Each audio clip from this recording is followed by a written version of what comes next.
on the slash, a hallway, addicted to the fray.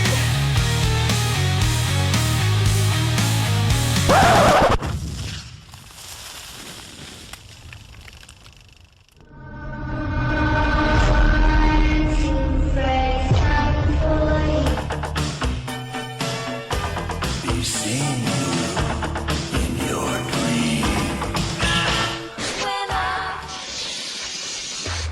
No. Don't be afraid. This time, it isn't one of your nightmares. This one was mine. In the night, and I need you to hold me tight whenever I want to. All I have to do is breathe. Just remember. I can make you mine, taste your lips of wine, anytime, night or day. The only trouble is, gee whiz, I'm dreaming my life away. I need you so that I could die. I love you so, and that is why whenever I want to, all I have to do is breathe, breathe, breathe. Oh, did you miss Freddy? Well, just remember, all you have to do is dream. I can make you mine, taste your lips of wine, anytime, night or day. The only trouble is, gee whiz, I'm dreaming my life away. I need you so that I could die. I love you so, and that is why whenever I want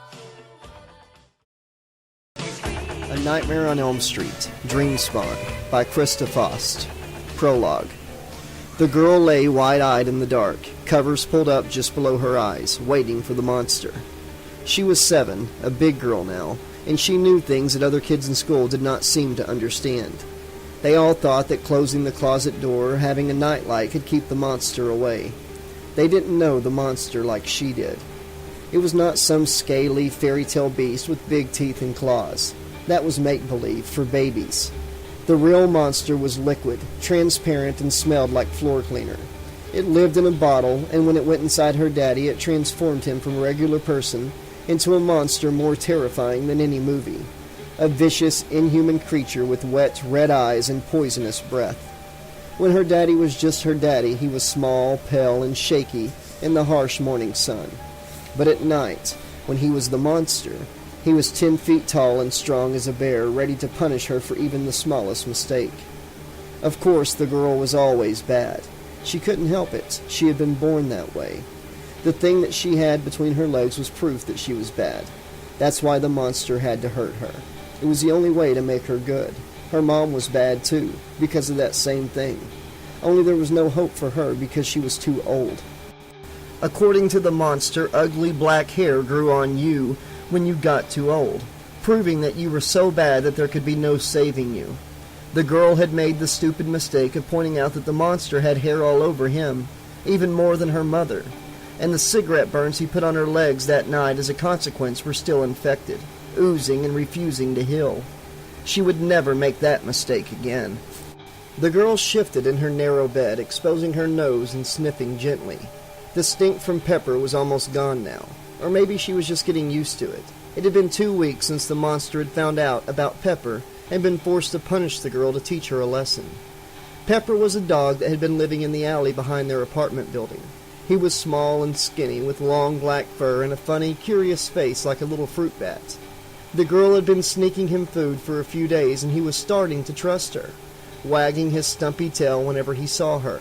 But she was not allowed to have a pet, and when the monster found out about it, about her giving some stray mutt their food, the food that he worked his fingers to the bone to provide for his family, he was furious. He dragged the girl out in the back alley and made her watch closely while he used a hot dog to trick Pepper into coming over to him. She stood there frozen, wanting to scream, to tell Pepper to run away, but unable to make a sound. All she could do was watch while Pepper's little black nose wrinkled and twitched, smelling the hot dog and creeping forward with big, hopeful eyes. "Come on over here, you little shit," the monster said in a sweet, sugary voice. "Come on and take the last bite of my food that you're ever gonna get." The girl clamped a hand over her mouth, whispering, "No, no, no, no, no," behind clenched teeth. She watched in horror as Pepper reached out his snout to take the hot dog from the monster's hand, and the monster grabbed him by his scruff quick as a snake. Terrified and shaking, the little dog licked the monster's hand, and the monster laughed and picked up a brick. The girl turned away and jammed her fingers in her ears, but the sound of the little dog screaming in pain cut right through her, and the silence that followed was somehow a million times worse. "See what you did?" the monster asked, waving the loose and bloody body of the little dog in her face. "He would still be alive if he'd never met you. Think about that next time you want to give my food away to worthless fucking strays." For the first few days after the monster put Pepper's broken body under the girl's bed, as a reminder of her crime, she thought she was going to puke from the smell. By the weekend, her room was full of flies, bumbling against the window and landing on her while she tried to do her homework. She could not sleep, and she was terrified to look under the bed and see what was happening to Pepper. She became convinced that he hated her for making the monster notice him, and that he was going to come crawling out one night, all rotten and full of worms and ready to rip her throat out. Maybe she did deserve it. But he did not come, and the smell was fading, losing its teeth. The girl had to sniff hard to catch the threads of that thick, garbagey sweet stench. In a strange way, it was like Pepper was really finally gone. She was going to miss him. He had been her only friend. It was getting later and later, and the monster did not come. Her mom was on the couch, fast asleep from her injection, and the monster was home, but the girl didn't know where. She had heard him crashing through the living room about an hour ago, but nothing since. She lay there, listening with her whole body, but all she could hear was the low, mindless murmur of the television. Then she thought she heard something else, a kind of wet, ragged panting. It sounded like it was coming from under the bed. Terrified and unable to move a muscle, she heard a clicking shuffle and then a soft whine. She felt the tug of a small paw scratching at the edge of the blanket. "Go away, Pepper," she whispered, refusing to look over the edge of the bed. "Go away before he sees you." Again that soft tug, then suddenly Pepper was up on the end of the bed, sitting there with his head tilted and looking totally normal, just like he did the first day she saw him. "Get out of here," the girl said, her heart pounding in her chest. "If he sees you in here, he'll kill us both." Pepper opened his jaws wide, abnormally wide, like a crocodile, and a soft, whispery voice came out from deep inside his unmoving mouth. "You're dreaming," Pepper said. She looked around her familiar room, and everything was suddenly wrong and different. The wall with the door on it seemed a mile away, but the one with the windows was close enough to touch from her bed. Her bed seemed impossibly tall, taller than a bunk bed, but the ceiling was so high above her that it disappeared into shadow. She could still hear the TV, canned laughter from some sitcom, and the flickering light from the screen lapped under the cracks beneath the distant door. She wanted to call out, but knew her mom was impossible to wake when she had taken her medicine, and she was mostly useless even when she was awake. Not only that, but calling out might wake the monster. At the end of the bed, Pepper was licking his paw. All of his toenails were black, but the one on the paw he was licking were silvery white and dripping with dark blood. They grew longer and longer, splitting the puffy, irritated skin of his toes, and he looked up at her with blood drooling from his jaws. She thought for a second that maybe he was going to attack her after all, but instead he turned and jumped down off the bed. When she looked over the edge, the bed had returned to its normal height. Pepper looked back over his shoulder at her. He was as big as a Great Dane now, bulky and hunched like a gorilla, as he pushed the door open with his bloody paw. She scrambled out of bed to silently follow him, careful to avoid stepping on the smeary red paw prints as she made her way down the long, narrow hallway. The little girl came out into the living room. Pepper was crouched by the sofa where her mother lay, oblivious in the flickering, phosphorescent wash of the television. He sat on his haunches with his head low and the one bloody paw up like he wanted to shake her mother. She made a soft, blurry noise in her sleep and rolled over. The girl took a step closer and Pepper raised that paw above his head. Only now it wasn't a paw, but a hand. A person's hand wearing some kind of weird homemade glove with long, shiny knives like claws. Pepper wasn't Pepper either. He was a man in a bulky black fur coat, hunkered down beside her mother. He stood slowly, letting the fur coat slither down off his shoulders and drop to the floor. It hit with a wet smack, sending a scattering of greasy white worms bouncing across the stained carpet. The man turned towards the girl, and when she saw his face, she sucked in a shocked little whimper, clapping her hand over her mouth. He was burned. There was a kid in her class who had a burn on his leg where some hot oil fell on him, and this man was like that all over, even his face. He had no hair on his head, and there were more of those horrible worms clinging to the rough, dirty weave of his Christmas-colored sweater. He smiled at her and motioned for her to come closer. Her muscles felt weak and sludgy from fear, but she had learned long ago what happened when you dawdled and did not do as you were told right away. So she forced her reluctant legs to scoot a little crooked sidestep closer to this strange and awful man. She watched him as he picked up her mother's medicine needle off the coffee table, pinching it between two fingers of his gloveless hand as if it were something nasty like a bug. He bent down over her mother, almost like he was going to kiss her or tell her a secret. Instead, he reached out and gripped her lower lip between two knuckles of the knife hand and stretched it out and down. Her mother made a hazy, incoherent protest that ratcheted up into a choking scream when the man jammed the needle up through the meat of her lip. She struggled and flailed as he hauled her to her feet, steering her with the needle. He turned her to the face of the girl and laughed, pulling her mother's lip out even further, and then slicing through the stretched skin with the knife tip of his index finger. Her mother staggered back, crashing into the television and spraying the screen with blood. The man handed the needle to the girl. There was a chunk of meat about the size of an Oreo cookie impaled on the end. She did not want to touch it, but her body did as she was told, just like she had been trained to do without any help from her brain. Standing there holding the grisly token, the girl watched the ugly man casually walk across the room to where her mother was crawling towards the door. She turned back and saw him and started trying to crawl faster. The girl could see the whole row of her long, yellowy lower teeth, all the way down to the bleeding gums where her lip had been torn away. The man planted his foot in the center of her mother's back and gripped a handful of her dirty, bleached hair, yanking her head up and back. She screamed and screamed, but then her scream melted into a hissing gurgle as the man drew his knife fingers across her throat. She flailed on the floor for a while, knocking things off shelves and thumping her head against the wall, and then finally, she was still. The girl could not take her eyes off her mother's crumpled body. The skinny, blue-white arms and legs, the lank, bleached blonde hair, the stained pink t-shirt, and lacy underpants. Everything about her, the same as always. Now she was dead, just like Pepper. Never ever going to do anything else ever again. It was disgusting and scary, but the girl could not seem to feel sad or sorry. It was like something on the television in some faraway country. She just felt cold and numb. "One down!" the man said in a cheerful tone, shaking dust off a brown, old-fashioned hat and setting it on his head. "One down," the girl repeated in a whisper, finally able to look away from her mother's corpse and into the face of the ugly man. He gestured with his chin down the hallway, toward her parents' bedroom, raising the corrugated flesh above his eyes where a regular person would have eyebrows. The big bedroom, the monster's lair. Her eyes went wide. "We can't go in there," she whispered, urgently shaking her head. "It's not allowed." The ugly man smiled indulgently and started down the hall. Icy terror flooded her body, and any other thought vanished from her head.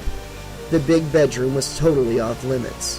She had never been inside, but she made the mistake of knocking on the door once to tell the monster that his friend was waiting outside with her mother's medicine. After that, she had to miss a whole week of school until the swelling went down and her bruises healed. She ran after the ugly man and grabbed his arm. "Please," she begged. "You don't understand. You can't go in there while the monster's sleeping. He'll kill us." He laughed and shook her off like a cute but irritating puppy. Her fear was huge and suffocating as he reached out and turned the knob. There was no way to make the ugly man understand the terrible mistake he was making. It was like watching one of the little kids from the nursery school play with matches in a big puddle of gasoline.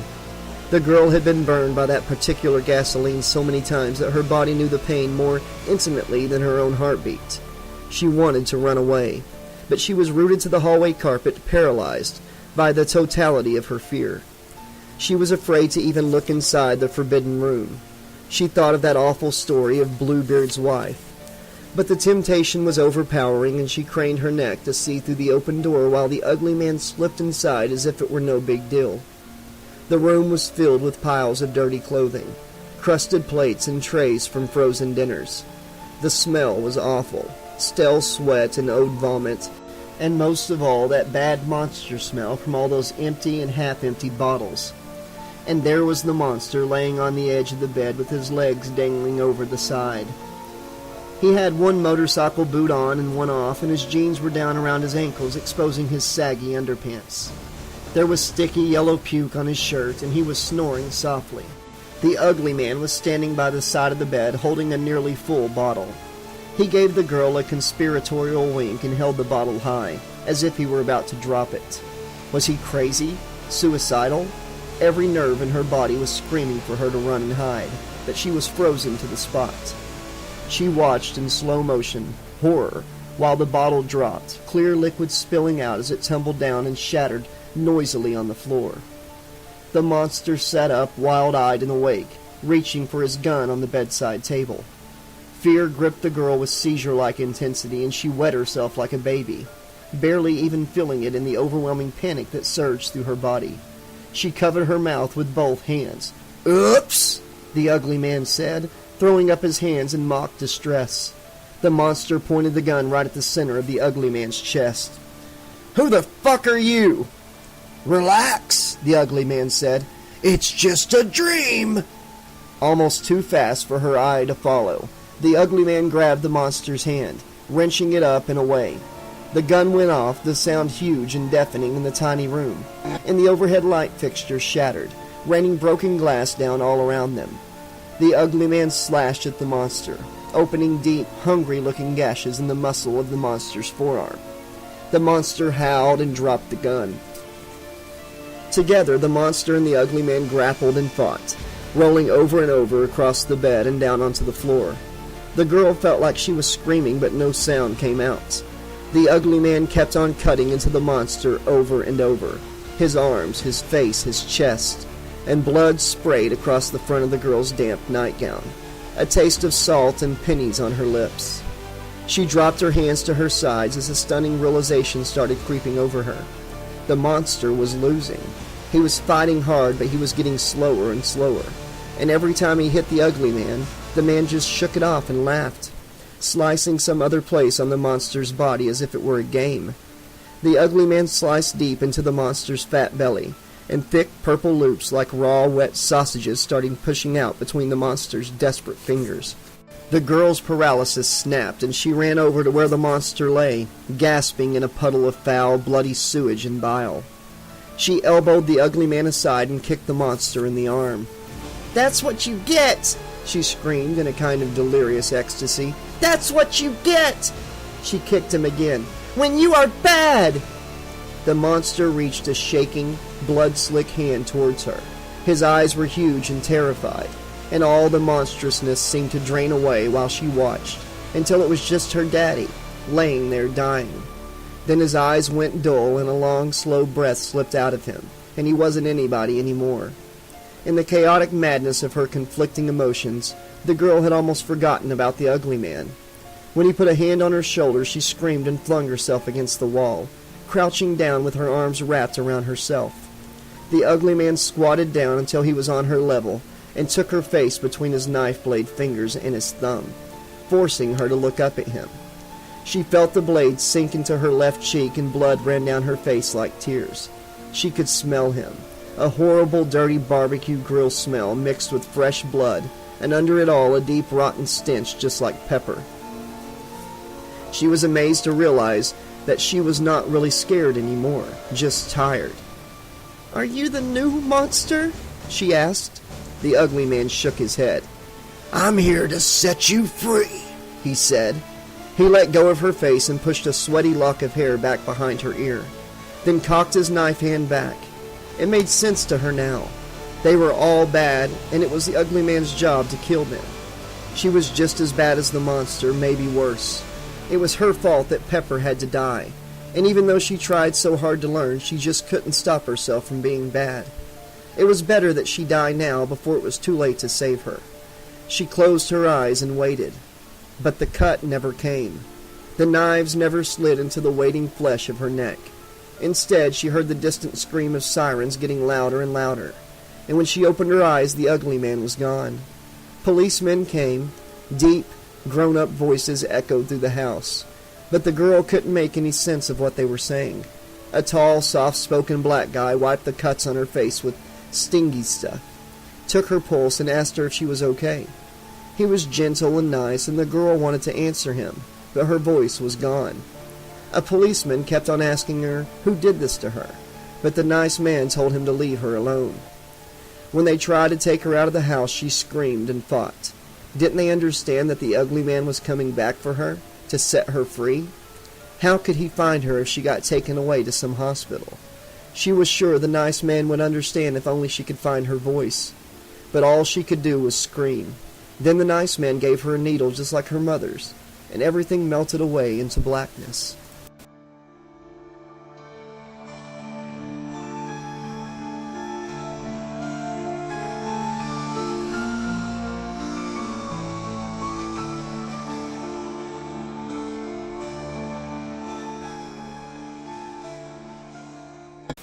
Chapter 1. 1, 2, coming for you. Jane DeHaan pressed her face deep into her pillow as the orchestral dirge of her alarm clock pulled her reluctantly from vague, disquieting dreams. She blindly patted the surface of the bedside table for her wire-rimmed glasses and placed them on her face as she sat up, meticulously inspecting her pillow and bed. 4! She carefully plucked 4 long, ebony strands from the sheets. Jane threw the bedding back and slid to the floor in her favorite old-fashioned lace nightgown, the kind of nightie that reminded her of women running from monsters in graveyards, not to mention that the generous cut allowed her to briefly forget about the overabundance of flesh beneath. She opened the bottom drawer of her dresser, a battered, faux Victorian beast which she slowly and carefully was refinishing. Nestled in an old tin candy box cradled in thick, acid-free, cream-colored tissue was her prized project, a Victorian funeral wreath made of her own hair. She had been working on it for more than 2 years now, saving every strand from her brush, from her pillow and her bedclothes, and painstakingly weaving them together in a simple but lovely repeating pattern. She carefully wound the new hairs into the mesh circle of painted wires along with all the others. Her project was more than 3/4 complete now, and when it was a full wreath, in perhaps another 6 months or so, she would trim it with lace and ribbon and hang it on her wall. Another perfect addition to what was shaping up into a lovely little Victorian sanctuary. At least until her mother moved them again and she was forced to start from scratch. As she wove the hairs, she hummed the broken phrases of the song she heard in her dreams the night before. Lazy smoke drifted over her dream memories of showing up at school and realizing that she was naked in front of her math class.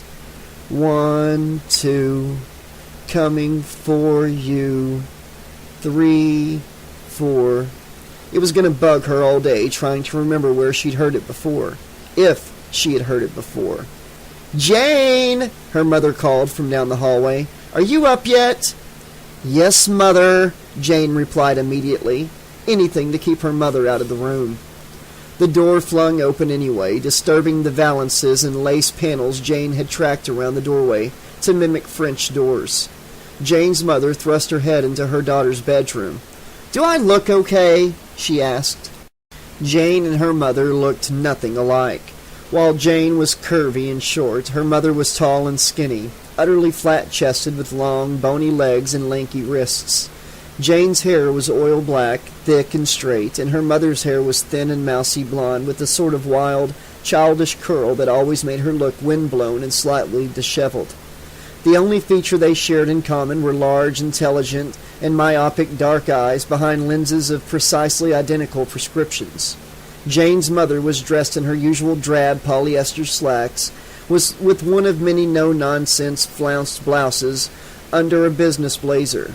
"Why don't you wear a dress sometime?" Jane asked. "Something a little less car rental clerk and more boss lady-like. Something elegant."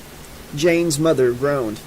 "It's freezing in the server room, and I've got to inspect the racks today.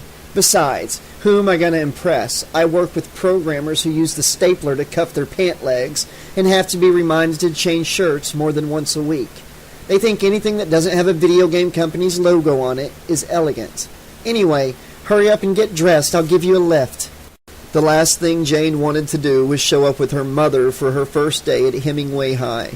First impressions were everything. Just ask Jane Austen.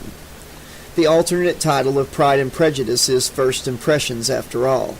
It's very easy to misjudge a person based on that first encounter, as Lizzie discovers about Mr. Darcy in that novel. Mr. Darcy. Sigh. Now that was the sort of man Jane wanted to meet and maybe marry. Dark, brooding, handsome, intelligent, well-mannered, and talk about elegant. Generally, she believed the fewer words a man spoke, the better, but he needed to appreciate Jane's own sharp observances, just like Mr. Darcy does with Lizzie. He must appreciate her criticisms. Carefully placing her funeral wreath back in its drawer and spreading the protective tissues over it, she closed the drawer and continued her morning routine. A breakfast of grape nuts with peaches and Earl Grey tea with lots of cream and sugar. The usual cleaning rituals, hair brushing and an awkward attempt at applying mascara with her nose practically pressed against the bathroom mirror. The makeup clumped and smeared despite her best technique. No matter. Beauty was only skin deep, and Jane was to conquer the world with keen intellect and advanced vocabulary instead. They had already moved her ahead a year in grade school. Who said that life itself wouldn't move her ahead after graduation? She lazily passed the computer on her desk and booted it up. While it was booting, she wiggled into glossy black leggings and a black lace tunic with flowing sleeves. The leggings clung to her thick legs, accentuating their girth rather than disguising it, and while the tunic covered her belly and hips fairly well, it still could not completely hide her unfashionably feminine curves. Long ago she stopped worrying what everyone else was wearing, because everywhere her mother moved the fashions changed. Belly shirts, hip huggers, preposterous little scraps of disco glitter, designed for prepubescent stick insects.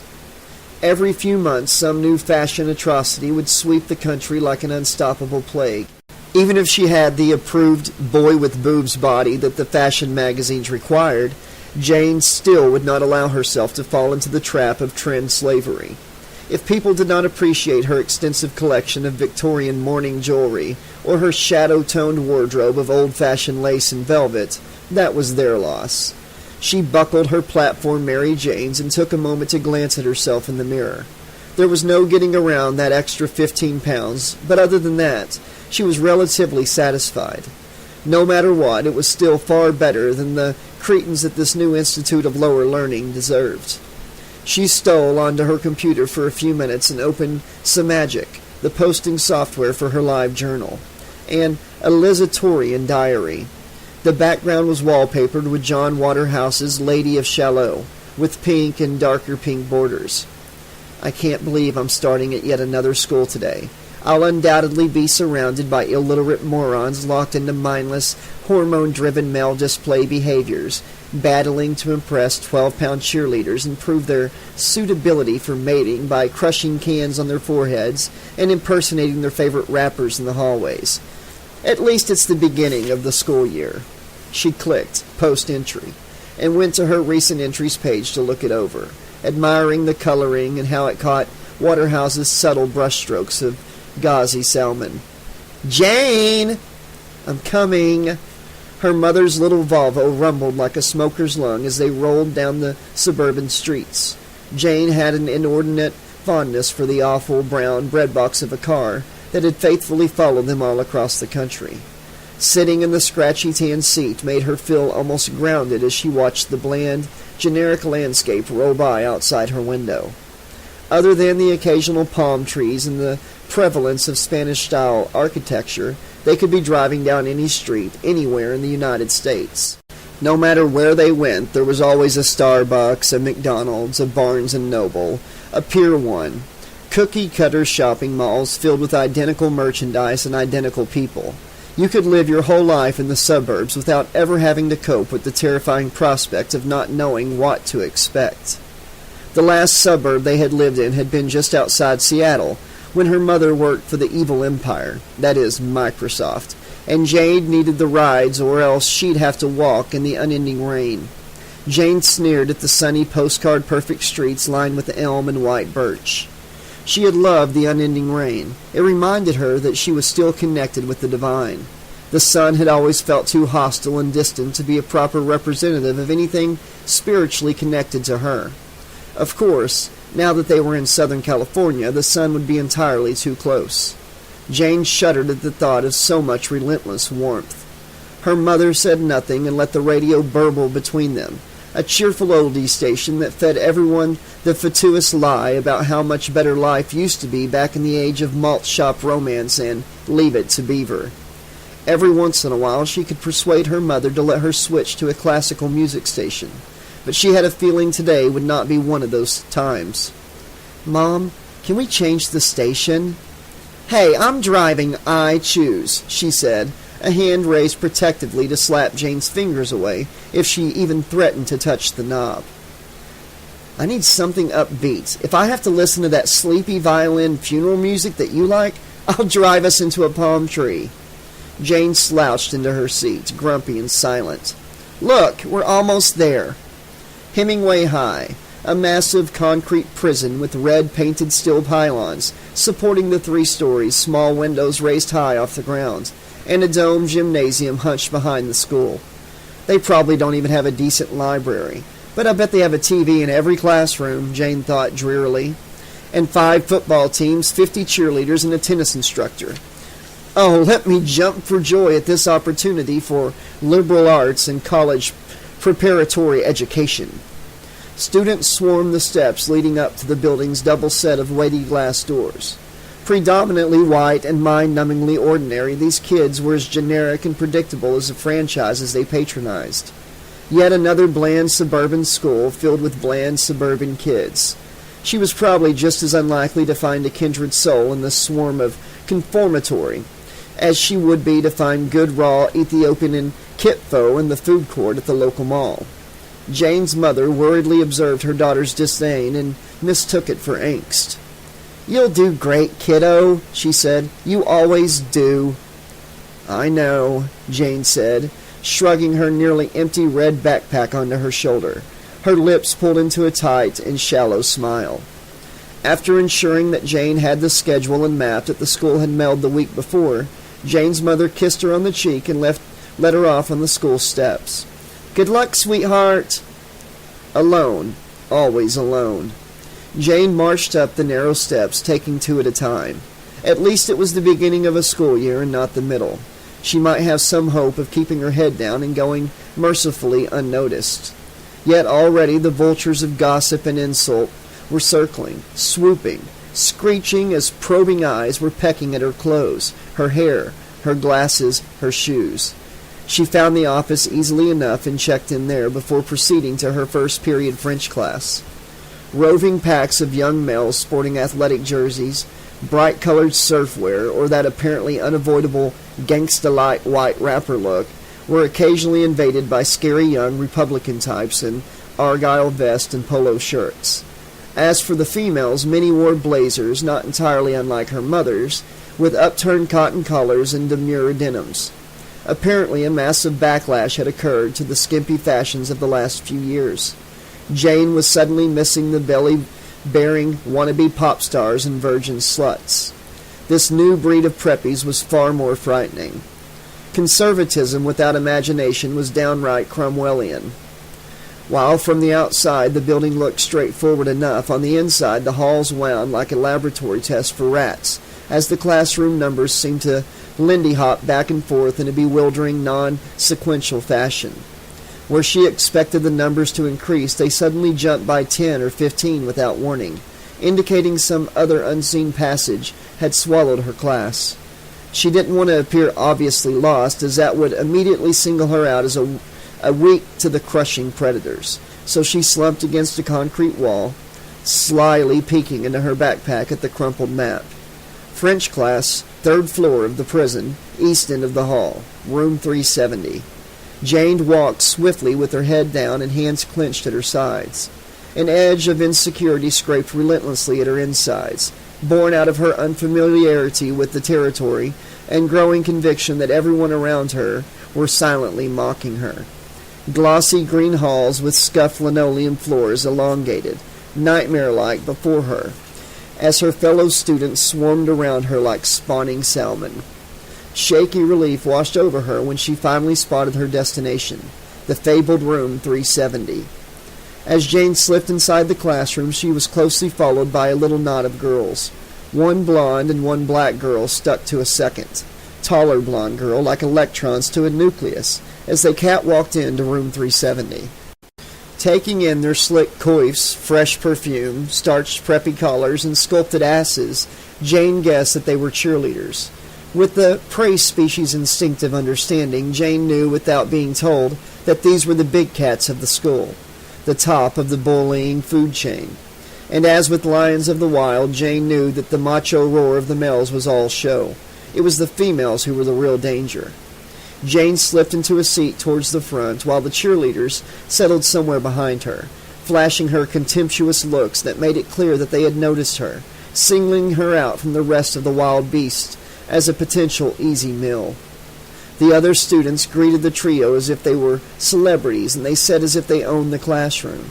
Several other blondes and assorted desperate hangers-on arranged themselves near the predatory triad.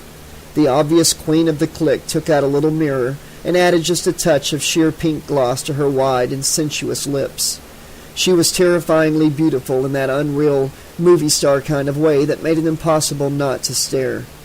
Big blue eyes and slightly turned-up nose, flawless skin and shampoo-ad hair. Her body was tight and toned, just curvy enough to be sexy, but still maintaining a youthful waifishness in the long, coltish legs and flat, perfect belly. She clicked her mirror closed and glared at Jane, making some comment out of the side of her mouth that had all her acolytes giggling behind manicured hands. When the class found their seats, a youngish woman with wavy auburn hair and freckles in a drab olive suit stood at the front of the class and began to address the class in French. Bonjour, je m'appelle Madame Koenig, comment vous appelez? She held out her hand to various students who in turn said, Je m'appelle, and stated their name. Most of them struggled with the pronunciation. She turned to Jane and asked the question, comment vous appelez? Before Jane could open her mouth, the black cheerleader leaned forward, pouting her slick red lips, and said, Boo! The class snickered. That old sickening feeling knuckled Jane's stomach. Just ignore her. If she thinks it affects you, she'll keep it up. Something told Jane that this was entirely wrong-headed, that she should stand up for herself, but she didn't want to anger the teacher. Écartez! The teacher sternly demanded. Listen. She then ordered the class to only speak French and to be courteous to the other students. At least Jane knew what she was saying. Bitchy Brandy's lush, perfect lips were clearly better suited to French kissing than French pronunciation. Jane doubted the girl had understood a word the teacher said, even though this was second-year French. Encore! Jane stated with perfect enunciation, Je m'appelle Mademoiselle Jane Enchantée. The boy next to her slumped with discouragement. Jane began to feel better, buoyed by her ability to scramble first to the hilltop of the subject.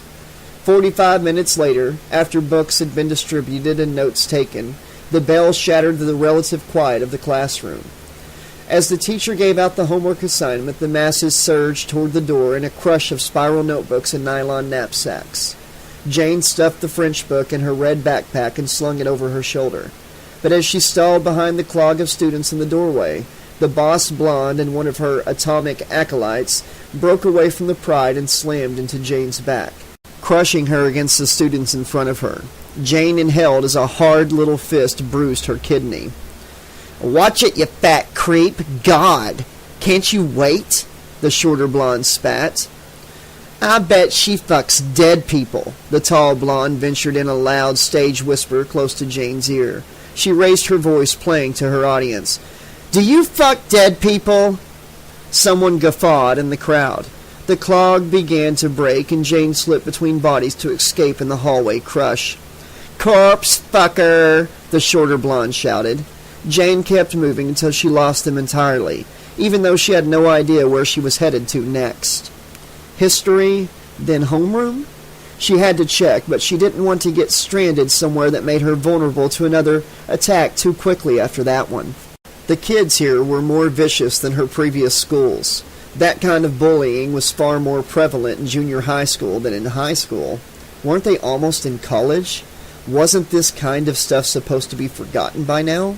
People ought to be discarding juvenile coping tactics and instead be embracing new responsibilities in a world that would quickly grind away their almighty youth and eventually force them to pick up their own check. By the time Jane found refuge in a disused classroom to check her map and schedule, the next bell rang, trapping her on the opposite side of the history teacher's good graces. The history teacher didn't even look at her as she sat down. Instead, he leaned on the podium and lectured the class for a seemingly endless 3 minutes about being tardy to his class and how he was going to be lax this time because it was the beginning of the school year. But boy, you'd best not try his patience in the future, because that meant you got detention or some kind of tiresome punishment, because he sure wasn't imaginative or flexible enough to come up with the proper form of encouragement to promote prompt class arrival. But even so, as you know, you should want to be there and try your hardest to be there, as promptness isn't something that should be applauded but rather taken for granted, taken as fact, and facts were what this class was all about. Half the class glanced Jane's way at some point during this droning discourse that heralded several months of brain-scraping monotony. Jane had tried so hard not to do anything that made her appear weak, and instead drew the ire of everyone in class by being late. How was she supposed to know that this Mr. Fielding was an unmitigated bore with a mustache that hung wetly on his lips like a drowned muskrat? Mon Dieu, this was hardly her fault. She resisted comparing the mustache to a millipede. The innocent millipede was far too beautiful to be sullied by such a comparison. She hoped desperately that, by the time Mr. Fielding's class had ended, everyone had forgotten what she had made them endure. But as the students plowed out of the classroom at the end of the period, she overheard a couple of them snickering. Corpse fucker. Word traveled fast. There were 500 kids at the school. Her mother had told her so. It wasn't likely she would be forgotten, once noticed. Not far from the history class, and with no mysterious numbering issues appearing between homeroom, was much easier to find. Thank goodness. As soon as she crossed the threshold, the tall blonde who called her a corpse fucker grabbed a friend's arm and whispered to her other friends who sat nearby, glancing significantly at Jane all the while. She pulled out one of those awful germ-killing breath strips and set it on her perfectly pink tongue, then twisted her lips into a smirk. The last thing Jane wanted was this bitch in her homeroom. The whispering burned her with alienation. No matter who else she might eventually encounter in that room, she could never ignore that someone at hand hated her.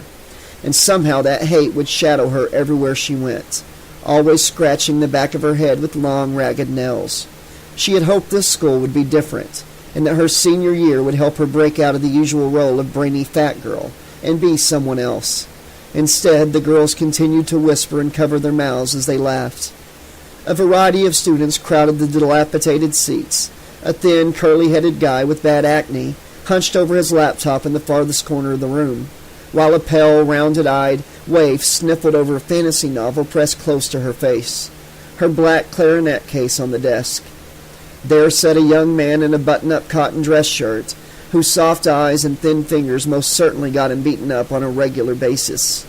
There, a heavy-set boy with shaggy hair, braces, and thick glasses wore an utterly unfashionable light blue nylon jacket. The black elastic ribbing at the bottom rode up far too high, drawing attention to the white, oversized shirt spilling over his waist. A deep depression burned in his brown eyes. Most of the other kids were not remarkable or interesting in any way. They hid what little character they had behind trendy outfits and identical phrases and gesticulations. Uniformity spread with Mussolini efficiency across the words, actions, and clothes of Jane's so-called peers. Jane knew better than to look for anyone with whom she might share some camaraderie. Such a thing rarely existed. When she did find it, the winds of fate tore it from her grasp. She never understood why her mother changed jobs so often. Why didn't they stay in one big city where the technology companies lived? They were happy in Washington for nearly a year. But then the bubble broke and Microsoft scythed a couple thousand jobs. Ever since, there was no solid work. She seemed to keep getting drawn into startups that promised futures but never turned a profit. They always needed a database administrator, but the instability rocked them from home to home. The big mistake had been moving to Minnesota for that one job. That winter was brutal, colder than Jane thought possible. She had never seen snow like that before, nor had she ever contended with such negative temperatures and vicious wind chill factors.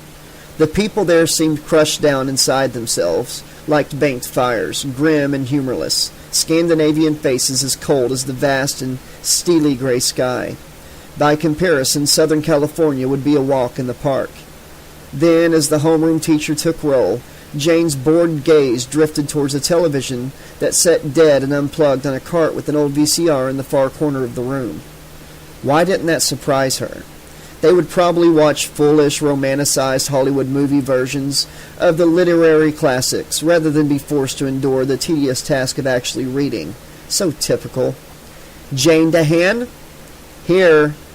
The television screen vaguely reflected the movements of the students in its monochrome face, but Jane was sure she saw something else there, buried deep beneath the surface. 3, 4, better lock your door. Amber Dunn? Present! The tall blonde girl responded as if she were about to jump up and thank the academy. So, her name was Amber Dunn. Amber Dumb. Amber Dunce. Amber Duh.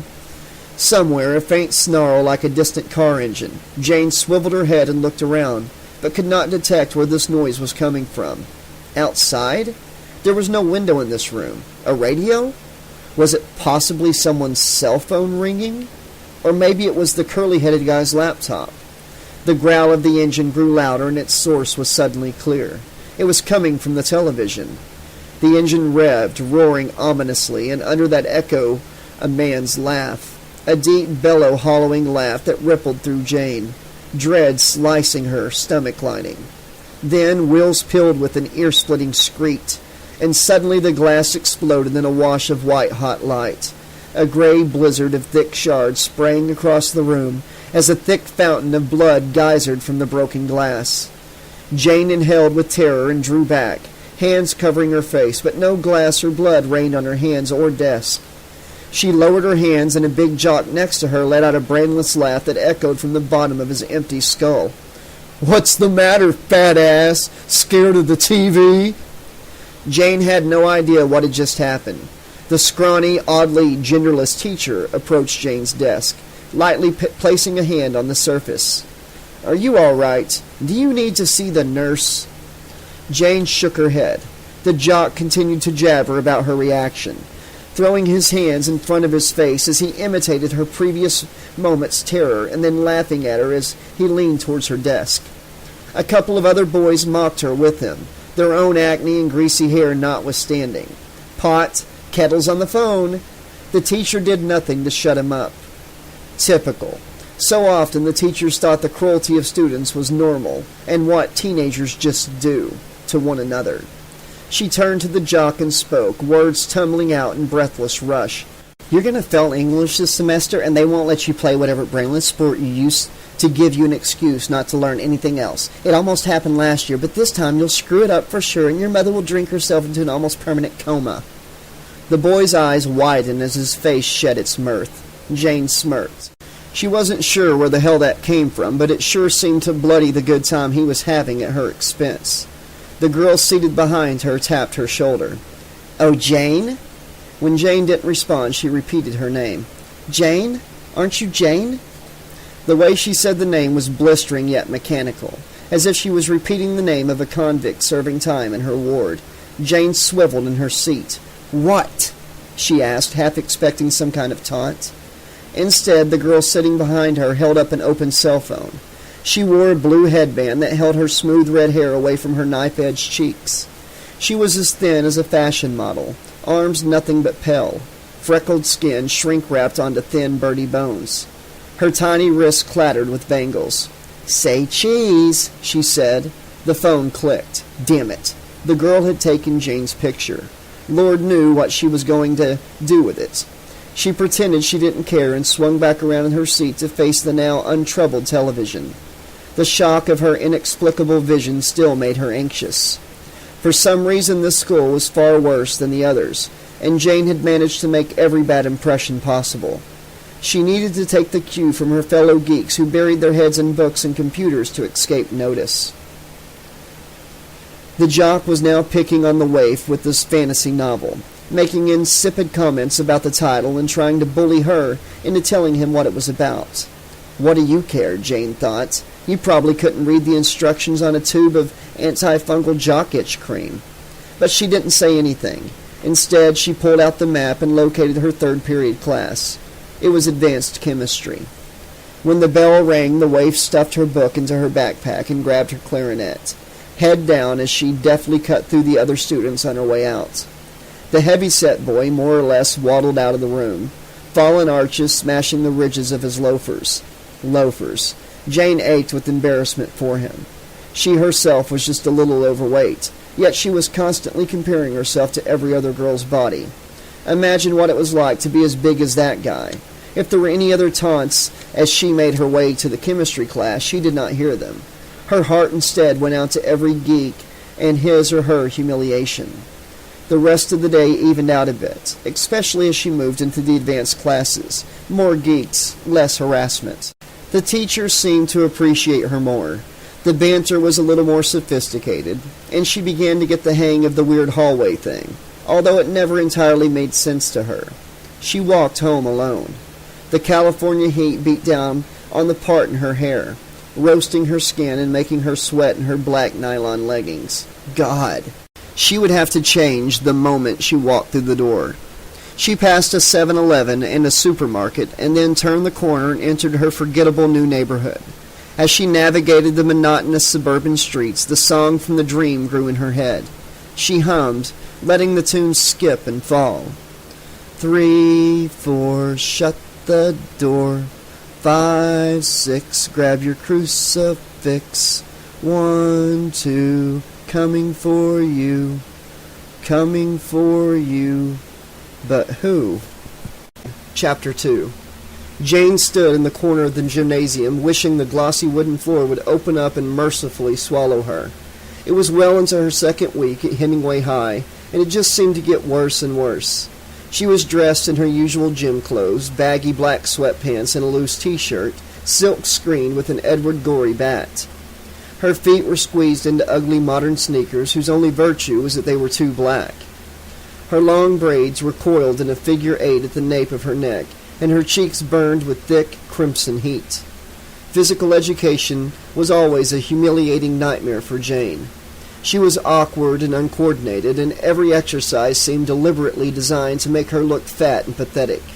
Growing up, Jane's physical body always seemed like nothing more than a carrying case for her agile and active mind, an occasionally cantankerous but generally reliable life support system that got her from point A to point B, with minimal attention. Ever since puberty, her body began asserting itself, pestering her with ridiculously primitive longings and destroying the safe, neutral shape of her childish form, with an overabundance of feminine curves. When she was younger, she was often able to get out of gym because of childhood asthma, but she had since grown out of that lucky malady, and now she found herself subject to shameful and unspeakable horrors such as dodgeball and push-ups. The class was picking teams for basketball. Jane wondered if teachers had any clue that an ordeal the picking of teams always was for the less than the desirable students. Unsurprisingly, Jane's newfound nemesis, the ubiquitous Miss Dunn, was the captain of one team. A tall and athletic black girl with mannish shoulders and cornrowed hair was the opposing captain. There were only 2 students remaining to be chosen. One was a scrappy tomboy with ratty purple hair and Eurasian features, a strong, defiant chin and wide-set, golden hazel eyes with distinct epicanthic folds. She wore a black tank top that read Gorehound in large, drippy red letters, and her ensemble was completed with unevenly cut-off jeans, ugly children's knee socks covered with Halloween pumpkins, and battered black Converse felony flyers. The other unchosen student, of course, was Jane. "Lesbo, Lola, or the corpse fucker," Amber said, holding a finger to her chin in an exaggerated pantomime of thoughtfulness. "What a choice," one of her acolytes said. "Geek and geeker." "Well, Kayla," the scrawny redhead said to the black girl in Amber's trio, drawing the first syllable out long and juicy. "We are all alive, so it's not like we have to worry about the corpse fucker trying to grab our boobs." "Yeah, right," the tomboy sneered. "Even if I wanted to, I'd need tweezers and a microscope to find your triple A's, Shane." "Fuck off, Lesbo." Miss Tanner, the gym leader, blew her whistle. She looked like a bitter, aging fitness model whose sculpted, leathery physique was clearly the only thing she had left to hold on to. Her thin, bleached hair was scraped up into a severe ponytail, and the corners of her mouth were turned down in a disapproving scowl. "Enough, ladies," she said. "Cole, you're with Mason, Dehan with Dunn. And Cole, I want proper athletic wear in my class from now on. No more cutoffs, is that understood?" The tomboy rolled her eyes and reluctantly went to join Mason's team. Jane stood frozen for what felt like a century. Just when it seemed that life couldn't possibly get worse, here she was, teamed up with the enemy. Unbelievable. Jane forced her feet to move her body across the gym to where the snickering cheerleaders stood in their hip, low-rise microfiber yoga pants and sporty, midriff-bearing tank tops that showed off toned and flawless abs. They all seemed sleek, athletic, and graceful, like escapees from a Super Bowl sneaker commercial. Jane felt like an albino hippopotamus trapped out of water and dumped in the midst of a herd of gazelles. Jane had only the most rudimentary understanding of this foolish game called basketball. Bounce the ball against the ground with one hand and try to throw it up into the basket. Jane knew she was in no danger of actually scoring any points, or even getting to bounce the ball at all, so she mostly tried to stay out of the way and avoid falling down while trotting from one basket to the other, following the rest of the girls and hoping to look involved enough not to fail the class. She couldn't help but notice the purple-haired tomboy across the court, barely moving faster than a stroll and making no effort whatsoever to participate. Jane caught her sullen gaze, and a cynical smile curled in one corner of the other girl's mouth. Distracted for a second by the brief, unexpected scrap of camaraderie, Jane did not see Kayla turn and throw the ball directly at Jane. "Heads up, CF!" she shouted. Jane turned towards the sound of the girl's voice just in time for the orange meteorite of the ball to slam into her face, knocking off her glasses and making her eyes water with shock and pain. Waves of laughter spread through the gym as Jane fell over, sprawling gracelessly on her ass. She landed on her glasses, feeling the delicate frames twist beneath her weight. "Sorry," Kayla said, making it clear with her facetious sing-song tone that she was not. Jane fumbled for her glasses and hooked them over ears with shaking hands. Sure enough, one lens was cracked, blurring her vision just enough to plant the seed of what would eventually become a bitch of a headache. "Dehan," Miss Tanner said, "will you kindly pay attention? Save the daydreaming for your own time." The bell rang then, and the herd broke apart, heading for the locker room. Miss Tanner gave Jane a contemptuous look and grabbed her arm, hauling her to her feet. "You're just not making any effort to be a part of the team," Miss Tanner said. "I won't stand for slackers in my class. Is that understood, Jane?" The teacher leaned in and raised her eyebrows, as if imparting critical wisdom. "Every pound over your ideal weight increases your risk of heart disease by 10%. You need to get on top of this weight problem now, while you are still young, or you'll live to regret it." Jane was speechless. She forced her head into something like a nod, burning with shame and humiliation. Her mind scrambled for some witty comeback, but nothing came. Miss Tanner gave Jane a last scornful once-over, and then turned away, leaving Jane standing there like a spanked child. "Are you okay?" a voice behind Jane asked. Jane turned to face the tomboy with the purple hair. Suspicious of anything but the expected contempt from other students in this scholastic hell, Jane frowned, squinting through her cracked glasses. "I'm fine," she muttered. "Well, you know what they say," the tomboy said. "Whatever doesn't kill you makes you stronger," Jane replied wearily. "I know that's supposed to be true, but when is it going to happen? I don't think I can wait much longer." That was by far the single longest conversation Jane had had with the fellow student since her arrival, and she wrapped her arms around herself, feeling uncomfortably shy all of a sudden. The tomboy laughed and shook her head. "Just one more year and we're out of this zoo," she said. "We better get changed or we'll be late for whatever soul-killing torment is coming up next period." Now it was Jane's turn to smile. "It's algebra," she said. "Shop," the tomboy replied. "See you around then," Jane said. "You bet," the tomboy said. "Oh, by the way, I'm Lola Cole, and I'm not a lesbian." "Well, I'm Jane DeHaan, and I'm not a corpse fucker," Jane replied, smiling a little. "Not that I'd care if you were a lesbian." "Well, I wouldn't care if you fucked dead people," Lola said, smirking. "Though personally, I like making corpses better than making it with a corpse." Jane frowned, thrown. "What do you mean you like making corpses?" she asked. "You mean killing people?" "Geez, nothing like that," Lola replied. "I'm a special effects artist. I sculpt corpses and monsters and all kinds of fun stuff. When they let me out of this prison for the criminally hip, I'm moving to Hollywood to work in the film industry. You like horror movies?" "I mostly just read," Jane said. Lola nodded and shrugged. Jane seemed to have almost nothing in common with this brash punk rock tomboy, but yet she sensed a weird sort of outsider kinship between them that made her feel better than she had in weeks. Suddenly the bell rang a second time. "Ah, shit," Lola said. "Late again." She turned to run. "Catch you later, Jane DeHaan." Jane smiled and waved. The locker room was deserted, so Jane took a chance and quickly skinned off her gym clothes, trying to spend as little time as possible exposed in her big, black granny panties and thick, functional bra. She pulled on her black pantyhose, long, gauzy skirt, and charcoal velvet tank top. She would never risk undressing in front of her classmates, but since she was so late and thus alone, she was able to change quickly and without having to lock herself in a bathroom stall. She had her Mary Janes on her feet, her red backpack on her shoulder, and her gym clothes stowed when she heard a soft, sliding footstep.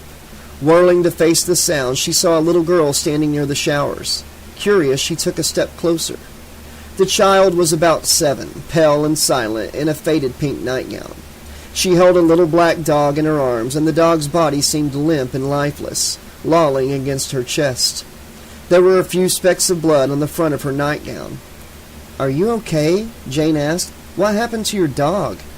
The child said nothing, but without warning she looked up and past Jane, gasping, eyes wide in terror. Jane whirled, adrenaline racing in her veins. There was no one behind her, and when she turned back, the girl was gone. Jane wasted several minutes searching the empty locker room, but there was no one there. That was the second time her imagination had gotten out of control in the school. Could it be stress from the constant bullying? She didn't know, but she was now nearly 10 minutes late for algebra, a class she actually liked, with a sympathetic, intelligent teacher. When she finally staggered into class, muttering apologies and sliding it into an empty desk, Mr. Fong frowned at her. Then she saw him register the crack in her glasses.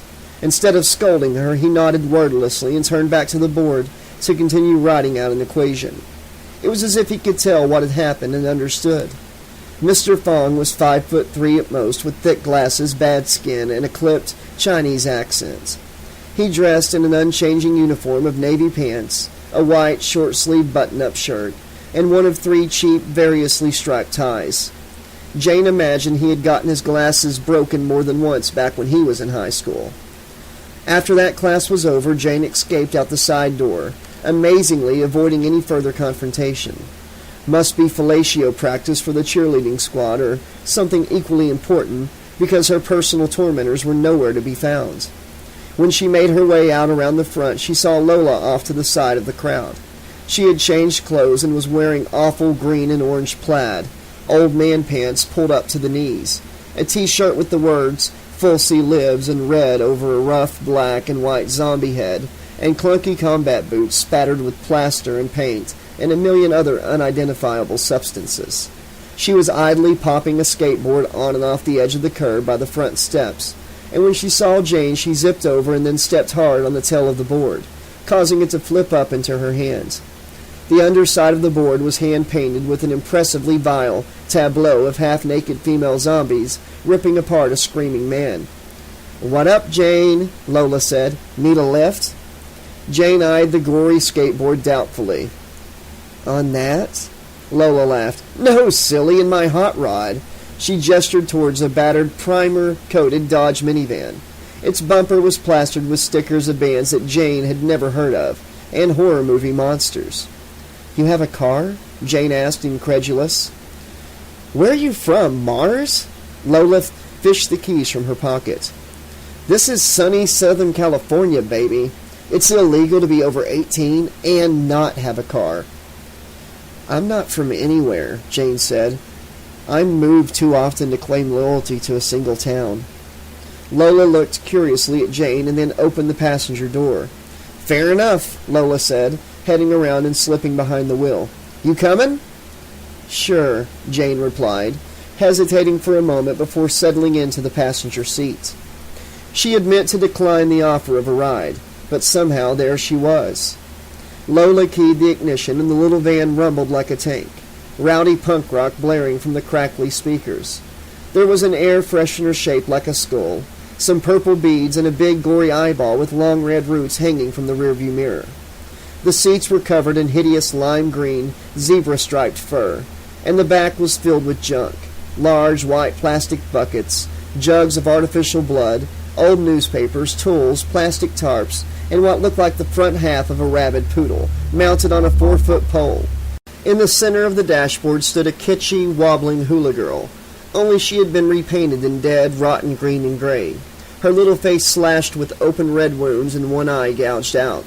"Sorry," Lola said, turning down the music. "I don't normally have riders."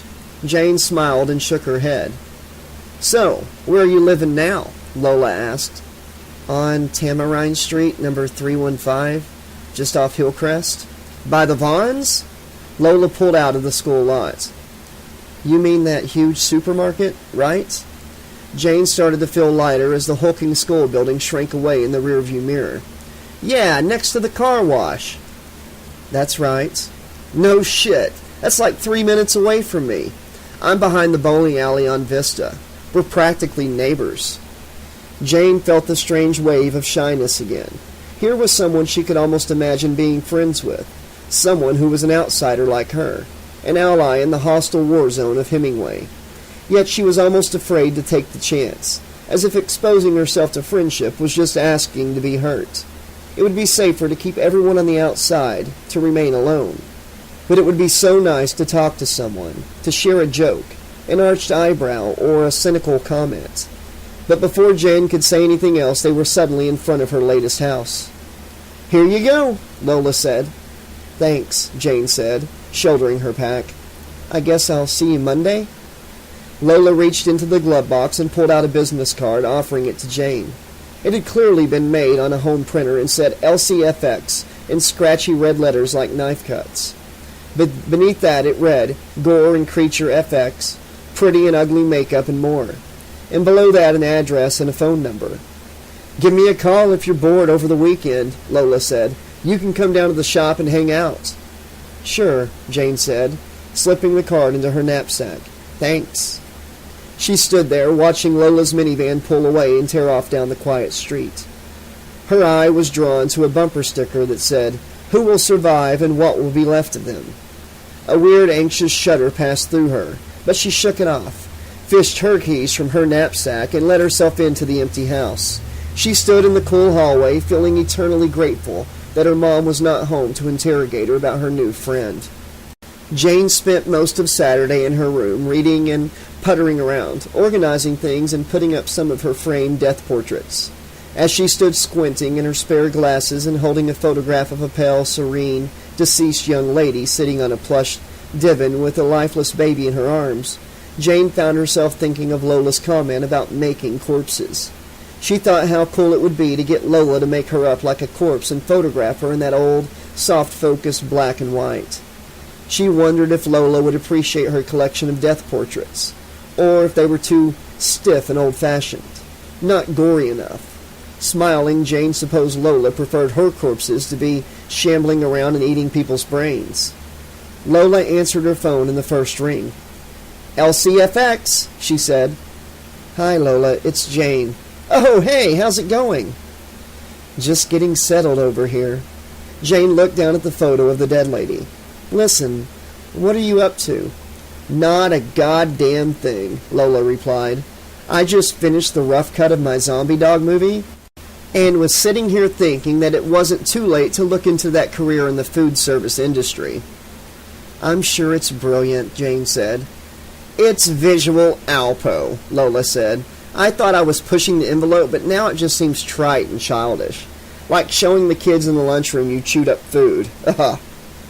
"I'm sure you're being too hard on yourself," Jane said. "Maybe you should give it a rest for a few days and then come back to it with fresh eyes." "Yeah, you're probably right," Lola sighed. "Well, want to grab a burger?" Sure." Jane wrapped the portrait of the woman and the baby back up in bubble wrap and slid it into her knapsack. "I have something I want to show you." Jane met Lola in a faux 50s style franchise diner called Daddy O's, next door to the Vista Lanes bowling alley. The decor was all standard issue, red and white checks on the floor, red vinyl booths and framed reproductions of ad art for Finn cars and discontinued products. The waitresses were dressed in sexy, pseudo-50s red and white uniforms, featuring each girl's name embroidered on the left breast. Their waitress was heavily tattooed and sporting weird, greasy, half-bleached Carol Brady hair. Her name was apparently Fifi. The girls gave Fifi their order, a cheeseburger with fries and a chocolate shake for Lola, and a turkey club sandwich and grape soda for Jane. While they waited, Jane took out the portrait and slid it across the table to Lola. "Is this for real?" Lola asked. Jane nodded. "People took portraits of their dead loved ones to remind them of how they were in life." "Just like in the others!" Lola brushed a finger over the dead infant's face beneath the glass. "That is so cool!" "The what?" "You know, the others. The ghost story with Nicole Kidman where she doesn't know she's dead. She finds a whole album of pictures like this." "I guess I didn't see it," Jane said. "You might like it," Lola said. "Not much in the gore department, but a pretty cool story." "The gore department?" Jane smiled. "Sounds like a bad comic book about cannibal FBI agents or something. Anyway, I have a pretty decent collection of death portraits at this point. It's just hard to collect anything when you have to keep moving. The glass gets all broken." She paused while Fifi clunked down with their drinks. "Still, there's a kind of peaceful stillness in these portraits. They never change no matter where I go." Fifi frowned and hustled away as if they were contagious. Lola smiled. "I'd love to see the rest of them sometime," she said, banging her straw against the tabletop to break it free from its paper sleeve. "Sure," Jane replied. She looked down at the photograph. "Do you think you could do a portrait like that of me? You know, as if I were dead?" A big, genuine smile broke across Lola's face. "Hell yeah," she said. "No problem. I can even fake that old photograph look in Photoshop. It'd be great." "Tomorrow?" Jane sipped her soda. "No time like the present," Lola replied. Jane sat in Lola's makeup chair with paper towels over the shoulders of her black, turn-of-the-century shirtwaist. She wore a tiny veiled hat featuring a pair of real stuffed hummingbirds and a long, rustling skirt that was modern but passable. She watched with silent awe in the paint-spattered mirror, while Lola used sprongs and brushes to still the bloom from her cheeks and shadow her eyes until they seemed sunken in her head. It was quite disconcerting to see herself as a corpse. Lola's shop was in the huge four-car garage of her parents' sprawling, ramshackle house. Lola's mother was Malaysian, a sculptor who gave pottery classes, and her father a burly blonde American, the owner of a small hardware store. Their house was filled with strange, vaguely sexual yet non-representational clay sculptures, and seemed in a state of perpetually incomplete home improvement. Lola's world was completely self-contained and unconnected to the main house. She had a loft bed and an ancient and ugly orange sofa in front of a big screen TV with a stack of interconnected VCRs, a satellite scrambler, and multi-region DVD players. Horror movie posters plastered the wall between functional metal shelves packed with strange and horrible things. Monster heads and severed limbs, jars filled with eyes, a pile of tongues, a full-sized human corpse with its insides hollowed out, hung from the rafters like a gutted deer. Several frighteningly realistic zombie poodles in various degrees of injury and decomposition. There was a massive blood and latex splattered work table, a deep glass front commercial fridge, a large stove, and bulky industrial sink, but curiously no bathroom. That was apparently the only reason Lola would ever have to leave her little sanctuary. "I don't know why Amber Dunn and the cheerleading hit squad have it out for you the way they do," Lola said, dabbing purple shadows beneath Jane's cheekbones. "I mean, they've been after me since the dawn of time, for all the obvious reasons. I've had my locker plastered with girl porn, had nail polish poured into my backpack, been locked in the art supply closet, the works. But now they just can't seem to get enough of you." Jane shrugged, and Lola scolded her not to move. "I don't know," Jane said, trying to speak while barely moving her lips. "Geek pheromones, maybe? I get that sort of thing all the time, no matter where I go. I'm starting to feel like a permanent outsider." "Yeah, well, someone needs to put those bitches in their place and teach them a lesson." Lola brushed fine white powder over Jane's face. "You're done." Jane stood and let Lola lead her to the prepared backdrop, an antique chair nabbed from the main house and set against a smooth dove-gray-colored screen. "That would be great, but how would we do it?" Jane asked, sitting in the chair and arranging her skirts. Lola adjusted her lights and hefted her camera. "It's not impossible," Lola said. "You need to hit them where they live. Turn the shame and humiliation back on them." Jane sat up primly in the chair and closed her eyes, imagining herself stiff and cold. "I don't know," Jane said between flashes. "It's like hunting lions. What if you miss?" "Actually, I have a plan," Lola said. "It's a good one, too. The thing is, I need someone to help me. I can't do it alone." "Really?" Jane frowned. "What is it?" Lola held up a finger, slipped away behind the set, and returned with an actual stuffed tabby cat. She set the deceased feline on Jane's lap. Its stiff, dusty bulk felt strange against her legs. Lola snapped a few more shots. "Why?" Lola asked. "You in?" Jane held the dead cat and felt a cold excitement creeping through her belly. A chance to get back at her tormentors, to make them feel what she felt every day, was just too delicious to pass up. Revenge for all the humiliation of all the geek girls in all the world. "Tell me," Jane said.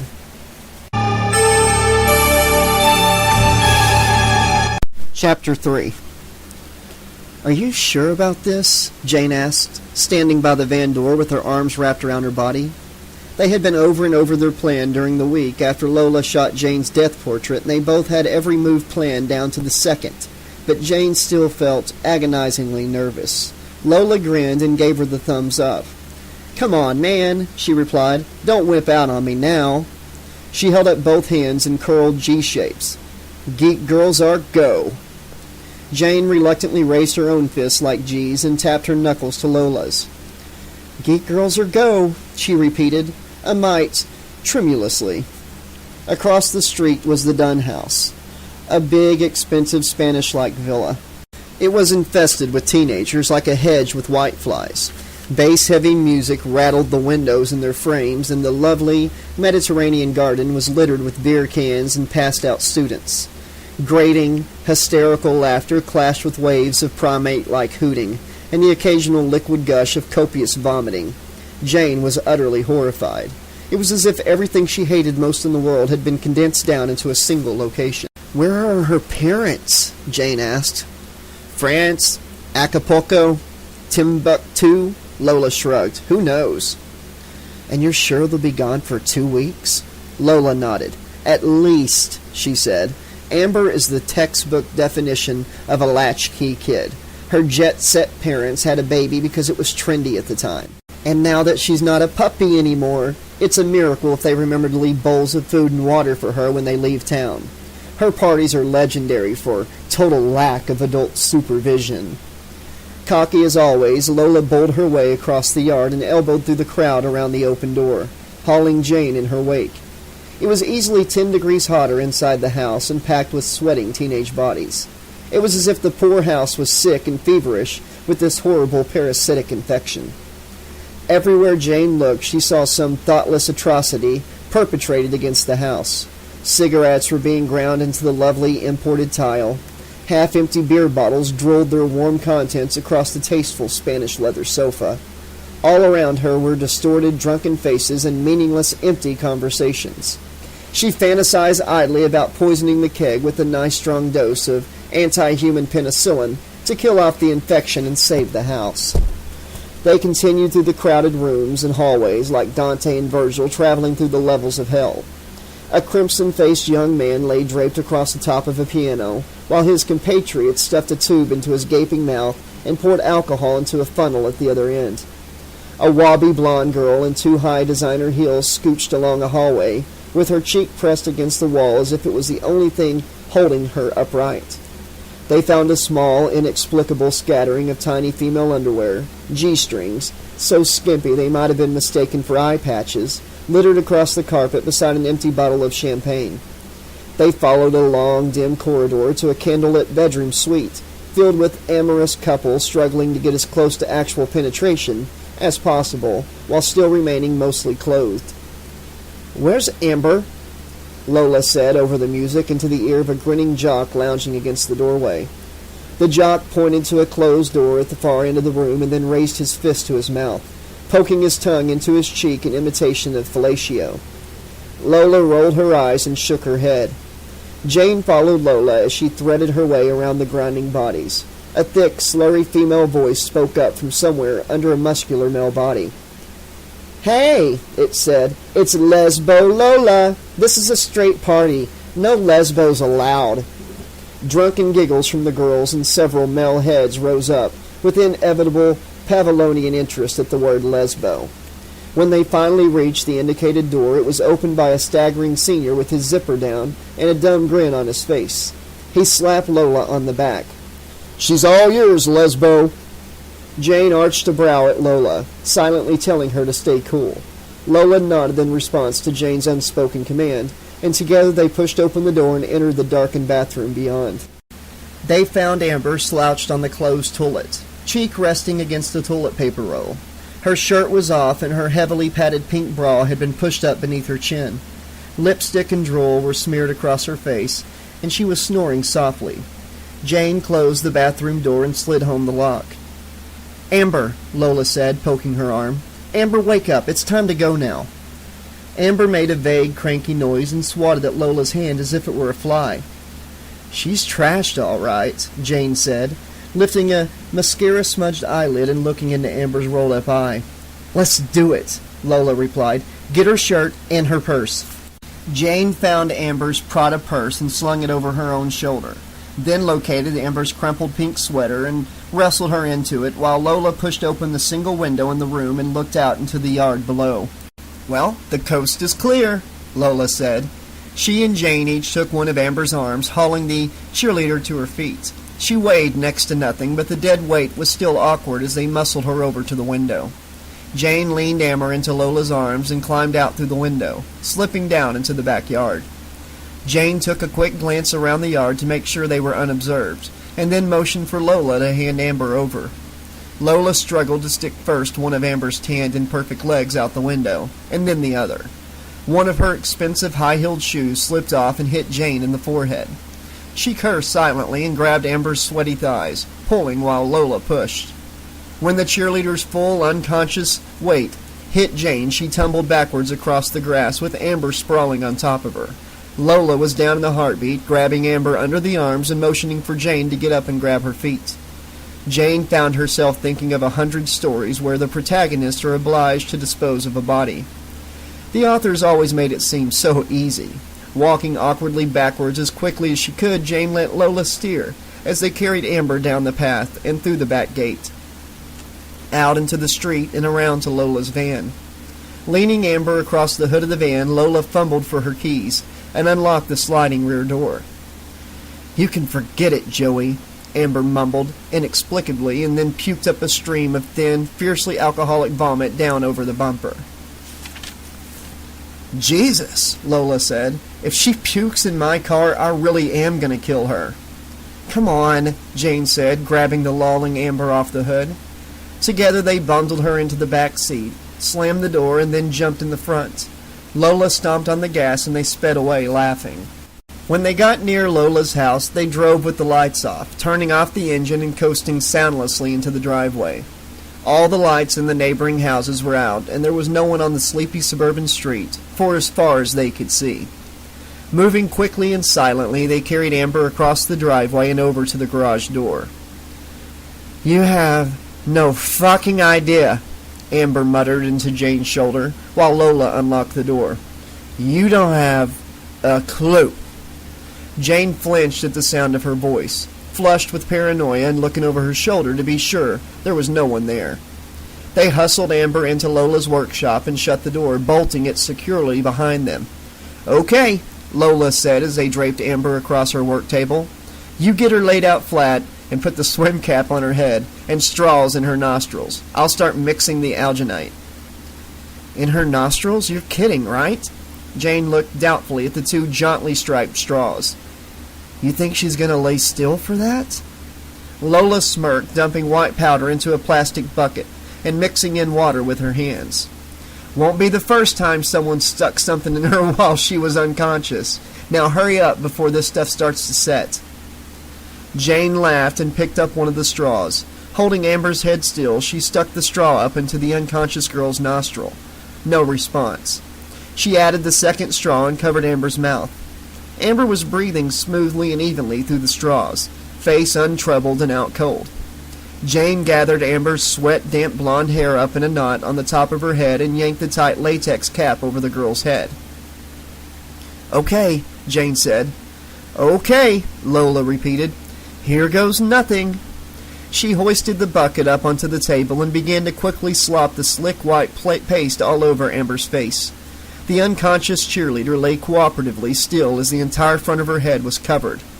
"Timer," Lola said. 15 minutes, Jane replied, setting the timer.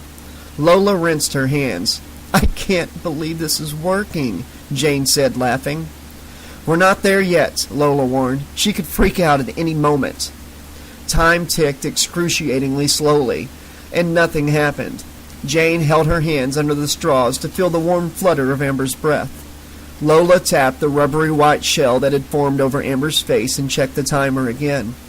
When the 15 minutes finally passed, she peeled the life cast up, revealing a perfect reverse of Amber's sleeping face inside. "It worked," Jane said. "Hot damn," Lola replied. "We're in business." "What now?" Lola smiled. "Principal photography," she said. Together they lifted Amber off the table and carried her to the set that they had constructed earlier. A simple setup, just a single metal folding chair against a blue plastic tarp background. They set Amber in the chair and Jane pulled the swim cap off her head and tied her down with quick, sloppy knots, while Lola set up her video camera on a tripod. She motioned Jane out of the frame and hit record. Silently, the two girls slipped into their costumes. Black fatigue pants, long-sleeved black shirts, black gloves, boots, and black ski masks. When they were both dressed, they entered the set from either side. Jane grabbed Amber by the hair and lifted her head, while Lola slapped her face until she came to a groggy semi-consciousness. "What the hell?" she muttered, struggling against the ropes. "Are you crazy?" "We're making a movie," Lola said, "and you're the star." A movie?" Amber grinned. "I'm the star?" "That's right," Lola pointed to the camera. "You're the star, and we're the bad guys." You're the bad guys, Amber repeated like a parrot, deteriorating into giggles. Now listen, Lola said. The heroine, that's you, has been kidnapped. Just struggle and scream and act real scared, okay? Okay, Amber said, and her head dropped back down on her chin. Christ, wake up, will ya? Lola pinched the underside of Amber's arm. Ow! Amber squealed. That hurt, you fucker. Much better, Lola said.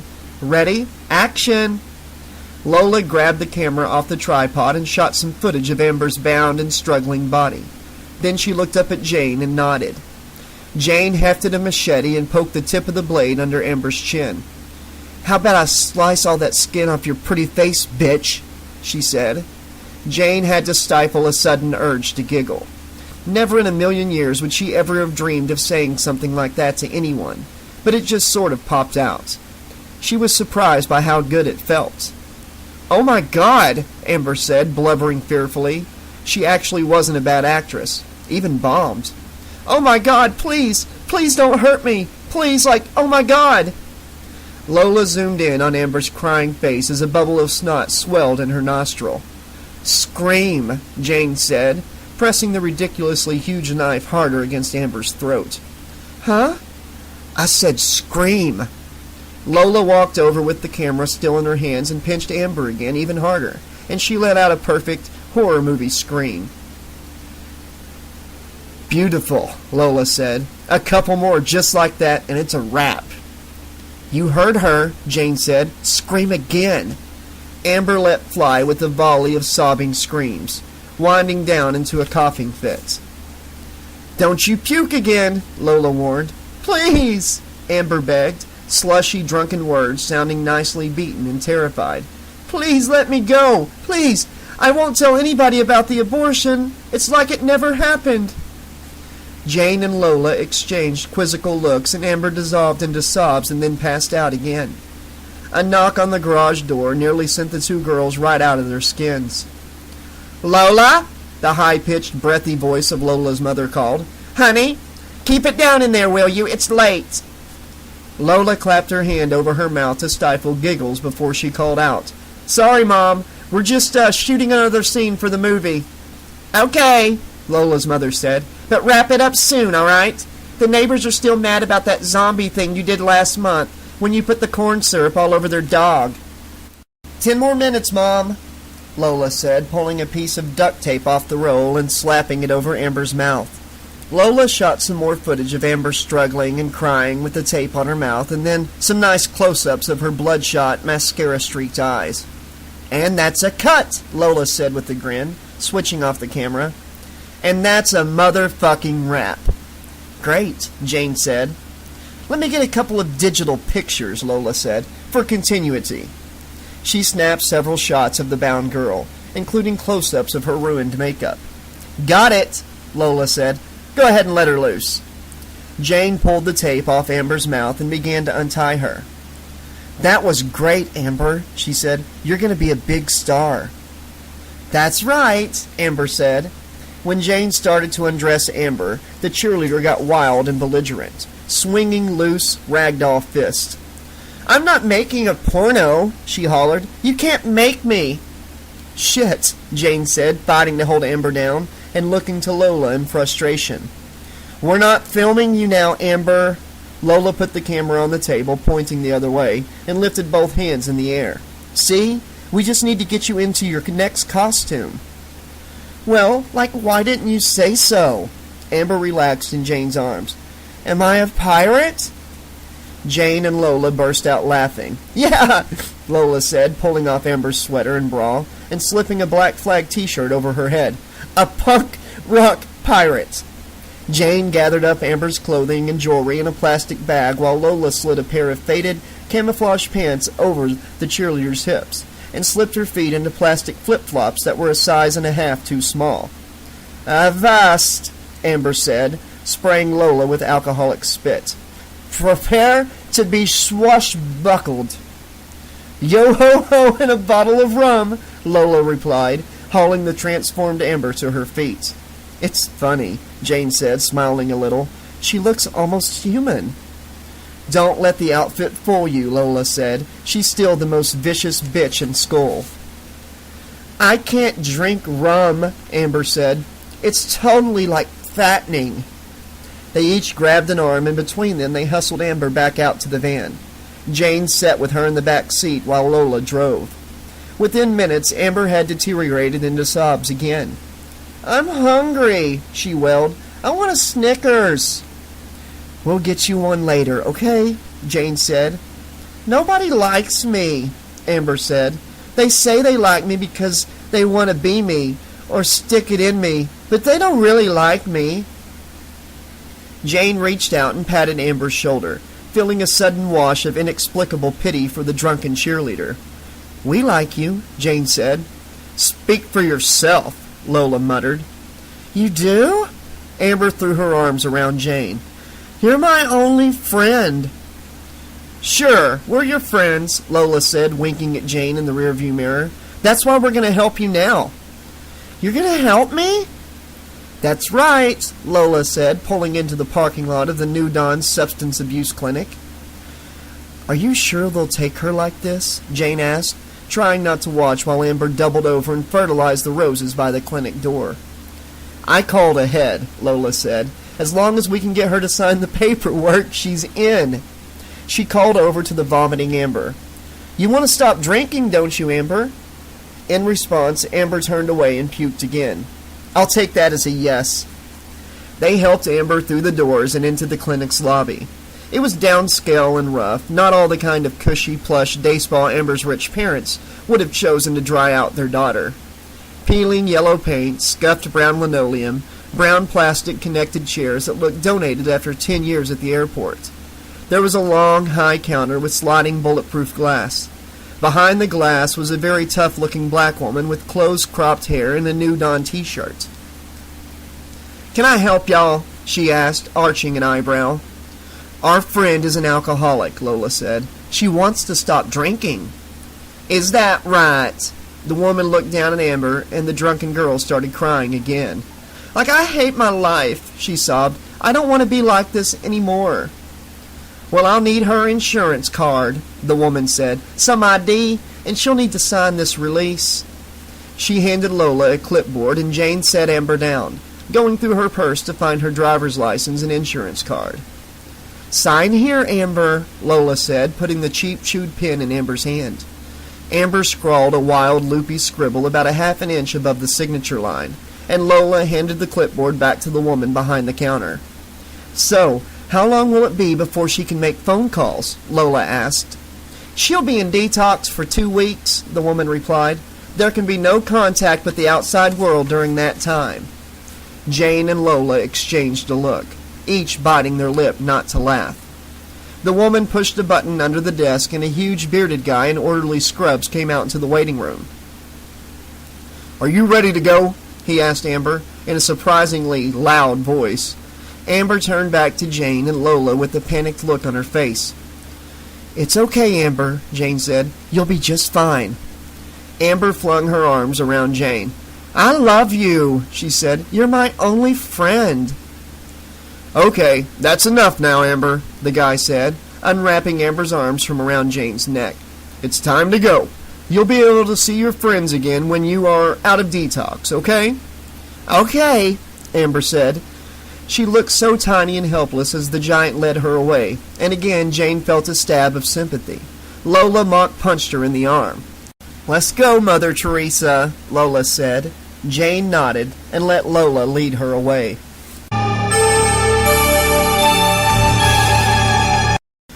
Chapter 4. Rise and shine, Lola said, unscrewing the lid on a thermos full of strong coffee and waving it under Jane's nose. Jane and Lola had both endured 3 hours of ragged, restless sleep on the battered sofa in Lola's workshop. Once again, Jane had been troubled by murky, confusing dreams, underscored by that irritating childish song. She was bleary-eyed and cranky, recoiling from both the sunlight streaming in through the open door and from Lola's cheerful demeanor.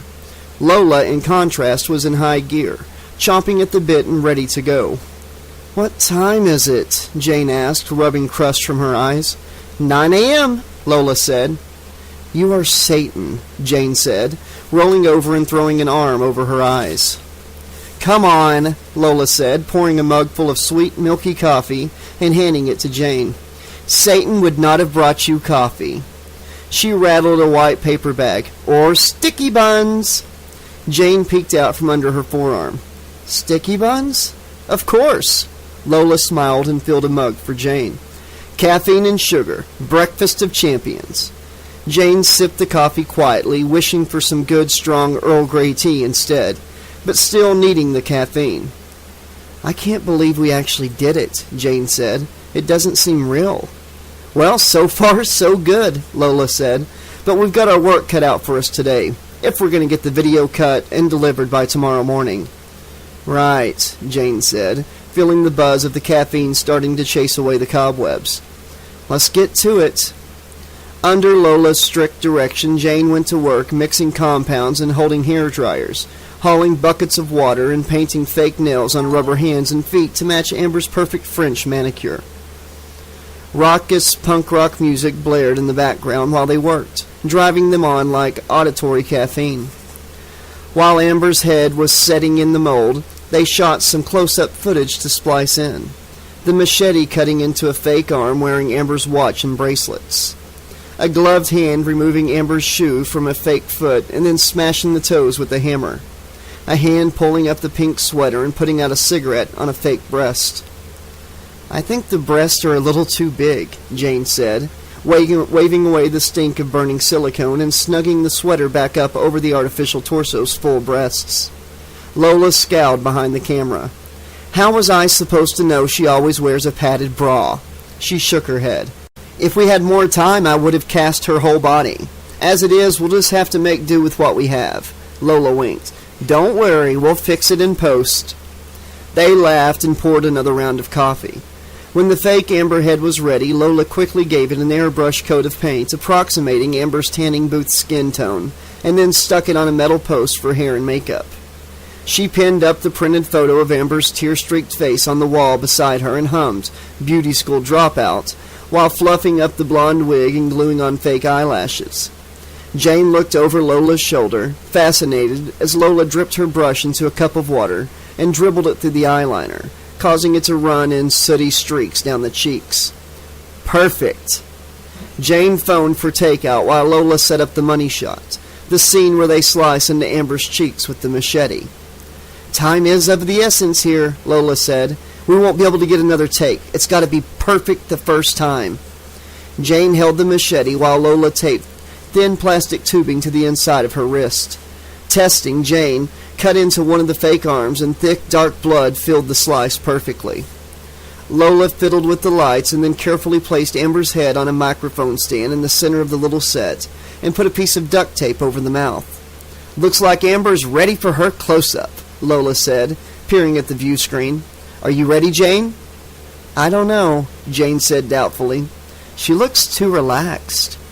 Lola looked over the top of the screen at the head, frowning. "It's the eyes, I think," Jane said. "She doesn't look scared with her eyes closed like that. They're not scrunched up scared closed. They're just out cold closed." "We'll cover them," Lola said. "Stand behind her and cover her eyes with one hand." Jane did as she was told, covering the fake Amber's eyes with her gloves, hand as if playing peekaboo. "Great," Lola said. "Much better. Too bad we don't have footage of you covering the real Amber's eyes. But you know, if I add in one of her muffled screams when you start cutting, I think it's going to fly." Jane shifted her grip on the machete and leaned forward. "Ready when you are, Miss DeMille," she said. "Okay, rolling." Lola lifted one finger and brought it down to point at Jane. "Action!" Jane sliced deeply into the silicone of the left cheek, squeezing the bulb in her hand so that the fake blood flowed into the cut and down the curve of the face. She reached across and slashed the other cheek, carving a matching gash. Her heart was pounding with nervous energy, and she found herself wondering how the real Amber was doing at that moment. If she was sick with DTs and was somehow able to feel what they were doing to her, double, like some kind of postmodern voodoo. Jane had to remind herself of the look on Amber's face when she called her a corpse fucker. "And cut," Lola said. "Fucking A, that was brutal." Jane let out a little nervous laugh and tried to put down the machete. But the tube taped to her wrist kept her attached to the big knife, like an umbilical cord. "Here, let me get that," Lola said, putting down the camera and coming to Jane's aid. "Great job." Jane let Lola remove the tape and tubing and then went to pour herself more coffee. "What's left?" she asked over the top of her full mug. "The demands," Lola said, skinning unselfconsciously out of her spattered work t-shirt and slipping into the black shirt from the night before. She seemed to have no shyness whatsoever about her scrappy, boyish body. You know, the do what we say or else part. The delivery guy arrived then with steaming paper boxes of Thai food, and they took a quick break to wolf down spicy mint pork and thick rice noodles and black soy sauce. More coffee, and Lola wiped her mouth and pulled the ski mask over her head. "No rest for the wicked," she said, grinning beneath the oval opening in the black wool. She set the camera up on the tripod and instructed Jane to stand by as she walked into the center of the little set. "What have you got?" Lola asked. Jane looked into the view screen and indicated the top and bottom of the frame on her own body, with one hand about 6 inches above her head and one just below her breasts. "Tighten up a bit," Lola told her. "Less air above the head and no tits, okay?" "Like this?" Jane asked, pressing down a rocker switch that said zoom. The camera zoomed too quickly, the screen filling up with Lola's masked face. It was really creepy seeing her new friend reduced to this tiny flat image of a sexless stranger. She backed out a bit until she had a frame that ended just above Lola's head and just below the neck. "Rolling?" Lola asked. "Rolling," Jane repeated, hitting the record button. "Okay, this is action," Lola said. She paused, looking fiercely into the camera. "We have Amber Dunn," she said. "Her life is in your hands. If you fail to comply with our demands, notify the authorities or Amber's parents, or deviate in any way from our explicit written instructions, she will die and you will be next. We know where you live. We will find you. There are no second chances." Another long pause, and then Lola raised her hand. "And cut," she said. "That's a wrap." Lola bounded forward and pulled Jane into an embrace. "We did it," Jane said, smiling wide. "Well, we shot it," Lola replied. "Now it's Editsville for me. You can catch some sleep if you like. I'll be pulling an all-nighter, but I'll wake you when I have a solid final." "Okay," Jane said, curling up on the sofa and pulling a Caitlin R. Kiernan novel from her knapsack. She read for a while, but the sounds of Amber's screams over and over were distracting, and her eyes felt hot and scratchy. Eventually she dozed, the book tinted on her belly. In her dream she was floating in cool, dark water. In front of her, like a reverse aquarium, was a glass box, and inside the box was a messy living room. A blonde woman with bad tattoos and track marks on her scrawny arms snored softly on a tacky sofa. The TV seemed far too bright, washing out everything in the room and making hulking monster shadows across the grungy carpet. Jane had the bizarre notion that she was looking at some kind of recreation, a museum diorama, rather than a real room, but it seemed inexplicably critical to memorize every detail. She saw there were other boxes, some room-size like the first, others small and tethered to the bottom of the sea with rusted chains. Inside a smaller box she saw a little dog skull, still covered in sticky brown shreds of flesh. Its neighbors held inexplicable items like broken vodka bottle, a coiled leather belt with no buckle, and a lock of blonde hair tied with a pink ribbon. A hypodermic needle, a glove with strange long knives on the tips of each finger. Jane's bodiless dream self drifted past a second room-sized box, and inside she saw a dim industrial space filled with rusted machines. There was someone there inside that box, someone terrifying, but Jane couldn't see well enough to know who. It seemed like there were thick, oily shadows that moved like living things between the twisting pipes and rusted catwalks, deliberately hiding that person from her sight. She shuddered and pressed ahead through the water. Out of the dark ocean loomed a third glass box, this one almost totally obscured by algae and barnacles. With unconscious dream awareness, Jane understood that this box contained the future, and she was both morbidly fascinated and terrified to see what was inside. Her insubstantial fingers reached out to wipe the algae away, and the glass shattered violently, blood pouring between the cracks and filling the water around her. She flailed away, blood all around her, engulfing her, and she wanted to scream, but it was in her mouth, drowning her. Oh, Jane! Jane! Jane sat up with the start. She was back on the sofa in Lola's workshop. Lola was standing over her with a mug of coffee. She looked pale and exhausted, bruised blue shadows under her eyes. Jane took the coffee. "What time is it?" Jane asked. "A bit past 1 in the morning," Lola replied. "Ready for a test screening?" Jane swallowed a hot gulp of coffee and nodded. Lola ushered her over to the desk and sat her in the slightly warm padded chair. Lola pulled up a plaster-spattered stool behind her and reached around to click the mouse on her computer.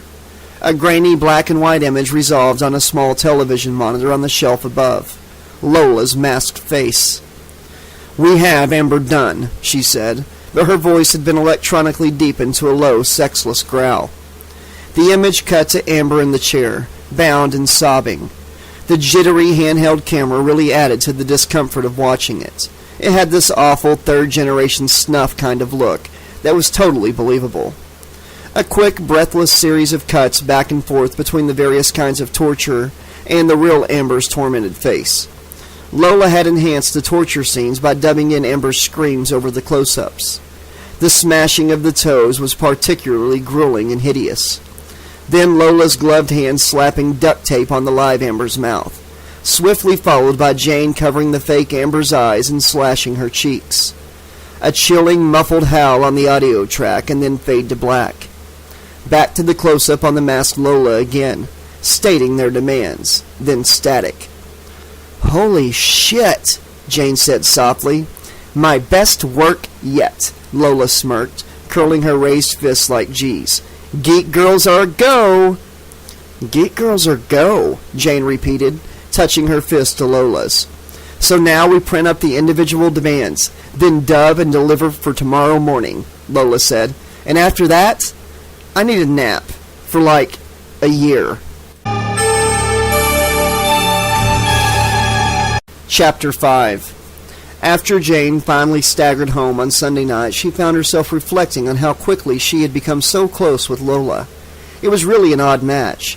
Her musical tastes were totally different, and Lola's taste in films was completely opposite to Jane's sensibilities. Lola rarely read, but books were everything to Jane. Reading was her first love and lifelong passion. While Jane was girly and refined, Lola was boyish and rebellious. Jane cared a great deal about getting good grades and picking the right school. She wanted to get her doctorate in English Lit, and lock herself away in the ivory tower like some raven-haired, intellectual Rapunzel. Lola thought grades were used by adults to punish creativity and free thinking, and can think of little else but running off to Hollywood to make monster movies. Under different circumstances, Jane would have disliked someone like Lola, and would have secretly catalogued her amongst the mundane masses that she encountered in every school she ever attended.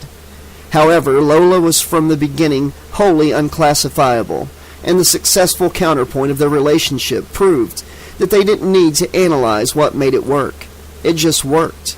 Like war buddies, strangers thrown together by circumstance who endure pain and fear and share hard-won victories, emerging on the other side as the closest of friends.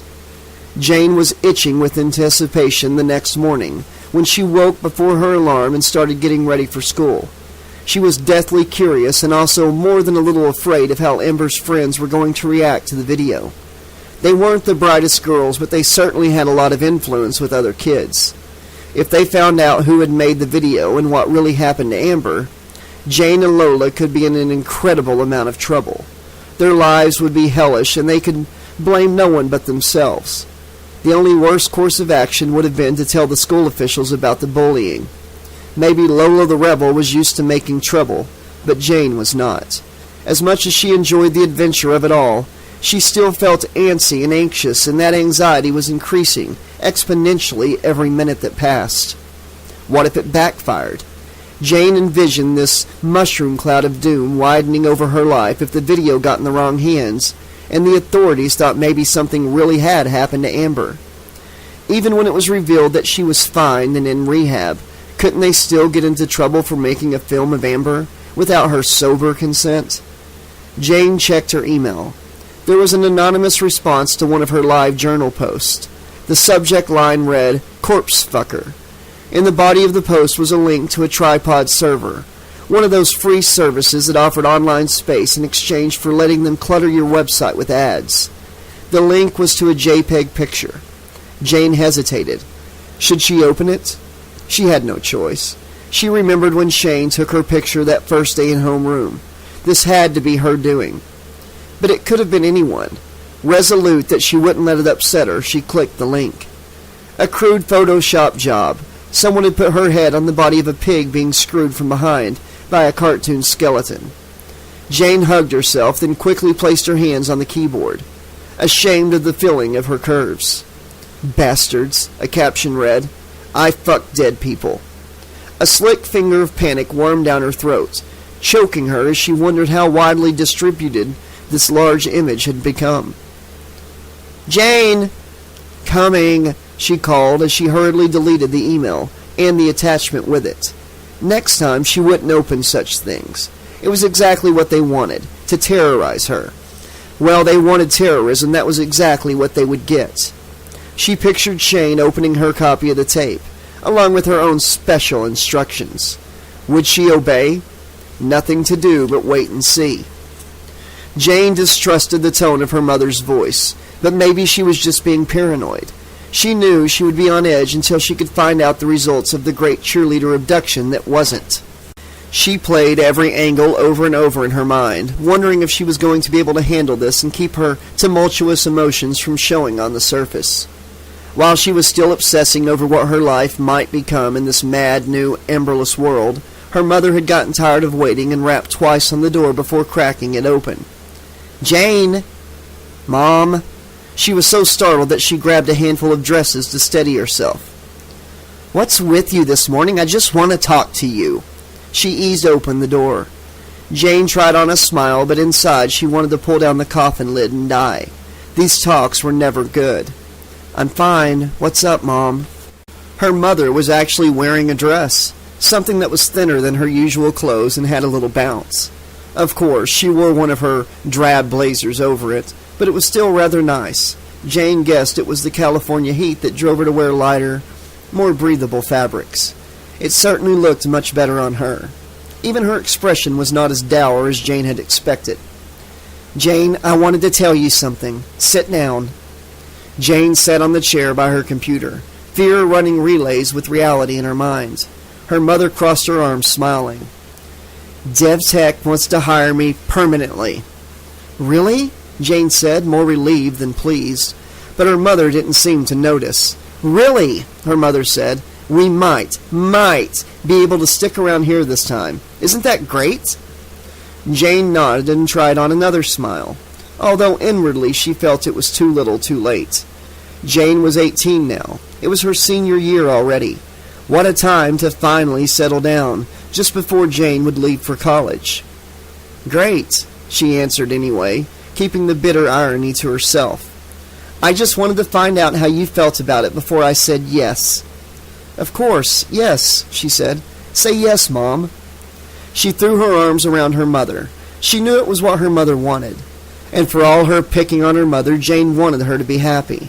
She had a life too and deserved a chance to settle in and put down some new roots. She'd watched her mother go through so much misery, worry, and loneliness since her father's death. She just wanted her to feel good for once. "All right, I will," she said, hugging back tightly. "I would have asked you sooner, but you were at your friend's house all weekend. I'm so glad you're starting to meet people and make friends, kiddo." "Oh, Lola's okay," Jane said, "for a Californian." "That's more like the misanthropic daughter I know and love," Jane's mother replied, grinning. She gently swept a stray ebony strand from Jane's forehead. "I was beginning to think you might have been taken over by aliens." "We don't have much in common," Jane said. "Well, except for being geeks, I suppose." "What's wrong with being a geek? I'm a geek. Your father was a geek. In fact, you come from a long and illustrious line of geeks. Be proud of your geek pedigree." "I am," she said, thinking of their plan to achieve revenge against the enemies of geekdom. "I really am, Mom." "Anyway, in case you decide you do want to be more social with your geeky new friends, I thought I'd splurge and get you a little something." She reached into her right blazer pocket and removed a compact cell phone. "It's got everything. A camera, browser, all that. Just don't go over 600 minutes a month before 6 at night, okay? After that, it's free." She handed Jane the phone. Jane flipped it open and gingerly examined the little metallic keys, the mute gray screen, the sleek volume buttons along the side. A brand new 2006 compact cell phone. Her mother gave her the box and instruction manual, as well as the phone number. She showed her how to turn it on and how to dial out. They spent several goofy minutes trying to make silly, memorable words out of her new number. "How about 555 Glee?" her mother suggested. "Too cheerful," Jane replied. "How about 555 Icky?" "Icky!" her mother laughed. "That's more like my daughter." They saved Lola's home and cell phone number, as well as her mother's work and Nextel number, in the address book. They even created voice prompts so that she wouldn't have to dial at all if she didn't want to. Rushing out the door with her red nylon backpack, Jane felt armed. The black clouds of anxiety around her all dried up and dispersed as she thought about all the ways she could use her new phone. Now that she was technologically on par with everyone else at school, if not superior in some ways, she felt far better equipped to deal with whatever might happen. But as soon as she saw the ugly school building with its hunchback gymnasium, her confidence blistered and peeled with astonishing speed. The phone seemed pitifully small and inadequate in her back pocket. She felt suddenly sure that she was riding a train right into a wall, and that this lunatic plot for revenge was going to be her undoing. There was no sign of Lola before first period, but that didn't mean anything. Lola came and went as she saw fit, ditching class and showing up defiantly late. She would arrive in her own time and not a minute before. Alone, Jane headed to French class with the leaden fear coiled through the maze of her intestines. Ashley and Kayla would be there. Amber would not. The results of their labors would finally be known. She decided to slide into class and ignore the enemy no matter what. If she didn't play innocent, the gig was up. Bracing herself for whatever confrontation might or might not occur, Jane took several deep breaths and rode into the room with the steady stream of students. As she sat, she saw no trace of the cheerleaders. She overheard one of the jocks ask a friend if there was some kind of special cheerleading practice. "Sure there was," the guy replied. "At my place last night, we had a menage a four, and I wore those bitches out." "Yeah, sure you did," the first jock replied. "Then you woke up and your jammies were all sticky." Witless snickering filled the room, and the speculation continued. Jane's ears widened into government-issue extraterrestrial detecting satellite dishes that picked up every comment in the room.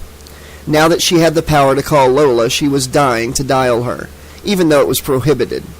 Text messaging would be better, but even if she knew how, she couldn't do that either.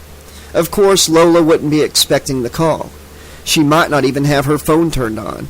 Jane would just have to wait until she got out of class, and that seemed like absolutely forever.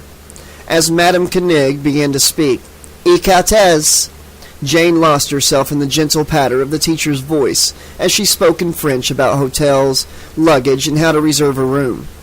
Just as Jane's satellite system was shutting down and she began to focus on the work at hand, the whispers and gasps of her classmates drew her attention to the door. Kayla stood trembling in the doorway. Her entire head had been shorn of her sleek and pampered locks, as per her personalized written instructions. No hat, headscarf, or covering of any kind would be permitted, or else Amber was history and she'd be next. At first, Jane had been skeptical about the power that a simple haircut would have to hurt the cheerleader. Of course, Jane liked her own long black hair very much, but it would not be the end of the world if she had to cut it off. She could finish her wreath right away and probably have enough left over for a choker or a brooch. Jane's hair grew like a weed anyway, and would be back before she knew it. But Lola had been insistent.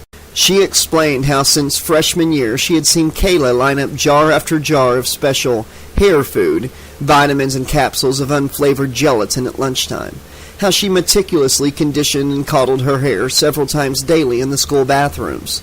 She apparently spent hundreds of dollars on top-of-the-line hair products and went 3 times a week to an upscale salon for straightening and deep conditioning. Her hair was not very long, only just below shoulder length, but it was clearly a point of intense personal angst for Kayla. So now there she was, shorn and shaking like a spring lamb, and Jane could see that Lola had been right. Kayla hadn't done a very good job of shaving her head either. Her dark scalp bristled with incomplete sweeps from a razor that was less than perfectly sharp. She was wearing a trendy pink skirt and a tight black blouse, clutching her leather backpack like a life preserver on the high seas. Eyes puffy, lips pouting, but her head was by far the oddest thing Jane had ever seen. The surface was lumpy in places that Jane knew should be lumpy from a purely anatomical standpoint. But still it looked very, very wrong. Talk about extraterrestrials. Kayla's enormous eyes and jutting chin made her look exactly like a gray alien. In fact, she looked like she'd been abducted and returned by the Greys as a rejected potential family member, an experiment in adaptability to alien life that went horribly awry. The terrified girl timidly entered the classroom as every student gaped and gasped. She shrugged, pulling her shoulders tightly to her ears as if that would cover her glistening bald head. She was as bald as any of the guys in class. As she slid into the aisle between the desks to take her seat behind Jane, Kayla dropped her gaze to the floor in deep shame. She completely avoided Jane's eyes, which made Jane's heart hop wildly. Success! Success! Jane wanted to howl with glee. She wanted to jump up on her chair and belt out a Broadway tune. She wanted to cackle like a crazed drug fiend. She wanted to rub her hands together and twirl her mustache. She wanted to crack a bullwhip and usher Kayla into her circus cage, holding her at bay with a wooden chair and pistol. Of course, she hadn't seen the other 2 girls yet. Jane had a feeling that it was not a clean victory yet. Although the most vulnerable, Kayla was by far not the dumbest of the bully gang. Stupidity could sway the course of events in all sorts of incalculable ways, and there was plenty of it still out there. Still, it did kick ass to see Kayla cowed. Madame Koenig made light of the cheerleader's new look. She turned the discussion to hair color and styles, reviewing the vocabulary for every color and length of hair. One of the jocks asked Kayla if she'd lost a bathroom hair versus hair match against one of the varsity wrestlers. The class laughed, of course. Jane could feel Kayla behind her, imploding with embarrassment. Because she couldn't help it, Jane took a long strand of her own hair and started twirling it luxuriously. When she finished, she put the strand in her mouth for a few moments as she took notes and then swished her hair off her shoulder and over the top of her head, exposing her ear and changing the part to the side. She had no idea she had this evil streak in her. She was enjoying it immensely, especially knowing that Kayla got the full view of Jane's hair falling gracefully back into place. She wished she could take out her brush, but that would be too obvious. She wanted Kayla to suffer, but didn't want to be accused of being the perpetrator of Kayla's troubles. When French class ended, Kayla bolted out of the room. She stumbled pathetically as she fought past the surge of students to reach the hallway first. A string of whistles and jokes followed her. Nearly everyone in unison yanked their cell phones from either bags or pockets and began dialing. The grapevine was now on fire. Jane calmly stood and readied herself to leave, but she was absolutely dying to call Lola. Of course, she would probably get the news before Jane could even dial. It didn't matter. She ran into Lola in the 3rd floor hallway as she headed over to history class. "Is it true?" Lola asked. "Did you see it?" "With my own eyes," Jane responded. "You were right. You'd think she was forced to cut off her thumbs or her breasts." Jane leaned forward, grinning. "I played with my hair in front of her through the entire period." "Oh, you wicked bitch!" Lola shrieked happily. She held up 2 fists like G's, and Jane did the same, and they touched knuckles. "It was genius. I couldn't have dreamed of a better retribution. Have you seen Ashley or Shane?" Jane shook her head. "I gotta go." She reached in her bag and pulled out her cell, flashing it at Lola. I'll have my people call your people, and we'll do lunch." "Holy shit, where'd you get that?" "My mom," Jane replied. "That's hella cool. Okay, call me." "All right, I will. See you later." "Later, girl." The two girls spun off on their different trajectories, Jane once again buoyed up on her victory over Kayla. History was relatively quiet. The bore of a history teacher droned on about the French Revolution and how it led to the beheading of King Louis XVI and his wife, Marie Antoinette. He was trying to build up a parallel with the American Revolution to show how our example of rebellion and independence affected the rest of the world. As the teacher described the rise of Maximilien Robespierre the Incorruptible, as he terrorized 18th century France, snicking off the heads of the French aristocrats, Jane secretly cheered for Robespierre and his republic. She built her own mental guillotine and walked each bully up to his or her execution. Take that, Marie Antoinette. It was only a fantasy, but it satisfied her. Hell, seeing them cowed and humiliated was more than enough. But what of the other two girls? Jane envisioned them locked in the Bastille that once held peasants, but now imprisoned only those of the monarchy. They begged ceaselessly for release before their execution as they watched their fellow aristocrats fall one by one under the blade of the Republic. "Je suis triste de sol," they would cry. "I am so sorry." That was all she needed. To see them suffer one way or the other was her raison d'être, her reason for being. To end the long reign of the monarchy of the popular would give her soul peace it would never know, even if she got into the best college in the world. It would assure her that the rest of the world did not necessarily behave this way, and, if it did, she could triumph over it. Her years of feeling trapped and powerless would be over. The problem was, her history teacher droned, that Robespierre became too popular, too powerful. He had been a member of the cult of reason, and not before long he was demanding that the state officially recognize that there was a God. He even began to attack not just the conservatives, but the moderates as well. No one was safe. Everyone was suspect unless they held views as extreme as Robespierre's. Liberté, égalité, and fraternité soon deteriorated into the reign of terror. We have to remember Gresham's law of political morality. While the bad spurs the good to action, the good in turn become corrupt in the tireless and inevitable quest for power. A bloodbath rarely returns anything but a bloodbath. Jane floated out of class and into homeroom, where she sat and studied the phone's many functions. That was the best thing about having a technical geek mom. She never settled for anything but the best gadgetry. Shane was there in homeroom already, but she was silent and clenched with torment and anxiety. Her personal humiliation would not begin until lunchtime. She tried to pay attention to her friends as they chatted excitedly about the missing Amber and the deformed Kayla. The redhead nervously petted her own hair as they pitched each other devastated looks over the surprising demise of Kayla's chauffeur. Their talk was immediately backstabbing and vicious. Kayla was now prime material for every cruel sort of gossip imaginable, but Jane could see that Shane was not participating, knowing she would be next in line for target practice. The anticipation was delicious. The homeroom teacher began to call roll. "Amber Dunn?" Jane suppressed a giggle. Amber Dunn was answering roll call in rehab, tee-hee. The sheer joy of triumph flooded her once more. The day edged on into the afternoon. Just after the lunch bell, she called Lola. There were 2 lunch periods, and Jane's was second. So was Shane's. "LCFX," Lola said when she answered. "Hey," Jane said. "Oh, hey," Lola replied. "Any news?" "Nope, I'm kind of worried, actually." "Why?" "No sign of Ashley yet," Jane said. "What do you think has happened?" "I don't know. Shit, anything really. Just be cool. Just..." Lola broke off and an uproar showered the cell phone reception with static. "Holy shit," she said over and over. "Holy fucking shit!" "Lola, what's going on? Where are you?" "Run to the cafeteria, quick." Jane kept the phone planted to her ear as she sped down the hallway towards the stairwell.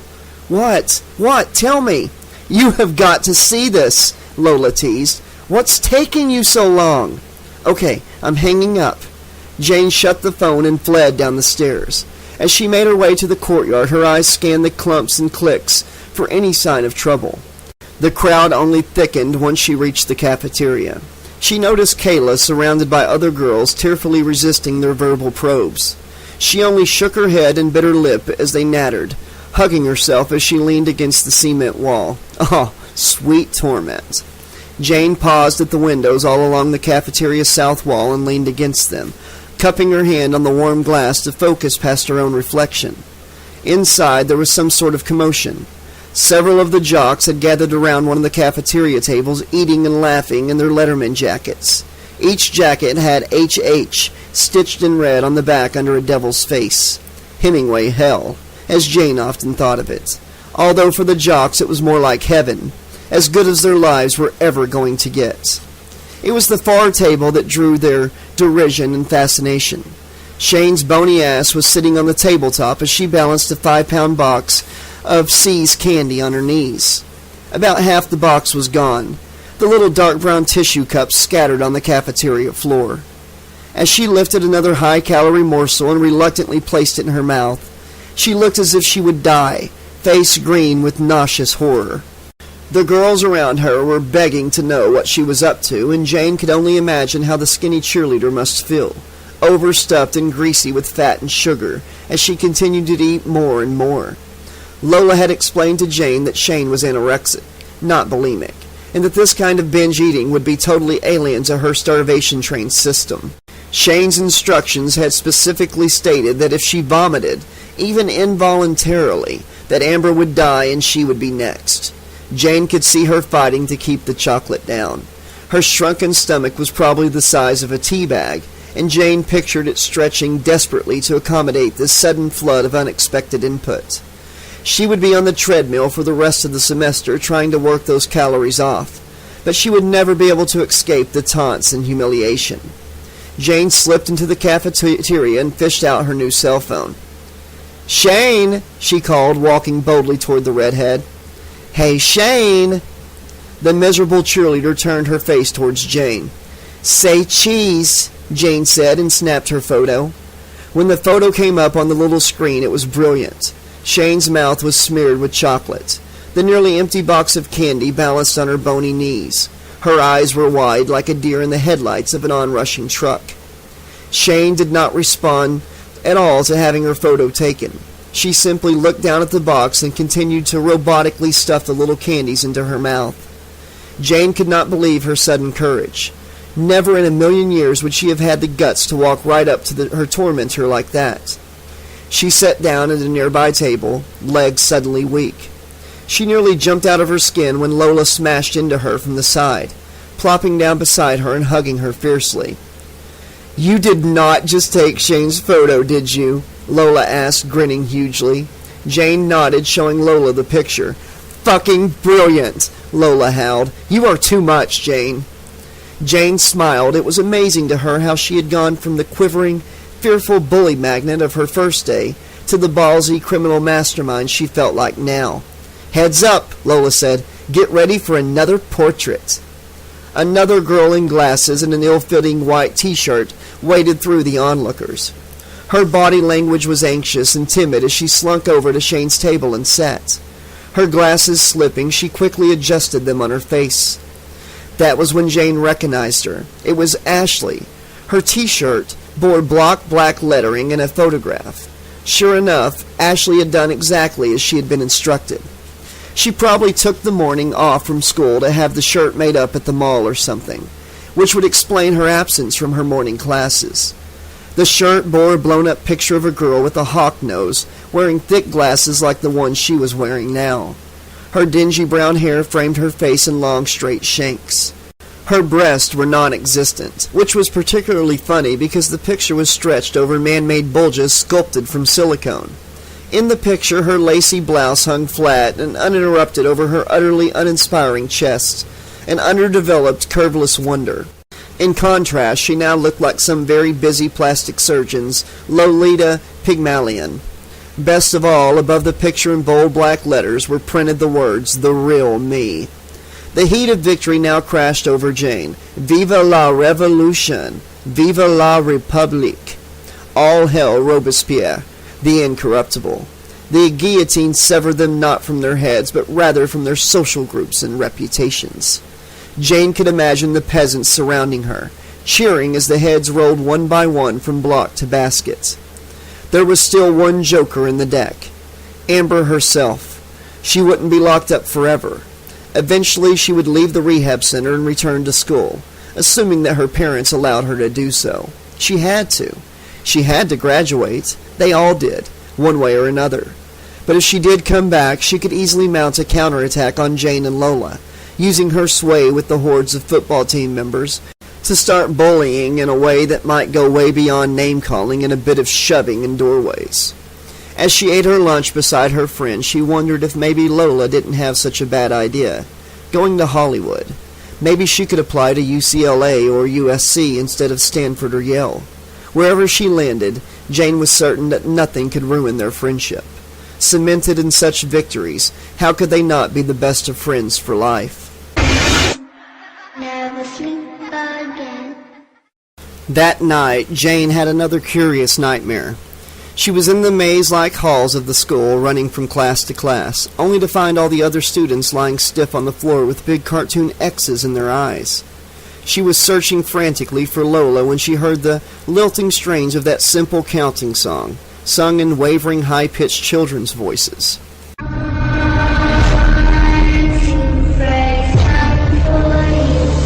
She turned the corner and saw a trio of little blonde girls in perfect starched white dresses, white socks, and clean white shoes. They were skipping rope at the far end of the hallway, 2 girls turning the rope while the third jumped, stomping her chubby legs on the scuffed linoleum.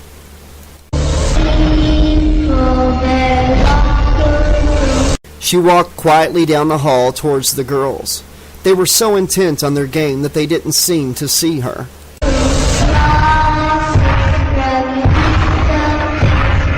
She was less than 6 feet away from the girls when she noticed a small crimson stain on the front of the jumping girl's party dress.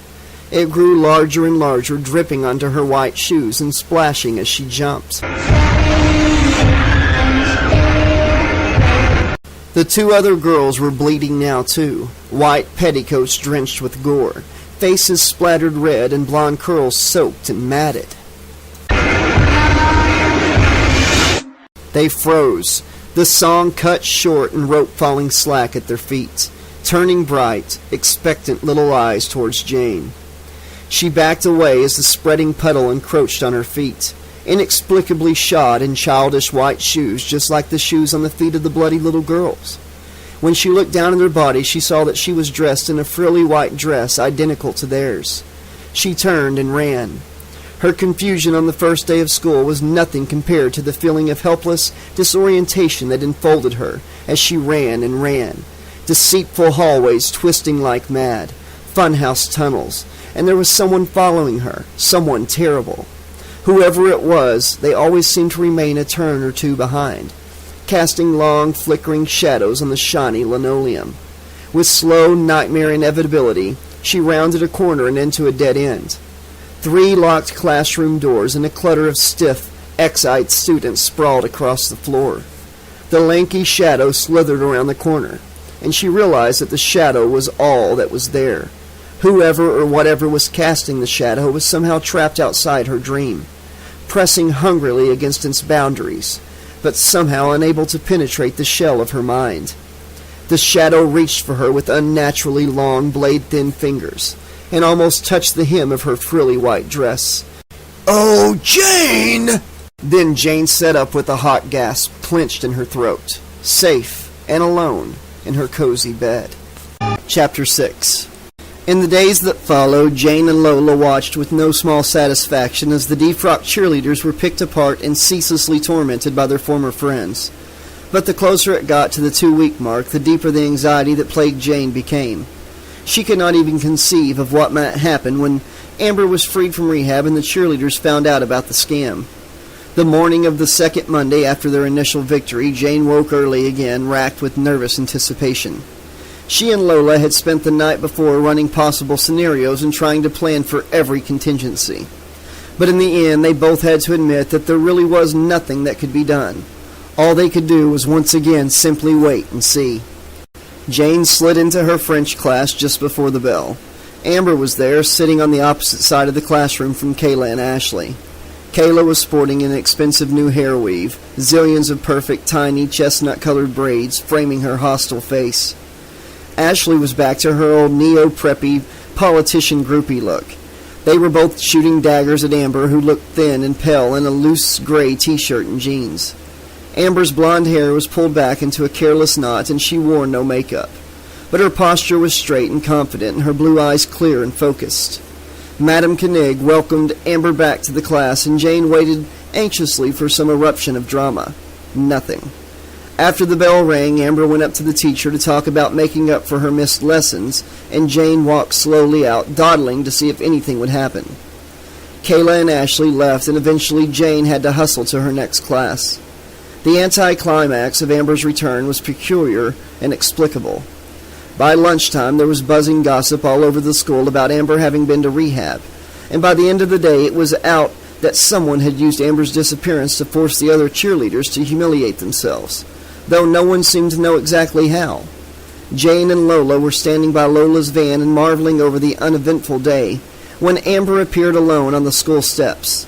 She squinted in the sun, looking around for something, and Jane was horrified when Amber spotted them and walked briskly over to where they stood. Jane's heart stopped in her chest. "Hey," Amber said. "How's it going?" Lola replied, as if Amber Dunn chatted with her every day. Jane was too nervous to speak. This couldn't possibly be anything but the very worst of omens. Amber looked around at the crowds of nearby students, making no effort to disguise their unsubtle eavesdropping. "Can I talk to you guys?" she asked. "About what?" Lola frowned. "It's like private," Amber said.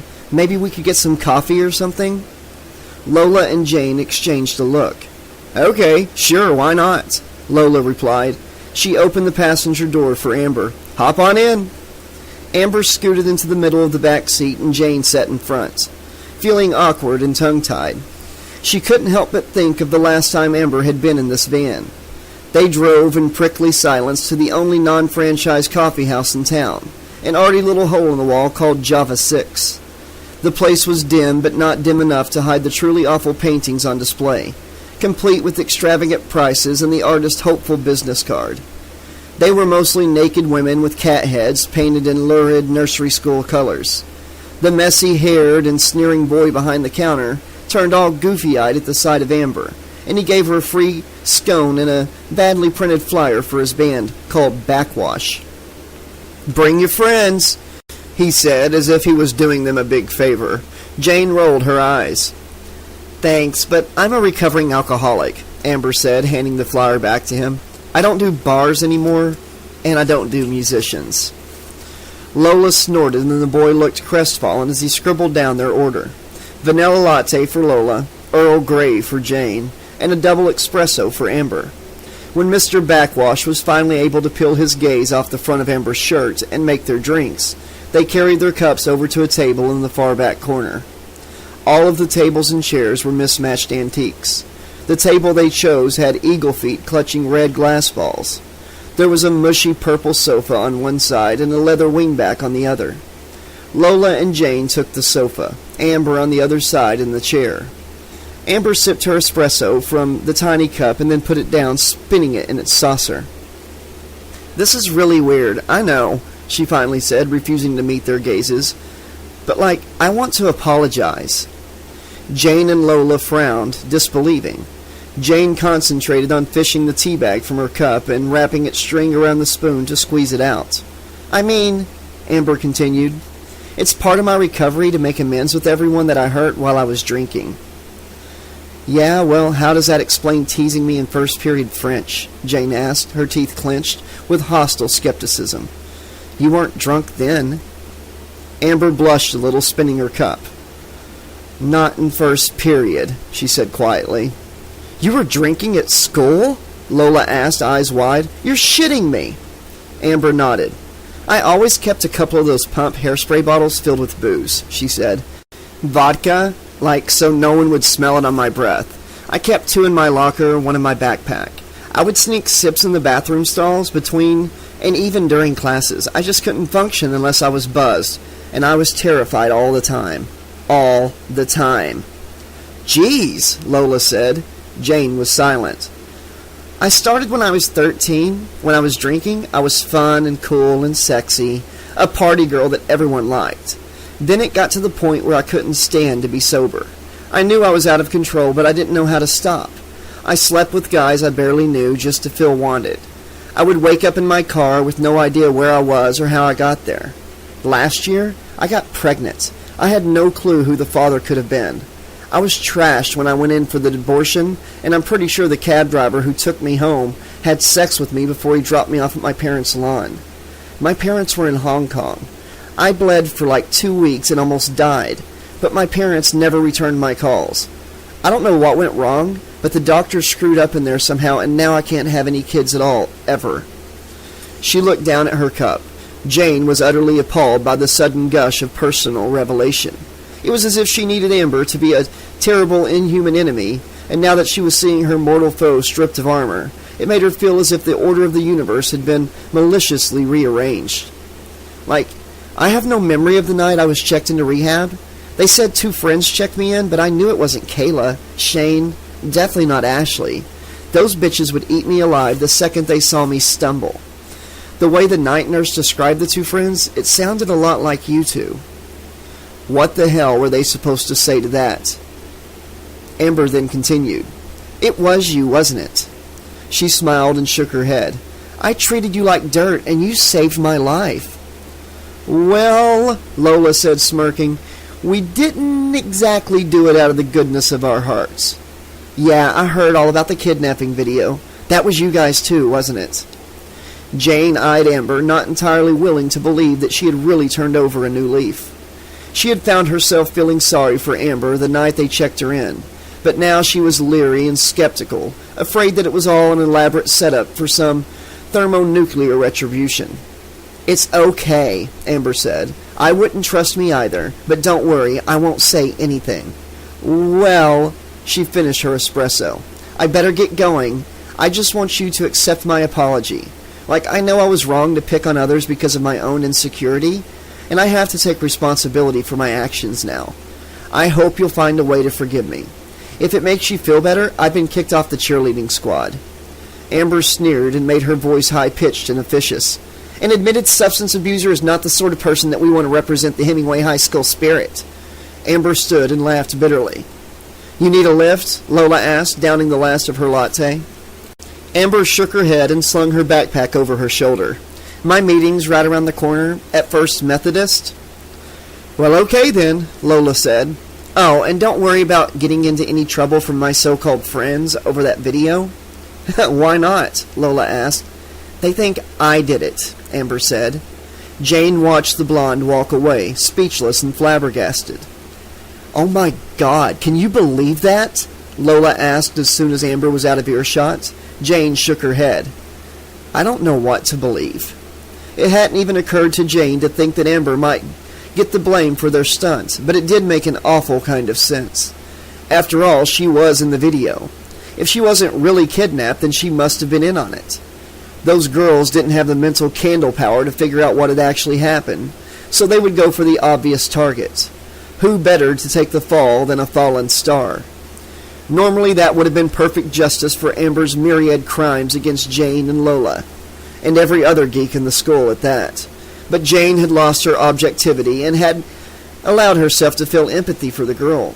She didn't know if she could feel good about Amber's demise anymore. She had it coming, but somehow the victory had soured. Jane swallowed the last sip of milky tea and wondered what the next few days would bring. It wasn't until the following Friday that the cheerleaders struck out against their former queen. Lola called Jane's cell phone during lunch period, telling her to haul her ass to the third floor girls' room. Jane could hear whistles and catcalls in the background. She left her sandwich and half-drunk soda on the table and took off at top speed. When she made it to the girls' bathroom, there was a crowd outside the door. Lola was there, and as soon as she saw Jane, she grabbed her arm and muscled the gawkers out of the way, pulling Jane into the bathroom. In the last stall, Amber was being held down by Ashley and Kayla. while Shane emptied a bottle of cheap gin into Amber's mouth. Amber spat and choked while the excess ran down the front of her shirt. Shane laughed and poured the rest over Amber's head. Amber's blonde hair was soaked, her face crimson with shame and fury. She thrashed in the cheerleader's grip, but they held her fast while Shane cracked the cap of a second bottle. All around them girls were chanting, "Chug, chug, chug, chug." "We gotta help her," Lola said. "They'll eat us alive." Jane looked around at all the primal, contorted faces, hooting like chimpanzees whipped into a killing frenzy. She had never been in a physical confrontation in her life, and had hoped to keep it that way. But Lola was right. They couldn't just stand by and let Amber suffer. "Fuck it," Lola said, and dove at Shane, causing the bottle to drop and smash against the tile. The prospect of an actual fight was apparently so much more interesting than simple torture that everyone cheered and made space for the flailing pair, unwilling to interfere with such an exciting spectacle. Echoes of "cat fight" started attracting boys who pushed their way in, sniggering as Shane's blue cotton thong panties and pale, meager butt cheeks were revealed beneath her rucked-up skirt. Lola was clearly stronger, but Shane fought like a rabid weasel, screeching and gouging Lola's face with her long nails. Kayla and Ashley let go of Amber and ran to cheer on their new leader, and Jane ran to Amber's side. Amber was crying and hugged herself, and Jane put her arm around the damp and shaking girl. She looked up at Jane and fisted tears from her mascara-smeared eyes. Am I a geek now?" she asked, laughing through her tears. "Yeah," Jane said, handing Amber an antique handkerchief embroidered with delicate swallows. "I think you are." Miss Tanner, the gym teacher, burst in at the moment, blowing her whistle. Lola let go of Shane, and the skinny girl staggered back into the arms of her fellow bullies. "What the hell is going on in here?" she hollered. Pausing, she sniffed the air. "Have you girls been drinking on school property?" The crowd slipped away like cockroaches, leaving only the cheerleaders, Amber, Lola, and Jane. "It was Amber," Shane said. "I guess rehab didn't work." "Bullshit," Lola replied. "They poured the shit all over her. I saw it." "That's right," Jane said. "No way. Like, nobody made her do it. She's just out of control." "Shane tried to stop her," Ashley piped up. "Then Lola went crazy and attacked Shane for, no reason." "I want all 6 of you in the principal's office," Miss Tanner said. "Now!" Jane and Lola waited for Amber, who was last to disappear into the tweedy inner sanctum of the principal, Mr. Ratner. The cheerleaders had been interviewed first and left looking smug and justified. Jane went in next and told her version of what happened with her heart pounding in her chest. She knew she was telling the truth, but the grim and silent Mr. Ratner still made her feel as if she were lying. He clearly did not believe a word she said. Lola was given detention along with Shane because fighting is not an acceptable method of problem solving at Hemingway High, regardless of the circumstances. They were still waiting to hear Amber's fate. When Amber came out of the office, she seemed beaten and defeated. She had not been allowed to rinse off and still stank of gin. "That's that, I guess," Amber said. "Well, what did Ratty say?" Jane asked. "I've been expelled," Amber said. Again, that bitter half-laugh. "I was drinking in school every day since I was a freshman, and it's like never caught. But now that I stopped, I'm finally being expelled for it." "Aw, man," Lola said. "That's bullshit. You gotta fight it." Amber shook her head. "What's the point?" she said. "I don't want to be here anymore. My parents don't care. They were going to be in Barcelona for my graduation anyway." "Well," Jane said, unable to help herself, "you can't just throw your education away. You give up now and I promise you'll regret it. You have the rest of your life to consider." Amber shrugged. "I'll just get my GED and apply for college somewhere far, far away. Start a whole new life." She looked up at Jane. "Think you could help me study for the test?" Jane smiled. "Of course." Lola curled her fist into G's and started chanting.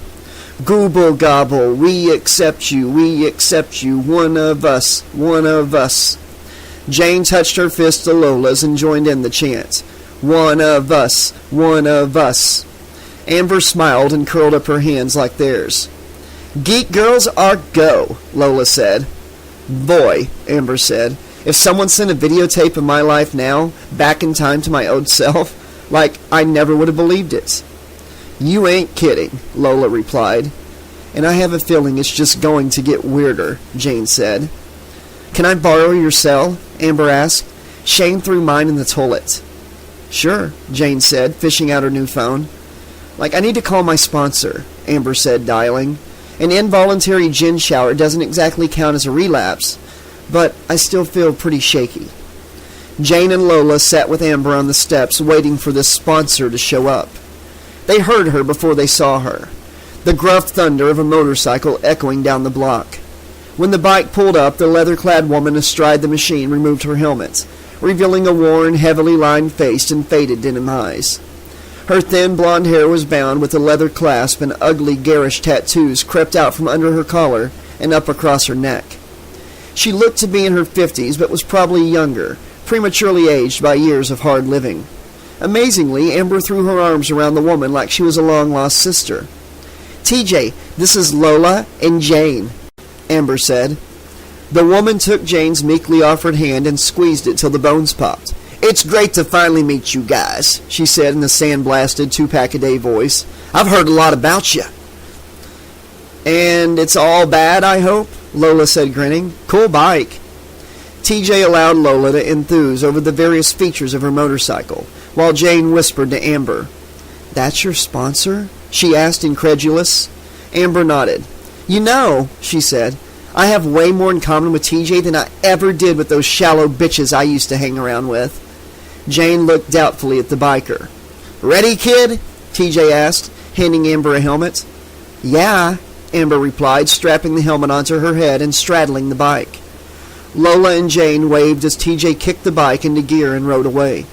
When they looked back at the school, they saw a dozen hands reaching for a dozen cell phones, ready to spread the news about Amber's expulsion and subsequent departure from Hemingway on the back of a Harley hog. Chapter 7.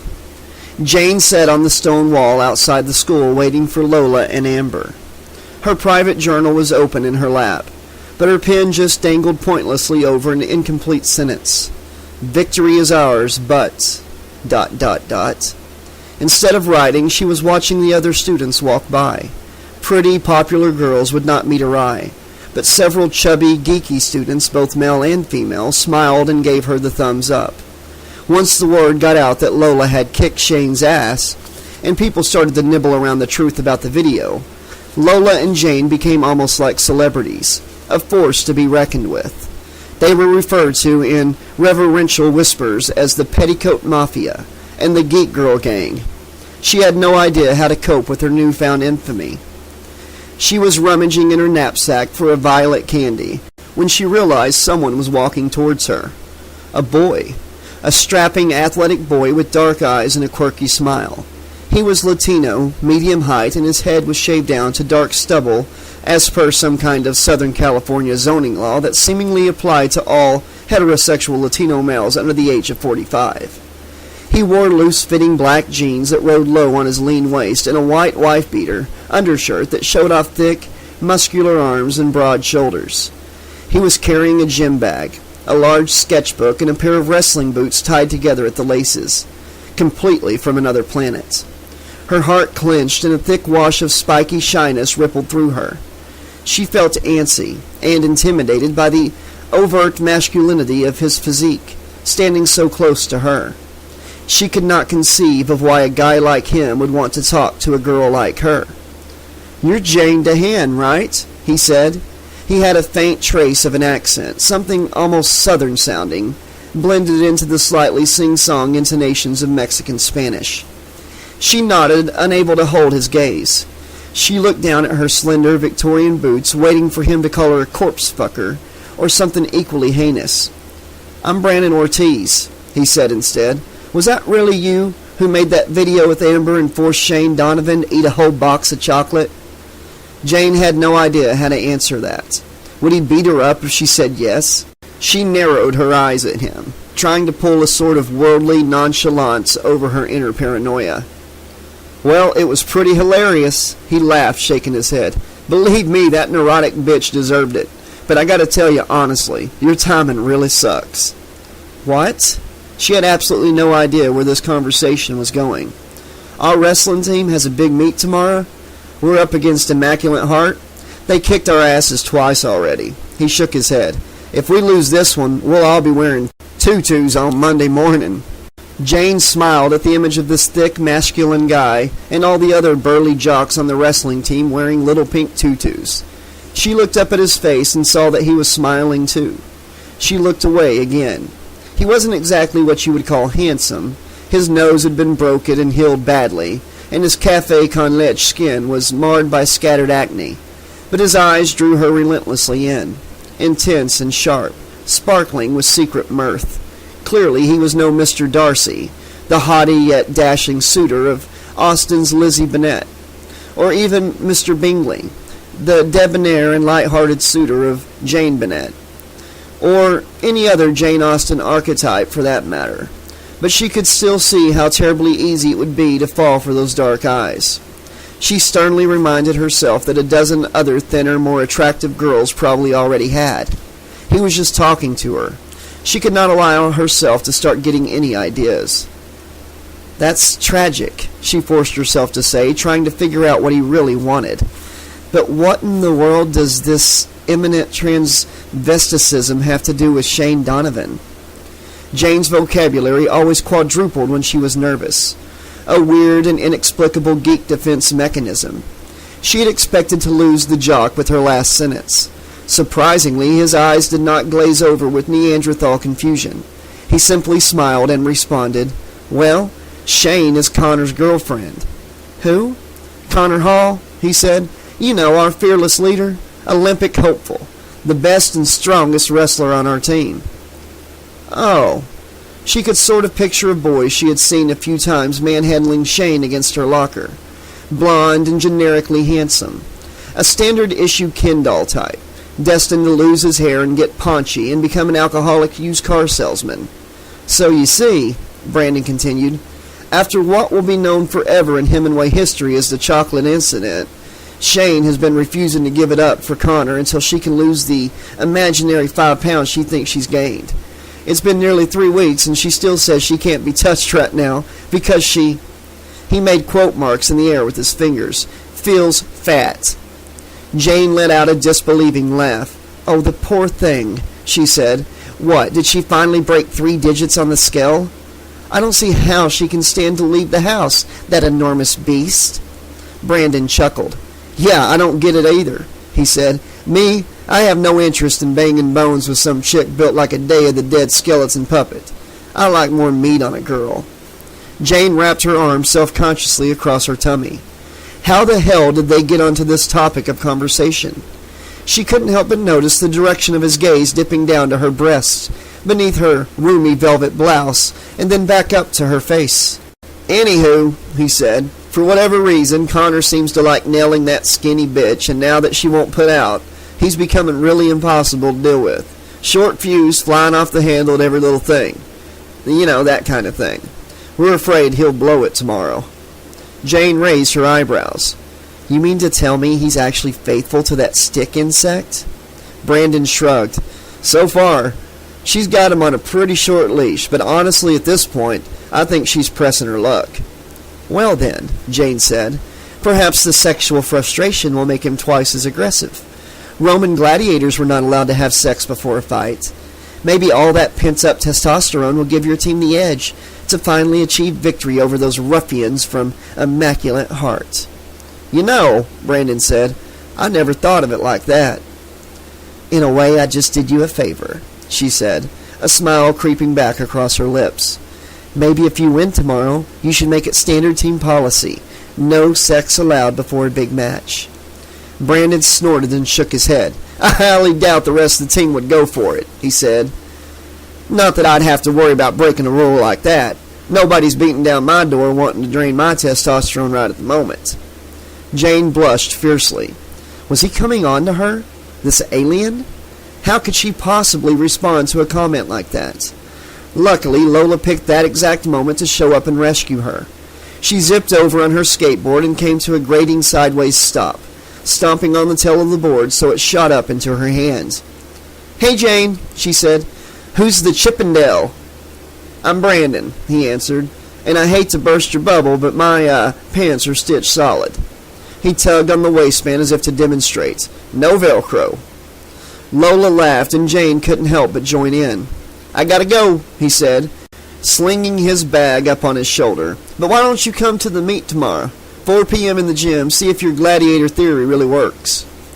Amber appeared at that moment, carrying her GED study guide. Like gladiator theory? She grinned. Do tell.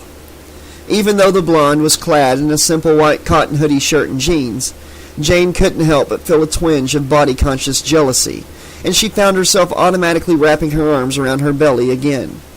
She had no reason to care.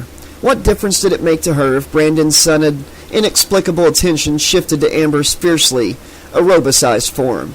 In fact, that would actually make far more sense. Guys like him always went for girls like Amber. It was unshakable, hormonal physics. Yet he simply smiled politely at Amber and then waved and turned to go. Brandon Ortiz, Amber said once Brandon was out of earshot. Like, nice choice, Jane. It's nothing like that. Jane shook her head. No, Amber arched an eyebrow. I hear he's got a nice, big... Please! Jane covered her ears, face and neck blushing a deep crimson. I do not need to know that. Like I haven't had it myself, of course, Amber said. The wrestling team was like always Shane's hunting ground, not mine. Well, neither will I, Jane said. The last thing I need is some brutish, heavily endowed hormone puppet assaulting my virginity with ham-fisted charm and shallow promises to respect me in the morning. Wow, Lola said, grinning. Tell us what you really think.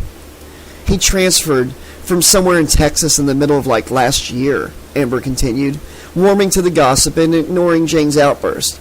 Lives over on the outer side of Maine, deep in Mexican gangland, but gets bussed here because he's like super smart. Definitely not just a meathead jock. Oh, and he's an artist too. Maybe if you're nice to him, he'll show you a sketchbook. Forget it, Jane said. Rumor has it, Amber continued, eyebrows raised significantly, that he got his heart broken by an older woman. So, Amber said, I'm guessing he not only knows where the magic button is, he probably knows what to actually do with it. That's it, Jane said, hefting her backpack. I have had it with this conversation. Yeah, said Amber. We better go and make with the math, so I'll be done in time for my meeting. She paused. I guess you won't be available to study with me tomorrow, huh? Of course I will, Jane said. Why wouldn't I be? But what about the wrestling meet tomorrow afternoon? Absolutely not. Jane shook her head adamantly. There is no way in hell that I'm going to waste an afternoon watching that kind of base, vulgar display. Jane sat on the uncomfortable bleachers, shifting her weight and feeling horribly self-conscious. She had found herself fretting for longer than usual that morning in the mirror, smoothing her hands over her belly and trying on a dozen different outfits. When she realized she was actually worrying about what to wear to see Brandon again, she was mortified at her own girly foolishness. What did it matter if she wore a chicken suit or a bag over her head? It's not like she cared what he thought about her anyway. Yet she still somehow found herself sporting a far deeper décolletage than she would ever consider on a normal school day. When Lola saw her that morning, she eyed Jane's prominently displayed cleavage, gave her a smirking, significant look, and said nothing. Now she sat with Lola in the bleachers, wishing that she had chosen to wear something a little more modest. Amber slid into the seat beside Jane and kissed her cheek. Don't worry, you look foxy, she said. Hubba hubba. Aren't you going to get in trouble if Ratty sees you here? Jane asked sourly. Like, this is an after-school event, Amber said, gesturing to the scattering of moms and dads and other family members in the stands. Non-students are allowed. And don't change the subject. You look hot. I'm sure he'll be riveted. Down in the center of the gym, two lean and sweat-slick boys rolled around together, clad in strange, strappy plastic earmuffs and preposterous little one-piece spandex outfits. They looked sort of like early 20th century bathing costumes, but skin-tight, leaving absolutely nothing to the imagination. The Hemingway team was clad in their school colors, red with black stripes, and the Immaculate Heart team wore blue and gold. Every part of the boys' muscular bodies was on display as they cycled through various splayed and uncomfortable-looking positions. The whole thing seemed blatantly sexual in a perverse sort of way. It was a direct affront to Jane's Victorian sensibility, yet she found herself unable to look away. "Careful, Jane," Lola said, leaning over and poking Jane in the arm. "You may not technically be a virgin anymore after watching something this manly. In fact, I think I might be starting to grow chest hair from all the testosterone in the air." Amber laughed. "You know," she said, "I've given up using my sexuality to make people like me, and my sponsor has advised me to be celibate during the first 6 months of my recovery." She grinned devilishly. "But I'm suddenly feeling seriously in danger of backsliding." Amber's eyes widened as the struggle intensified on the mat, and she made a low purring sound. "Knock it off," Lola said. "We're here to get Jane laid, not you." "Excuse me?" Jane said. "I am not getting laid by anyone. When I eventually choose to relinquish my virginity, it'll be in a long-term relationship with an intellectual equal." Yeah, whatever you say," Lola said. "But until then, you can at least have a little fun." Amber poked Jane's arm. "There he is," she said. Jane was horrified by the leap her heart took inside her chest when she spotted Brandon standing with several teammates on the far side of the gym. He looked up at her and smiled. She almost raised her hand to wave and then caught herself and struggled not to smile back. No point encouraging him. She crossed her arms over her breasts. What on earth had possessed her to wear that blouse? She should have left on the purple one with the high neck. A boy from Immaculate Heart won the match that had been going on when the girls were talking, and then it was Brandon's turn. He and his opponent, a thickly built Filipino boy with a flap top and close-set eyes, stood facing each other inside the yellow circle on the dark green mat, toes aligned with a pair of short lines about a foot apart at the center. The ref spoke to them both and then blew his whistle, and they suddenly started grappling furiously. After a fierce tussle, Brandon was able to lift his opponent off the ground and throw him down to the mat. The ref held up 2 fingers. "2 for takedown," the ref said, and the other spectators cheered. It seemed to go on and on, with each boy apparently trying to push the other down on his back, and the other doing everything he could to prevent that. Then, for no reason Jane could ascertain, it was suddenly over and Brandon was declared the winner, even though no one had been pushed down on their back. Brandon looked up at her and smiled as the ref held his hand in the air. He looked so funny in those plastic earmuffs, and she couldn't help but smile back.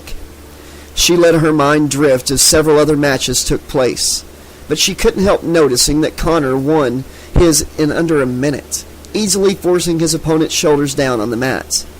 Then it was over, and Jane tried to sneak away, but Lola and Amber caught her by the elbows and dragged her over to where Brandon stood high-fiving his teammates. Connor gave them the evil eye, but Brandon smiled at her, wiping sweat from his face with a towel. He had taken off the ear thingies, but still had a wide red line across his forehead from the strap. "I guess you were right," he said.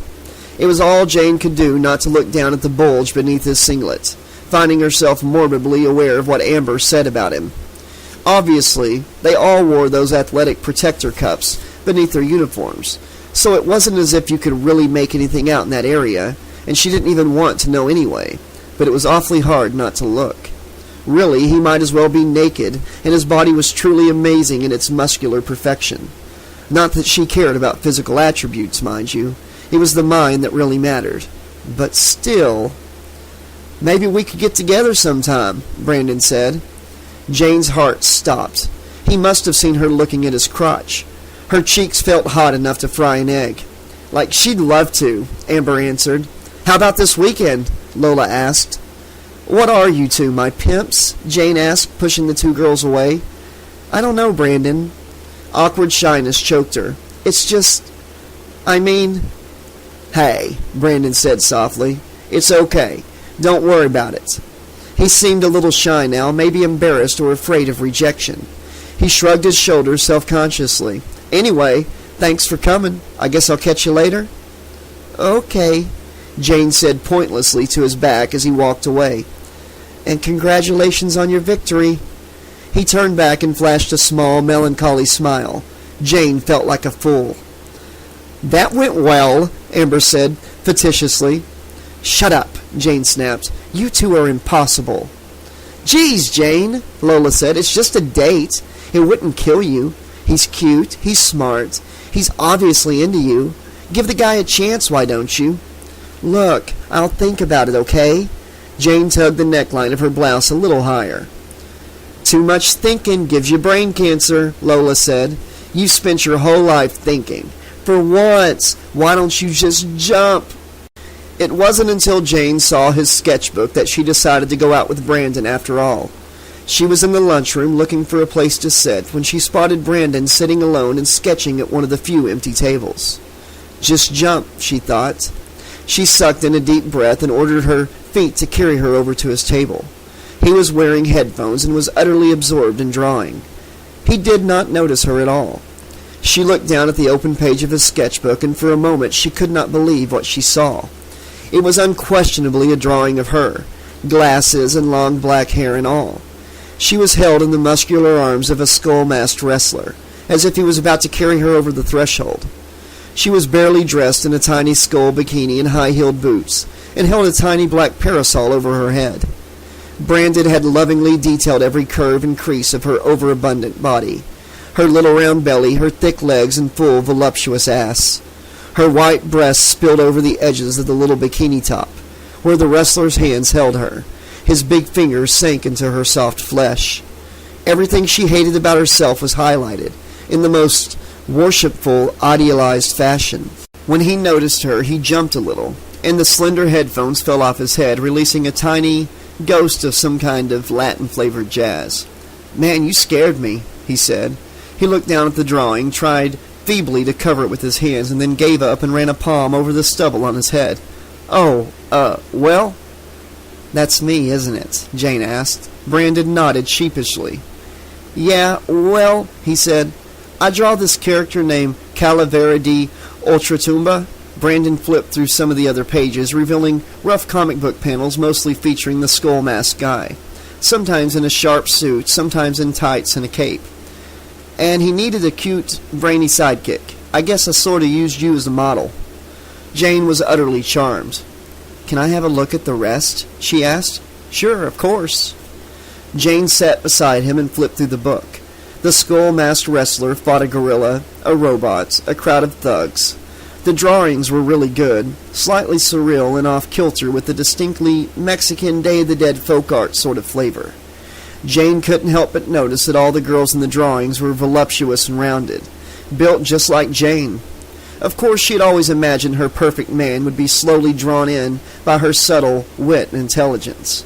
But she could not deny how good it felt to be physically admired by someone for whom she embodied the feminine ideal. Girls like Amber were probably sick of it, but this was truly the first time Jane really felt physically attractive. He liked her belly. How could she not love that? She quietly ate her lunch and enjoyed his furtive gaze on her body while they talked of unimportant things. He told her where he had lived when he was a child, a beautiful small town in southern Texas. "The soil is so dry and alkaline that dead bodies naturally mummify," he said. "There is a museum there filled with these mummies, men, women, even babies. I used to hang around there all the time as a kid, drawing them and making up stories where they would come to life and attack the older boys who used to tease me." "You used to get teased?" Jane found it hard to believe that anyone would tease a guy like Brandon. "All the time," he said. "My mother was from Mexico City and had been divorced. She was kind of a rebel. Anyway, I wasn't always the Chippendale you see before you today." Jane laughed, trying to imagine a younger, geekier Brandon, but found it difficult. "Did you ever get teased here at Hemingway?" she asked. "Sometimes guys fuck with me because I'm part Mexican. Call me wetback or halfback or ask to see my green card. They make like they're just kidding, but I do wonder sometimes." He shrugged. "But that shit don't get to me. It's the same all over. You just gotta stick up for yourself, that's all. Just like you guys did with those evil cheerleader bitches." Jane smiled and met his gaze for the longest 5 seconds of her life. Feeling weirdly vulnerable, she looked away. The bell rang suddenly, and she stood up too fast. "Well," she said. "Here," he said, tearing the drawing of her from the book. "You can keep this one, and if you get in trouble, you can always count on Calavera to back you up."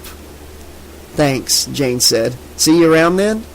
Jane slid the drawing carefully into her binder. "Yeah," she said. "See ya." Chapter 8. Nervous anticipation took on a whole new meaning for Jane once she agreed to go out with Brandon. Like Lola, he came out of left field. Oh, Christ, it wasn't even a field. It was more like he was from another solar system entirely.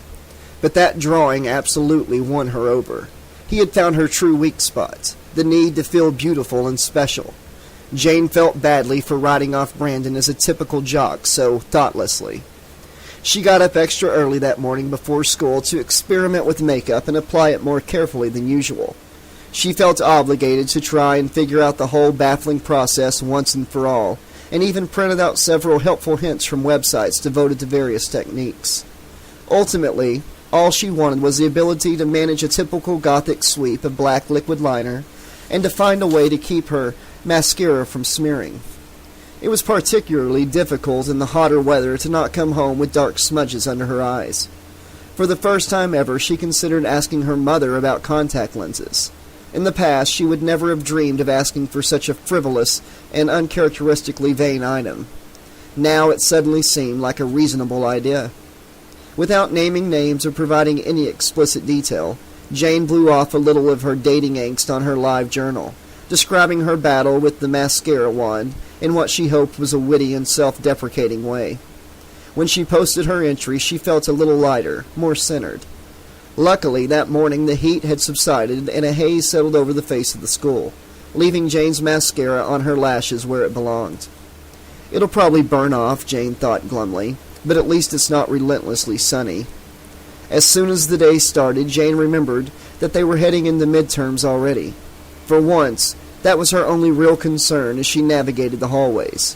The unprecedented acceptance she and Lola had won with their victory over the bullies, Viva la Revolution, put her at such ease that she realized she'd been defensive most of her life. She had sort of grown accustomed to the pinch between her shoulder blades and the heavy sarcasm that crouched under her tongue. She would always be cynical, to be sure.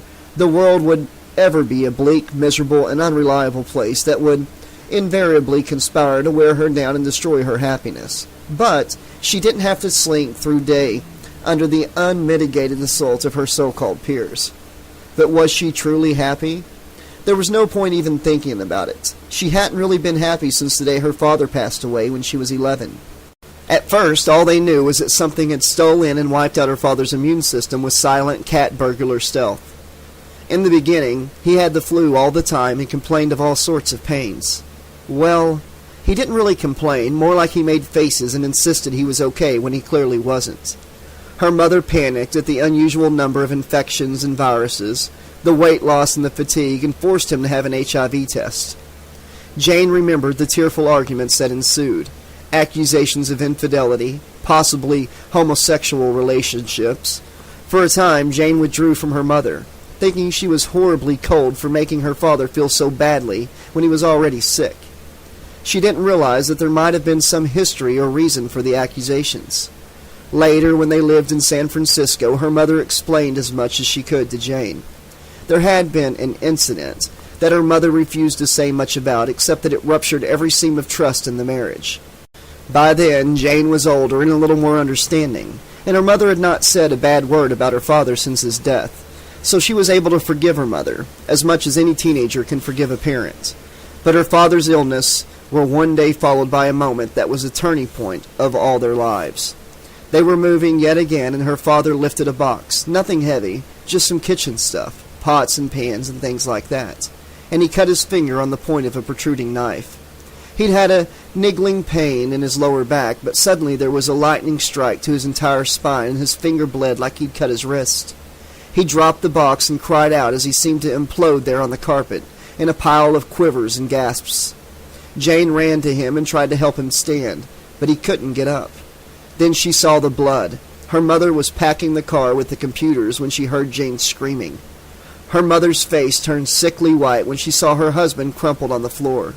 She grabbed a dust cloth and tried to stop the bleeding of his finger, having Jane press on a place farther up on his arm. When her mother couldn't get him up and into the car, she tried to help him lie more comfortably. That's when she saw it. A red stripe ran down the back of his calf. "Watch your father," she said, scrambling to her feet and going into the kitchen. The next thing Jane heard was her mother on the phone asking someone to send an ambulance. At the hospital, her father learned that the stripe was a blood clot. But that wasn't all. The cat burglar had finally unmasked. He had leukemia. Jane was left with her grandparents while her father was transported by ambulance to a special cancer center at Stanford. Later, when he underwent treatments, Jane watched him suffer through the slow torture of chemotherapy. He lost his hair and had what he called the devil's hangovers, where he would vomit all day, but nothing came up. Sores encrusted his mouth like barnacles. He still got sick, a lot. It was as if he was 10 times sicker than he was when he was just getting the flu every other week. He slept all the time and didn't want to eat. The doctors promised that they had high remission rates, that it was something her father could beat in the short term, if not for many years to come. But there was no cure. He would be susceptible for years once they drove the beast back into its cave. The worst part was not knowing what caused it. They told Jane that leukemia has no known risk factors. They thought maybe genetics and environmental factors were an influence. However, Jane quickly discovered the real truth behind all the medical rhubarb and patronizing hand-patting. The truth was they knew absolutely nothing. Absolutely nothing. Her father collapsed completely not long after the treatment. He was far too sick and the cancer was too far spread for the chemotherapy to do anything. They talked about bone marrow transplants. They had to find a family member willing to donate bone marrow. While her father lay in the hospital dying, her mother desperately made phone call after phone call. Siblings, cousins, aunts, uncles. Every one of them had the same answer. Everyone refused to help. Of course, by then it was too late. One night, just a week after the moving incident, her father started bleeding in his brain. They immediately performed surgery, but it was no use. He was gone. Jane would never forget the stiff, practiced sympathy on the faces of the doctors, telling her they did their very best. 4 years later, Jane read that they finally figured out how to treat acute promyelocytic leukemia without chemotherapy. Time and medicine had robbed them, cheating them by 4 short years. 4 years? Was that it? Chinese researchers had apparently discovered the cure years before, but it hadn't been accepted by American doctors. Jane found this on the internet and, against her better judgment, showed her mother. While her mother took it well at first, Jane watched her slip into a prolonged depression. Neither of them could function well after that. Knowing that there had been a treatment that could have saved his life was too much. After his death, Jane often dreamed of her father. Sometimes she would wake up in the night to find a form slumped in a chair she'd set in the far corner of her room. "Hi, Daddy," she would whisper. The form would listlessly shift, gently breathing. Jane would softly whisper the events of her day, her fears and innermost thoughts, and her father would listen. Never answer, just listen.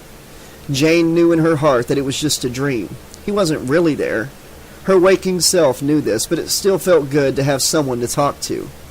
She missed him with a vast, aching intensity that never really went away. Since they moved to South California, Jane had not dreamed of her father, not even once.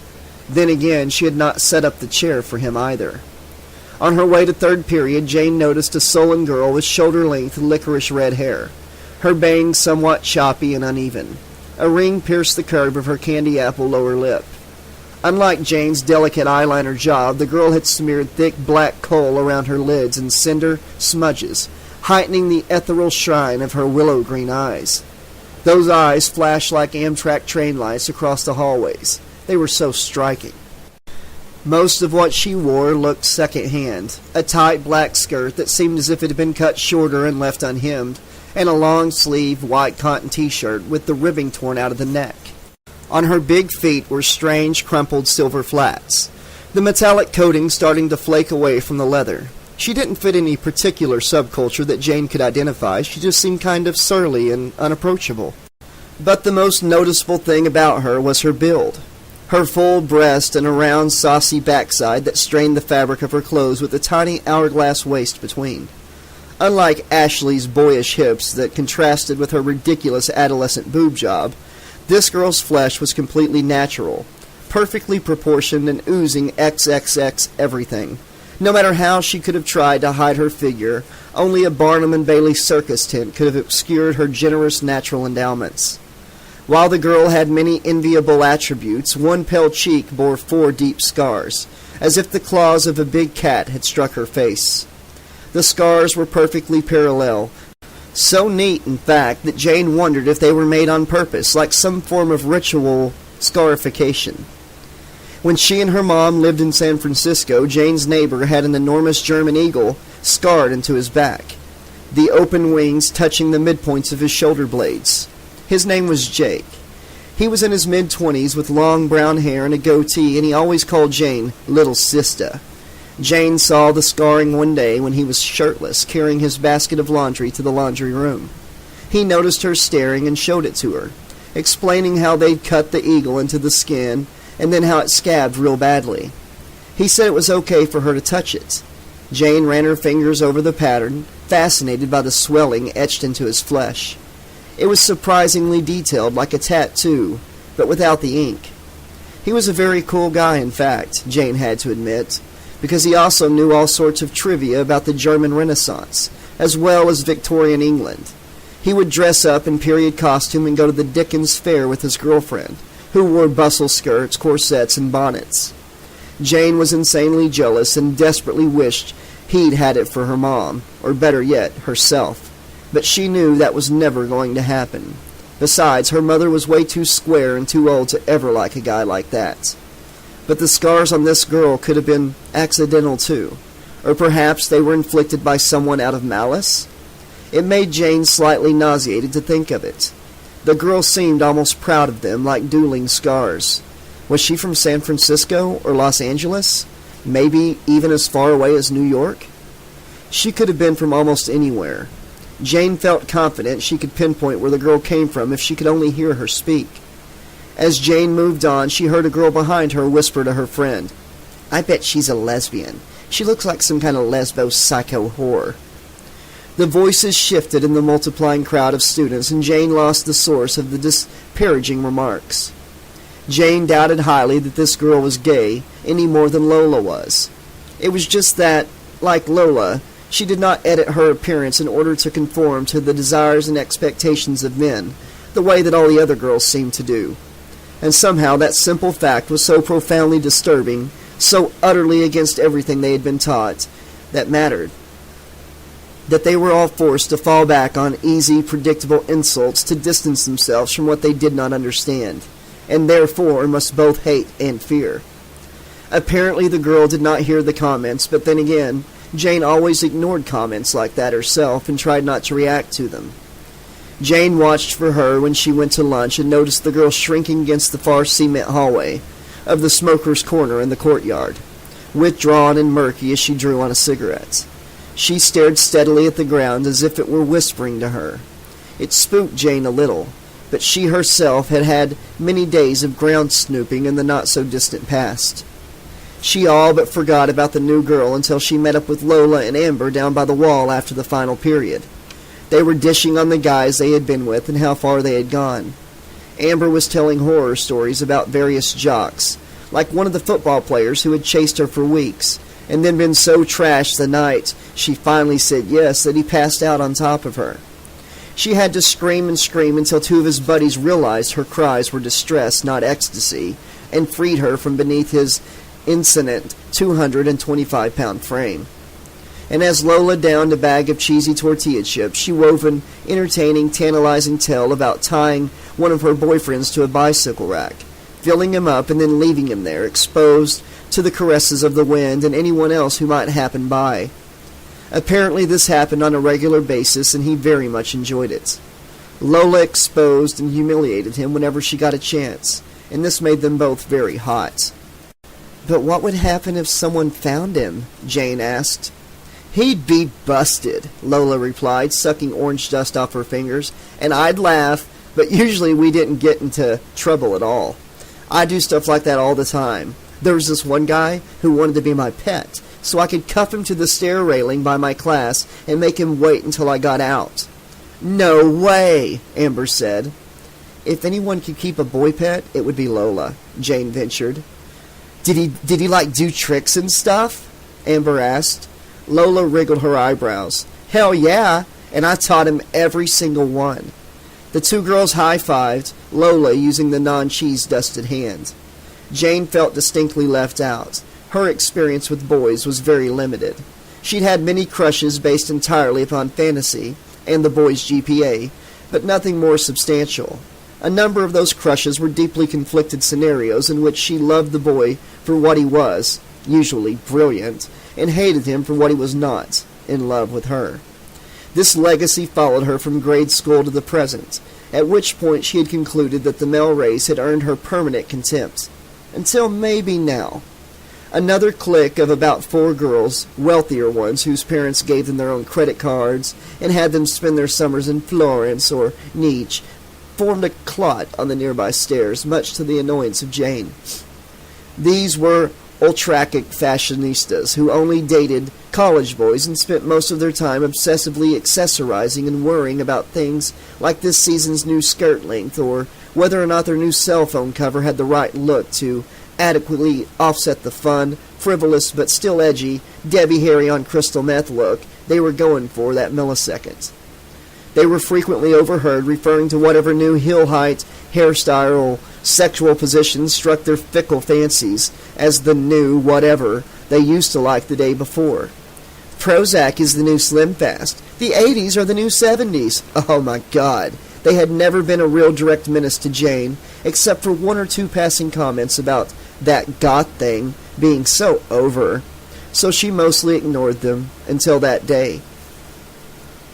Their leader was Devin Berlin, a tall Jennifer Aniston wannabe whose eyes were set just slightly too far apart.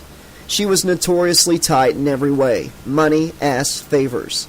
Her real estate mogul daddy bought her a BMW Boxer, making every other car in the school parking lot look like a junk heap. Since it was only a 2-seater, you had to really earn her favor to get a ride. Like a queen, she dolled up and doled out such favors as if they were knighthoods. If anyone knew you'd been in her car, you were the envy of the school. Devin often mistook advantage for accomplishment, especially since she had been class president for the last 2 years running. She fully expected to win again this year, Jane had heard, despite everyone in her class tiring of her entitlement issues. Like Amber once had, Devin held court often and kept a small, endlessly rotating roster of female quarters, turned out from the mid-ranks of intelligence but the upper echelons of privilege and fashion. She tended to keep lower-class men around her, fleshing out her entourage so that no one would notice when her popularity was waning. Jane sighed at Miss Cinder Eyes coming from a mile off, as she stopped to sling her bag onto the stone wall and slip a textbook inside. Devin's foot soldiers eyed the girl's clothes, and one of them remarked, "Nice outfit, where'd you get it? The donation box at the Salvation Army?" Devin's friend snickered and made disparaging faces, as if being poor were a grave social offense, like pissing in public or vomiting on your best friend's shoes. Devin herself kept quiet and let her courtiers carry the heraldry into battle. That way, no one could accuse her of bad-mouthing anyone or committing social offenses of any sort. Ever the budding politician, Devin always kept her own hands clean. Miss Cinder Eyes didn't even look their way, but instead gave Devin and her trendy minions the one-fingered salute as she rummaged in her oversized army surplus backpack. "Such vulgarity," Devin said, more to her cohorts than the girl. "I don't think that's appropriate on school grounds." "Yeah, maybe she's retarded and can't talk," Devin's vice president, Monica Moore, offered, a slim, dark-haired girl in Calvin Klein's and an expensive hippie-dyed cotton Betsy Johnson t-shirt that read "Love Me Like Twiggy," and her braces were so apparent. She was Devin's right-hand bitch, enforcer, and some said the real power behind Devin's throne. "Scarface kind of looks like she belongs in a cage." Miss Cinder Eyes zipped up her bag, keeping her finger in the air. "Eat my shit, bitch. If you got any teeth, that is." She shouldered her backpack and glanced dead at Devin. "Which I doubt." Jane heard Amber inhale sharply. She seemed to know that something was coming, but Jane didn't. What could a small clique of prissy-rich snobs possibly dish out? "I've got better teeth than a baghead like you," Devin responded, turning to Monica. Monica slipped her hand into her backpack and pulled out something slim, black, and glossy. Jane couldn't tell what it was, but she heard a small pop when the girl brought her hands together. One hand dropped to Monica's side, her hand discreetly covering the item she held. Miss Cinder Eyes glanced at them warily, then tried to move past them by walking a wide circle around the group. But as she moved around them, Monica dropped her bag, broke away from her friends, and lunged like an Olympic fencer at the girl's back, extending her hands towards her shoulder blades. Before anyone could see exactly what had happened, the harsh chemical burn of a permanent Sharpie pen wafted past Jane as she watched Monica slash repeatedly at the girl's white shirt. The Sharpie was fresh and left wide, black sweeps and scribbles on the girl's shirt. The girl tried to get away, but Monica bore down on her. "Leave me the fuck alone!" Miss Cinder Eyes cried.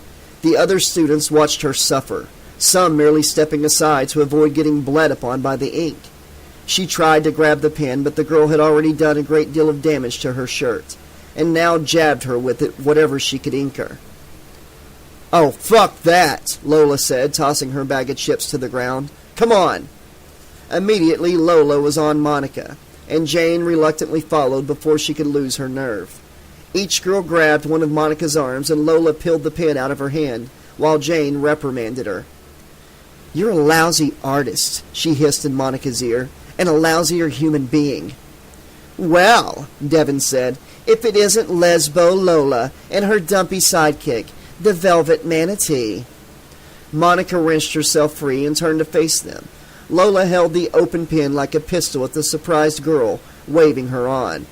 "Bring it, bitch! You want some of this on your Calvins?" Meanwhile, Amber sauntered over to Devin and what was left of her quarters, staring her down. Devin raised an eyebrow. For the first time, the two stood on opposite sides of the fence. This fact seeped into Devin by degrees in the few seconds of silent exchange. At last, Amber spoke. "I don't think keeping this kind of company will further your political goals. In fact, I think it's going to hurt. Bad." "You're not even supposed to be here, Amber." She made Amber's name sound like an insult. "Why don't you run off to your little AA meeting and mind your own business?"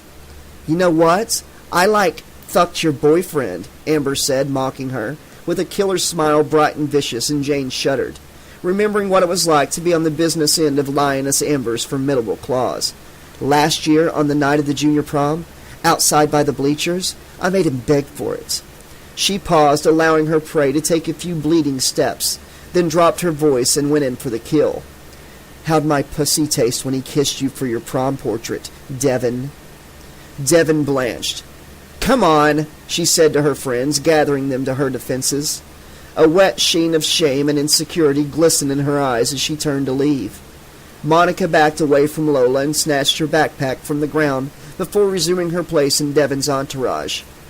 Lola found the cap on the sidewalk and capped the pen, while Jane approached the strange new girl who was fretfully examining the black marks that striped her shirt and one of her sleeves.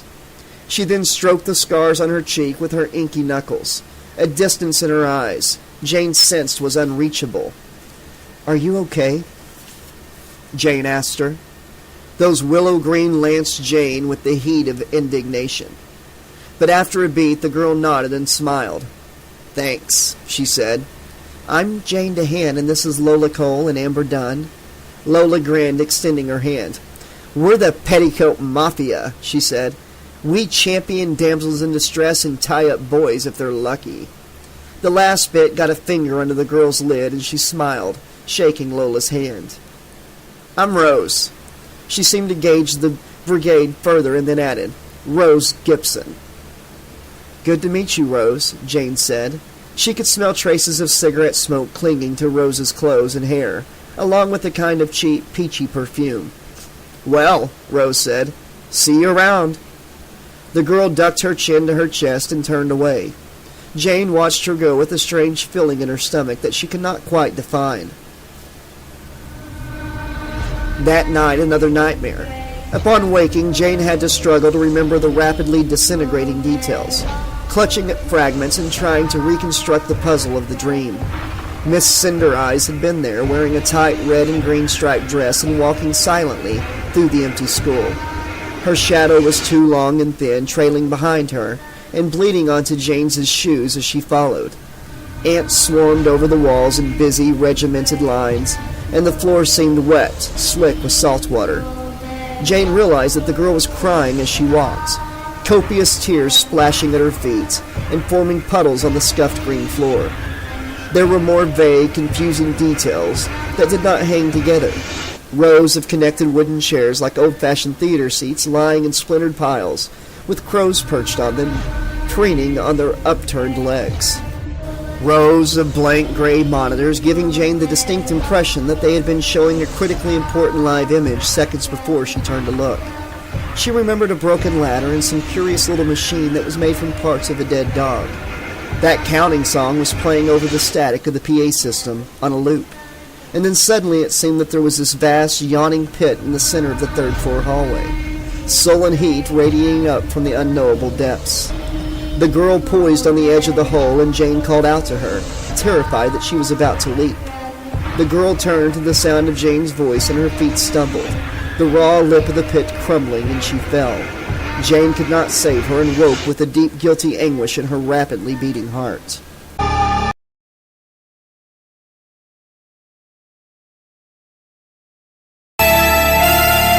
Jane didn't see Rose again until the end of the following day. Jane had lingered talking to Brandon in the hallway about their date later that night and was drifting along in a hormonal stupor when she spotted Rose, thoughtfully taking a last drag on a cigarette as she left the school grounds. She was dressed in the same ratty skirt as the day before, paired with a different ink-free shirt that was otherwise identical to its predecessor. Jane waved to her and she waved back, a little more happily than Jane had expected. Taking this as her cue, Jane ran to catch up with her. "I'm sorry about yesterday," Jane said, indicating the faded pin marks that still marred the irritated skin on the back of Rose's hands. The girl had obviously scrubbed her skin raw, trying to remove the black scribbles. Jane imagined that there were probably more under the new shirt, where the permanent ink had soaked through the fabric the day before. "Why should you be?" Rose checked the marks and shrugged. "You didn't do it." "I meant I'm sympathetic," Jane said, "not apologetic." Rose nodded, dropping the cigarette on the ground, and crushed it beneath her foot. "So, where are you from?" Jane asked. "Originally, I mean." Rose pulled her hands up into the loose sleeves of her shirt and turned away. Silence. "I'm not from here myself," Jane added. "We just moved down from Seattle." Rose said nothing and just started walking. "I transferred from Canoga High," she finally said. "That's not far away at all," Jane said, trotting to keep up with Rose's brisk, determined stride. "Did your parents have to move?"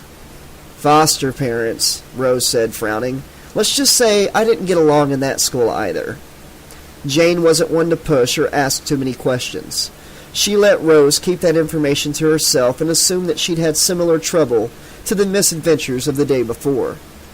Trouble had certainly followed Jane no matter where she went, and she had lived in more places than she cared to remember. Rose was so provocative that she had to have encountered even worse situations than Monica's Sharpie attack. Perhaps it was why she had those scars on her face. "I'm headed over to this coffee shop called Java 6 to meet Lola and Amber," Jane said. "Why don't you join us?" Jane was starting to feel too warm in the afternoon sun. She wondered why Rose wore a long-sleeve shirt. It was thin and cotton, but still strange. "I hate coffee," Rose said, eyeing Jane like she suspected her of ulterior motives. "Well?" Jane felt awkward under the girl's intense green scrutiny. She looked down at the toes of her Victorian boots. "But you know what? Some company would be nice," Rose said, her gaze softening. "I don't really have any friends." Jane smiled. "I don't have any either, until I met Lola." As they walked the 6 blocks to the coffee house, Jane told Rose the tale of Amber's abduction and subsequent Patty Hearst-like induction into the ranks of geekdom.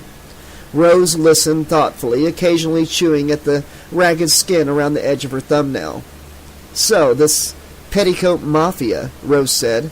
"What exactly do you girls do?" Jane shrugged. "Oh, I don't know. Smash the oligarchy of the popular, avenge the downtrodden, destroy the beautiful people." Jane laughed. "Mostly we just stick together no matter what." "No matter what, huh?" Rose asked. There was a peculiar, edgy glitter in her willow-green eyes that made Jane a little uncomfortable.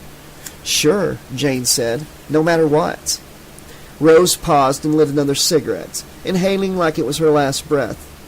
"What do I have to do to be in your gang, then?" she asked. Jane had never actually thought about that before. It had just sort of formed organically up until that point. "Well, nothing really," she said. "Just be picked on, I guess. I think you're more than qualified in that department." "Does that mean I'm in?" Rose asked as they rounded the corner by Java 6. "Well, obviously Lola and Amber need to approve," Jane said, "but I can't imagine why they wouldn't." Rose paused before the door to the coffee house and suddenly hugged Jane very hard. Jane raised her arms to return the unexpected embrace, smelling cigarettes and peaches, and another odd, sort of tarnished brass tang lurking beneath it all. She patted Rose's back, uncomfortably aware of the other girl's curves against her own. Rose broke the hug and ditched her cigarette. Together they went inside. Lola and Amber were already there at the usual table.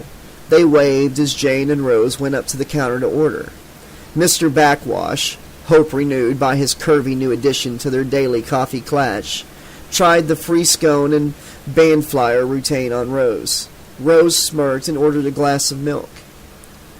"Don't bother, Slick," Lola said, slinking up behind Rose and taking her arm. "She's mine."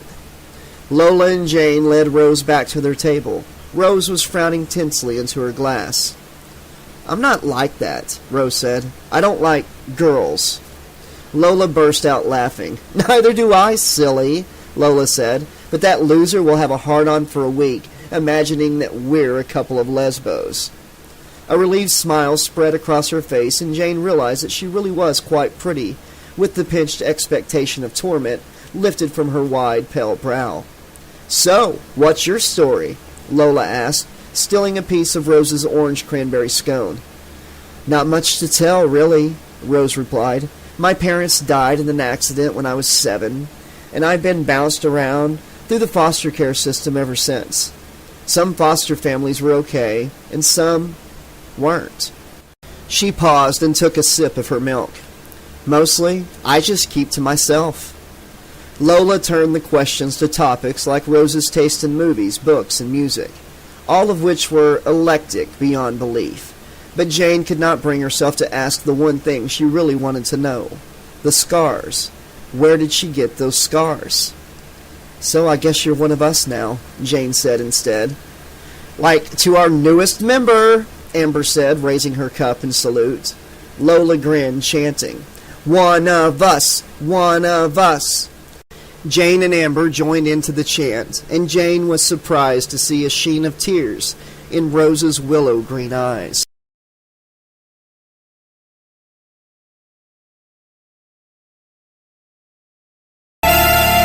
Chapter 9. The double date was Lola's idea. She and her latest pet, a punk rock drummer moonlighting as a paramedic, would accompany Jane and Brandon to dinner at their favorite Thai place, and then return to Lola's to watch The Others, that ghost story with the death portraits that Lola had mentioned that first day they hung out together. Jane would have felt more comfortable going out to a theater or someplace more public to watch a movie with a date. But the current crop of simpering romantic comedies and brain-dead shoot-'em-up action flicks made her mind up for her. Jane had only ever been on a handful of study dates in her entire life, and those could barely even be called dates, since the young men involved were often oblivious to her inner romantic turmoil. This would be the first time she was being taken out by an actual suitor, who was clearly and unapologetically interested in her. She was terrified. Sitting in the tub and marinating in hot, lavender-scented bubbles, Jane stewed and fretted. She struggled to shave her legs without too many nicks while obsessing over what to wear. She did not want to give him the wrong idea by wearing something overly provocative. But at the same time, she did want to look her best. As she dried her body, she found herself stealing glances in the steamy mirror. Did he really like her belly? It didn't seem possible. She turned sideways, sucked her belly in, and smoothed it down with her hands, then let the air out in a rush. Her belly returned to its normal rounded curve. Well, like it or not, she was still going to wear control-top pantyhose just to be on the safe side. She dusted herself with lightly scented powder and brushed out her long black hair till it gleamed. A few drops of bergamote eau de cologne beneath each ear and inner wrist, and she started to feel almost desirable. Lola had offered to do her makeup, so she just washed her face and smoothed on a light moisturizer. At least her skin was good. Lola was plagued by zits, but Jane seemed magically immune. She gave her towel-wrapped self a last critical once-over, and then scurried from the bathroom. Selecting undergarments for this date took on a whole new level of anxious torment. She told herself that it shouldn't matter, since there was no way he would be seeing her smalls anyway. Yet she knew she would not feel right in her normal granny panties and heavy-duty bra. She wanted something that would make her feel special, more fabulous than her mundane daily self. After rejecting several options, she finally settled on a sculpted black lace push-up bra and matching panties that were still full-backed. She would never submit to that horrifying and torturous modern atrocity known as the G-string, also known as butt floss. But at least were lightweight and feminine. She added smoky black pantyhose and a tight knee-length, black spandex pencil skirt that she had quit wearing because she thought it made her ass look too big. Now, seeing herself with Brandon's eyes, she saw that the skirt just accentuated her curves, rather than disguising them as she usually did. She fussed over a choice of top, tossing away several in frustrated angst before winding up back to the first one she chose, a flattering corset top of burgundy silk that featured a subtle, monochrome floral design. She pulled the laces on the top until her cleavage was nicely plumped, and then wound a long strand of Victorian jet beads several times around her neck. Tiny jet drops in her ears, and chunky-heeled shoes with a rounded toe, and a thick strap around her ankle, and she found she was as ready as she'd ever be. Her mom got all maudlin and teary-eyed when she saw Jane in the hallway on her way out.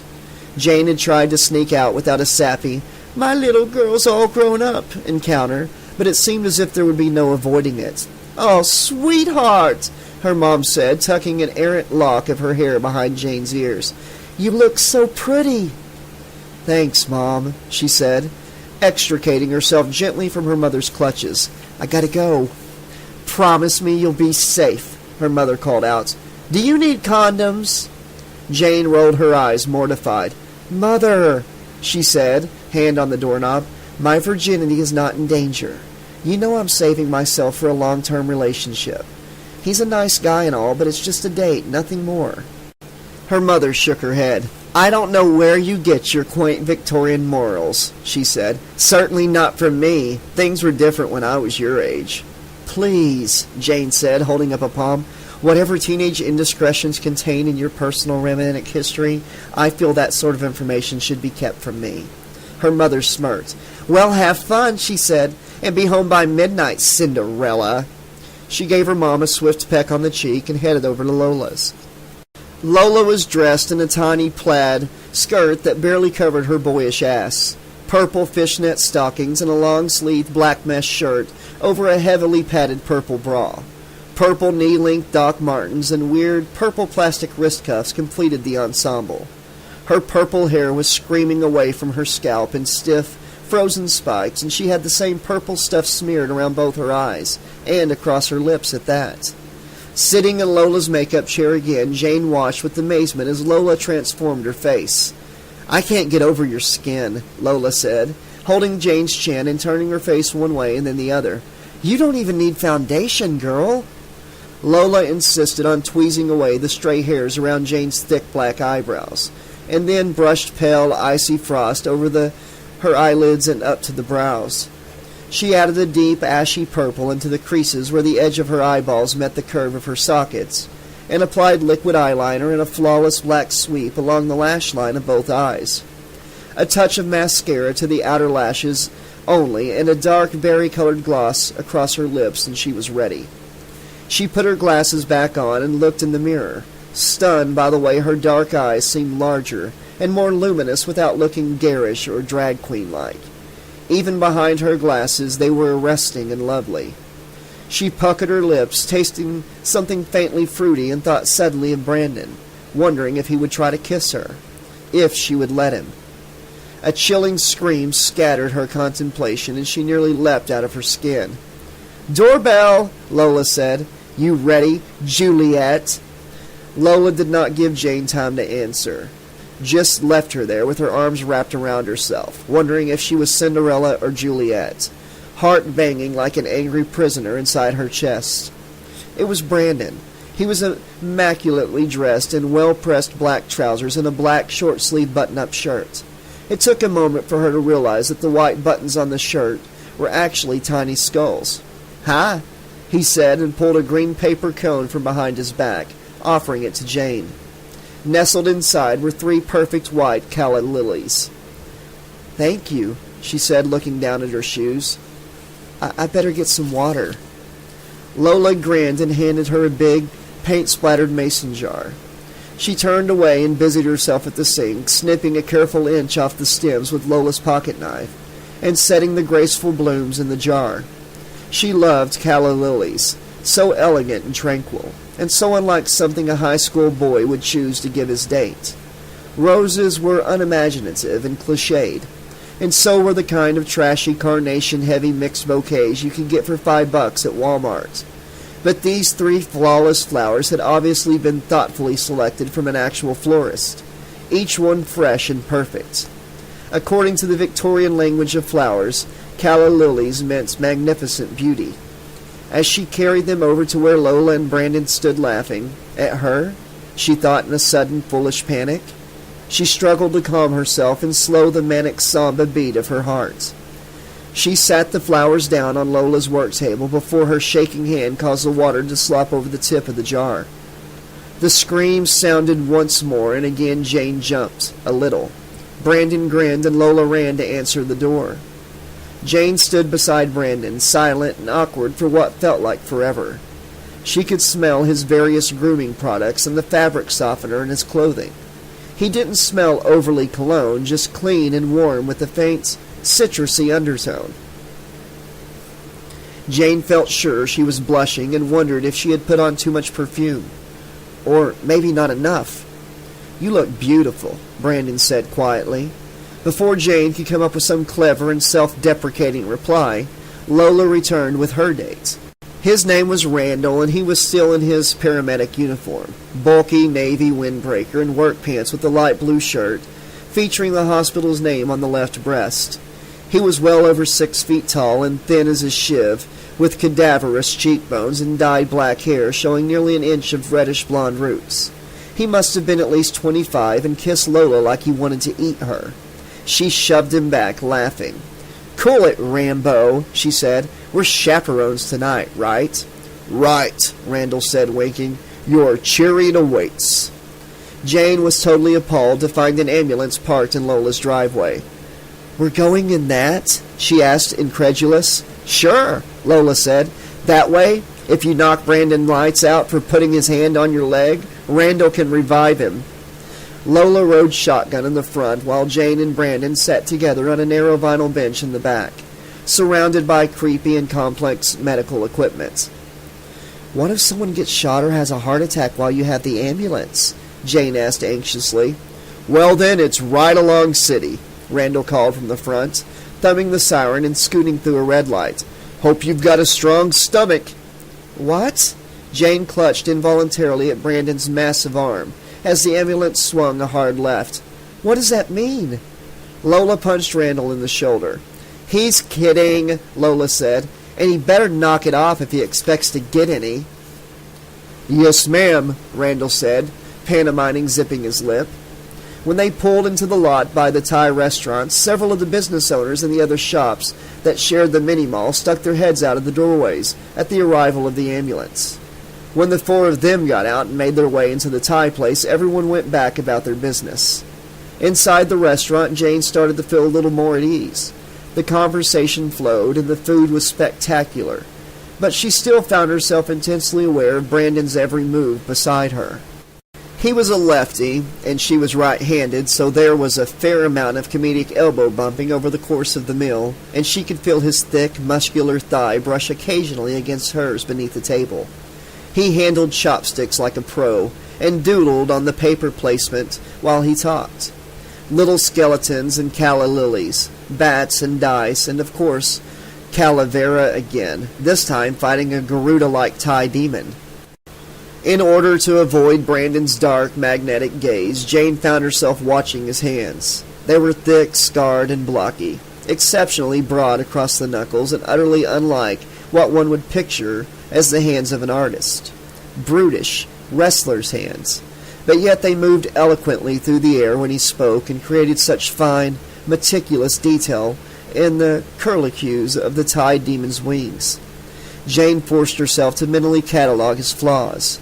All the reason why he wasn't right for her, in an attempt to talk herself out of the deep crush that was brewing inexorably inside of her.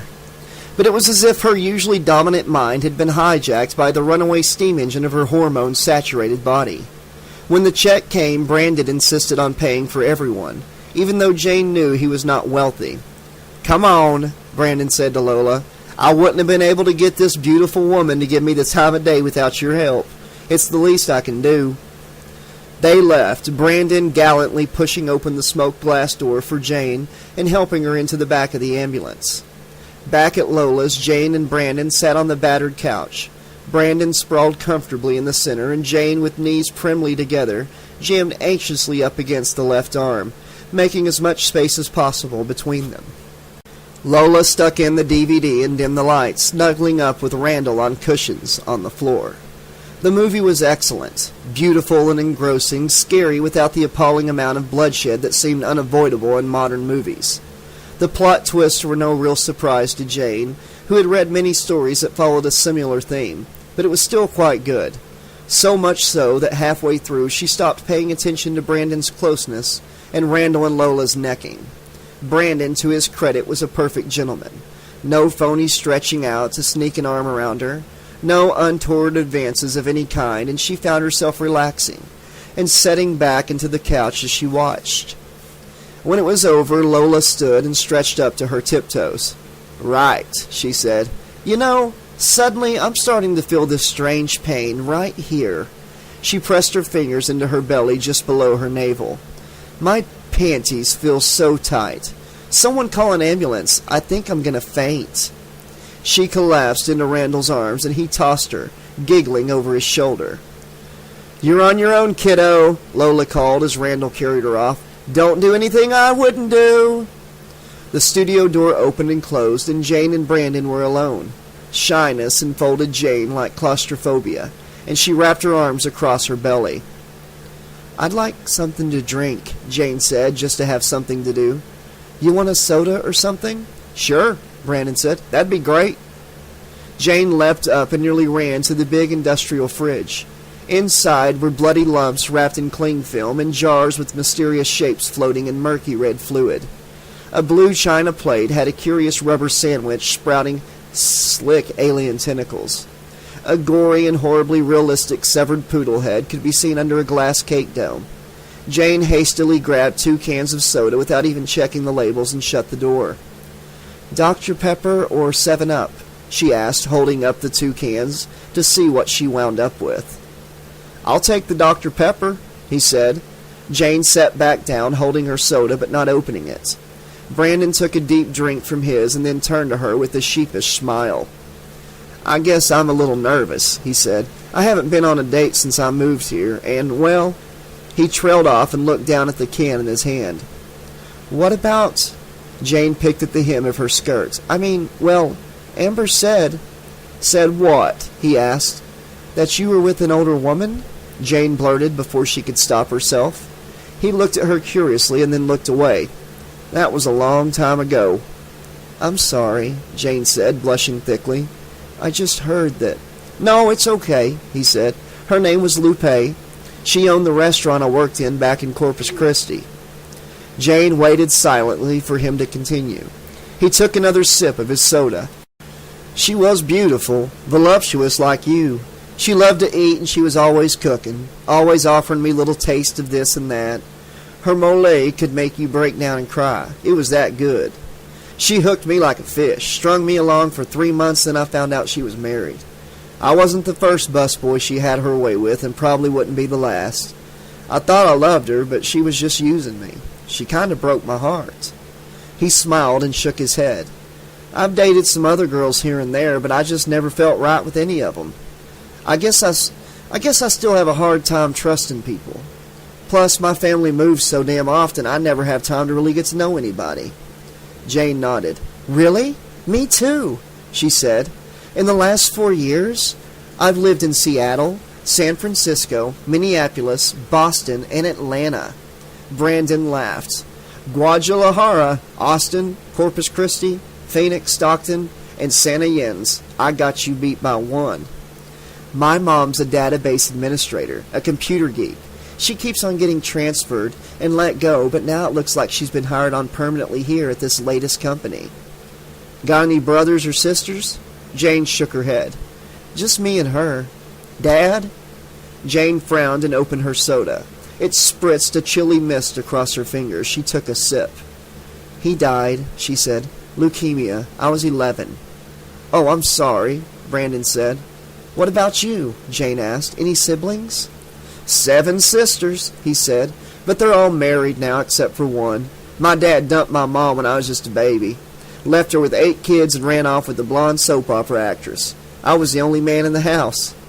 Wow, Jane said. 8 kids? My mom, she's an artist too, Brandon said. She's got a lot of radical ideas about politics and stuff. She edits this Spanish feminist magazine that tries to help poor Mexican women to take charge of their lives and their reproductive rights. It was hard for me growing up because so many other people were against her and her anti-Catholic ideas. Calavera was my only real friend. Jane looked up at Brandon again, and he was looking right at her. She held his gaze, heart thundering in her chest. You're a good listener, Brandon said. I feel like I can really talk to you. So many of the girls I know are completely shallow and self-centered. They don't really listen to anything you say. They just set their faces in this fake, interested expression and wait for it to be time for them to talk. I like to listen, Jane said. It's a lost art. Only there hasn't been anyone in my life worth listening to in a long time. I didn't have any real friends either. Really not until I met Lola. Brandon took Jane's hand, caressing the ridge of her knuckles with his thumb and sending skittering shivers over her skin. Thanks for saying yes, he said. She had no idea what to say to that. In fact, she had no idea of anything at all anymore. It was as if his touch had short-circuited all thought processes, and her body mutiny against the stewardship of her brain was finally complete. She leaned in and kissed him. It was a relatively chaste, closed-mouth kiss that landed slightly towards the left corner of his lips, but she could not believe what she had done. She pulled back and raised her fingers to her lips, smearing her lip gloss. I'm sorry, she sputtered. The look in his dark eyes went from surprise to smoldering in a heartbeat. He touched her cheek, hands sliding along her jaw and cupping the back of her neck beneath her hair, as he pulled her gently forward until her breast pressed against his chest. With his other hand, he took her glasses off, set them on the table, and returned the kiss. His kiss, on the other hand, was decidedly unchaste, mouth soft and slightly opened against hers, tongue sliding out to taste her, gently at first, and then with a tightly contained urgency that she found impossible to resist. His hand caressed the curve of her waist and the nape of her neck, and she was appalled to find her hand seeking out the shape of his body, the shifting muscles of his broad back and chest, and the softly stubbled curve of his head where it joined his thick neck. His skin was amazingly soft and smooth over the coiled steel of the muscles beneath. She pulled him closer, swiveling her hips involuntarily towards him as she kissed him, and he gripped her ass, lifting her until she was half in his lap, straddling one of his thighs with her skirt, riding high up on her nylon-clad legs. Her weight rested almost entirely between her legs, pressing her down deliciously against the taut ridge of muscle that ran along the top of his thigh. He pulled her into him, sliding her down the length of his thigh until her own thigh was pressed hard against his crotch. She could feel his erection straining beneath his trousers. It was the first time she had ever been so close to a man in a state of intense arousal, and it both inflamed and terrified her. There it was, undeniable proof of his desire for her. He could have been exaggerating when he claimed to like heavy girls, but he was not lying now. In a way, it was intensely flattering, the ultimate compliment, Yet this was exactly what she had been determined to avoid from the onset. Desire did not equal the kind of respect and commitment she longed for in a partner, but it was bewitching nonetheless. Bewitching and frightening. She felt as if she were sliding willy-nilly down some unknowable rabbit hole, with no hope of turning back. He pressed fiercely against her, and she felt his full length against her thigh. She remembered the other thing that Amber had said about him, and felt a cold thread of panic winding through her desire. She pulled away, awkward and stumbling, and trying to pull down her skirt all at once. "Brandon, no," she said, struggling to compose herself. I can't." Brandon closed his eyes and nodded, pulling in a deep breath. "Okay," he said. "I mean, it's not that. It's just Jane," he said softly, taking her hand again. "It's okay. You don't have to explain anything to me." Jane looked up at him. His eyes were dilated, thin, coffee-colored rings around deep, glistening black. He brought her hand to his lips. "I can wait," he said. Jane wrapped her arms around herself and looked away, shyness squeezing her in its fists. Her blood still rushed through her veins in a mad hormonal rage, and she could feel her heart thudding in her temples and between her legs. She said nothing. "It's almost midnight," Brandon said. "Why don't you let me take you home?" "Okay," Jane said, putting her glasses back on her face and smiling crookedly. "Just give me a minute," he said. Jane frowned. "What's wrong?" she asked. "Well," he said, "I can't walk the streets like this. I'll get arrested." She looked down at the preposterous bulge tinting his trousers and broke out laughing.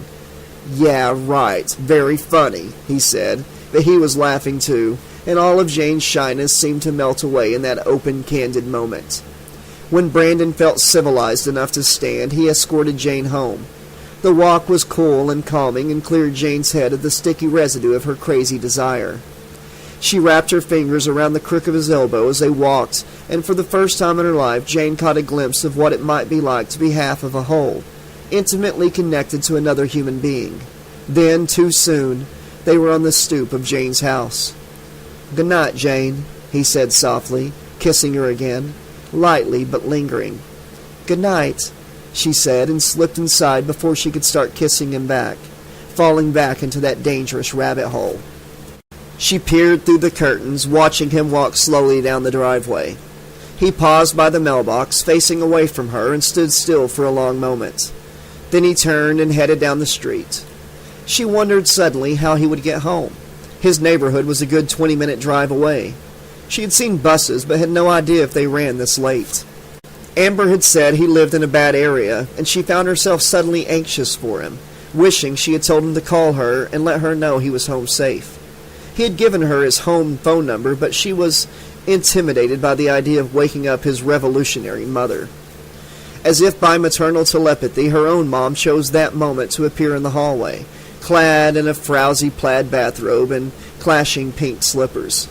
"Hi, honey," she said. "How'd it go?" "Fine," Jane replied, distracted. "I was just making some herbal tea," her mother told her. "Want a cup?" Jane wanted nothing more than to curl up in bed and play the events of the evening over and over in her inner theater. But she saw how eager to talk her mother was. She felt a sudden wave of empathy for her mother's loneliness. When was the last time her mom had a date? If she even had one, since Jane's father died. Jane had never heard about it. Now Jane had friends and even a possible boyfriend, and her mother still only had Jane. Jane realized how selfish she had been, always complaining of how hard the constant moving was on her. She had never thought of how it might be for her mother. "Okay, sure, Mom," Jane said, smiling, and followed her mom into the kitchen.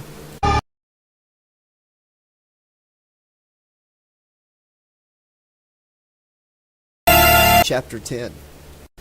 In the days after her date with Brandon, Jane found it difficult to think of anything else. She struggled to concentrate in class and had to force herself not to stalk him through the hallways. She sat with him at lunch and let him walk her home each day, but was determined not to make too big a deal over it. It was very hard.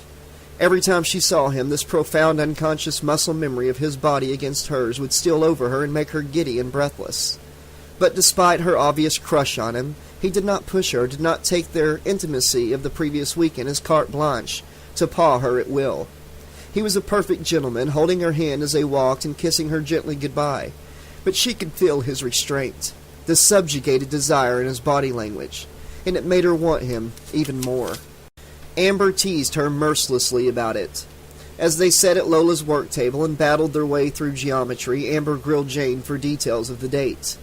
"Well?" Amber asked, eyebrows raised questioningly. "Well, what?" Jane asked, exasperated. "What is it? 8?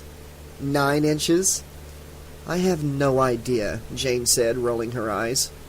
"Double digits?" Lola looked up from the little female demon she was sculpting and whistled. She reached into her pocket and took out a measuring tape, pulling the orange tape out 12 inches and holding it up as a visual aid. Rose sat curled up on the sofa, reading J.T. Leroy's Sarah. She looked up but said nothing. "I didn't measure," Jane replied dismissively. "But you felt it, right?" Amber said. "Like, come on, give us an estimate." "Look, I said I don't know.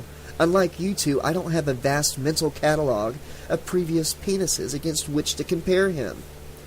"Oh ho ho," Lola said. "Ouch." But it was big, right?" Amber persisted. "Yes, fine, okay, sure, it was big." Jane could feel a thick blush creeping up her neck and across her cheeks, remembering. "Now can we please get back to numbers that matter? You need to calculate the diameter of this circle." "What about the diameter?" Lola asked. "Was it thick, too, or just long?" "I have had it with you two perverts," Jane said, shutting the geometry book with a snap. "I'm out of here." "Why don't you just leave her alone?" Rose said, looking up over the top of her book. "Come on, Jane," Amber said. "We're just playing with you." "Lighten up," Lola said. She left the clay demon and came over to stand beside Jane. "You really like him, huh?" Jane looked at her friends and then at her shoes, a smile creeping across her face. She nodded. The next day, Brandon asked her if she would go out with him again the following weekend, but she had already made plans.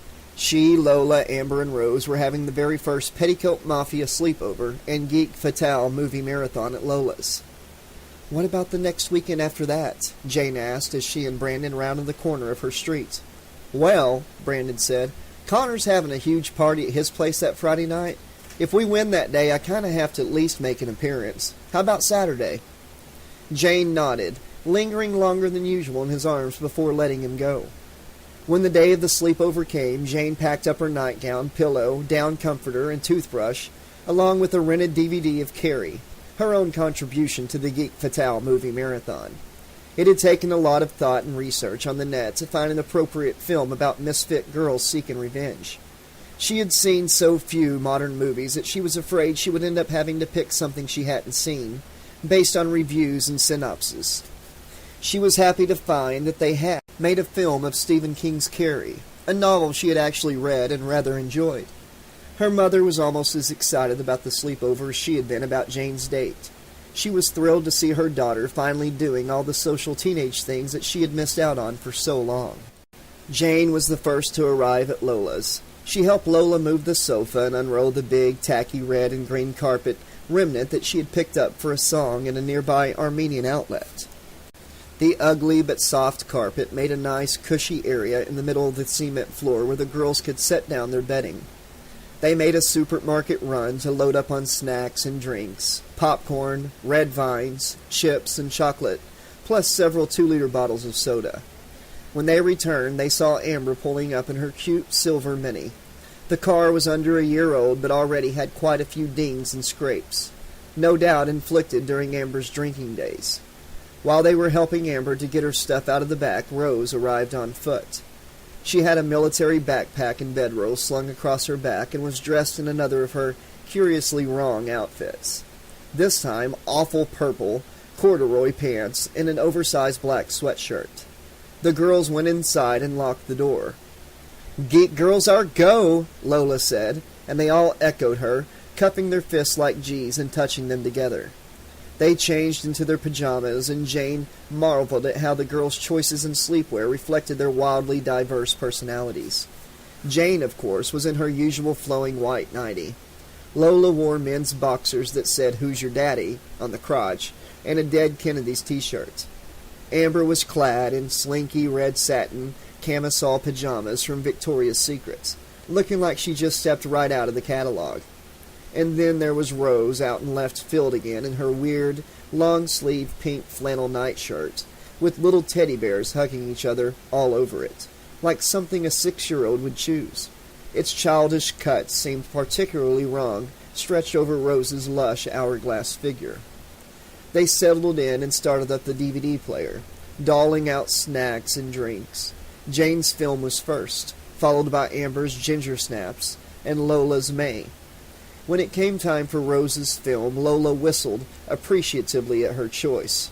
"Well," Lola said, turning the DVD case over, "here's a feel-good family film. Jane, you're gonna love this one." It was French, the title something Jane didn't recognize. Baisse-moi. Moi, of course, meant me, but Jane had no idea what baisser meant. She figured it must be some kind of slang. Lola put the disc in and hit play. The movie was very amateurish looking, shot on video, but Jane was enjoying comparing the subtitles to what she was able to understand of the dialogue as the story unfolded. Following two young women and their rather depressing lives. Then, as one of the women and her friend were drinking beer and talking on a hill, a group of men showed up and the film took a totally horrifying and unwatchably awful turn. The men raped the two girls. Jane was sickened and appalled to see that actual penetration was shown as the man repeatedly punched the woman in the face. Jane could not bear to watch the monstrously realistic scene. She felt physically sickened. "Can we shut this off?" Jane asked, hands shielding her eyes from the seemingly endless torture on the screen. "No, wait," Rose said. "It's brilliant. Just watch." Not wanting to seem weak in front of her friends, Jane swallowed her nausea and continued to watch. Rose was right. It was brutally harsh but truly brilliant in its unflinching honesty. As the two girls spun out on their lunatic killing spree, the underlying feminist message became clear. But the explicit sex and grueling hyper-realistic violence was still very difficult for Jane to stomach. She was intensely relieved when it was over. Lola put in the bonus feature, a camping trifle called The Violent Years, to cleanse their palates, and as the girls laughed and joked through the ridiculously contrived story of an Angora-mad high school girl gang on a kill-crazy rampage, Jane started to feel the effects of that awful movie sluicing away. "You know, we could go on a kill-crazy rampage ourselves," Lola said. "Rob banks, rape men, blow up the school." "Like hell yeah," Amber said. "That place could use a good apocalypse." Jane remembered the party where they'd kidnapped Amber and how she had wanted to poison everyone there. "We could poison the lunchroom macaroni and cheese," Jane suggested. "Nah," Lola said. "Nobody eats the macaroni and cheese." "How about the drinking fountains?" Jane said. "Please," Amber said in her best stuck-up voice. "Only geeks drink out of the fountains. If you can't afford Evian, you might as well kill yourself." "A gas that is harmless until mixed with hair bleach?" Jane proposed. "Hey," Amber said. "No fair." "I bleached my hair too," Lola said. "Before the manic panic." "Me too," said Rose, munching on a red vine that was the exact same color as her hair. All right, Jane laughed, holding up her palms in surrender. "We need a bomb," Lola said. "A smart bomb. We could program to seek out only certain clothing labels. The Gap, Old Navy." "Tommy Hilfiger," Amber suggested. "Ralph Lauren." "That's it," Jane said. "Why be so picky?" Rose asked. "Everyone in that place deserves to die." Jane was surprised at the bitterness in Rose's voice. "Well, not everyone," Jane said. "Not Brandon Ortiz," Amber said, and Jane mock-punched her in the arm. "Look," Rose said, "all human beings are pretty selfish and cruel. Some of them can put on a pretty face and trick you into thinking they care. But they only want to tear you down and eat you alive." She reached to take another piece of red licorice, and her sleeve rode up on her wrist, revealing thick, crisscrossing scars. "I've been through 9 foster homes and 12 schools in the last 10 years. I'm here to tell you, everybody sucks." "Everybody?" Jane frowned. "What about us?" Yeah, Lola chimed in. What are we? Chopped liver? Rose bowed her head. You guys are seriously the first and only friends I've had since. She paused, looking away. Well, in a long time.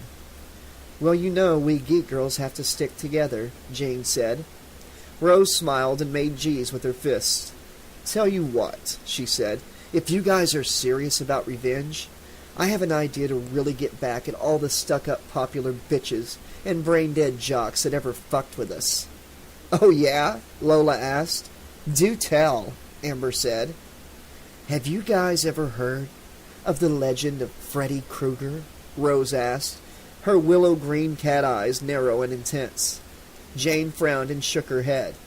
Fred Krueger, yeah, the child killer, Lola nodded. Sure, he lived in a town called Springwood. Practically a hometown boy. He murdered a bunch of kids and then got off on a technicality.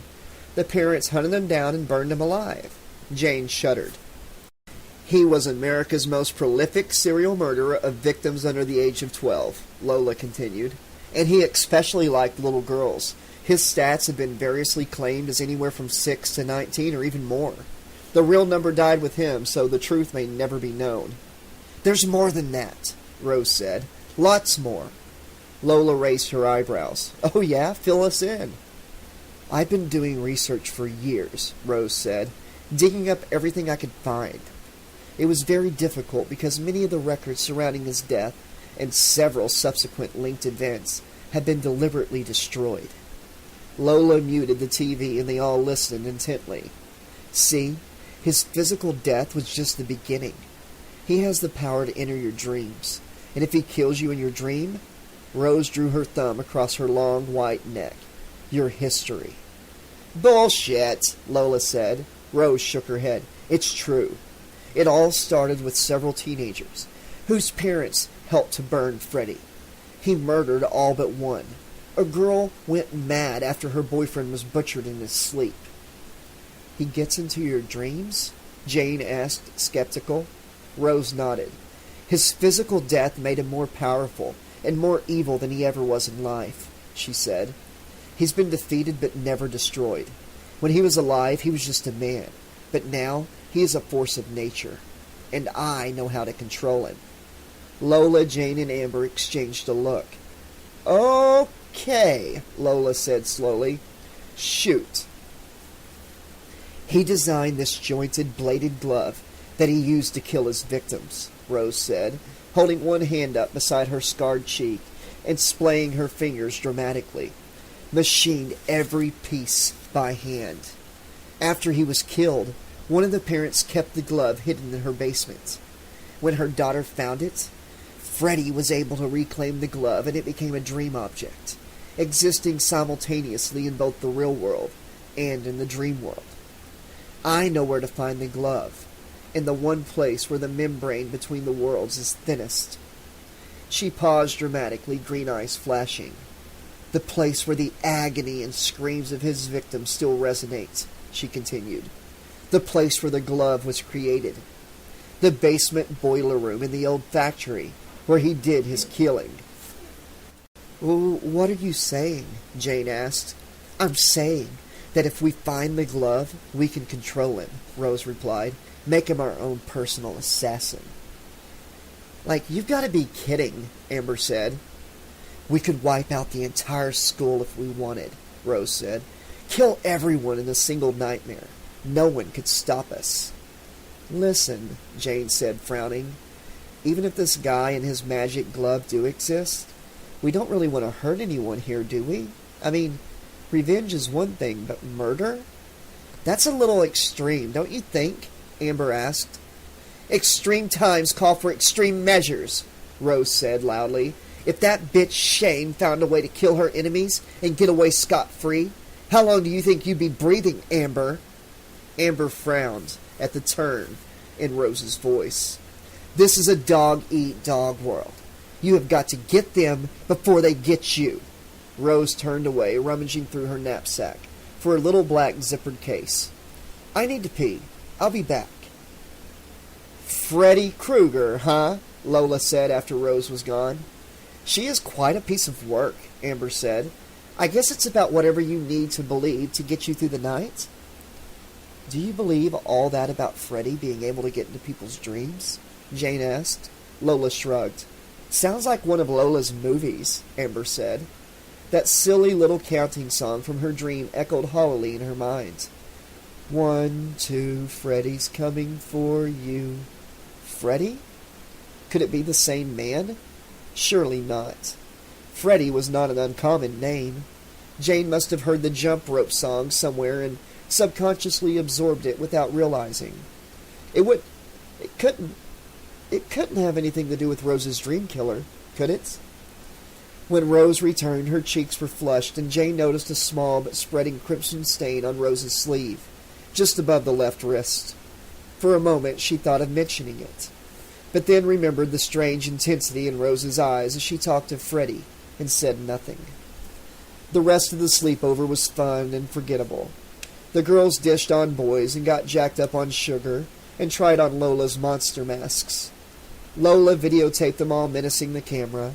Amber wore a snarling werewolf head and growled at the lens. Jane wore a worn and battered hockey mask, holding a machete, and chanted, Rose picked a weird sort of bulbous alien head with glittering insectoid eyes. Eat my death ray, puny humans, she said, holding up an orange plastic ray gun that shot sparks. The girls collapsed into giggles, and Lola set the camera aside. Even bedded down in their respective bedrolls, they still could not stop joking and giggling. Jane, giddy with senseless laughter, wrapped her arms around her aching belly and felt happier than she had in years. It felt so good to be among friends, people with whom she could laugh at the horrors of daily teenage existence. People like her.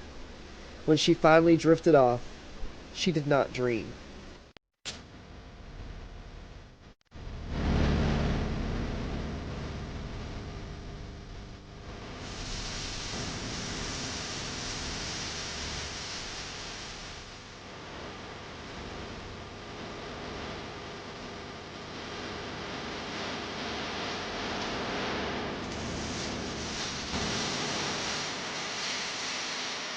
Chapter 11.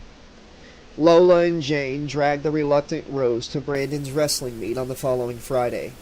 She sat slightly apart, silent except for the occasional scathing comment. She had on yet another baffling ensemble, this one consisting of a too-tight black turtleneck that made her look like full-figured gal Jane Russell in mint condition, inexplicably paired with the frumpy, knee-length A-line skirt made of scratchy tan wool, and those same weird silver flats. Her hair was scraped back into 2 little uneven pigtails, and she wore huge, totally black sunglasses, slouching sullenly and compulsively clicking her ballpoint pen, complaining that she was not allowed to smoke. Jane thought of that killer, Freddy Krueger, and Rose's bizarre tale of dreams and death. It was so beyond the realm of the possible, yet Jane couldn't seem to banish it from her mind. Until Brandon came out to wrestle and she was able to lose herself in happier thoughts.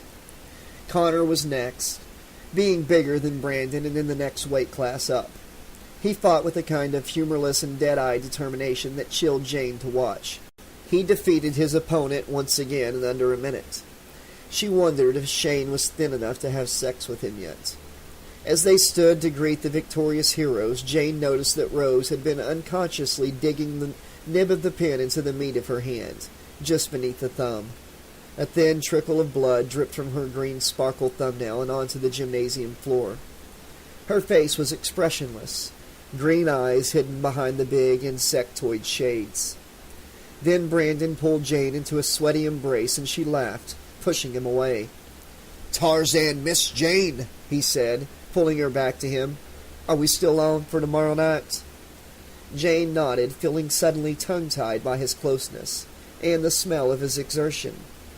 She rested her cheek briefly against his shoulder, but when she turned her head she saw something truly odd. Rose was talking to Connor. It was only for a second before she turned her back on him, digging in her purse for a cigarette case. "I'm dying for a smoke," Rose said to Jane, sliding an unlit cigarette between her shiny red lips. "Take a walk with me?" Jane looked up at Brandon. He smiled and kissed her forehead. Go, he said. I'll see you tomorrow. Jane and Rose walked around to the back of the school. What did Connor say to you? Jane asked while Rose smoked intently beside her. He invited me to some kind of party tonight. Rose made a thick, sarcastic sound in her throat. Can you believe it? Brandon told me about the party, Jane said. Some jock thing. Sounds like a thrill a minute. You're not going, are you? Rose smirked and took a deep drag off her cigarette. Might be entertaining, she said, in a wild kingdom sort of way. Want to come? Jane thought of the awful party from which they had snatched the drunken Amber. She shook her head. I'd rather eat a bug, Jane replied. Anyway, I promised Amber I'd study with her. And then we're spending the night at Lola's. Come by afterwards if you do decide to go. Though I can't imagine why you'd want to. I don't know, Rose said, tossing her cigarette and immediately lighting up another. He's kind of cute. Connor? Jane frowned. Sure, if you don't mind the lack of higher cerebral function. They're all stupid, Rose said, exhaling through the corner of her mouth. What's the difference? You know he has a girlfriend, Jane said. She couldn't believe Rose was even considering this. Our pal, Shane Donovan? I know, Rose said, an evil little smile spreading across her lips. I hear she's been slacking off on her girl-friendly duties. She took a drag on her cigarette, exhaled and shrugged. You snooze. You lose. Jane looked away. Well, if Rose wanted to get a thrill from sleeping with the enemy, who was Jane to interfere? She was a big girl after all. Well, have fun, Jane said. Maybe we'll see you after? Rose nodded. You bet, she said in a very weird tone. When Rose came by Lola's after the party, everything changed. It was nearly 2 a.m. The girls were still up, watching Satan in high heels, and speculating about Rose's interest in Connor, when there was a feeble scratching on the door, followed by the screaming doorbell. When Lola opened the door, Rose fell into her arms. She had no shoes on, and her bare feet were scraped and raw. She was actually wearing a nice dress. Or it had been nice before it was torn and splattered with beer, and other less savory things. Holy shit! Lola cried, wrapping her arms around Rose and helping her to the sofa. What the hell happened to you? Rose was sobbing uncontrollably, knees drawn up to her chest and refusing to speak. Jane ran to get her a bottle of water while Amber wrapped a blanket around her shaking shoulders. Rose drank in silence for several seconds before speaking. It was Connor and his fuckhead wrestler buddies, she spat. Guess they have a share and share alike policy on that team. What? Jane frowned. I thought he liked me, Rose said, tears spilling from her electric green eyes. He said I was pretty. Amber put her arm around Rose and hushed her like a child. Just start at the beginning, Amber said softly. Connor invited me to that stupid party, and I thought it would be a lark to have a little fun with a dumb jock, and maybe piss off Shane Donovan while I was at it. He was super nice to me all night, all full of compliments and everything. We started making out, and he asked me to go with him into one of the back bedrooms. When I saw all the other guys there, I tried to run, but they held me down. Who? Jane asked, slick nausea filling her throat. Rose, who did this to you? I don't know all their names. Rose glanced up at Jane and then looked away too quickly. Jane grabbed her arm much harder than she meant to. Rose, Jane said, you have to tell me. Was Brandon there? Rose said nothing, tears spilling down her cheeks, and Jane felt as if she had been kicked in the stomach. Oh, shit, Lola said, putting a hand on Jane's arm. Jane shrugged her off and stood numb and sick. Rose, Amber said, we have to call the police. Rose shook her head violently. No, she said, no police. It'll be their word against mine, and no one will believe me. She wrapped her arms around herself. It's happened before. No one ever believes me. Then let's go kill the fuckers, Lola said vehemently. Rose laughed bitterly. Are you going to fight Connor Hall and the whole fucking wrestling team? Personally, I don't advise it, and trust me, I ought to know. We have to do something, Lola said. They can't just get away with this. There was a long moment of silence. Jane's nausea swelled, crushing her with a poisonous fury. How could he? She had let herself be charmed by Brandon, and even thought she knew him. But she was horrified to think that he was capable of participating in something so despicable. Trust shattered. She was too profoundly hurt to even cry. There's only one person who can help us, Rose said. Not your killer dream guy? Amber asked. Get real. I can't do it alone, Rose said. I need your help. You can't be serious, Amber said. You really think we can control him? Lola asked. I know we can, Rose said. It's the only way. Jane? Lola asked. The three girls turned to Jane. Jane said nothing. She pulled her little cell phone from her bag and went outside. Standing in the driveway, Jane dialed Brandon's number with shaking fingers. It rang several times, and then a sleepy woman's voice answered.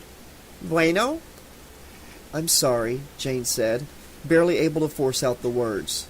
Is Brandon there? Not yet, the woman said with a thick accent, then a pause. No, wait, he's coming. An eternity of muffled Spanish on the other end of the line, and finally Brandon's voice. Howdy, beautiful, he said. I was just thinking about you. His voice was slightly slurred, his southern accent thicker than usual. Have you been drinking? Jane asked, cold fury in her belly and clogging her throat. I had a few beers. Why? He asked. I didn't drive. Rose is here, Jane said. So? Brandon paused. What's wrong? Are you okay? No, I am decidedly not okay, Jane replied. Tell me what happened to Rose at the party. There was a long silence on the line, then a soft exhale.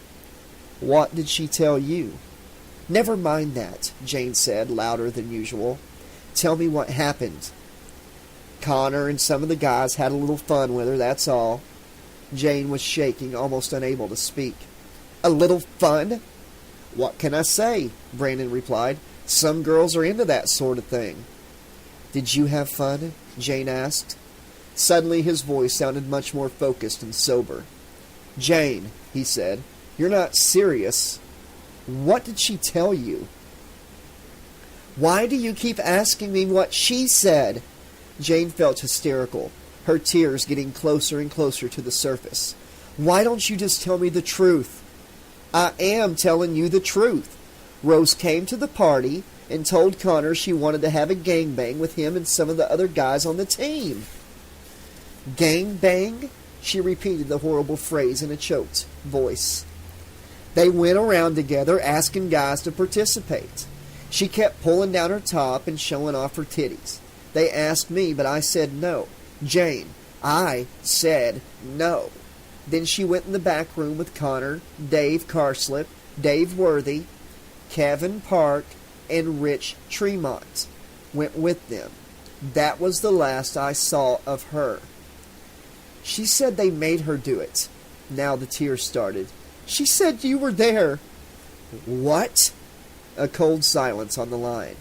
Jane, come on. You gotta believe me. I would never do anything like that. Her dress is all torn, Jane said. She's crying. Are you calling her a liar? Jane, he said, you don't really believe I would do something like that, do you? My mother would have my cojones if I ever did anything to hurt a woman. You know I would never do that. He paused. Look, I know she's your friend and all, but there is something not right about that girl. All those scars? I'm serious, I think she's really messed up. Jane hung up. She could not stand to hear his voice. How could he try to make it sound like Rose was crazy? Like she asked for it? Jane's feeling of betrayal was profound and suffocating. The little phone sounded its cheerful ring, helpfully displaying Brandon's phone number. She hit the power button and turned off the phone. When she went back inside, the others were waiting. Jane, Lola said, are you okay? Jane shook her head. Rose, she said, tell me the truth. Did Brandon help do this to you?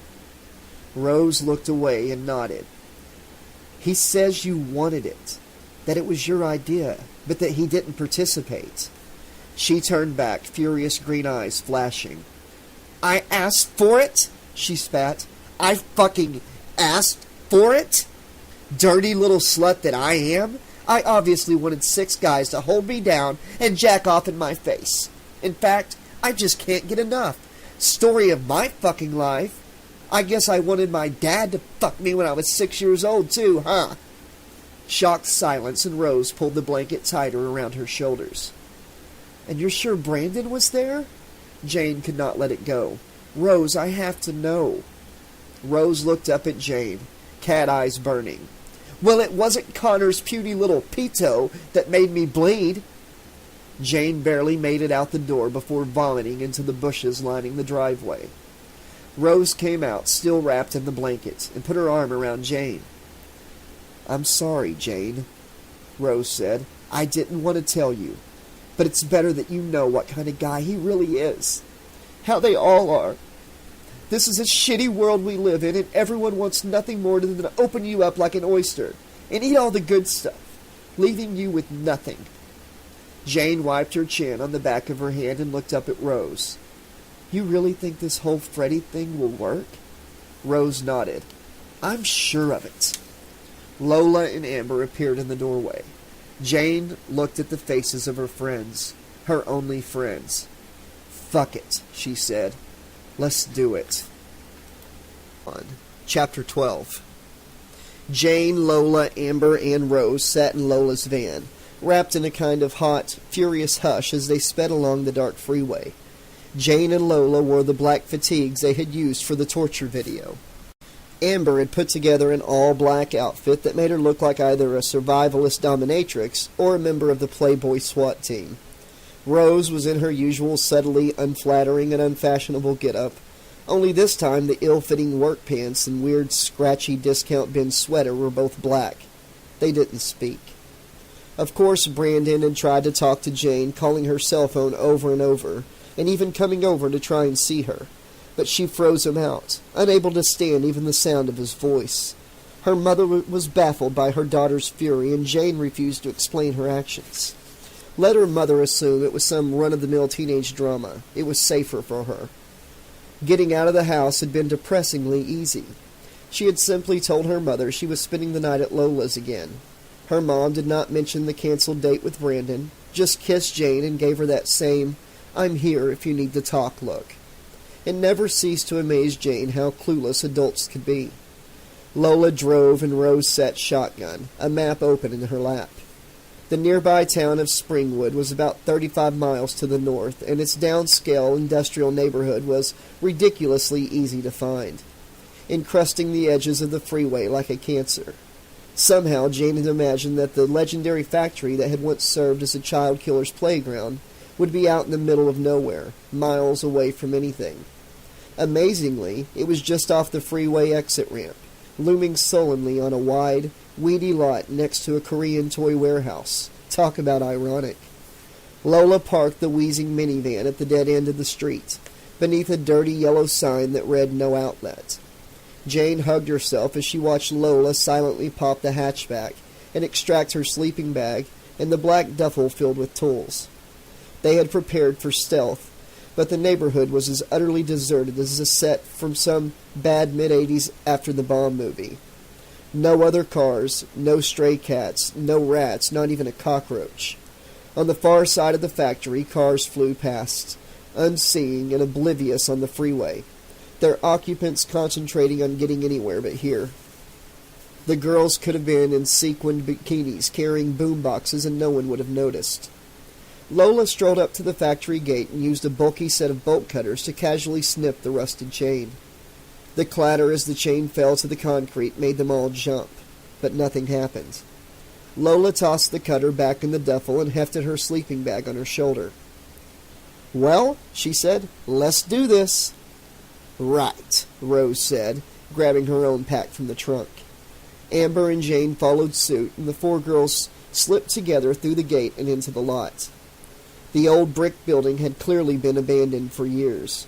A once jaunty sign featuring a happy rabbit in oversized work gloves and goggles proclaimed, "Rauco, leader in..." Whatever Rauco had ever been a leader in had since faded to ineligibility. Beneath that was a dusty yellow banner reading, "Industrial property for sale. Will build to suit." A telephone number was also advertised. It looked like it had been there for ages with no takers. Many of the panes in the huge windows had been smashed, and a few brave kids had hastily tagged the building's dirty brick skin. But there was no other sign of human presence. The place seemed leaden with the horror of what its walls had witnessed. Jane could not believe that less than 3 short blocks from there was the mundane suburban American landscape of strip malls, franchise restaurants, and gas stations.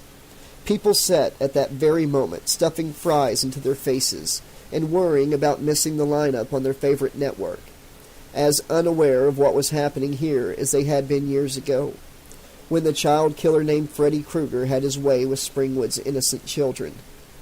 But as creepy and morbid as it was to revisit the place where a famous murderer had committed his crimes, Jane still found it next to impossible to believe Rose's claim that Freddy Krueger had achieved some kind of immortality in the nebulous realms of dreams, that he could be resurrected and used against their enemies. It was the stuff of one of Lola's beloved horror movies, a hasty excuse of a plot to allow for maximum on-screen blood and gore. Jane only hoped that somehow this pilgrimage would help Rose to deal with her anger and shame and allow her to move on.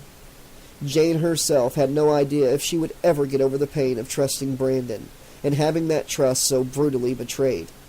Yet, in a horrible way, that betrayal made an awful kind of sense to Jane.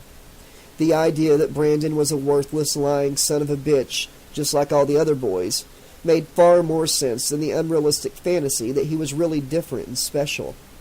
She never should have allowed herself to buy into that foolish pop song sappy dream of puppy love. What the hell had she been thinking? She clearly wasn't, which was the reason she had fallen for his deceitful charm. She let her body override her mind, something that she would never let happen again. Jane ached with bitter fury for allowing herself to be duped by a jock. They found several huge loading bays with giant roll-up metal doors so corroded they looked as if they would never open again. But it took some doing to locate a human-sized entrance. When they found it, they didn't even need the bolt cutters. The chain that had once bound the doors together had rusted away and now dangled uselessly as Christmas tinsel. For a long minute they all just stood there, wordless and unsure. Then Rose reached out, yanked off the remains of the chain, and pulled the door open, clicking on her flashlight.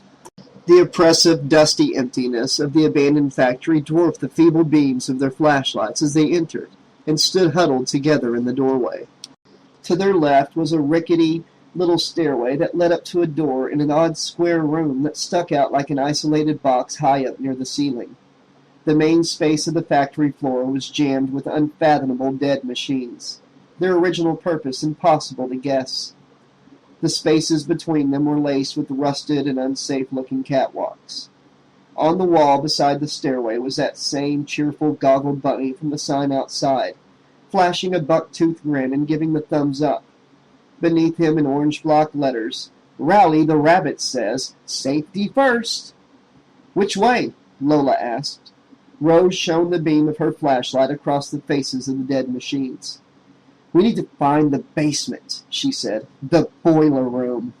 The thought of descending into the lightless basement of this grim and hostile old building filled Jane with jagged apprehension. She was beginning to wonder if this was such a good idea.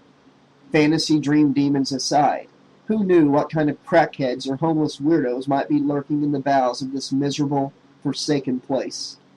But in spite of herself, she swallowed her misgivings and followed Rose. They walked, single file, Rose in the lead, followed closely by Jane and Amber, with Lola bringing up the rear. They stayed in a tight little pack, creeping along inside the protective halo formed by their pathetic, yellow circle of light. They passed huge vats, broken hand trucks, and empty crates, but found no way down. Following the walls, they covered the perimeter and then started working their way between the machines. It was terribly easy to get turned around in the dim, shadowy factory, and they were always uncomfortably sure that they were going in circles. "We should have brought breadcrumbs," Jane said. "Are you sure this is the right place?" Lola asked. Rose shot Lola a hostile look and kept on, turning a corner between two massive machines. The girls grew bitchy and snappish as they circled and circled, finding nothing. Only Rose remained firm, grim, and determined as the leader of an Arctic expedition that might not make it back. "Look," Amber said, "this is bullshit." "Rose, there's nothing here," Jane said. Rose drew up suddenly short, initiating a comedic collision as the girls stumbled into each other. "What now?" Lola asked, irritated. The beam from Rose's light had pinned something on the floor, something gray and dusty, like a little animal corpse. Jane squinted at the object and slowly realized what it was. An ancient leatherwork glove, flattened and rotten, fingers crumpled. "You're kidding, right?" Lola came forward and nudged the stiff glove with the tip of her toe. "That's the glove?" Rose shook her head and made a contemptuous noise of dismissal. "No, stupid," she said. "Look!" Rose squatted down and blew on the floor. A cloud of dust billowed up, revealing a long, dark crack. Rose followed the crack with her fingers as it made a right-angled turn, and then another, tracing a square nearly 6 feet across, a trap door. She pushed the old glove out of the way. Beneath it was a smooth metal ring, folded down flush with the floor. "Shit," Lola said softly. Laying her pack on the floor, Rose pried up the big ring and yanked on it. She was able to lift the trap about an inch upward before it slipped out of her grip and slammed, sending a huge swirling vortex of dust. Jane sneezed twice in quick succession, and Amber waved her hands in front of her face to clear away the cloud. "Come on," Rose said, grabbing the ring again. "Help me!" She lifted again, grunting between clenched teeth, and Lola knelt down and wedged her hands in the crack, gripping the edge of the trap door. Amber looked at Jane and then crouched beside Lola and grabbed hold of the trap door. Jane watched as the three of them muscled the trap up until it was perpendicular to the floor and then dropped it. It crashed to the ground with a huge, hollow boom that echoed like cannon fire through the factory. Jane shone her light down into the black and gaping throat revealed beneath the trap door. A tomb-like stench of mold, age, and crumbling brick wafted out of the hole. There were no stairs, just a rickety metal ladder leading straight down.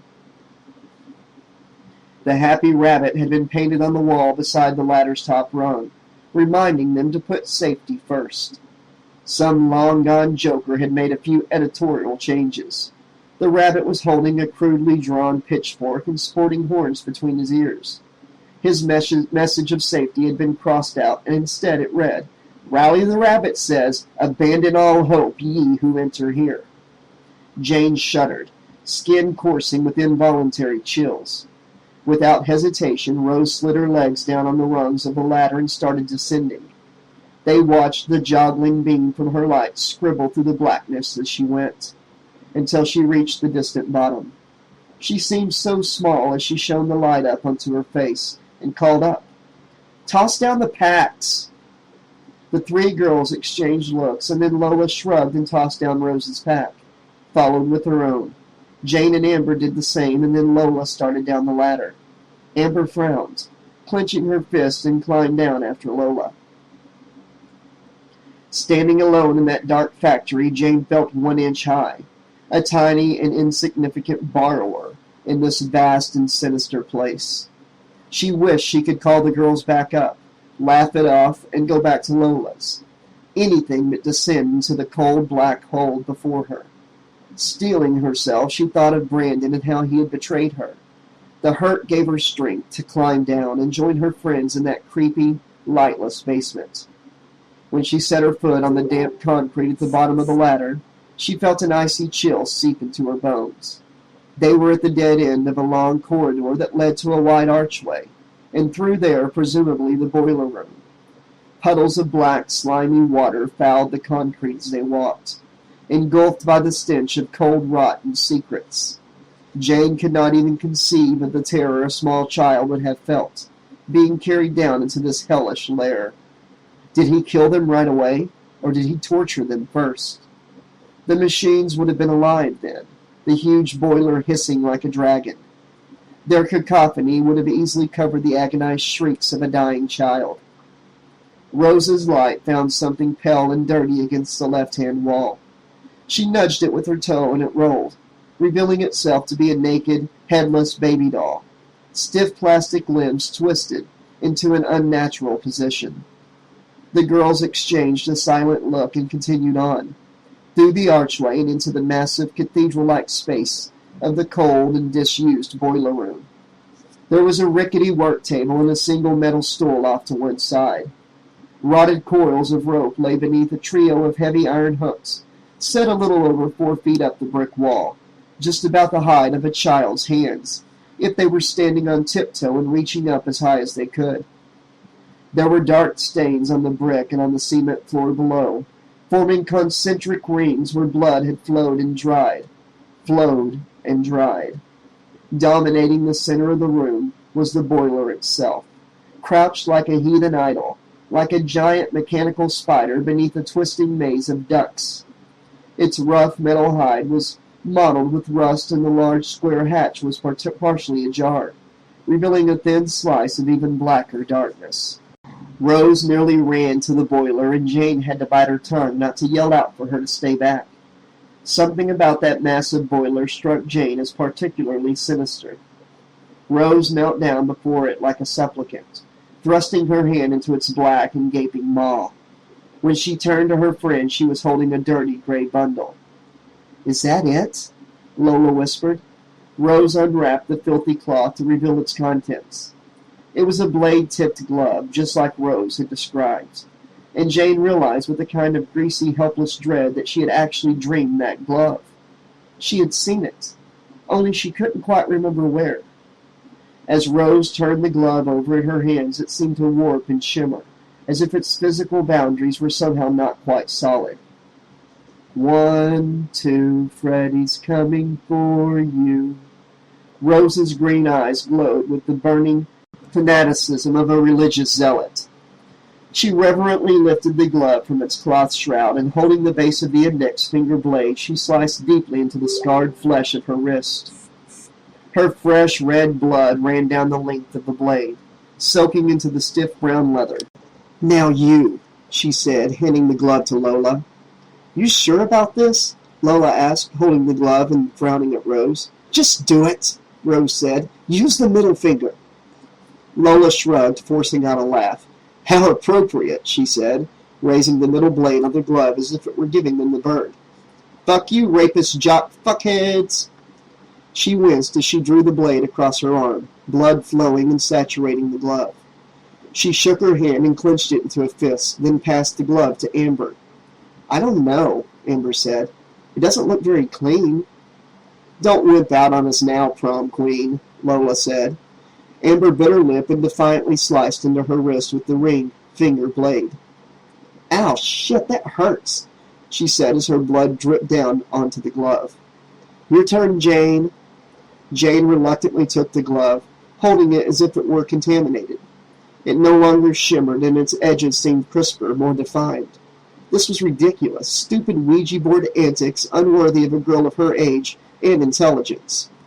Yet she felt a creeping sense of unease, looking around at the flashlight-lit faces of her friends and down at this horribly familiar object. She could put a stop to this right now. She could put her foot down and refuse to participate in this childish charade. But she was far more afraid of appearing uncool in front of her friends, so she quickly scratched the tip of the pinky blade across her wrist. No blood appeared in the red scratch, and she had to go over it again, gritting her teeth against the bright pain. Jane had never in her life hurt herself on purpose. The only time she had ever been cut was when she'd accidentally sliced her thumb once while chopping tomatoes for spaghetti sauce nearly 9 years ago. She hadn't even needed stitches, just a kiss from her dad and a Band-Aid. That little cut did not prepare her for the burning pain that engulfed her wrist, radiating out from the awkward slice as her blood oozed from her palm, dribbling down onto the glove. A hollow, dizzy chill skittered through her, and the next thing she knew, Lola was leaning over her, repeating her name as if shouting down an echoing well. "Jane? Jane? Jane, are you okay?" Jane shook her head. "I'm fine." She realized she was slumped on the floor, back against the hulking boiler. "You fainted," Rose said. "Great," Jane said, pressing her hand to her forehead. Her face was slick with cold sweat. "How embarrassing." "Don't worry about it," Rose said, turning her back and cradling the glove like it was a wounded bird. Lola helped Jane lay down her bedroll as Rose made a large, uneven circle around them with her blood on the dirty concrete floor. The other girls arranged their bedding, too, and Amber pulled out a sleek, portable alarm clock. 20 minutes, right? Rose joined them and nodded, laying out her own bedroll. "Jane, do you have the pills?" she asked. Jane nodded and fished in her pocket, extracting a Ziploc baggie containing 4 white pills. Her mother had these sleeping pills left over from the hellish weeks after her father's death, and while she still popped one on occasion, Jane doubted that these 4 would be missed. "Ready?" Jane asked. "Ready," Lola replied. "Ready," Amber said. "Right," Rose said, taking one of the pills and popping it into her mouth. Lola pulled out a bottle of water and passed it around as each girl in turn swallowed a sleeping pill and lay down, tense and silent. Their bedrolls were laid out like compass points, their heads together in the center. Jane closed her eyes, wondering yet again if this was such a good idea. But after all, it was just a dream. How could a dream possibly hurt anyone?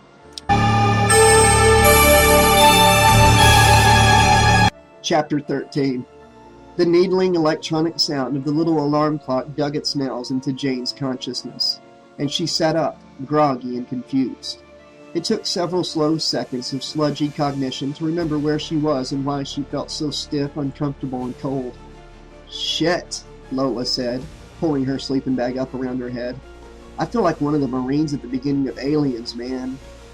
"What happened?" Amber asked, reaching out to check the alarm clock. "I don't remember dreaming at all." "Me either," Jane replied. Rose sat silent and sullen, arms tightly wrapped around her body. "Maybe the pills stopped us from dreaming?" Jane ventured quietly, putting her glasses back on her face.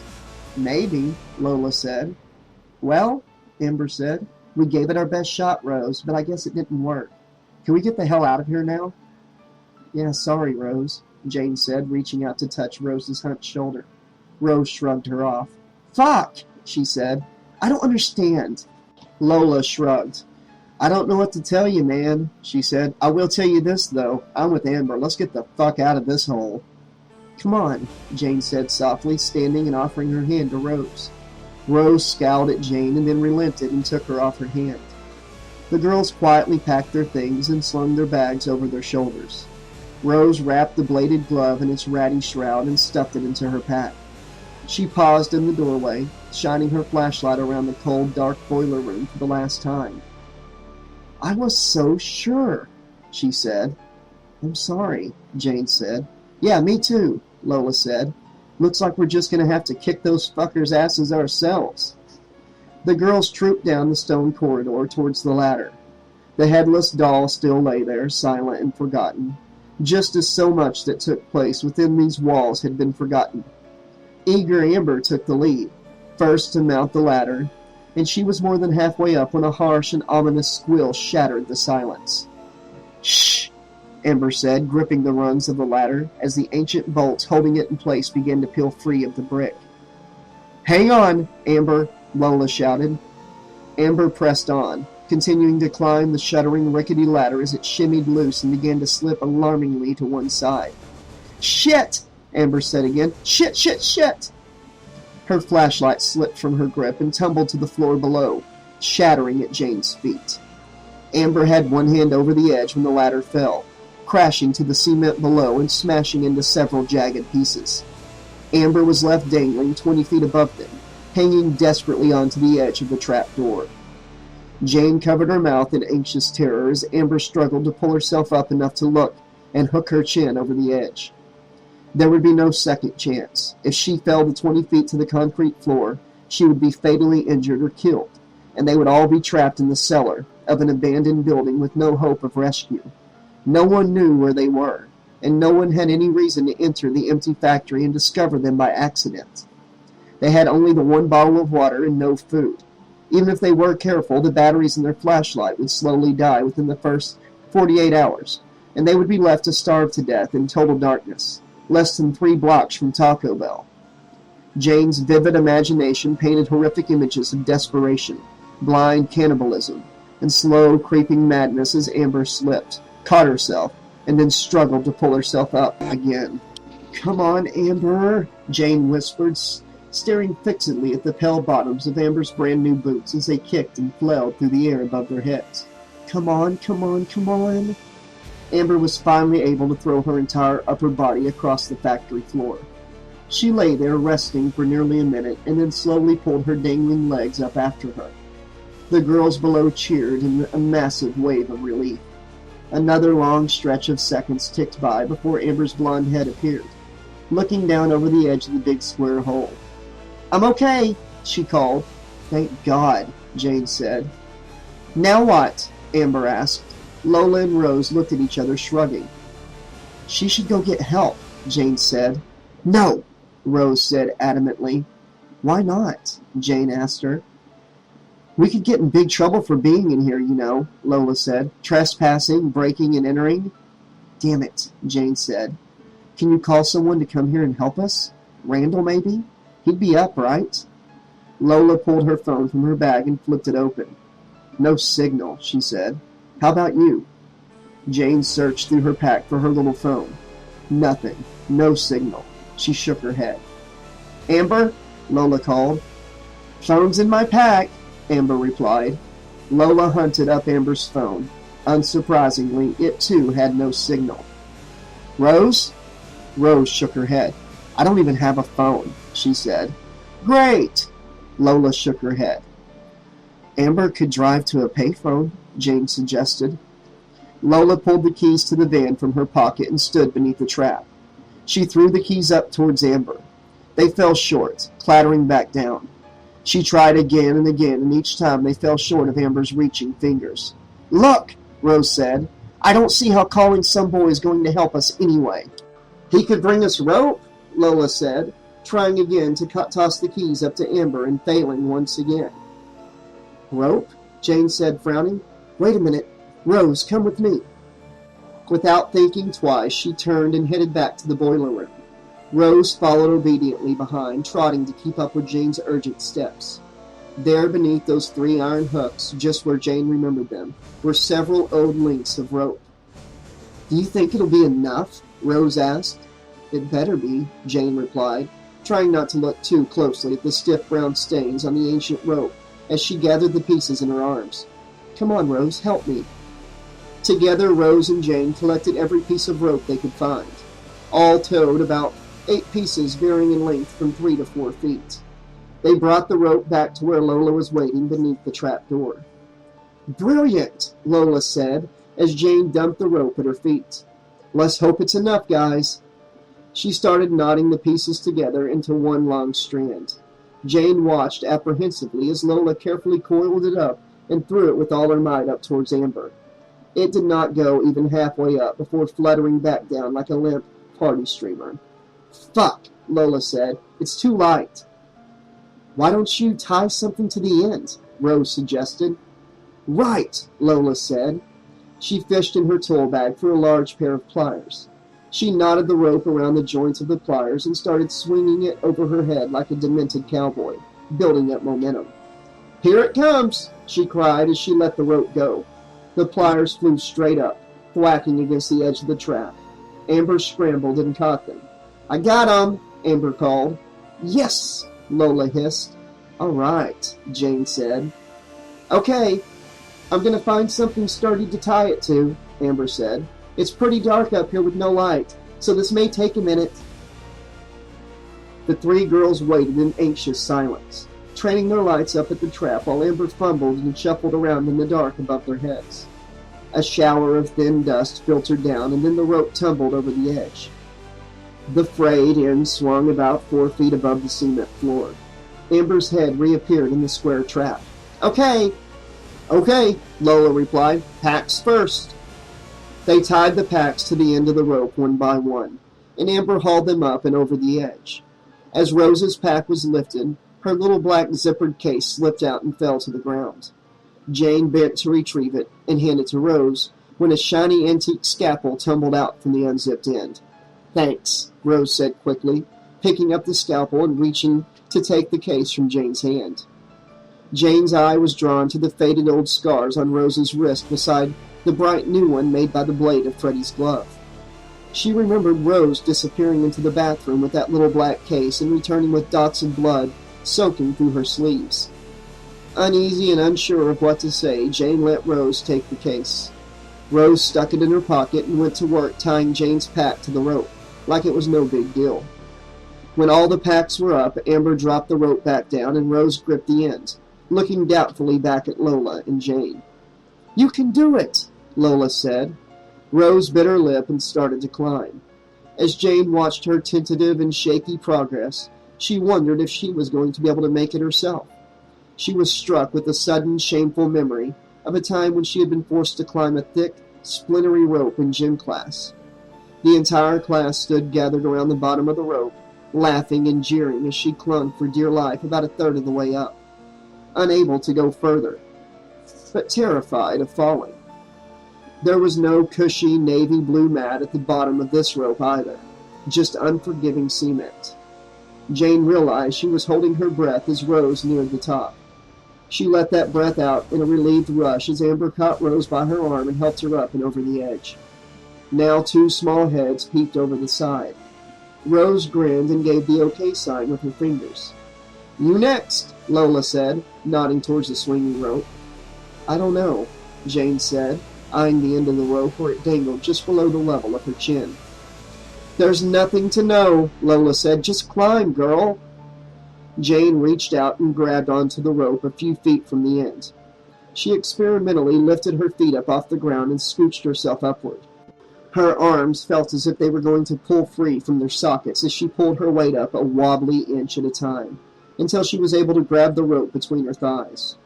She hung there, terrified, squeezing the rope with her legs.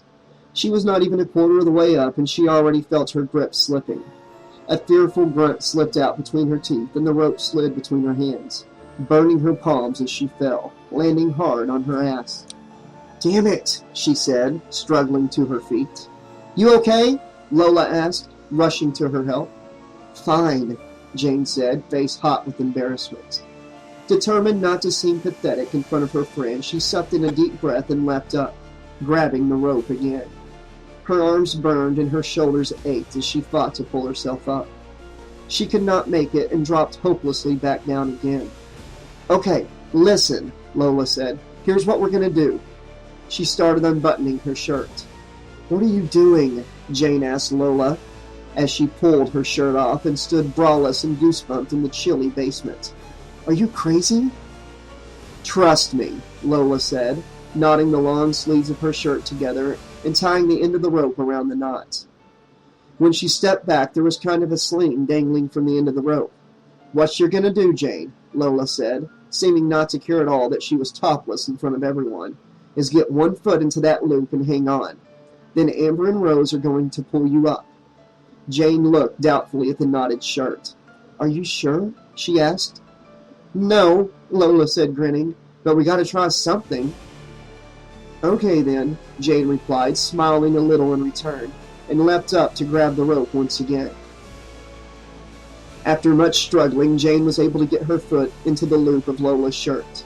She squeezed her eyes shut and hung on tight. "Okay," she shouted. "I'm ready." Amber and Rose started hauling her slowly upward. Jane kept her eyes tightly shut, not wanting to see the floor falling away as she rose higher and higher. Then, miraculously, she felt hands gripping her, and she was yanked up over the edge and pulled into a fierce double embrace. "You made it," Rose said. "God damn," Amber whispered. She let herself be hugged for a few more seconds until Lola's voice called out from down below. All right, forget the lovey-dovey shit, and toss that fucking rope back down already. I'm freezing." Jane laughed and untangled herself from the rope, lowering it back down over the edge. Lola untied her shirt and put it back on, before clambering up the rope like a monkey. pulling herself up in record time. "All right," Lola said. "Let's get the fuck out of here." They shone their flashlights around the silent, hulking machines that surrounded them. "Which way?" Jane asked. "Rose?" Amber said. Rose looked around, frowning. "This way, I think." She indicated the direction with her chin. "Should we close the trap door?" Amber asked, gazing down into the hole. "I guess," Lola said. She gripped the edge of it. "Give me a hand." Together they lifted the heavy door and let it slam down, closing over the black pit and its dark and bloody memories. They followed Rose's lead for almost 10 minutes, taking what seemed like a slightly diagonal but relatively direct route towards the door. They pressed on, passing mysterious machine after mysterious machine, but somehow the path they took just kept on going. Their lights could not touch the outer wall of the factory. There were just rows and rows of machines as far as the eye could see. "Are you sure we're going the right way?" Amber asked. "Sure, I'm sure," Rose replied. Another long brace of silent minutes passed, uneventfully. Jane's feet were really starting to hurt. "How can we keep walking like this?" Lola said. "We should have hit the wall of the building by now." "How big is this place?" Amber asked. "We must be going in circles," Jane said. "We are not," Rose snapped. "Well then, what the fuck?" Lola asked. They trooped along in angry silence for several more minutes, and then Lola stopped short, hands on hips. "Look," she said, "this is ridiculous. We've been walking for 15 minutes and pretty close to a straight line, but we still haven't hit the wall? If an average person walks 4 miles an hour..." "There's no way this building is a mile wide," Jane said, incredulous. "We just..." Rose wiped the back of her hand across her mouth. "We just got turned around somehow." Jane could see that Rose was close to tears. "Turned around?" Lola scoffed. "We're fucked is what we are." "I knew this was a bad idea," Amber said. "A big fucking waste of time," Lola spat. "We're gonna be here when the fucking sun comes up." "If the sun comes up," Amber said. "Fuck you," Rose said, tears spilling over the rims of her willow green eyes. "Hey," Jane said, "enough. We're tired and cranky, and we all just want to be home.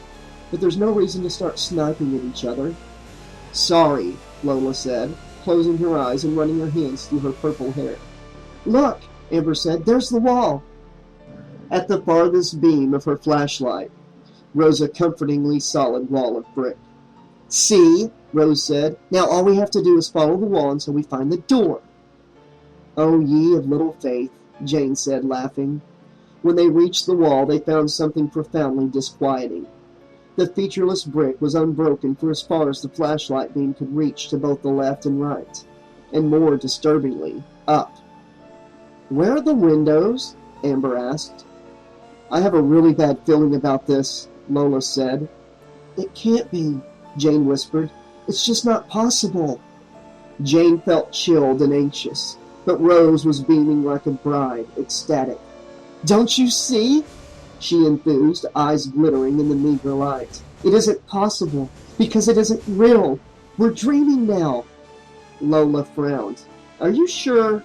She looked up at the vast, unending wall. "Everything feels pretty real." Amber reached over and pinched Lola. "Ow, bitch!" Lola cried. "Too real," Amber said.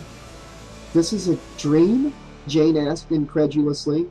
Rose nodded. "We have to find Freddy's remains," she said. "Remains?" "Not his real bones and stuff," Rose said. "They were destroyed years ago. We need to find his dream remains. They seed from which he can be reborn." Jane felt any traces of confidence melting away. She found that she wanted nothing more than to wake up in her own safe, comfortable bed. She'd had it with this foolishness, and was more sure now than ever that this was a terrible idea. Her only comfort was the fact that it was just a dream. She'd had plenty of nightmares before, many far worse than this one, and as upsetting as they were, nothing ever came of them in the real world. "Well," Lola said, "where are the remains? Do we just keep wandering endlessly around this place, hoping to stumble across them at random?" Rose shook her head. "We need to find a door," she said. "A door from this collective dream consciousness and into Freddy's dream." "Into Freddy's dream?" Jane frowned. "Whenever he is banished from the real world, he retreats into his own nightmare, a kind of psychic reliquary where his dark essence is trapped until it can be unleashed again." Jane did not like the sound of that one bit. "If you say so, girl," Lola said, shining her flashlight across the faces of the machines. "So where is this stupid door?" "Is that it?" Amber asked quietly. They all turned to look where she was pointing. There was a tiny child-sized door set into the rusty flank of a massive steel vat, about 15 feet down the wall from where they stood. The little door was made of cheerful red wood, like something out of a fairy tale of happy gnomes and elves. The girls approached it silently, and Rose reached out to turn the cut glass knob. She pulled the door open and squatted down to look inside. "Come on," she said, and stepped through the door. Lola looked back at Amber and Jane and shrugged, then followed Rose. Amber was next, and once again Jane stood alone in the cold, dark factory, or its corresponding double inside this unknowable, impossible dream realm. She quickly crawled through the little door to join her friends. On the other side, she found herself standing on a sleepy suburban street. Bland, middle-class houses with well-kept lawns and cheerful flower beds. The cars parked in driveways and along the street were nice and looked quite new. But all were nearly 20 years old. In front of them was a house not unlike its neighbors, simple, average, and unassuming.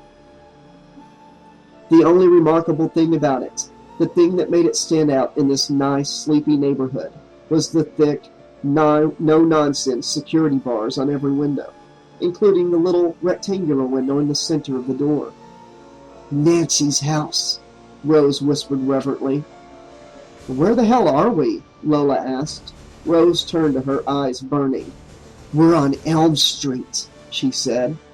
Together the girls walked up the neat little path to the door of the house. It was not locked. Inside, it was a completely ordinary suburban house. Clean carpet, family portraits, comfortable lived-in furniture. Nothing sinister at all. And yet there was an almost suffocating pall of fear hanging over every room. It made the hairs on the back of Jane's neck prickle as she followed Rose down a long, dim hallway to a white cellar door, standing slightly ajar. Rose did not hesitate to push the door wide and start down the stairs.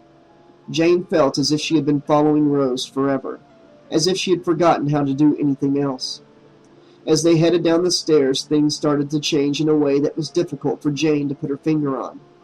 The walls seemed deceitful, shimmering and shifting while she wasn't looking.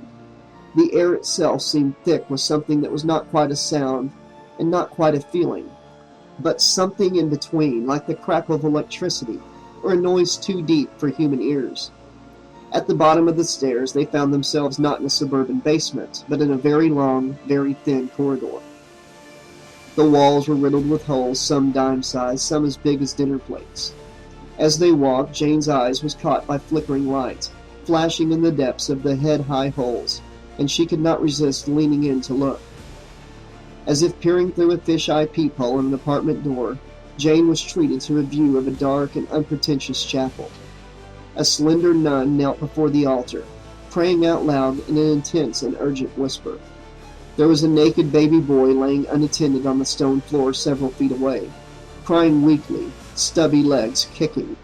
The next hole revealed what looked like some kind of institutional dormitory, filled with row upon row of bunk beds.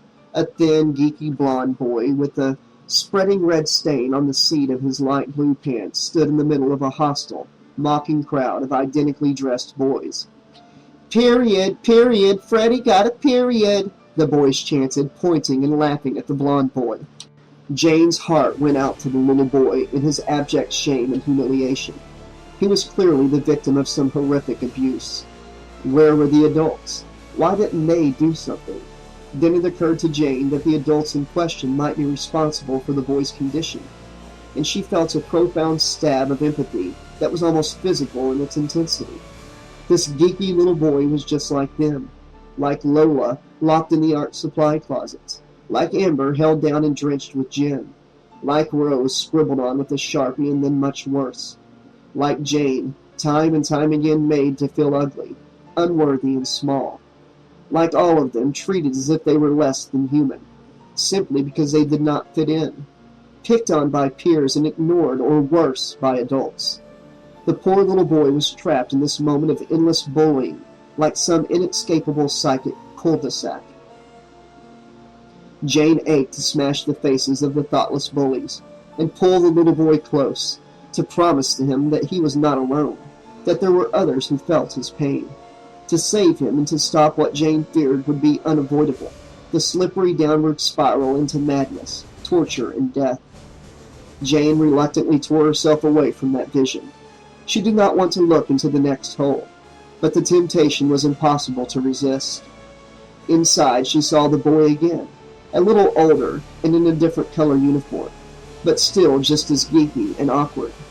His face was now ablaze with radioactive-looking acne, and he was crouched against the wall in a cracked concrete yard, clutching something small, furry, and gray in one fist. In the other hand, he held a stubby yellow pencil that he was stabbing repeatedly into the gray furry thing. "Period, period, period," he hissed, blood dripping from his knuckles. Jane was appalled and horrified. It was like watching the build-up to a massive 12-car pileup on the freeway. The guy talking on his cell phone, the mom scolding her kids, the drunk, the girl putting on mascara, everything and everyone oblivious but Jane, and knowing that she could do nothing to stop it. Why didn't anyone help him? Didn't anybody care? It was like letting a child waste away from the flu when a warm bed, some orange juice, and the knowledge that someone cared if he got better or not would have made a world of difference. The next hole showed an entirely more grown-up scene. A sleazy motel room, with the cheap polyester coverlet thrown back off the bed. There were several crumpled bills scattered across the nightstand. A hard-faced, red-haired woman lay topless on the bed, her arms crossed over her sagging breasts. On the other side of the bed, a scrawny blond kid barely into his 20s sat naked, with his head in his hands. "It's okay, honey," the woman said, lighting up a cigarette. "Happens all the time." Inside the following hole was a dingy, one-room apartment. The walls were covered with cut-out pictures from magazines, plastered from floor to ceiling, even pasted over the single window. Every picture seemed to be a smiling child. Catalog photos and advertisements and the sappy printed display photos that come inside picture frames when you buy them. Thousands upon thousands of pretty, happy children. Every single one had the eyes furiously scribbled out with red ink. There was no furniture, only a crummy card table and a single metal folding chair. In the chair, facing away from Jane, was a man. He had dirty blonde hair and a red and green striped sweater, and he sat hunched over the table, banging his fist repeatedly against his temple. "No, no, no, no, no, no, no, no," he said over and over again. The next one was sickeningly familiar to Jane. 3 perfect little blonde girls skipping rope in perfect white party dresses. They were not singing the counting song from Jane's dream. They were singing a simple song about strawberry shortcake and the letters of the alphabet. The man in the striped sweater stood by a nearby jungle gym, his back to Jane, watching them. The skipping girl stumbled, laughing and missing her step. Then she looked over towards the man in the striped sweater and drew her blonde eyebrows together, frowning and pursing her lips. She left her friends and walked over to where the man stood. "What?" she said. The scene inside the next hole made Jane pull back in horror, a scream clenched back between her teeth. It was too dark to make much out, but she could see tiny, slender white arms slick with blood and twitching spastically, bound with the child's jump rope, and there were other things far too terrible for Jane to even think about. So many more. Jane's mind reeled at the thought of it. She did not want to look any more, but she found it impossible not to. She saw the man in the striped sweater sharpening the blades of the glove against a smooth stone, lips twisted into silent fury. She saw a bloody dress found in a trash bin by a soft-spoken detective. She saw a courtroom, furious parents sobbing and spitting and cursing, restrained by police.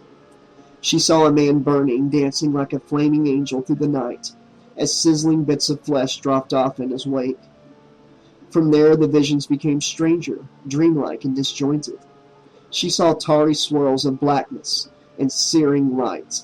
She saw a pretty brunette teenager asleep in a bathtub filled with blood. She saw jagged, twitching images that smashed into each other with a mad, nonsensical glee. Eyes, knives, teeth, marionette puppets. A waterbed filled with blood shooting to the ceiling. Glossy, dark organs and blood-clotted hair. Mostly she saw killing. So much killing. Body after body after body slashed open and butchered until the gender, the individuality, and even the humanity of the victims were erased, rending them as cold and meaningless as the slabs of plastic-wrapped meat in the supermarket cooler. "Jane," Lola whispered, "come on." Jane shook her head to clear away the horrific visions. There were hundreds of more holes along the length of the hallway. What other unspeakable nightmares lurked inside them? What vile fantasies and evil desires? The dark and terrifying secrets of a killer's black and undying psyche. It was more than Jane could bear. Rose had reached the end of the hallway and was pushing open the single glossy black door. Jane wanted to call out to Rose to stop, but her voice had deserted her. How could they even be considering unleashing something as horrible as the source of those awful visions? When Rose turned back to face Jane and the others, her cheek was bleeding, old scars suddenly fresh and oozing crimson. "Hurry," she said. The room at the end of the hall was small and empty. The walls, floor, and ceiling were all the same, shiny black texture, like obsidian or vinyl. In the center of the floor was a black plastic garbage bag. Rose was kneeling before the bag and tearing into it with her green sparkle nails. The contents spilled out across the floor. Powdery pale gray ash, peppered with a few cracked and broken lumps of bone.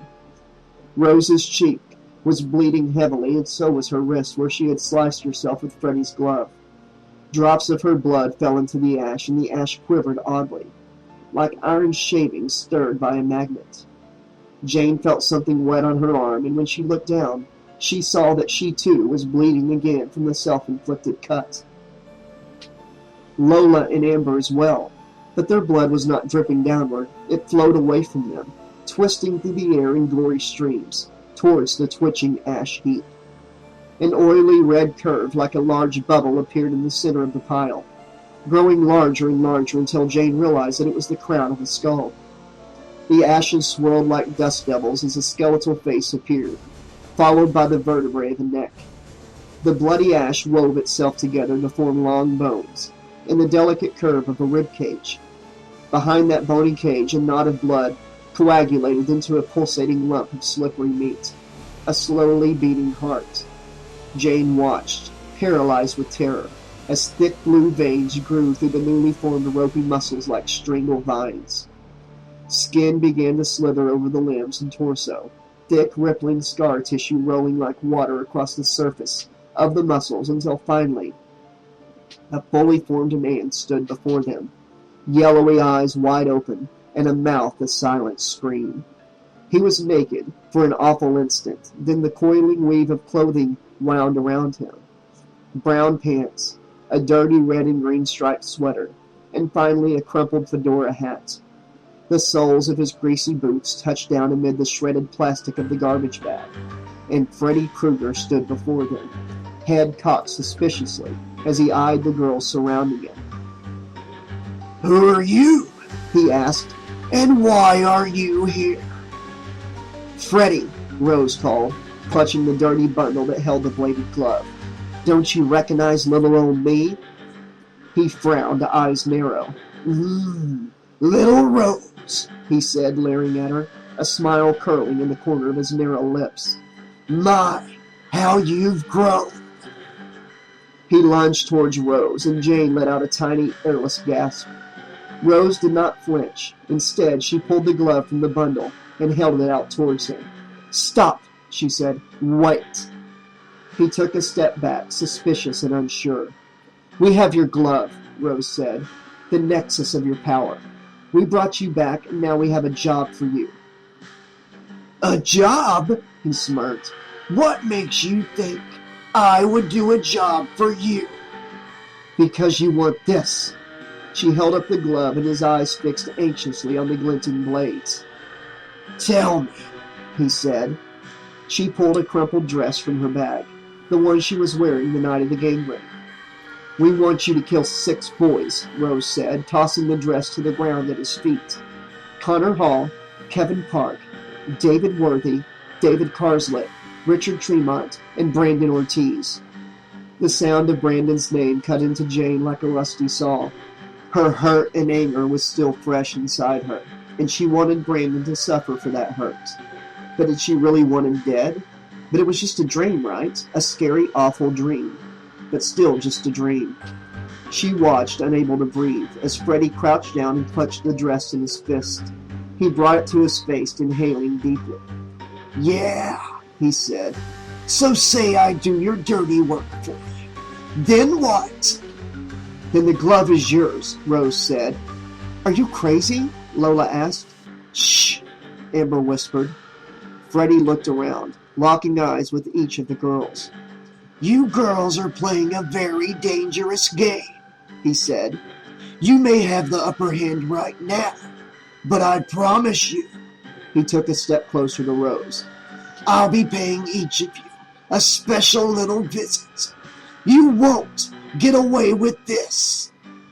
There was a strange, nearly subliminal sound irritating Jane, distracting her like a mosquito, or a leaf blower down the block.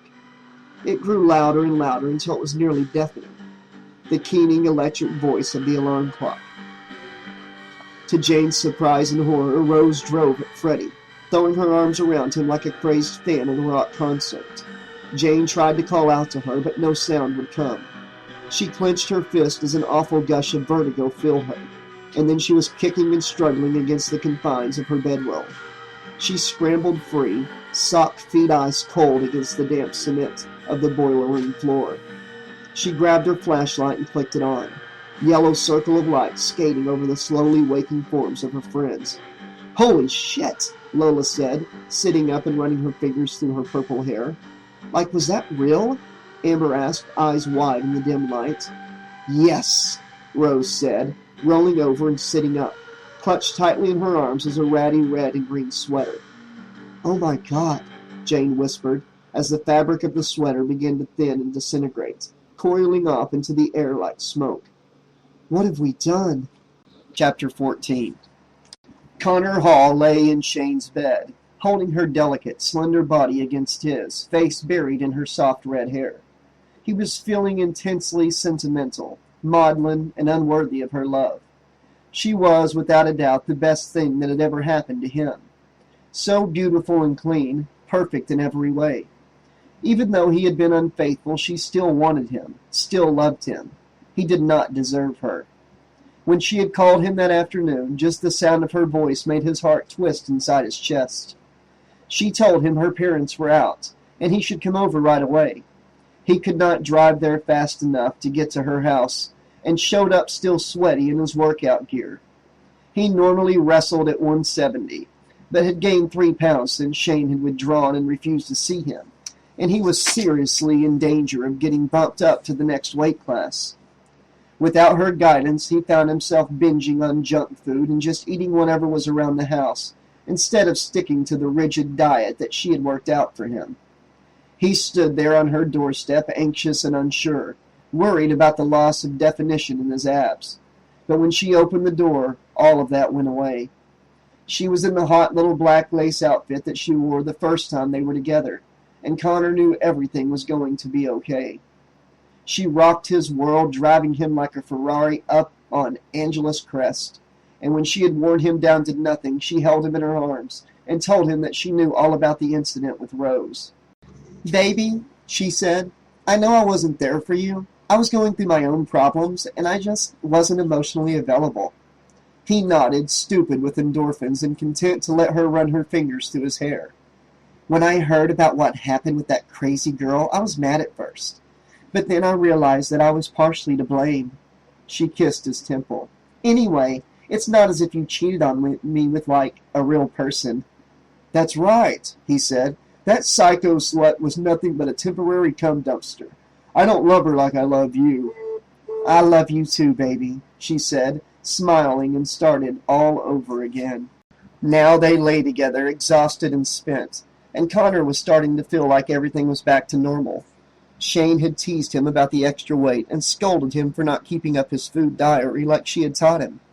She told him that she was going to have to go back to the old system of reviewing his daily food diary and making decisions about how much sex he would be allowed to have based on his total caloric and carbohydrate intake. He knew he would eat nothing but lettuce and ice cubes for the rest of his life if it made Shane happy. He was lucky if his mom would turn off the TV long enough to even notice that he still lived in her house. But Shane really cared about him. She wanted him to be the best that he could be. She supported his dream to compete in the Olympics, and he knew he could never make it without her.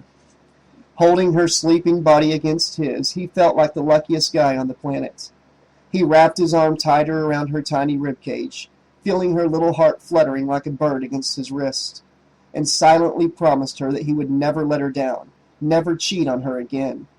He would lose the weight and get back into perfect shape, and when he brought home that gold medal, it would be for her. Closing his eyes and breathing in her smell, he decided that he would start saving now and buy her an engagement ring for graduation. He would get down on his knees in his graduation gown and ask her to marry him. So what if they only were 18? He knew he would never find another woman as perfect and sexy and beautiful and forgiving and supportive. She was the one. It was that simple. I love you so much, he whispered, kissing her sleek, freckled shoulder. She didn't wake, just unconsciously snuggled tighter against him. Content for the first time in ages, Connor drifted off to sleep. In his dream, Connor found himself in the gym standing toe-to-toe with an unknown opponent. The other wrestler wore an immaculate heart singlet, but his face was hidden behind the rigid, protective goalie-like mask that some wrestlers wear if they've recently broken a nose. Connor stood trying to stare the other guy down, but his opponent's eyes were barely visible, nothing but a wet shine in the depths of the oval eye holes. The guy reached out and Connor slapped his hand in a rote pantomime of sportsmanship, eager to get it on with. Something about this guy was really bothering him. Connor couldn't wait to get him on the mat. The ref blew the whistle and they locked up in a quick, brutal clinch.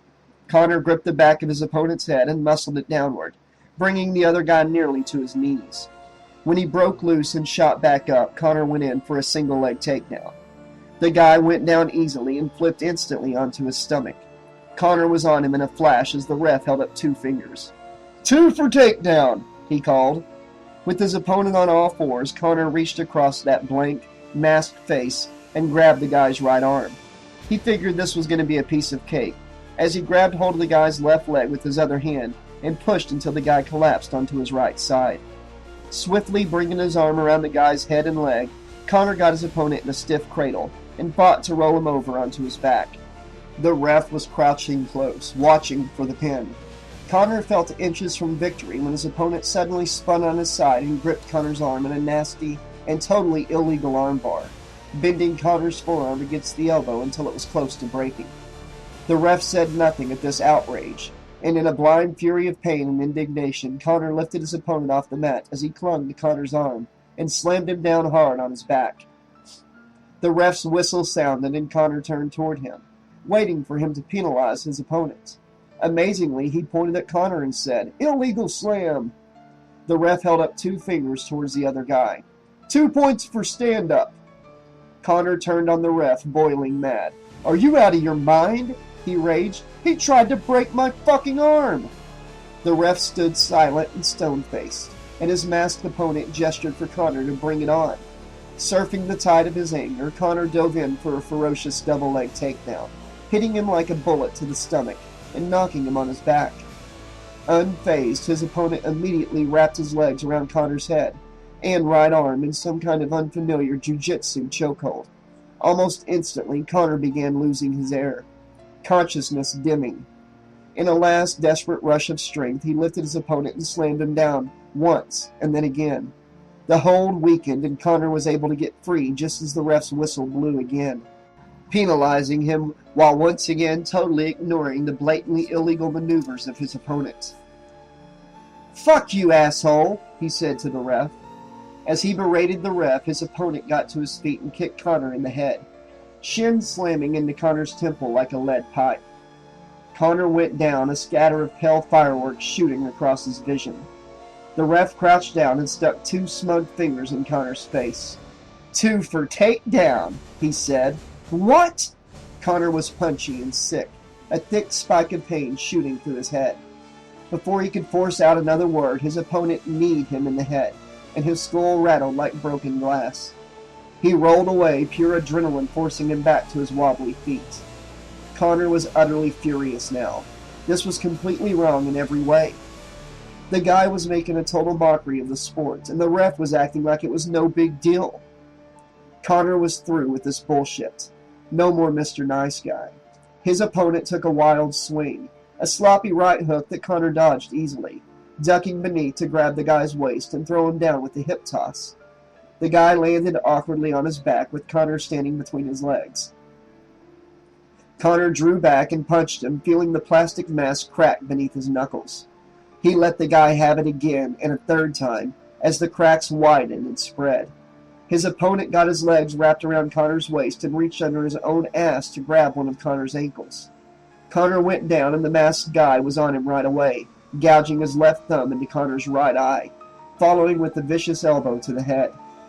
An involuntary, wordless sound tore loose from deep inside Connor, and he grabbed his opponent's balls with one hand, squeezing like a vice while the other hand pressed in on the guy's Adam's apple. His opponent dropped, gasping to the mat, but scrambled backwards and got back to his feet as fast as Connor. Unbelievably, the guy kicked Connor in the head again, and Connor was too slow to block the impact. He collapsed, barely conscious, on his belly. A bright flare of agony brought Connor back to full awareness as his opponent gripped Connor's right leg in a painful toehold, pulling the shin towards himself with his right arm while pushing Connor's foot down and away with his left hand.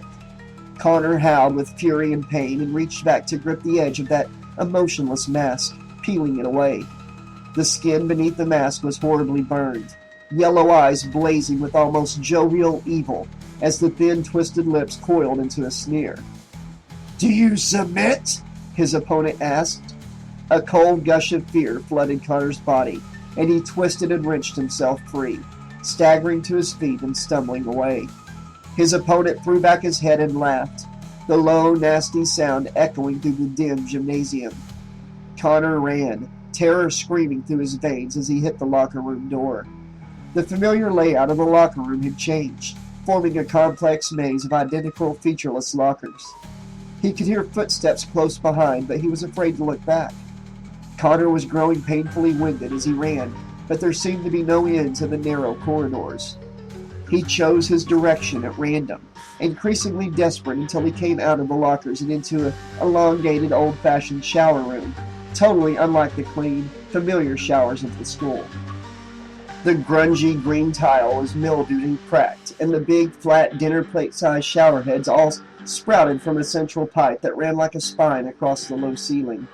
A shadow fell across the shower room door just as Connor realized with horror that he was now naked. His hideous opponent appeared in the doorway, clad in nothing but a filthy towel wrapped around his waist. His entire body was like his face, covered in thick, pink scar tissue, and he chuckled softly, stepping forward and reaching up to pull a rusted chain beside the first shower head. A hot, sticky downpour blinded Connor, filling his senses with a thick, coppery stench like raw meat and pennies. He wiped his eyes with his knuckles and saw that the shower heads were gushing blood. His opponent stood at the far end of the room and tilted his face up, closing his eyes and luxuriating in the hot spray. He ran his hands over his bald head as if shampooing his non-existent hair, and then turned to Connor and winked. "Don't drop the soap!" he said, and made a sudden predatory lunge at Connor. Connor tried to run, but the tile was slick with clotting blood, and he slipped, teetering precariously off balance. The drain in the floor was clogged, and the doorway had somehow disappeared, leaving nothing but seamless tile. The blood was up to Connor's knees and rising fast. He scrambled to get away from his opponent, but the man just casually circled him, biding his time as the blood rose to their waists, and then to their chests.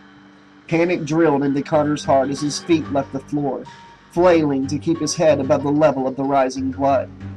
He watched the blood close over the untroubled head of his opponent, and imagined the burned man moving silent and shark-like beneath the surface, reaching for Connor's naked and vulnerable body. Every centimeter of Connor's skin cringed with hideous expectation, his balls trying to crawl up into his belly. 6 inches of air beneath the filthy ceiling became 4, then 2, and Connor sucked in a desperate breath as he went under, head bumping repeatedly against the ceiling, awareness eclipsed by airless red darkness. Then, with no transition, he was standing, dry and safe, before a glittering silver curtain. He could hear the sound of a huge crowd on the other side, stomping and howling, but the burned man was nowhere in sight. Somewhere, heavy guitar chords thundered over a huge booming sound system, and Connor pushed through the curtain into a vast but darkened arena. A blinding spotlight hit him, and he squinted fiercely, a tidal wave of boos and hisses washing over him. When his eyes adjusted, he was mortified to see that he was dressed in pink and gold spandex tights, gold boots, and a flowing gold cape. An announcer's voice came over the speakers. From Hemingway High, 5 feet 10 inches and weighing in at 173 pounds, the announcer paused, sniggering. Olympic hopeful and accused date rapist, Captain Mysterio. The crowd booed and whistled. Connor frowned at the goofy moniker as a blonde in a pink bikini appeared beside him. She was hugely but artificially endowed, and her eyes were cold and hard beneath her mascara-thick lashes.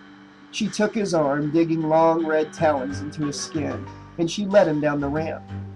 She took the goofy cape from his shoulders, and he ducked between the ropes of a springy, oversized pro wrestling ring. A thrill of spooky minor keys notes sounded through the speakers, and the crowd went wild, chanting, Freddy! Freddy! Freddy! Freddy! Connor was being heckled by the audience on all sides. On one side it was, Kill him, Kruger! On the other side he was hearing, Connor fears Freddy. Several audience members held up giant wobbly foam hands with long knives on each finger. Connor could not make out any faces, just endless rows of pale ovals, with 3 dark holes in place of features. At the top of the ramp, Connor's opponent appeared from behind the curtain. Ladies and gentlemen, the announcer said, the all-time heavyweight champion of supernatural slaughter, child killer and sleep stalker, the man of your dreams, hailing from parts unknown, the one, the only, Freddy Krueger! The burned man raised his hands to the audience. He was shirtless, clad in brown tights and boots with a red and green striped cape, accompanied by 2 cute young girls in matching pink and blue pajamas. He was holding a microphone. Let me tell you something, Captain Mysterio, he said, his amplified voice echoing through the arena. When I get you in the ring, I'm gonna be your worst nightmare. He threw down the microphone and slowly drew his thumb across his throat. The crowd went berserk as he started down the ramp at a leisurely stroll, stopping along the way to slap hands and sign autographs. Connor could not figure out why they kept calling him that stupid name, Captain Mysterio. How lame could you get? Then he reached up to rub his mouth on the back of his hand and felt stiff leather around his lips. His hands groped over his head, and he realized he was wearing a spandex mask that covered his whole head. He struggled with the knotted laces, trying to pull the stupid thing off his head, as Freddy entered the ring to a huge flourish of fireworks jetting from the tops of the ring posts. Connor looked up and saw a large chain-link cage being lowered down over the ring. He drove for the edge, but the cage slammed down, trapping him with Freddy inside the ring. The audience booed and hissed, tossing strange wet things that splattered and bounced off the cage. Connor struggled back up to his feet and faced his opponent. A voice spoke up over the sound system. It's quite a match we've got lined up tonight in the Dream Arena, Jim Patton. Another voice answered. That's right, Dick Banner, quite a match. A bell rang, and before Connor knew what was happening, Freddy had grabbed the hem of the mask and yanked it around, blinding Connor with pink latex. Looks like Krueger has twisted the mask of Captain Mysterio, effectively blinding him. Connor felt a negligible, thudding blow to his chest as he struggled to right the stupid mask. Unbelievable. Looks like a double axe handle there from Kruger. And Captain Mysterio is at a distinct disadvantage with his mask turned around like that. He's like a sitting duck there, partner. And a backbreak, followed by an Asiatic spike to the trapezius. Connor felt several more light, glancing blows, and he flailed out against his unseen opponent, hitting nothing. Then suddenly he was airborne, lifted high and brought down hard on his back, breath knocked out of him in a rush. Ooh! Nice body slam by Kruger! And what's this? Looks like Kruger's going up to the top rope. Connor struggled to sit up and was slammed back down to the springy mat. Atomic elbow off the top rope. Would you look at that? Unbelievable. He's going for the pin. Then he felt his opponent's weight on his body and 3 quick slaps inches from his ear. A bell sounded. 1, 2, 3, and the first round goes to Kruger. First round? Connor pushed the weight off his body and finally ripped the mask off, tossing it away into a corner. Able to see again, he narrowed his eyes at his opponent. There was no way he was letting that freak near him. All bets were off. He was going to kick that fucker's ass, pink spandex be damned. As soon as the bell rang again, he charged at Freddy, hitting with the shoulder to the midsection, and knocked his opponent into the cage. Ooh, right in the lunch! Captain Mysterio starting off the second round with an aggressive offensive attack against Freddy Krueger. Holding Freddy against the wire, Connor punched him repeatedly in his bald, scarred head. Without giving his opponent a chance to strike back, Connor gripped Freddy around the waist, lifted him up over his shoulder, and slammed him down to the mat, falling on top of him with his full weight. Nice takedown from Mysterio. That had to hurt, Dick. Connor immediately sprang back up to his feet and hauled Freddy with him, lifting his dazed opponent straight up over his head and throwing him to the cage. When Freddy crumpled to the mat, Connor leapt on him, pounding him brutally with fists and knees. His opponent's scarred head lolled back and forth like a rag doll's as Connor unleashed every ounce of pent-up anger against his tormentor. Mysterio dominating the second round, pummeling Kruger repeatedly in an unprecedented display of violent brutality. But what about the pin, Dick? Brawling is fine in your local bar, but Mysterio's not getting out of that cage until he can pin Kruger, fair and square, and win 2 out of 3 falls. Connor cocked his head.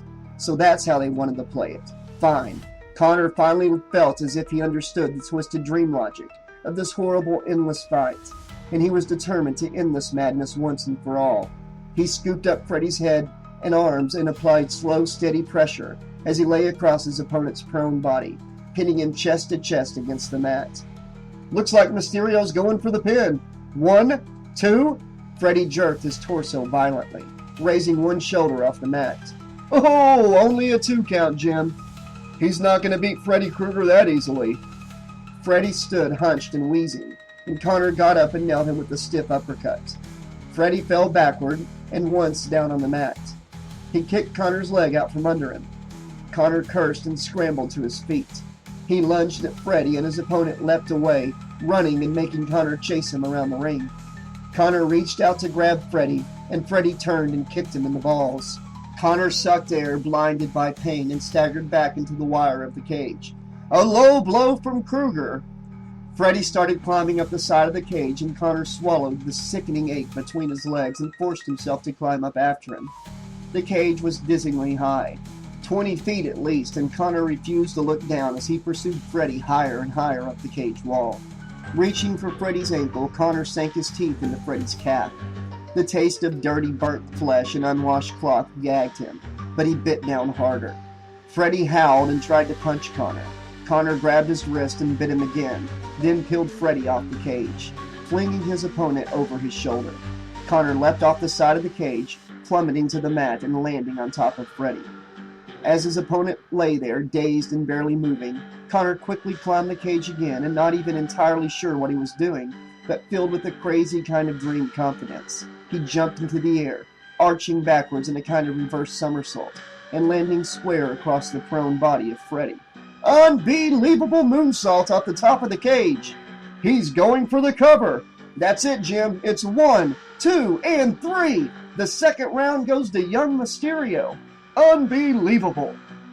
Connor stood, breath heaving, and looked around. The crowd screamed and booed as he leaned against the ring post, heart close to bursting in his chest.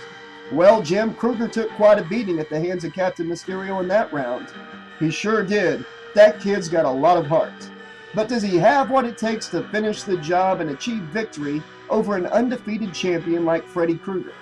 That's the question as we head into the third and final round. Unbelievable action here in the Dream Arena. Unbelievable, Jim. Freddy staggered to his corner and squatted down back to Connor.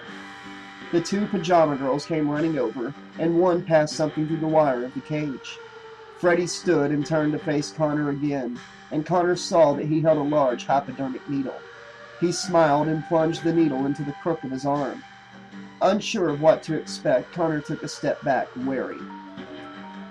Freddy's eyes rolled up in his head, and thick, wormy veins bulged across the surface of his skin, his face turning a deep, angry red. Suddenly, his muscles seemed alive under his skin, swelling and pulsing and growing huge, like the Hulk. His body twisted and transformed, becoming thicker, larger, and stacked with muscle on top of muscle on top of muscle, until he was 7 feet tall and 400 pounds, as wide as a house. He flexed his massive arms and screamed, and the crowd echoed with howls and shrieks of their own. To Connor's amazement, he tore a huge section loose from the cage, ripping the wire and smashing the poles. Connor turned to run, but Freddy ripped the ring ropes loose from the post and threw them around Connor, pulling him back and down and pinning his arms to his sides as Freddy pounded him with basketball-sized fists. He dragged the struggling Connor to the edge of the ring, where the pajama girls were waiting. One reached in her cleavage and pulled out a shiny silver object, passing it to Freddy. The other girl sauntered over to the ref and started peeling off her top, joggling her implants in the cups of her bra. Looks like one of Freddy's girls is trying to distract the ref. What's this, Dick? Is that a foreign object? Freddy bore down on Connor, slashing at his face. As the silver object gouged his forehead, Connor saw with baffled disbelief that it was a fork. He struggled to keep the fork away from his face, but Freddy was too strong. He slashed at Connor's cheeks and chest, opening up huge gashes. The tines of the fork were as sharp as razors, and Connor screamed and screamed. The ref's back was still turned as he scolded the two pajama-clad cuties in the corner of the ring. The faces of the crowd started to blur together as sweat and blood mixed in Connor's eyes. A valiant effort, Jim, but it looks as if it's all over for Captain Mysterio. He felt the sharp tines of the fork slicing deep into his arms. Then suddenly, he was wide awake, sitting bolt upright in Shane's bed. Relief washed over him, and he raised his hand to wipe the sweat away from his eyes. His hand came away bloody. Pain sizzled through his body as he realized the cuts from his dream were all real, bleeding copiously into Shane's clean, white sheets. He reached out to touch her sleeping shoulder, forcing her name between his lips. "Shane," he whispered. "Shane, I'm bleeding. Call 911. She rolled towards him, and he recoiled, staggering backwards out of bed and slamming against the wall. Shane was dead. Her long white neck was slashed to the bone, her pretty face cut to bloody ribbons. Connor felt as if he were screaming, but no sound was coming out, except for a kind of tight, high-pitched whine like an animal in a trap. His beautiful, perfect girl, his one and only love, lay there butchered and violated, and he was fading fast, dizzy and nauseous. He reached shaking hands out to her and saw that both his forearms were sliced open from wrist to inner elbow. He collapsed, sobbing, saying Shane's name over and over. He fumbled for his cell phone in the pocket of his crumpled sweats. The phone slipped uselessly from his numb fingers, and he dropped it to the carpet. The bright little screen was displaying a photograph of Shane blowing him a kiss. He squeezed his eyes shut. "Is this a dream?" he asked. Those were Connor's last words. Chapter 15. When everyone should have been crackling like autumn leaves over the imminent homecoming game and dance, a black pall shaded every conversation at the school. Jane felt both the hush and underlying buzz before she even reached the school steps. Something had gone horribly wrong. In the hallways, girls cried as they leaned against the walls and gathered in knots at lockers. Nervous laughter occasionally escaped the lowered conversations of the guys. the more juvenile creatures making bad jokes in a desperate attempt to cover up their own shock. Couples who would normally be surgically attached at the lower lip clung to one another more loosely, some clasping hands tentatively, as if in distrust of everything that drew them together. Jane observed these odd poses as she made her way to her locker, dread already broken wide open inside of her. She could not stop thinking about what they had done the night before. Jane's shoulders still ached from the sleeping bag on the cement floor, and the place on her arm where she made the cut still stung from the dirty blade of that glove. She had never been badly hurt before, except emotionally. This new sensation of self-inflicted pain flagged some new phase of sensation, an initiation, a new development in her flesh. She could tell that, once it healed, it would be something that formed a thin, pasty welt, not unlike the scars of the German eagle on that guy's back. But this scar was not nearly as beautiful and could only remind her of the strangest night of her life. It was all too excruciatingly real. And the dirty sweater? It must have been a hallucination, a leftover effect from the sleeping pills. Jane reeled at the memory. Could it have happened at all? Did they really do what she thought they did last night? Perhaps the whole excursion was a dream. Perhaps she never slept anywhere but her bed, and the soreness in her shoulder came from sleeping wrong. But the cut, that was something else entirely. Dream fragments seemed to snag the fabric of her morning thoughts, and the sleeping pill still fogged her. She still felt drugged. All too weird, too dark. Much, much too dark. Jane carefully watched the wet faces and red noses, the teachers moving in packs as they talked in low voices, the spontaneous eruption of emotion and expletives from different quarters. As she worked at the combination of her locker, Rose sidled up to her. "I feel great, don't you?" she enthused. "It's like Christmas morning." Jane frowned, saying nothing. She pulled out the thick chemistry book from her locker and crammed it into her backpack. As she did so, her cell phone bleated. Balancing the book on her knee, she reached into the pack and grabbed it. "Hello?" "It's me, and oh my God!" It was Lola. "Oh my God!" "What is it, Lola?" Jane asked, eyeing Rose, who leaned against her locker, staring into space and looking almost love-struck. "Talk to me." "You didn't hear yet?" Lola said, shocked. "No fucking way." "Hear what?" "Connor's dead, Jane. Shane, too. He, killed her, and then killed himself. Is that not fucking insane?" Fuck. Jane could only think, not say it. Fuck. Her mind raced as it struggled to calculate the true meaning for them all. "Jane, are you there?" "Yeah," Jane said. She shot Rose a frightened look. "I can't believe it is all." "Believe what?" Rose asked, eyes bright. "Shane and Connor are dead," she said, tilting the cell phone away from her mouth. Rose closed her eyes, sucking in a deep breath. Then a slow, dreamy smile spread across her face. She looked as if her one true love had just popped the question. She opened her eyes again and looked at Jane. There was a fervor in those green eyes that was almost religious in its mad intensity. "Beautiful," she whispered to herself. Jane's heart clenched, and she drew back from Rose, completely horrified by her reaction. There was nothing to rejoice over. Wanting revenge was one thing. Getting it in such a violent and terrible way was entirely another. And what about Shane? True, she was an evil bitch, but that didn't warrant the death penalty. "I gotta go," Jane muttered to Rose, slinking away, phone still in hand.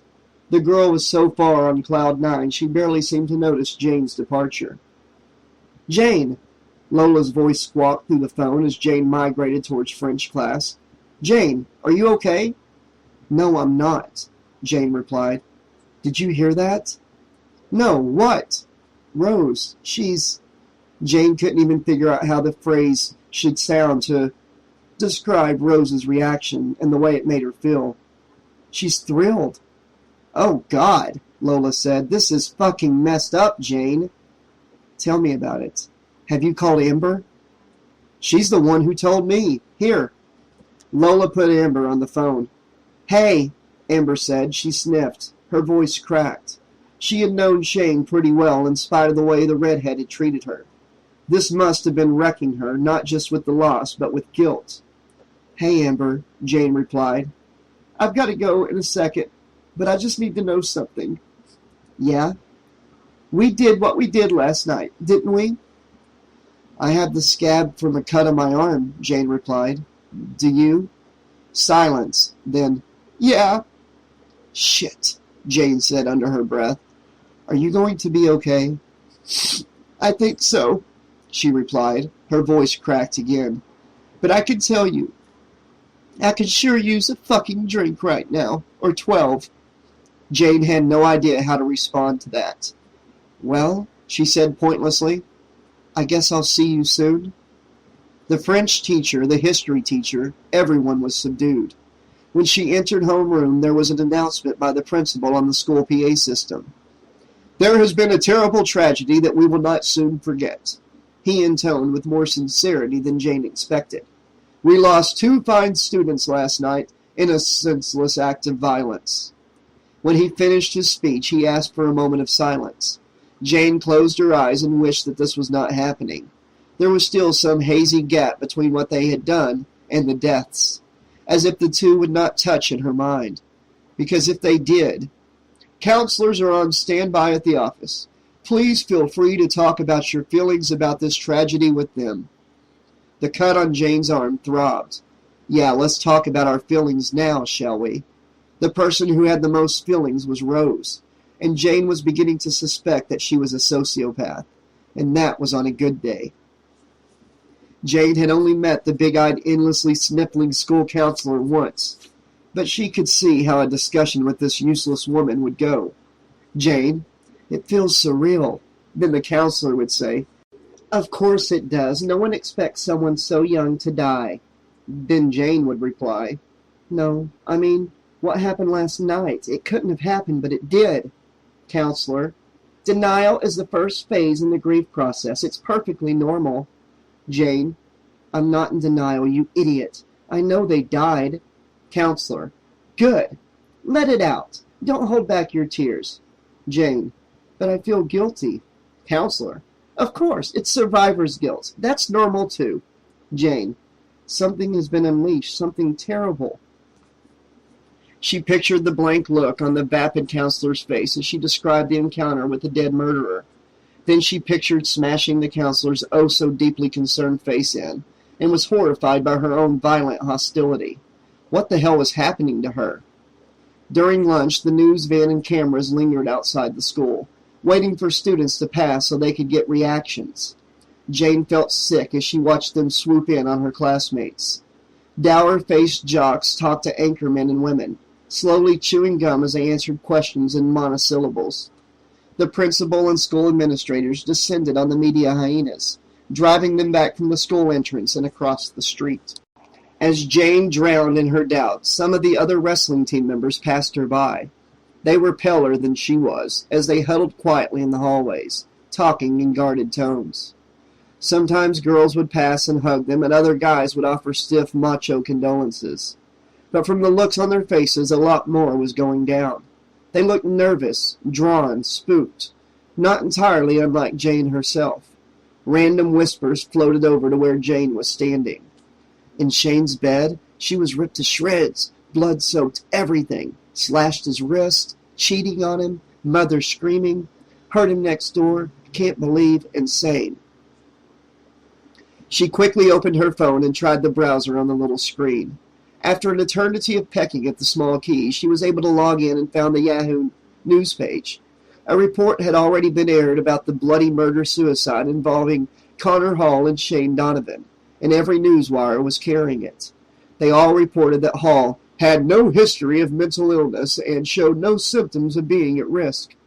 As Jane read, she heard Rose's voice in her mind, reciting the names of the boys to be killed. Connor Hall, Kevin Park, David Worthy, David Carslip, Richard Tremont, Brandon Ortiz. Her mother had called twice, but left messages since Jane didn't or couldn't answer. By the time fourth period came, some students had left for home, mostly the closest friends of Shane and Connor.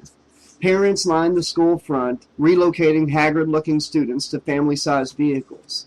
In some cases, the students drove themselves, tossing their belongings into back seats and wheeling away, windows up and stereos blaring. But not everyone was allowed to leave, and some, who could have left, chose not to. As Jane pressed down the hallway to her locker after the last bell, a strong hand grabbed her arm. "Jane, I've got to talk to you." It was Brandon. Jane shook him off and proceeded towards her locker. "Leave me alone." "You don't understand, Jane," he pleaded. "I never did anything to Rose, I swear it. And now things are weird. Really bad." "Yeah?" she blurted, desperate to keep him emotionally at arm's length. "Bad because you all feel guilty for what you did?"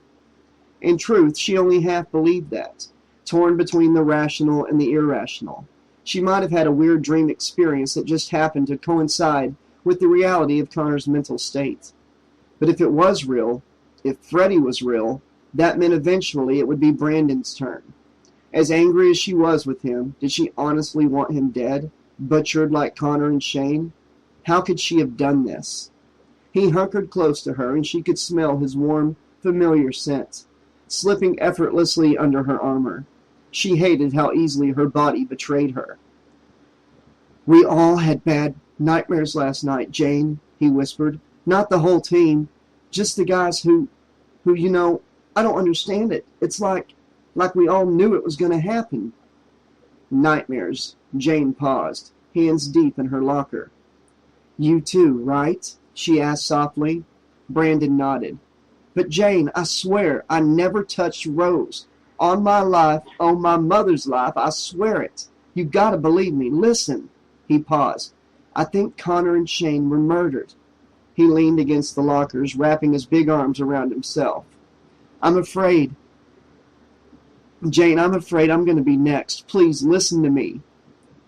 "Sounds like guilt to me," Jane snapped, slamming her locker door closed and spinning the lock. With that, she left him in the hallway, hands in pockets.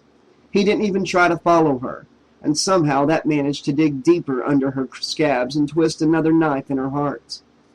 Outside, Lola was waiting for her, skateboard clutched under her arm. A lone news van lurked a little down the street. "I don't think Amber is coming to study today," she said. "She's meeting up with her sponsor. The last time I talked to her, she said she was parked outside a bar. She just couldn't stop crying, Jane." "Honestly?" Jane asked, warily watching the van and the media hyenas. "Do you think what we did had anything to do with this?" "How the fuck should I know, girl? Besides, it's what Rose did, not us. This whole crazy Freddy thing was her idea." "We helped her," Jane countered. "And she's a lunatic, Lola, a certifiable mad woman. Have you seen her stroking her cheek? It's really weird." "What can we do?" Lola said. "Maybe there's some way we can, I don't know, undo what we did?" "How the hell would we do that?" Jane asked. "The horses are out." "The horses are all out, Lola." She took off down the sidewalk, and Lola followed. "We could steal that fucking glove," Lola said, "and then, I don't know, burn it or something." "You think you could get it from Rose? Do you even know where she lives?" Lola shrugged. In the time they had known Rose, she never mentioned an address or even what neighborhood she lived in. She always just happened to show up. "I'm going home," Jane said. She picked up speed as she walked past Lola. "Can I come with you?" Lola asked sheepishly. "I don't really want to be alone, Jane." Jane caved. Lola was her best friend, after all. Jane stopped, the love for her friend heavy in her stomach, and hugged her. As she and Lola comforted each other, Jane noticed the anchor woman down the street, talking to one camera as another trained on the two girls. She nudged Lola, who scowled at the news people and flipped them off. Lola spent the rest of the day and evening at Jane's house. They listened to TSOL and Handle, and Lola oohed and awed at how cool Jane's computer was, as they surfed for naked pictures of a young actor that Lola was inexplicably obsessed with. "I don't see the appeal," Jane said, frowning at a still frame of the skinny actor in the shower. The quality was not as good, but you could see a sliver of dark pubic hair and maybe a little more. Lola leaned forward as if she could somehow peek beneath the lower edge of the screen. "He gives me a raging girl boner," she said. I just want to eat him. He's so... Jane clicked over to another picture of him standing naked by a curtained window, back to the camera. I don't know. So, wayfish. I don't want to have sex with him. I just want to make him some nice lasagna. Well, he is no Brandon Ortiz, Lola joked and then immediately recoiled. Ah, shit, Jane, I'm sorry. Again, the twisting knife in her heart. She shrugged it off and tried to recapture the light-hearted camaraderie from moments before, but was unable to do so. A part of her wanted to comment on the murders on her live journal, to get this awful stew of contradictory feelings off her chest. But she hadn't the slightest clue what she could possibly write that would not seem either laughable or criminally insane, or both. The dinner table was tense. Jane's mother was unhappy that Jane never returned her calls. I'm sorry, Mom, she said, poking at her uneaten vegetables with the back of her fork. Can't we talk about it later, please? When Lola's boyfriend called just after dinner, Lola announced she had to go. I need to blow off some steam, she said. It'll help me take my mind off things. I mean, you're my friend and all, but lesbo moniker notwithstanding, I just don't think of you that way. Be safe, Jane said, and I don't just mean condoms. I will, Lola replied. Jane wished she could find a way to make her friend stay. She watched Lola walk out to her van with a dull, frozen dread spreading through her belly. As Jane got ready for bed, her mother leaned in the doorframe of her bedroom and crossed her arms. She looked worried.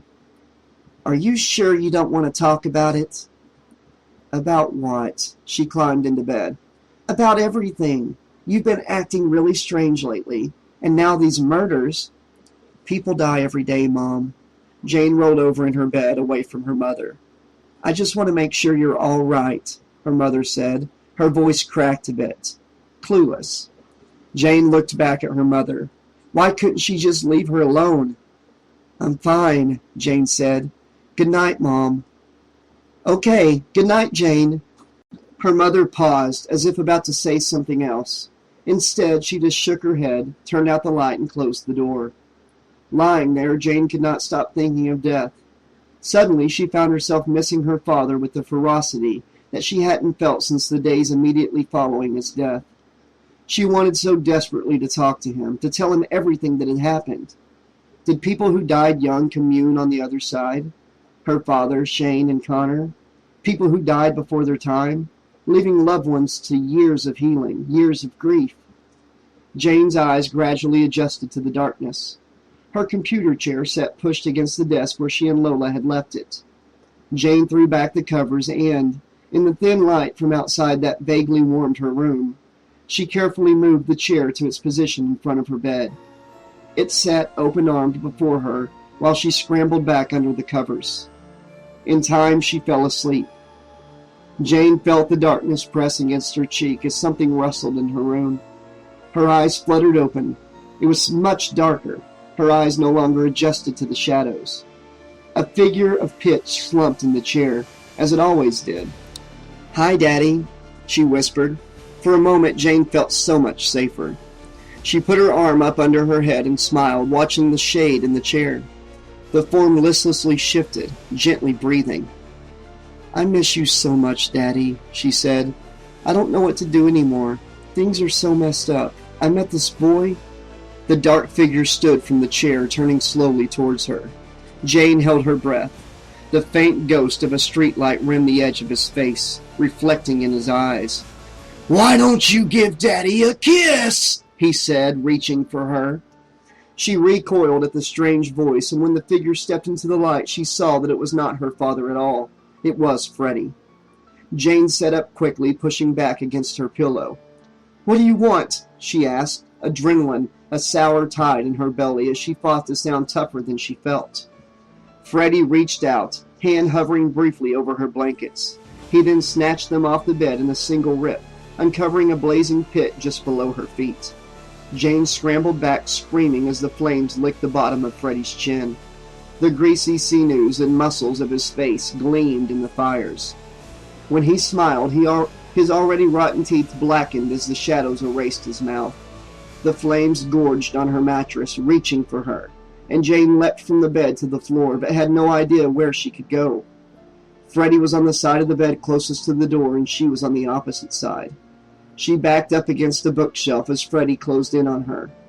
In the firelight, she could see that Freddy was shirtless.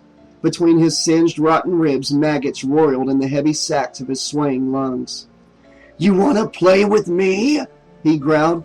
"I'll tell you what, honey. We can play all you like." He took a step closer. "I know plenty of games, and I may not be able to kill you yet, but that doesn't mean we can't get to know each other." He lunged for her with his sooty hands. Never taking her eyes off of him, Jane grabbed a hardback book from her bookshelf and heaved it at him. Freddy ducked, covering his head as the book glanced off his shoulder. Then he straightened up, scowling, and the book sailed right around back at Jane in a continuous arc. Jane dodged the book just as she heard the shelves rattling ominously behind her. She turned to find all of the books on her shelves wriggling free. One shot out at her just as she danced away, but it pounded her arm. Jane screamed, holding her arm protectively. She clambered over the flaming bed to the other side of the bedroom. Books shot through the flames, hitting the walls and landing all over the room in blazing piles. One book landed at the front of her door draperies, which caught fire. The door! She had a clear shot now. Without even checking to see where Freddy was, she dove for the doorknob and wrenched it open. That little girl from the gym at school stood in the doorway. She was about 6 or 7 years old and had big willow green eyes and long blonde hair. She wore a cheap pink nightgown that was splattered with blood and other darker fluids. She stared up at Jane, her gaze vaguely familiar. Blood wept from 4 even cuts on her face and ran down her neck, staining the collar of her nightie. Beyond the hallway was not Jane's short, provenical hallway, lined with family photographs. It was a long, grungy corridor that stretched to a living room, where the television was blaring the canned laughter of some sitcom. The little girl turned and scampered down the short passage into the family room. Feeling suddenly protective of both herself and the little girl, Jane ran after her. "Hey!" she called. "Who are you?" The little girl said nothing. She continued into the filthy family room. Beer cans, dirty dishes, and empty TV dinner trays littered the room. The TV lay on its side, still playing, light flickering from the thick glass. Occasionally, the box would sizzle and spark. Blood soaked the floor and furniture in black streaks and puddles. A trail of gore that led to the prone, contorted body of a thin, pale woman in a pink t-shirt, lying face first on the carpet. A sticky black pool soaked the carpet under her chin. Her neck looked as if it had been sliced completely open. Jane couldn't see anything else of her face, and really didn't want to. The smell alone turned her stomach. She remembered that smell from when her father was bleeding that day before he went to the hospital. She backed away slowly in revulsion right into Freddy. "Pay attention!" he hissed in her ear. "There'll be a test later." Jane flung herself forward, grasping the little girl and pushing her back protectively. "Oh, ain't that sweet," Freddy said. The little girl took Jane's hand. Come on! She said, tugging Jane towards another hallway. In there! Trapped in the nightmarish scene, Jane looked from the child to Freddy. She silently chose the child's lead as Freddy laughed, hands planted on his hips. "In there!" he repeated mockingly. "Yes, in there!" Gripping Jane's hand tightly, the child pulled her into the hallway. Terror dug icy nails into the back of Jane's neck as she reluctantly followed. Horrific smells blossomed from the open door of the bedroom at the hallway's end. Jane took a deep breath as the smells of alcohol, bile, half-digested food, rotten blood burned her nose. She covered her face, gasping and pinching her nose as her diaphragm convulsed. She held her breath to steady herself. The girl seemed to want to tell her something. Jane bent down slightly to listen to her, working small pink lips into a pucker. The little girl breathlessly whispered to Jane. "The monster is dead." All Jane could see was a bloodied biker boot and a socked foot tangled together in a pair of soiled jeans. Jane studied the doorway, unsure if she could bring herself to the threshold without retching violently as the fumes yanked at her stomach contents and stung her eyes. Freddy took her by the shoulders. "Don't you want to meet the rest of the family?" He shoved her into the room. Jane's free hand flailed, grasping the doorframe to keep from falling on the body that sprawled in a nauseating bath of bodily fluids, glistening intestines bulging from gaps in his doughy, sallow flesh.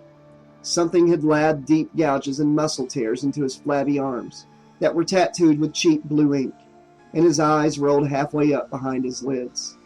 A handgun lay some feet away, tossed onto a pile of dirty laundry. The room was filthier than the living room, littered with beer bottles kicked from the edge of the king-size bed against the other piles of trash. The bed's dingy, rumpled sheets were streaked with dark fluids, but the floor sopped up most of the sewage. Everything else was a sticky blur of heavily stained, ragged fabric and loose flaps of skin. The girl ran and started kicking the corpse, little fists clenched in childish fury. Bad, bad, bad, bad, bad, She said over and over. Freddy flashed a look at Jane and made the time-honored symbol for madness, inscribing a tight circle in the air beside his temple with one knife blade fingertip. He stepped towards her, his shoulders eclipsing her as she recoiled. Blindly, Jane bolted for the door, slamming against the frame as she crashed through the opening, and her shoulders sizzled with pain as she ran down the hallway. What the fuck, she thought? Why is he torturing me? What is it that he wants me to see so badly? Is he trying to break me? Or is he just playing with my sanity until he slaughters me like Connor and Shane? Connor and Shane. Jane frantically looked for an opening back to her room, pounding the walls with her open palms. The walls were stitched together in an endless surface. No windows, no front door, just this single, dingy, terrifying room. There must be some dream opening, she reasoned. Something that opens up at my will. Freddy stood for a beat in the hallway opening, glaring at her. Jane halted her search and cowered against the wall as he then slowly approached her, his eyes drilling into her. "Why don't you just kill me?" Jane asked. Her hands had begun to shake uncontrollably. She tried to still them by placing them flat against the wall.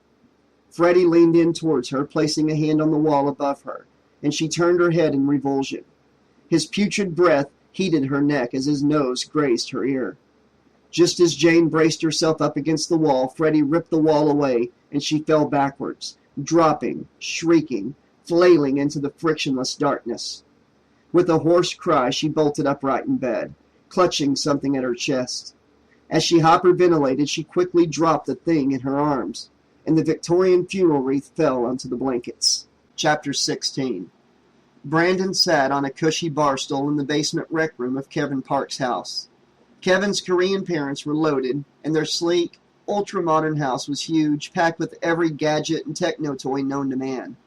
The rec room had several stand-up video games, an Xbox hooked up to a giant plasma screen TV with state-of-the-art surround sound, a karaoke machine, and a fully stocked bar, all top shelf, name-brand booze. That night, no one was drinking. Instead, a restaurant-grade espresso machine burbled and hissed, struggling to keep the boys' oversized cups filled.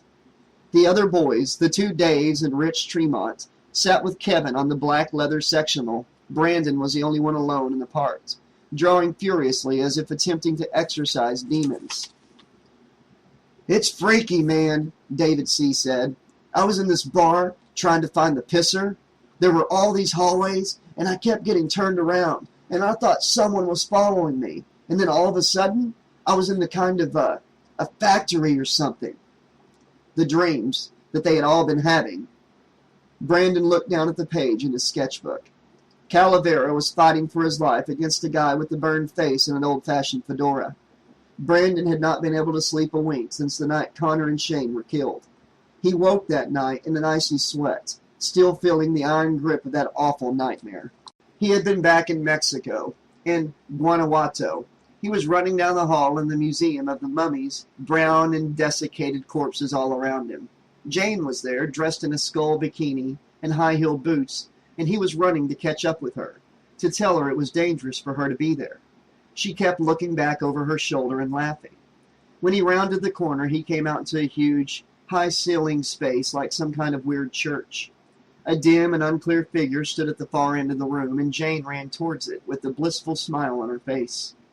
Brandon wanted to scream, to tell her to stay away from that dark shape folded into the shadows, but he could not make a sound.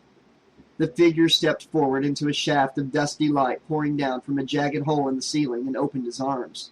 It was that ugly, burned man, with his rotten teeth and ragged striped sweater. He smiled as Jane flung herself into his arms. Brandon watched with horror as the sneering man grabbed a handful of her generous ass and bent to kiss her. As she kissed him, Jane began to slowly mummify. Her perfect alabaster skin wrinkled and darkened. Her hair became dry and fell out in clumps. Her beautiful dark eyes sank back into her head, leaving empty black pits behind her glasses. Her full curves hung slack on her bones, flesh melting away until she was nothing but a skeleton clad in tough skin like gray beef jerky. The burned man dropped her to the stone floor and she shattered, dust and bones skittering away.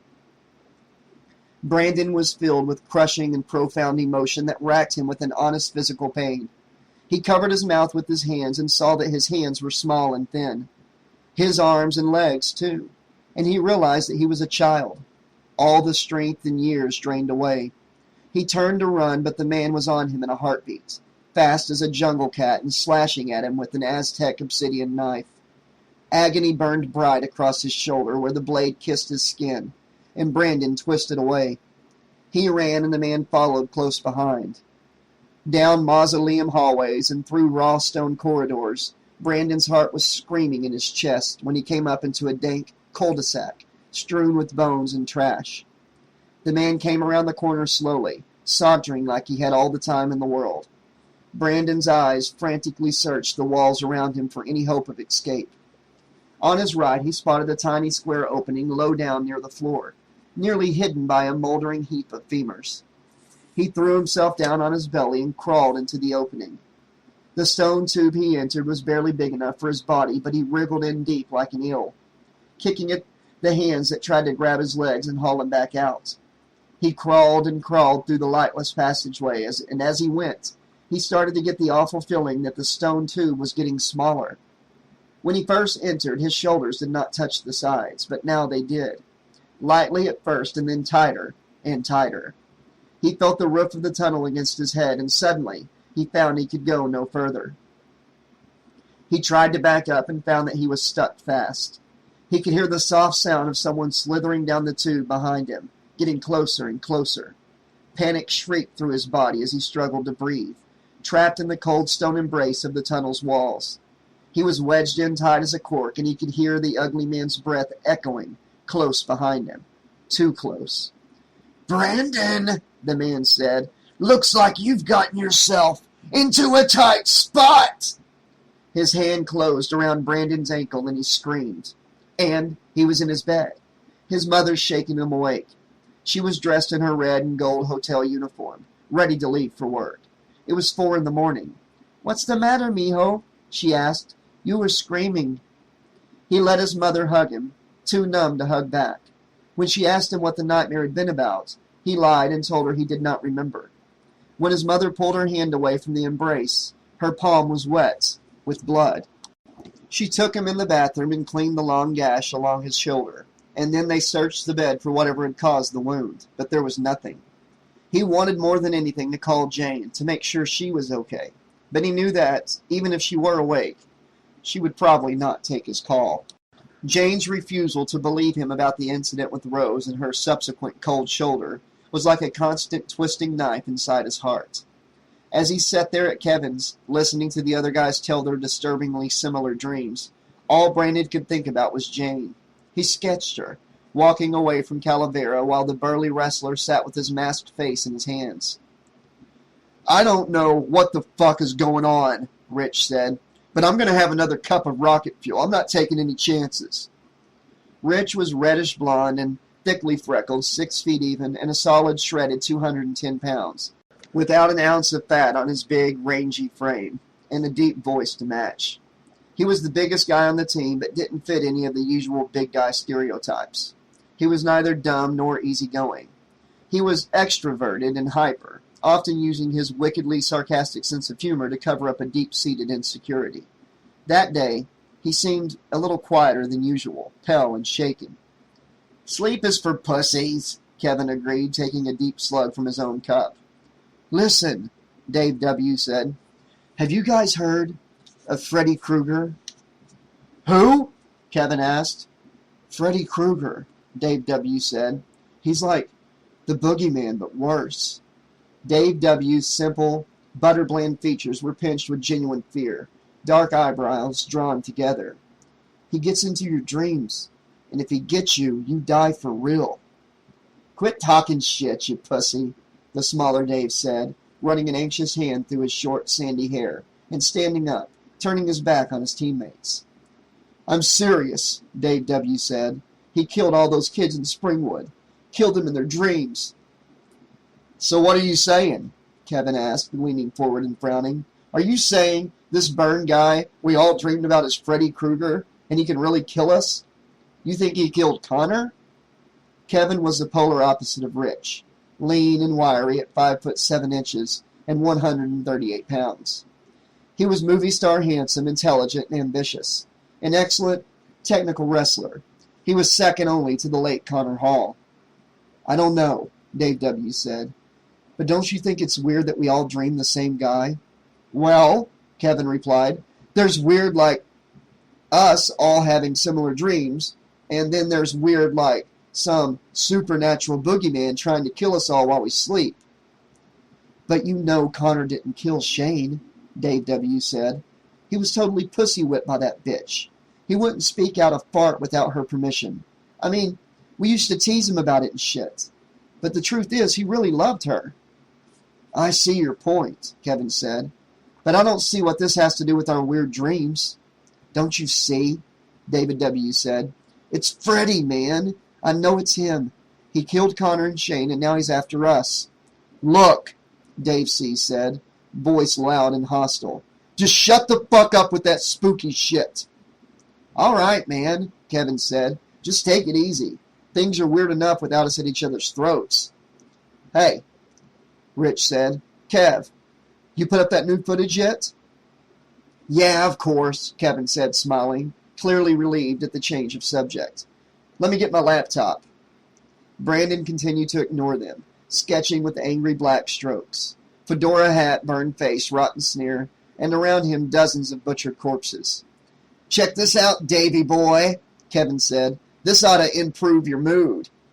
Brandon did not look up at the little screen. He just drew, detailing a spill of organs from a split-open abdomen, and that burned man hovering over the corpse, wide and ragged bat-like wings sprouting from his back, like some kind of hideous demon. His mouth gaped, filled with needle teeth and skinny, strangely jointed fingers reaching out to pluck some greasy tidbit from the corpse below. Brandon sketched silently, allowing the conversation in the room to wash over him. "Oh shit, man, there's Connor," Rich said. "Weird," Dave W. said. "Man, that girl was amazing though, huh?" Kevin said. "What a slut."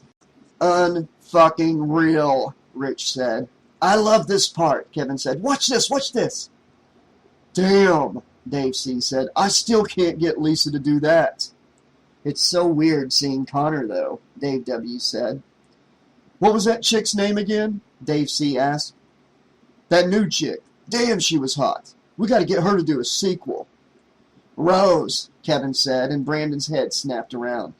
Brandon left his sketchbook and went over to where his teammates huddled around the laptop. When he saw what they were watching, he knew he had to go see Jane. He grabbed his jacket and ran. "Hey, Brandon!" Kevin called after him. "Geez, what the fuck is his problem?" Rich asked. "Man, Kevin, you missed your money shot," Dave C. said. "Go back."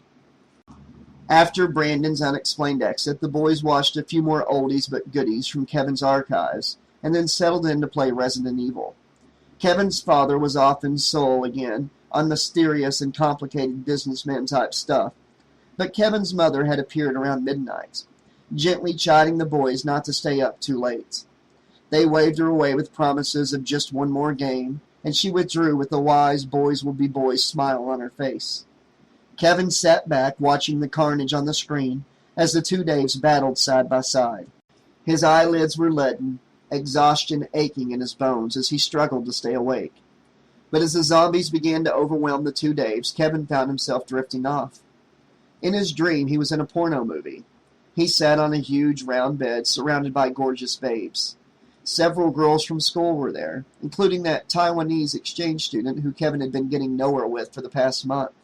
She was making out with Kayla Jens, only Kayla had her long hair again, and was looking unbelievably hot in this little leopard print teddy and spike heels. There were bright lights all around, and the director was in shadow behind a huge camera, waving his arms and calling action. But then, just as things started to get really good, the director yelled, "Cut!" "What?" Kevin asked. He thought he was doing a great job. "God damn it," the director said. "Do I have to do everything myself?" He came out from behind the camera, and Kevin saw it was that guy. That horrible burned guy. Kevin sucked in a deep gasp of air and tried to turn and run, but the women around him grabbed him and held him down. With supernatural strength, the women turned him over onto his stomach, and he started screaming as the burned guy walked up to the bed and pulled out a huge butcher knife. "This is gonna hurt," he said, bringing the knife down and laying open Kevin's back in a single sweep from neck to tailbone. White-hot agony eclipsed Kevin's senses as the man pushed his dirty hand deep into the cut, fingers scrabbling roughly through Kevin's torso and out into his left arm. The other hand followed, and Kevin could feel the invading hands inside him, pushing impossibly through him and down into his hands, all the way to the tips of his fingers, as if he were a giant pair of gloves. He could feel the man wiggling his fingers inside him, and Kevin's fingers moved too. It was as if the man was slipping into Kevin's skin like a wetsuit, controlling his every move as he felt. His pain-racked body lurched to its feet, completely against its will. He tried to scream, but all that came out of his mouth was a deep and vicious laugh. "I'm going to go make more coffee," David W. said, turning reluctantly away from the action on the screen. "Kevin, you want some?" He turned to see Kevin slumped on the sofa, asleep. "Shit," Dave W. said. "Wake him up, man." Rich hit pause on the game and turned back to the sleeping Kevin. "Is he out?" Dave C. asked. "Come on, Kev, wake up." Dave W. shook Kevin's shoulder, and Kevin's hand shot up, gripping Dave W.'s throat. Kevin's eyes were closed, skittering back and forth beneath his lids. "Fuck!" Rich said, dropping the game controller and rushing to Dave W.'s aid. He struggled to pry Kevin's fingers off his friend's throat, but they were locked tight. Dave W.'s mouth opened and closed like a fish, eyes bulging. "Kevin, what the fuck are you doing?" Rich struggled with Kevin's immovable arm. "Stop it, man, you're killing him." "Look at him," Dave C. said. "He's asleep." "Kevin!" Rich yelled. "Fuck, man, wake up!" "Hit him," Dave C. said. Rich looked back at Dave C. "But—" "Just do it," Dave C. said. Dave W. was turning purple, eyes rolled up into his head. But Kevin was Rich's best friend. They had known each other since grade school. In all those years, Kevin had never let Rich down. Kevin covered for him with whatever girl he was currently dating whenever he wanted some extracurricular activity. He helped Rich maintain his B average so he would not get kicked off the team. Anything Rich needed, anytime, day or night, he could always count on Kevin. Growing up, Rich probably spent more time at Kevin's house than with his own fucked-up, dysfunctional gang of drunks and felons that could be called a family only by virtue of their shared DNA. Now, looking down at his friend's weirdly serene expression, he was supposed to find it in himself to hit the guy who had hooked him up with the first chick he ever had. "Aw, fuck," Rich said, and let Kevin have it in the face. He might as well have been hitting the heavy bag at school. He hit Kevin again, and blood streamed from Kevin's nose, but there was absolutely no reaction. Dave C. grabbed one of Kevin's wrestling trophies off a nearby shelf and used the heavy base to smash Kevin in the side of the head. A massive purple knot blossomed under his scalp, but his head barely moved a quarter inch to the left and then straightened up again, grip never wavering. He stood, raising Dave W. off his feet with a single hand. It was impossible, as the younger boy had nearly 50 pounds on Kevin. Rich cursed and kicked Kevin in the shin as hard as he could. They heard the wet crunch of bone breaking as Kevin's leg bent horribly back against the knee, but he did not react at all. He was standing solid as a tree as Dave W.'s body shuddered and went limp. "Holy shit!" Rich said as Kevin let David W.'s body drop and turned to Rich. Kevin's eyes were still closed, but he moved towards Rich as if he could see him. "Wake up, man, wake up," Rich said, shaking palms up. "Come on, Kevin, wake up." At that point, Dave C. hollered and charged, grabbing a corkscrew off the bar and tackling Kevin from behind. He stabbed the corkscrew into Kevin's back again and again. Kevin slammed the back of his head into Dave C.'s face and gripped his wrist, breaking it like a pencil and driving that fancy corkscrew into Dave C.'s eye. Dave C. screamed like a girl, blood gushing from his eye socket as he staggered back, tripping over the wire from the Xbox. On screen, flashing words spelled game over. Rich backed away, nauseous horror gripping him as Kevin turned and took a step towards him. His slack, dreaming face reminded Rich of the zombies from the video game. Then, when he thought things couldn't possibly get worse, Kevin's mother appeared in the doorway. She was tiny and pale in her monogrammed silk bathrobe, her face glistening with night cream. Mrs. Park had practically raised Rich herself, putting Band-Aids on his knees, making sure he did his homework, and never thinking twice about putting on a fifth-place setting at her dinner table. She used to put a reassuring hand on Rich's arm and call him her red-headed stepchild as he stood there as big and alien as a cuckoo next to Kevin and his little sister, her own too, dark-haired offspring. When Rich got his DUI that spring, he had been more ashamed when Mrs. Park found out than when his own drunken bitch of a mother did. When Mrs. Park saw the sprawling body, she gasped, shouted in Korean, and ran to Kevin. "Mrs. Park!" Rich warned. "Don't!" Kevin picked up a bottle of Kettle One off the bar and smashed it into his mother's head, his face still calm and expressionless. She screamed and collapsed to the floor, and something snapped inside Rich. He unthinkingly charged at Kevin, desperately trying to take him down. It was like throwing his shoulder into a parking meter.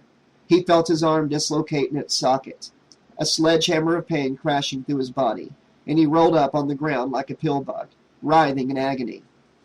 Kevin turned to his fallen mother and began to kick her in the head, stomping her face with the heel of his shoe. Her screams tapered off into slushy gurgles, and Rich lost any courage he might have. He scrambled to his feet and ran. Kevin turned and ran after him, swift and unerring even with his eyes closed. Rich threw a long table into Kevin's path to slow him down, but he effortlessly batted it aside like it was nothing. He caught up to Rich in the kitchen. In the day, the park kitchen was a bright, sunny place where Rich and Kevin often sat drinking homemade spicy persimmon punch and bullshitting about chicks.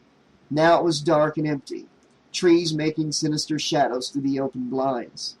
Grabbing a knife from the counter, Rich held it out towards the advancing Kevin. Rich was crying now. "Stay back, man," he blubbered. "Just stay the fuck away from me." Kevin lunged at Rich. Rich howled and plunged the knife into Kevin's chest. Unfazed, Kevin's hands reached for Rich's throat. Rich stumbled backwards and scrambled up onto the marble countertop, desperate to get away. He yanked open cabinets, tossing down stacks of dishes and glasses into Kevin's path as he ran the length of the counter towards the back door. He almost made it when Kevin's hand closed around his ankle, and Rich fell, crashing hard to the cold marble tile. Razor-sharp shards of porcelain and glass sliced into his palms and chest as he struggled to crawl. Stunned and barely conscious as pain overwhelmed him, he could not get away. Kevin kicked him onto his back and set his knees down on Rich's shoulders, grinding Rich's back into the broken glass. "Please," Rich begged, his voice crushed down to a pathetic whisper. "Kevin, please." He saw a strange kind of conflict shudder through Kevin's face, twitches of emotion battling under the smooth sleeping feature. Then Kevin's hands locked around Rich's throat, and Kevin opened his mouth wide. "Nuh-uh-uh, not this time, friend." A deep, terrible laugh rolled out, breath hot and awful like rotten charred meat. But Rich swore he heard something else beneath the laugh, something like a distant, tormented scream. Rich fought and struggled fiercely, but it was like trying to move a building. His consciousness dimmed as he fought for air, and any tiny glimmer of Kevin that might have been there was gone as he dug his thumbs into the soft spot above Rich's Adam's apple. Blackness swallowed Rich, and he was almost grateful. When Rich was dead, Kevin pulled the knife from his own chest and went to find his little sister. Chapter 17. 7, 8, gonna stay up late. Jane lay awake. The last thing on her agenda that night was to fall asleep. She focused on how she would continue fixing up her room, frame the death portrait Lola shots, finish the dresser, maybe paint the ceiling a deep midnight blue. These mundane thoughts fought like stern chaperones to keep the fear from wrapping itself around her like an overeager suitor. The fear and guilt that would disable every rational thought if she allowed them free rein. But it was a losing battle. Every wall in her life had been torn down, exposing her to the horrors that her brick-and-mortar world would never have revealed. Now there was nothing but this fear drilling into her stomach, and a monster behind her eyelids that could kill just as easily as if he were on the other side of her lashes. Of course, she had to focus on the fucking walls. She had to pretend that they would not come down, that Freddy was not going to punch a fist through them like flimsy butcher's paper. At least not while her eyes were open. What was he trying to do to her? Playing with her? Tormenting her? Or was he trying to show her something? And what did he mean when he said he could not kill her yet? Once he fulfilled Rose's mad hit list, would she be next? Would he stop there? She felt particularly terrible for possibly bringing any trouble to her mother. They fought at times, but her mother did not deserve any of this. She went through hell when Jane's dad died, and was only now starting to really recover, to really stretch a little, to put down roots. It had been so long since she seemed genuinely happy. If only Jane could read, or something. At least her mother went to bed some time ago, lying in the blissful blankets of mundane dreams, slowing off the calluses of stress with each deep sigh. The worst she had to fear was losing another job in this sorry economy. But even then, if worse came to worse, they could always go live with Jane's grandparents. There was nothing that could truly harm her mother in any appreciable way short of major disability, or the death of her daughter Jane. So it wasn't so much that she feared for herself. Jane feared for what would happen to her mother if anything happened to her one and only daughter. This, she realized, made her deeply uncool. She was supposed to hate her mother, like her peers, but she couldn't bring herself to do it. Tink, tink, tink.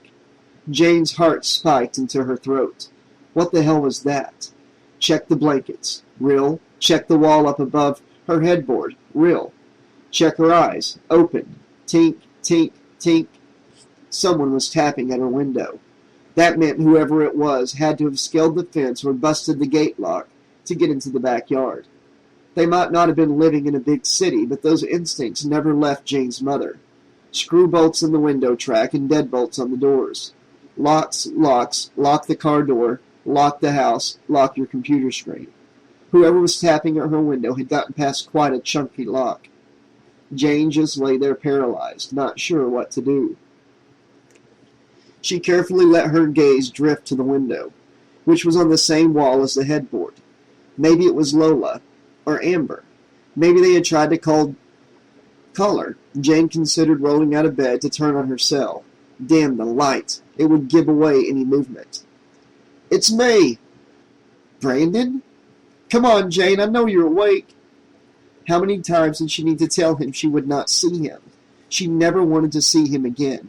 She couldn't stand to be near him, not just because of what he had done to Rose, but also because of the awful, creeping conviction that if he was close enough to touch, Jane would not be able to resist his lies. Jane, come on, please. I have to talk to you. His voice was thick and broken. He deserved nothing but scorn, yet she still felt that awful tug in her heart. He sounded bad, shaken, and desperate, and she held up her anger like a shield, reminding herself of his betrayal. Rolling out of bed, Jane slid across the room to the window. She didn't bother to open her drapes, but she did stand close enough so that he could hear her. Go away, Brandon. I don't ever want to talk to you again. Jane, he said, pressing his nose to the glass and resting both hands at the base of the frame. His shoulders came just above the bottom of the window, and he cast a distorted shadow through the drapes and shears. There's something you need to see. It's important. Forget it, Jane responded. Go away before you wake up my mom. I have proof that Rose wasn't raped. Jane hesitated as the words sank in. What do you mean? Please, Jane. He sounded choked up, close to tears. Someone's after me. Me and some of the other guys on the team. He can get into our dreams. I think he killed Connor and Shane. He paused, and Jane's heart was pounding in her chest. I don't want to die with you thinking I'm some kind of fucking rapist, Brandon said. Please, just let me show you, and then I swear I'll never bother you again. The possibility that Jane was wrong, not just wrong, but deceived, flung open the door to teeming panic. What proof could he possibly have? What would she have to see to prove that Rose was not raped? Questions were still stomping around inside Jane's head from Rose's bizarre behavior, and while Jane stayed skeptical, unshakable doubt had wormed its way into her heart. Okay, I'm letting you through the window, but you have to be quiet, she said. Really quiet, okay? Thank you, he said. Thank God. Sweeping back the drapes, Jane revealed a very haggard-looking Brandon. He had dark shadows beneath his eyes, and sweat clung to his face in spite of the cool night. His eyebrows crowded together in worry. She worked at the bolt screw in her window, then slid open the glass. The chill pressed through the weave of the screen, mingling with the metallic smell, a simple, happy smell, one of Jane's favorites. It seemed so out of place on this terrible night. She pinched the tabs on the screen and pulled up hard. In one try, the screen loosened from its track, and Brandon took hold of it from outside. He lowered it to the ground, leaning it against the house. How are you going to get up here? Jane asked. You got something to lay on the track so I don't cut my hands? Jane looked around and found a still damp towel from her morning shower. She folded it in two and laid it over the window track. Brandon then gripped the window ledge and jumped, his feet scraping against the wall. He got a leg up and in and climbed over without too much trouble. They stood about 2 feet apart for a few moments, just looking at each other. Listening, Jane's gaze drifted towards the door. No noises from down the hallway. Her mother did take sleeping pills sometimes, the same pills Jane had snagged for the night at the factory. It was a good bet that if her mom didn't wake up from that ruckus, she had been knocked out chemically. Still, relief that her mother would not wake did not dispel the war of conflicting emotions inside her belly as Brandon reached out to touch her arm, then pulled his hand back, dark eyes filled with anguished hope. Can you get online in here? He asked her. She didn't know what she was expecting him to say, but that wasn't it. It took a second for her to recover and nod, gesturing towards her computer. Brandon watched silently as her machine booted up. First her operating system, and then a world-class security system, and then wordlessly sat down and took over the keys. He logged on to the wrestling team's website, a simple affair with scores, stats, and photos. Kevin's been using his webcam to secretly record all the girls he slept with for the past year. He puts up the files here on the site for all the guys on the team. Brandon scrolled through the pictures of the wrestlers until he came to Kevin Park, moving the cursor over the photo until it touched his crotch and turned into a pointing finger, indicating a hidden link. Brandon clicked and was taken to a plain white page with a list of girls' names, followed by the letters MPG. Jane couldn't help but notice Amber's name on that list. I saw Kevin's laptop in the room that night with Rose, but I forgot all about it until tonight. I called 100 times, but I knew the only way to get through to you was to come here. He scrolled down the list. The name on the bottom of the list was Rose.mpeg. Just watch this, okay? Brandon said. Then I'll go. He took a deep breath and then clicked the file named after Rose. Jane watched for the file to open with a cold feeling of dread. Eventually, a rectangle appeared on the screen with a toolbar at the bottom. Brandon clicked the sideways triangle that stood for play. The image resolved into a huddle of broad, t-shirt-clad backs. The quality was not bad, but the room was dim, making it difficult to sort out the details of what she was seeing. Jane did recognize members of the wrestling team, including several of those named in Rose's hit list of the condemned. Then suddenly the male bodies parted, revealing Rose. She lay back on an unmade bed, her breast spilling over the neckline of her strappy dress. She was smiling, green eyes burning. "Hey, Brandon," Connor's voice called. "Where you going?" He was clearly quite inebriated.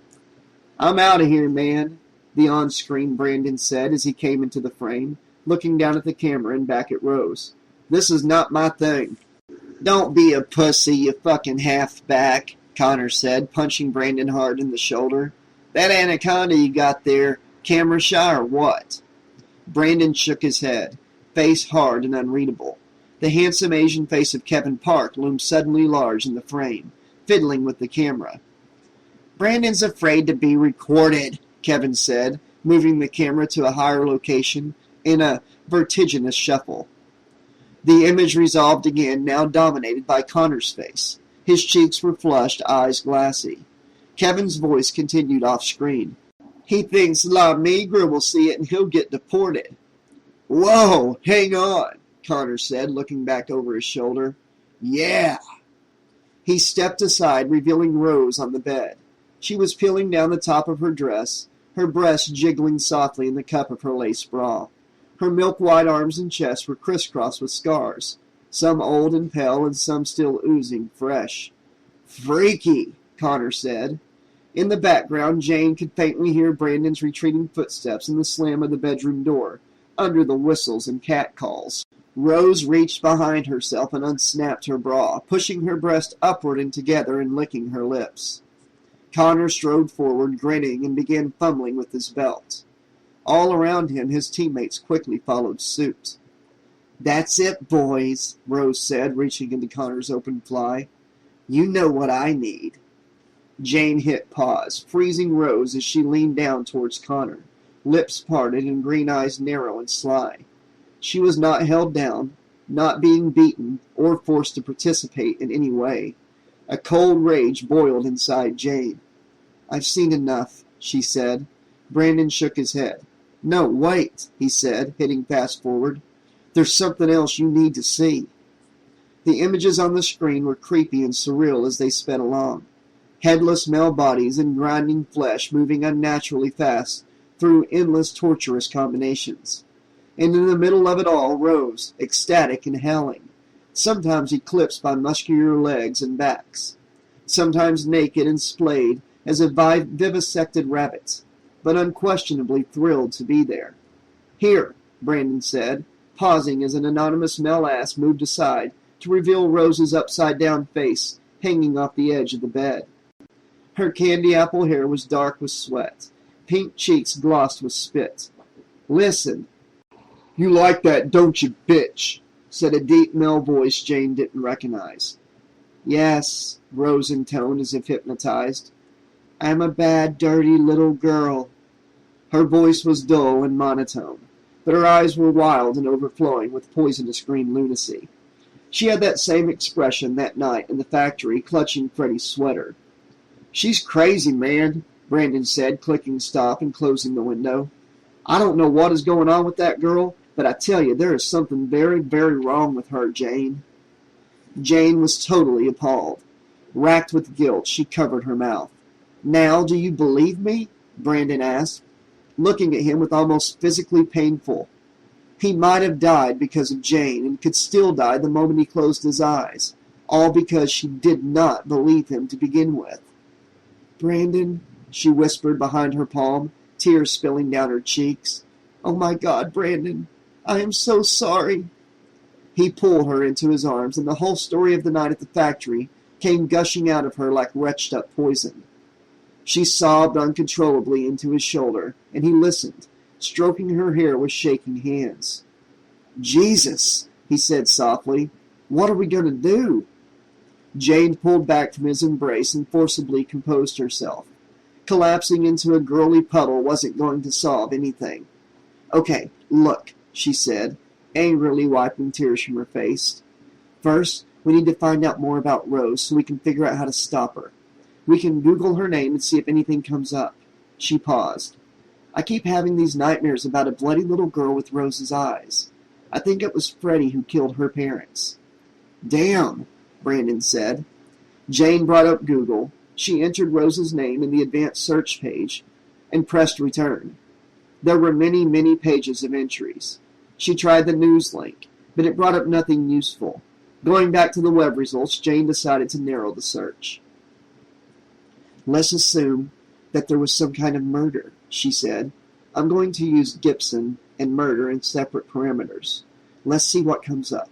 I mean, if something happened, it was 12 years ago, and Deja News was picking up things.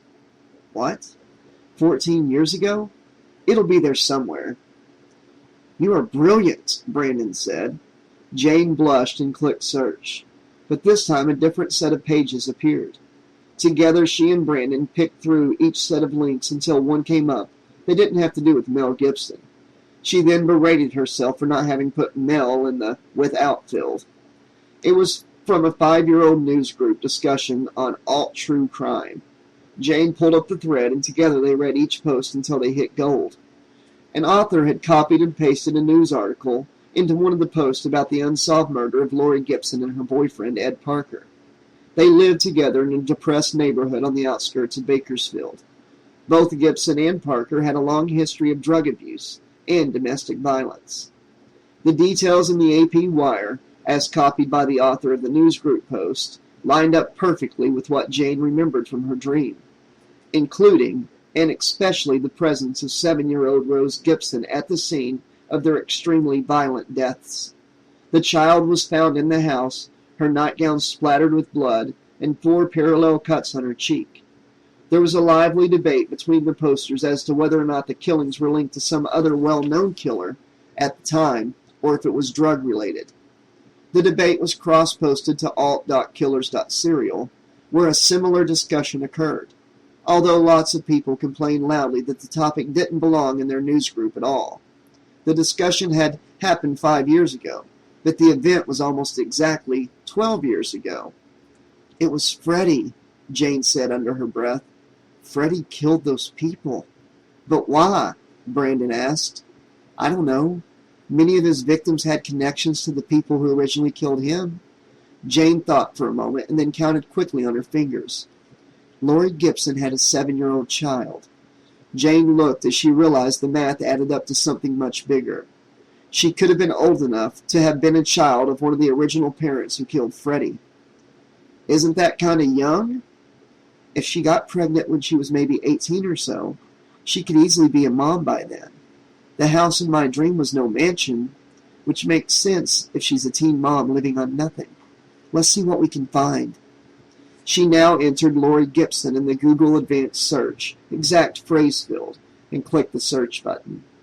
Nothing came up except for that one mention in the newsgroup discussion they had already read. However, Jane got an idea. There must be obituaries. But don't you have to get those on microfiche? Brandon asked. That's the only way they store newspapers. Maybe newspapers, but not public records, Jane countered. She quickly navigated to the county recorder's department for Lori Gibson's place of death. Sure enough, the county recorder had archived all the obituaries for every resident in the last 20 years. The site was painfully slow, but Jane eventually coaxed out Lori Gibson's obituary. She was survived by her daughter, Rose. But it was Lori Gibson's place of birth that stunned Jane, Springwood, California. More than that, she had grown up on Elm Street. Jane steadied herself, rubbing her temples. I bet her grandmother was one of the parents that killed Freddy, she said. She then looked at Brandon, and she could see the panic sprinting back and forth behind his eyes as he read. It's him. It's really fucking him, Brandon said. Jane, this guy's after me. I know, she said, clenched with guilt, but we'll find a way to stop him. How? No one ever has. We've got to start by stopping Rose, she replied. We'll find her first thing in the morning. A powerful knock on the front door echoed through the house, and Jane jumped, gripping Brandon's arm. Shit, Jane said. Who the hell could that be? She lifted a corner of the curtains, and red and blue light washed across her face. Cops. Fuck, Brandon said. What the hell do they want? More knocking, louder this time, and Jane heard her mother stumble grumpily out of bed, making her way towards the door. Get in there, Jane said, pushing Brandon backwards towards her closet. What? Jane heard the front door open on the chain. Can I help you? Jane's mother's voice said from the hall. As tired as she must have been, her voice was cold and wary. Jane swept aside the heavy wall of dresses and backed Brandon into the closet. She held a finger to her lips, closed the doors on him, and ran to press her ear to the bedroom door. I'll need to see some identification, please, Jane heard her mom say, then a pause and, just a moment, please. Amazingly, Jane heard her mom pick up the phone. Yes, hello, Jane's mother said. I have 2 gentlemen at my door who claim to be police officers. Their names are Rodriguez and Miller. Jane silently cheered her mom as she read the badge numbers into the phone. I see, her mother said. Thank you very much. Jane was disappointed to hear the chain disengage and the door open. They must have checked out. Ma'am, a male voice said, we need to speak to your daughter about her boyfriend, Brandon Ortiz. Do you have any idea what time it is? Jane's mother said. It's a school night. I am sorry, ma'am, the other voice said. We wouldn't be here if it wasn't important. My daughter broke up with that boy several days ago, Jane's mother replied. They had some kind of fight on Friday night. She hasn't seen him since. Do you have any idea what their disagreement was about? No, her mother said. I have no idea. I'm sorry, ma'am, but we are still going to have to speak to her. Jane took a deep breath and jumped back in bed, pulling the covers up to her chin and feigning sleep. I don't see why this can't wait until morning, Jane's mother said, her voice getting louder as they approached her door. Shit, she thought suddenly, the screen. The window was still open, the screen sitting outside against the house. There was no way to reach the screen now, but she ran to the window and slid it shut as quietly as she could, fumbling with the bolts as her mother's tentative knock sounded on her bedroom door. Honey, her mother called. Jane's fingers were shaking as she crammed the bolts back in place and dove back into her bed. Jane? The door opened, light from the hallway spilling over Jane's flushed face. Geez, Mom, Jane said, sitting up in bed. You scared me. Jane, she said, gesturing to her left with her chin, there are police here to see you. Police? Jane Mahan, the lower of the 2 male voices called. I'm sorry for the late hour, but we need to ask you some questions. Just a second. Jane got out of bed and pulled on a dressing gown. Shooting a last desperate glance at the closed closet, she went out into the hallway. The 2 cops were in regular clothes, one tall and heavy-set, and the other slight and hyperactive with eyes that seemed to bounce all over the room, cataloging everything. I'm Detective Miller, the hyper one said. This here's my partner Rodriguez. The taller cop nodded a silent greeting. Have you seen Brandon Ortiz tonight? The hyper cop asked. Jane frowned and shook her head. No, why? Miss DeHaan, the taller guy said, a brutal, multiple murder has been committed at the home of Martin and Sue Park. Several people are dead, including their son Kevin. Mrs. Park was severely beaten and is currently in critical condition at Mercy Hospital. With head trauma this extensive, even if she eventually comes out of the coma, she's looking at moderate to severe brain damage. It doesn't look good. He squinted at Jane. Their 11-year-old daughter Kelly is missing. A copious quantity of blood was found in the girl's room, but no body. Your boyfriend's sketchbook was found at the scene, Miller added. The drawings were very violent. Jane blanched, collapsing into a chair. She pictured Kevin's face on the video file, smiling and teasing Brandon. And his mother? The little girl? They were not on Rose's list. Jane was horrified by what they had unleashed. You think Brandon is responsible? Jane asked in a tiny, breathless voice. Your mom said you and Brandon fought on Friday the 17th, Rodriguez said. Can you tell us what the fight was about? Did he get rough with you? Miller asked. Jane shook her head numbly, forcing a lie between her cold lips. He cheated on me, she said. Jane's mother's eyes went wide. Was he angry that you ended the relationship? Rodriguez asked. Was his behavior threatening in any way? Miller asked. Brandon would never hurt anyone, Jane said, guts loose and boiling. I see, Rodriguez said.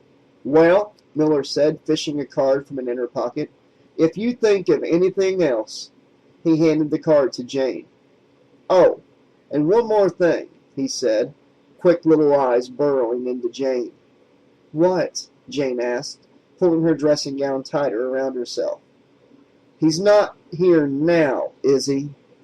Jane's mother stood. Don't be ridiculous, she said. My daughter does not have male guests at this hour. Is that right? Miller asked, eyes never leaving Jane's. All the fury that had been building up inside slopped over, and she clenched her fist. Fuck you, she said. Jane! Her mom gasped. No, Jane continued. I resent the implication that I am sexually active, which, for your information, I am not. I went on one date with the boy in question, one date. He kissed me, and I stopped him. He wanted to go further, and when I wouldn't let him, he found someone who would. End of story.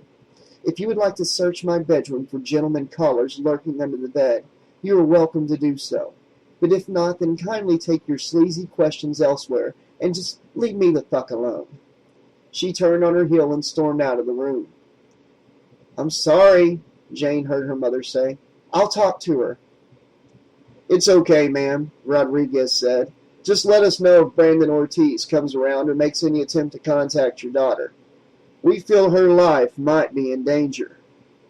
You don't know the half of it, Jane thought. It took nearly a half hour to calm her mother down and get her to go back to bed. When Jane finally let Brandon out of her closet, he was pale and shaken. He had only heard fragments of the conversation, and when Jane filled him in, he sat down on the lip of her bed, pale and silent. It was Freddie, Brandon said. I just know it was. I believe you, Brandon, Jane said, putting her arms around him. He pulled her close. Look, I don't want to freak you out or anything, he said. This isn't exactly how I'd hoped to do this, but I have to tell you. He paused. His voice was tight and cracking. I love you, Jane.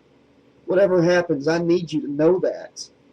Jane looked up at him, at the torment and potent emotion in his dark eyes, and she knew she loved him too. It was nothing like the slow, thoughtful courtship she had always dreamed of, but there was no denying the way that she felt. Like her friendship with Lola, it was that same intense, fast-forward intimacy forged during times of danger. Only with Brandon, it was laced with potent desire and turned up to 11. They were in for the fight of their lives and might be killed the second they dozed. There was no time to play hard to get. I love you too, Brandon, she said, words gushing out like blood. When you wouldn't talk to me, Brandon said, when you looked at me with so much hatred in your eyes, I wanted to die. I've never been so scared in my life, and you're still all I can think about. He gripped her hand. I'll fight to the death for you, Jane. I won't let him touch you. Together we can stop this madness and send that ugly fucker back to hell where he belongs. Jane didn't know who initiated the kiss. It just happened. Mad, desperate passion racing through her veins as she pressed against him, sliding inexorably down that rabbit hole again, faster than ever. He was unbuttoning her nightie, mouth on her breast, and she took in a deep breath, fingers clutching at his back and pulling his t-shirt up over his smooth, shaven head. His hand slid over her belly, caressing her hips. The thin fabric of her nightie rode up as his hand stroked her thighs and she lay back, allowing her legs to fall open as his mouth moved slowly downward.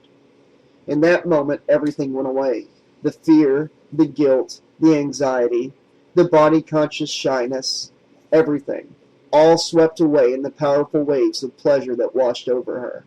She struggled to remain silent as the delicious new feelings reached a nearly unbearable crescendo, and, heel of her hand pressed into her mouth, she surrendered to the tidal wave of sensation. Giddy with desire and endorphin, she pulled him into her arms, kissing him fiercely and wanting him more than ever. He kissed her back, twining a fist in her hair, and then stopped, backing off and looking into her eyes. You don't have to do anything else, he said. She looked up at him. Yes, she said, I do.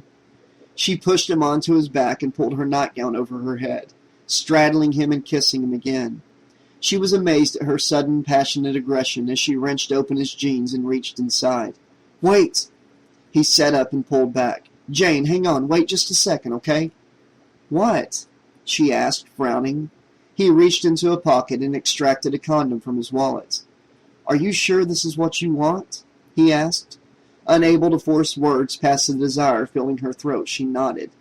He skinned down his jeans and tore open the little foil packet with his teeth.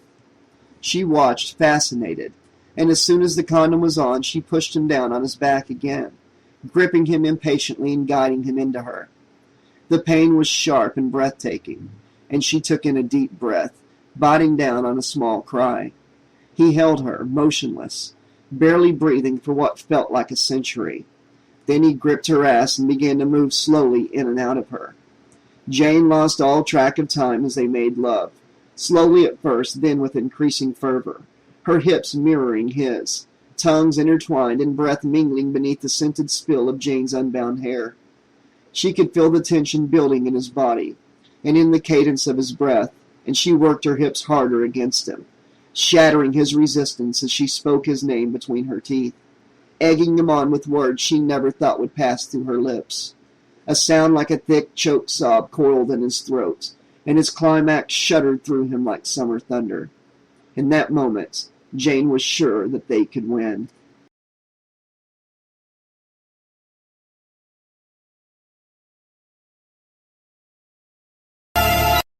Chapter 18. In the aftermath of their lovemaking, they lay huddled together under her down comforter, lost in the kind of meaningless but passionate talk shared by lovers since the dawn of time, keeping each other awake until the sun came up. How are we going to get you out of here? Jane asked. My mom will be banging on the door any minute now. Brandon kissed her neck. I'll go the way I came, he said. Meet me in front of the supermarket in half an hour, okay? Jane did not want to let him go. It was as if the warm bubble that had enclosed them with that first kiss possessed some kind of magic power to stop time and keep them safe forever. She did not want to go back to the cold and dangerous real world. It seemed horrendously unfair. She watched him dress, torn between wonder at the unconscious beauty of his body in the thin gray morning light, and a chilly bone-deep dread at what they would have to face very soon. She kissed him several times as he made his way to the window. Half an hour, he said, dropping down into the yard and handing up the screen. Right, she said, fitting the screen back into the track and closing the window. She watched him scale the fence with ease and disappear over the other side. Jane, her mom called, knocking tentatively on the door. Coming, Mother, Jane replied, quickly pulling on a plain black skirt and a loose, comfortable t-shirt. She had her glasses on her face, shoes on her feet, and her hair twined into a tight knot in record time. There was no time for makeup or anything, but the most basic personal hygiene. There were larger things at stake, and if Brandon didn't like the way she looked all natural, that was just too bad. Her mother was lurking anxiously in the hall. Jane could see that she wanted to talk. She brushed past her worried mother with her backpack held up like a shield. I'm going to walk to school today, Jane announced. No way, her mother replied. I'm not letting you walk by yourself with that maniac on the loose. Mom, Jane said, rolling her eyes. He's not a maniac. There's no way Brandon killed those people. For all we know, he could be dead too. Anyways, I'll be fine. You'll be fine in the car, her mother said. This is not open for debate. I'm driving you in that Spinal. Now let's go, young lady. There was absolutely no swaying her. She bullied Jane into the Volvo, and when they pulled out of the driveway, Jane noticed an unmarked car as it slid out of its parking spot across the street and started slowly tailing them. Shit, Jane said. I think there's a cop following us. Jane's mother looked up in the rearview mirror and nodded. They probably just want to make sure you are safe, she said. Those detectives said your life could be in danger. Yeah, right, Jane said. I'm sure they are deeply concerned with my well-being. She knew what they really wanted. They wanted her to lead them to Brandon. Her guts twisted with anxious frustration as they passed the supermarket. It was very crowded with moms and children and shopping carts, and she couldn't see Brandon, but she knew that he would be there. It would take her 15 or 20 minutes to double back from the school. She only hoped that he would wait for her. When her mom dropped her off in front of the school, Jane saw the cop car park across the street and settle in. She turned her back on him and marched up the steps, not looking back as she pushed the door open. She had to force herself not to run down through the courtyard, the cafeteria, and out the back door. Paranoia wrapped its icy fingers around her spine as she slunk through the track and around the bleachers, coming out through the back gate and onto the quiet residential street behind the school. No sign of the cop or any other tells. She had to make a broad loop around to avoid the front of the school, but she made it back to the supermarket in under 15 minutes. Brandon was not there. She had to force herself not to panic as she searched the lot and inside the store. Nothing. He did not have a cell phone, and he had not tried to call hers. She made herself methodically go aisle by aisle, passing all the ordinary familiar products and all the ordinary people shopping as if the most important issues they faced were choices between Coke or Pepsi, regular or diet. It seemed unreal that the world could be going about its business with such horrible events taking place just below the surface of their waking lives. The slaughter of the Park family was front-page news, but no one seemed to be reading the paper. Instead, they perused shocking photos of cellulite on celebrity asses and read tips on how to improve their sex lives and lose weight and achieve the new fall hair. Oblivious, every one of them. The panic was starting to get the better of her when a hand fell on her shoulder. She was half expecting a cop, but the flood of relief that swept through her when she saw it was Brandon nearly stole every ounce of her breath. He pulled her into a fierce embrace. "What happened?" he asked her. She told him about the cop, and he nodded, anxious and concerned. "I know my mom is worried sick, but I'm afraid to go home," Brandon said. "I know there'll be cops all over the place." "We have to find Rose and get that glove," Jane said. He nodded, and together they left the market and took a roundabout path back to the school. Down by the back door, they ran into Amber and Lola. At first, they balked when they saw Brandon, but as Jane gave them the Cliff Notes version of what had happened, they began to simmer with fury. "If I find that fucking psycho bitch," Lola said, mouth a tight, angry line, "she's dead meat." "I can't believe this," Amber said. "I've been inches from relapse ever since Shane and Connor. Now this?" She shook her head. "Fuck. I slept with Kevin Park. He smelled really good and he kissed me while we did it. It was nothing to write home about, but it was nice. And now..." She trailed off and pressed her palm to her mouth. Jane didn't have the heart to tell her about the Amber MPG. "Listen," Jane said. "We've got to find Rose. We have to get that glove away from her at all costs and find a way to destroy it." Brandon nodded. "It's the only way," he said. "I'm sure of it." "Right," Lola said. "Amber, you're with me, Jane with Brandon. Stick together and keep your eyes peeled for cops."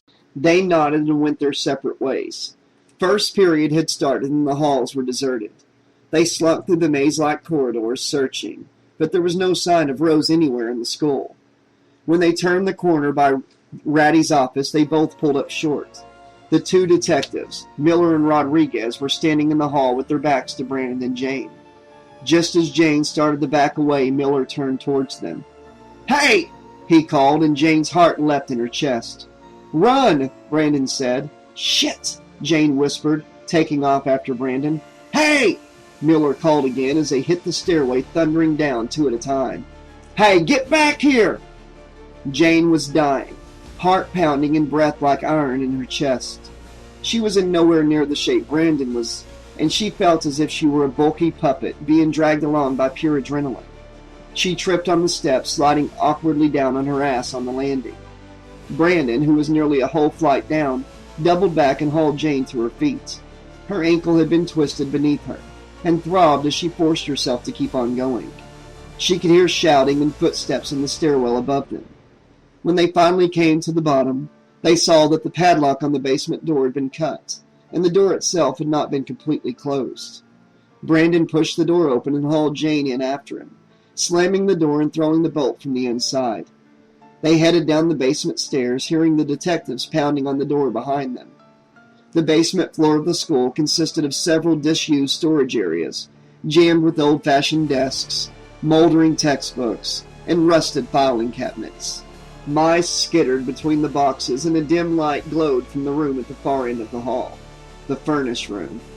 Jane knew, even before they entered the cobwebby furnace room, that Rose would be there. They saw her standing at the top of a rickety ladder, fastening something inside the heating duct. With cold terror in her gut, Jane felt certain it was some kind of bomb. "Rose," she called, "what the hell are you doing?" Rose looked back down at Jane and Brandon, green eyes slitted and angry. It was uncomfortably hot in that stuffy, airless room.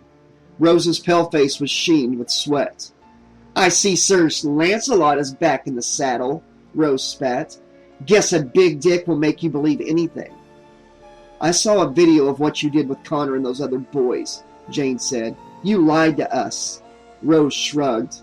"Yeah, well, that's not important now."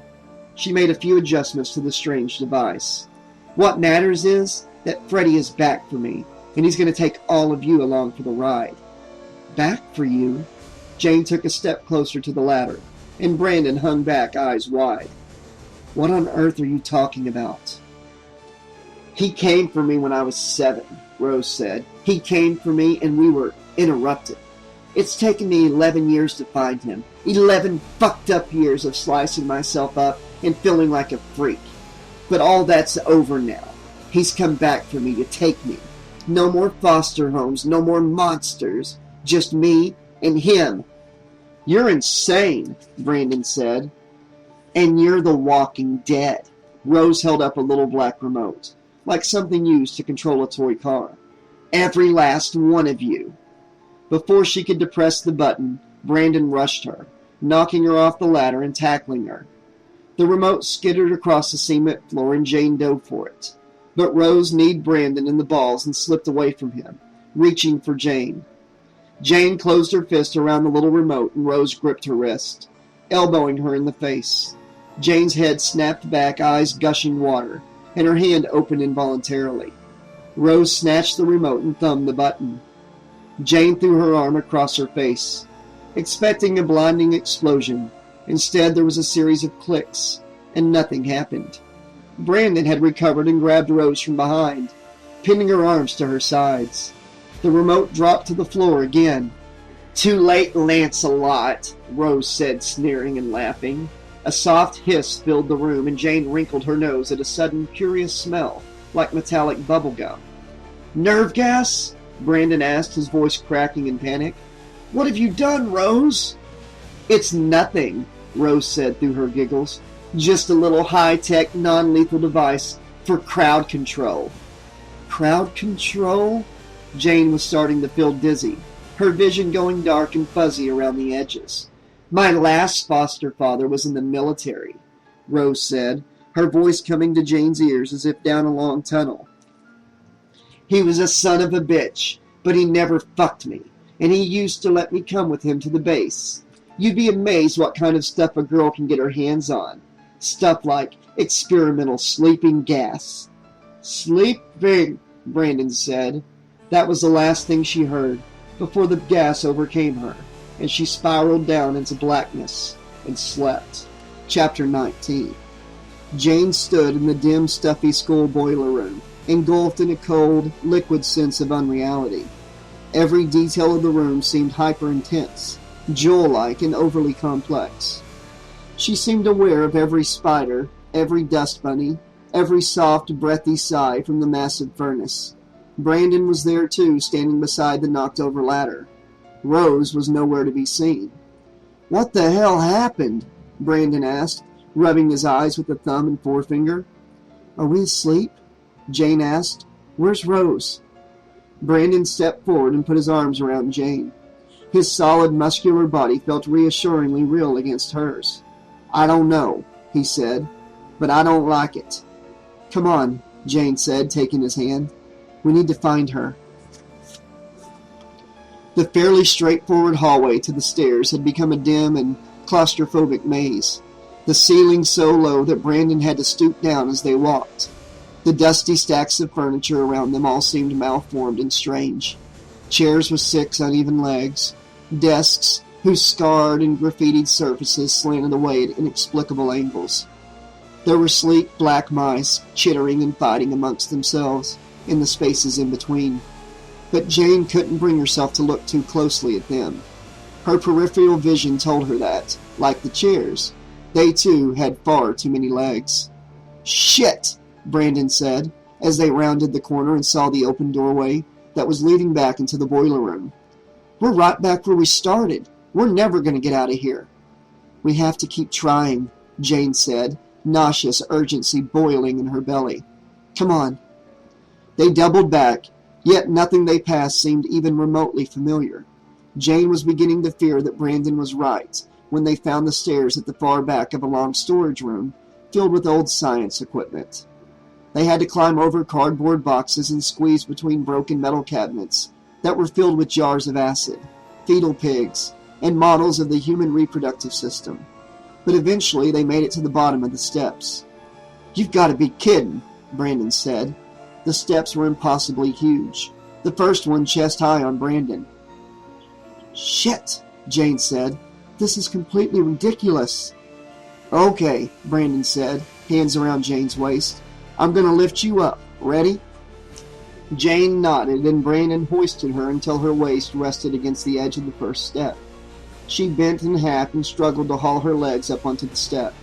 She got one up, the other dangling down, and realized that Brandon could probably see right up her skirt. She wished she had bothered to choose nicer panties, but there was no time to worry about that now. She dragged her other leg up and scrambled to her feet. Brandon quickly pulled himself up onto the step beside her and stood. "Great," he said, looking up at the stairs above them. "One down, 99 left to go." They struggled slowly up the gigantic stairs, exhaustion tugging at their aching muscles. It was grueling and torturous, and, less than 2/3 of the way to the top, Jane collapsed, arms and legs useless as pudding. She could go no farther. "Jane," Brandon said, holding her face between his palms. "Jane, come on. We can't give up now." "We who, jock boy?" she snapped. "Why don't you just go on ahead and leave the fat girl behind?" He recoiled from her bitter, vicious tone, and she felt immediately sorry. "Look, I just can't do it anymore," she said more softly. "I'm sorry." He paused for a moment, wheels turning behind his brown eyes. Then he nodded and stood. "Get up," he said, reaching for her hand. She took it and reluctantly allowed him to pull her to her feet. He turned his back on her and patted his shoulder. "Hop on," he said. "Tarzan, carry Jane." "Carry me? Are you kidding?" She shook her head. "No way." "Yes way," Brandon said. "It's the only way." "But I'm 125 pounds, she protested. He smiled. "Come on now. You're 130 at least. And anyway, I use 275 for my squats. No problem." He patted his shoulder again, blushing thickly. Jane stepped forwards and hopped awkwardly up onto Brandon's back. "Hold on," he said, and vaulted up to the next step. As cavalier as he tried to be about it, Jane could see how hard this was on him. He was pouring sweat, arms shaking as he hauled himself up another, and then another step. But she also noticed that the steps were getting progressively shorter, shrinking from chest to waist high, and lower. Finally, Brandon turned and set Jane down on the top step, lifting his t-shirt to blot the sweat from his face. "Christ, that's a fucking workout," Brandon said. "Tell you what, though, from now on, I'm bringing you with me to the gym. You feel much nicer than a barbell." The door at the top of the steps was also preposterously huge. Jane had to get up on Brandon's shoulders to reach the deadbolt. The knob was the size of a car tire, and Jane needed 2 hands to turn it. When they stepped through the door and into the main stairwell, the door they had passed through had returned to its normal size. Everything about the stairwell was totally normal. The clean, normal-sized steps, the pale sun filtering through the diagonal metal mesh over the narrow windows, the institutional green paint on the walls even. Silently, they headed up to the 3rd floor. The top floor seemed completely deserted. Jane looked into the classroom where her first period French class was held. It was empty. Its familiar glossy travel posters and clean green chalkboard identical to the first day of school. The only difference was the total lack of human presence. "Where the hell is everybody?" Brandon asked. Jane frowned and headed down the hall, methodically checking every classroom. Each one turned up empty. There were textbooks left open on desks. A television played some lame educational video, squawking pointlessly to itself in an empty room. An abandoned experiment bubbled away, forgotten in the deserted chemistry lab. When they got to the end of the top floor, the only room left unsearched was the art studio. Inside it was bright and airy, with 3 big windows overlooking the curved turtle shell of the gym below. Jane noticed several of Brandon's paintings on the wall, including one of the famous Virgin de Guadalupe. Only she wore wire-rimmed glasses and had long flowing black hair, her starry blue robe hugging voluptuous curves. She stood, delicately balanced on a computer keyboard, haloed in flames. The painting was titled Nuestra Senora de las Geek Girls. Brandon smiled sheepishly. "I painted that before, well," he shrugged, "I never had a chance to show it to you." Jane bit her lip, feeling sabotaged by sudden fierce emotion. Here they were in some lunatic dream world, where they might die at any moment, and she still could not escape the spreading ripples of this massive crush that enfolded her. She loved Brandon so intensely that it hurt, and it gave her this disconcerting awareness of her life as a timeline. Not just an eternal now, but a part of a greater lifetime that she might look back on and wish things had been different. This was her first love, something she would remember for the rest of her life, no matter what. The love against which all future loves would be compared. She wanted to take time to savor these feelings instead of rushing madly through, but there was no time. No time. Seeing that painting and the way it made her feel made her more determined than ever to stop Rose's madness and to stop Freddie. If they won, there would be all the time in the world, and if they lost, well, they just had to win. "What's that?" Brandon said, tilting his head towards the supply closet. Jane turned and saw a spreading crimson puddle beneath the crack in the supply closet door. "Paint?" Jane suggested. "I don't think so," Brandon replied, frowning and taking a step closer to the closet door. "Be careful," Jane said, but it was too late, because his hand was on the knob opening the door. There was a corpse in the closet, bloodied beyond recognition. It was an older woman, that much was clear. Frizzy white hair clotted with dark blood, skirt around her thick waist and legs, awkwardly open, revealing pale, veiny thighs and plain white underwear. Broken pots of paint splattered her with cheerful primary colors, but by far the most predominant color was crimson. Brandon took a deep breath. "Mrs. Beeman!" he said. "Oh my God, it's my art teacher, Mrs. Beeman." "He's here," Jane said, shaking hand frozen halfway to her lips. "Freddie's here. I know it." "Is this real?" Brandon asked, turning to Jane with bright fear in his eyes. "Mrs. Beeman? Is she really?" Jane nodded silently. "Fuck," Brandon said, a thin sheen of tears in his eyes. Jane watched with numb horror as Brandon squatted and pulled the old woman's skirt down, smoothing it over her legs and whispering, "Fuck," over and over. Then they heard a sound out in the hall, quiet at first, but getting gradually louder. It was footsteps. "Brandon," Jane whispered, "listen." "I never even knew her first name," Brandon said softly, eyes locked on the corpse. "She was the best teacher I ever had, and I don't know her first name." "Brandon, be quiet," Jane whispered more forcefully and gripping his arm. He looked up at her with a kind of shell-shocked distance in his eyes, and she put her finger to her lips. The footsteps in the hall were getting louder and louder. When he heard them, his eyes grew wide, fresh fear cutting through the numb trauma. Frantically searching for anything to use as a weapon, Brandon grabbed a sculpting tool and pushed Jane behind him, as a dark silhouette appeared in the frosted glass rectangle of the door. Her heart was beating a mile a minute, and her mouth felt dry and full of sand.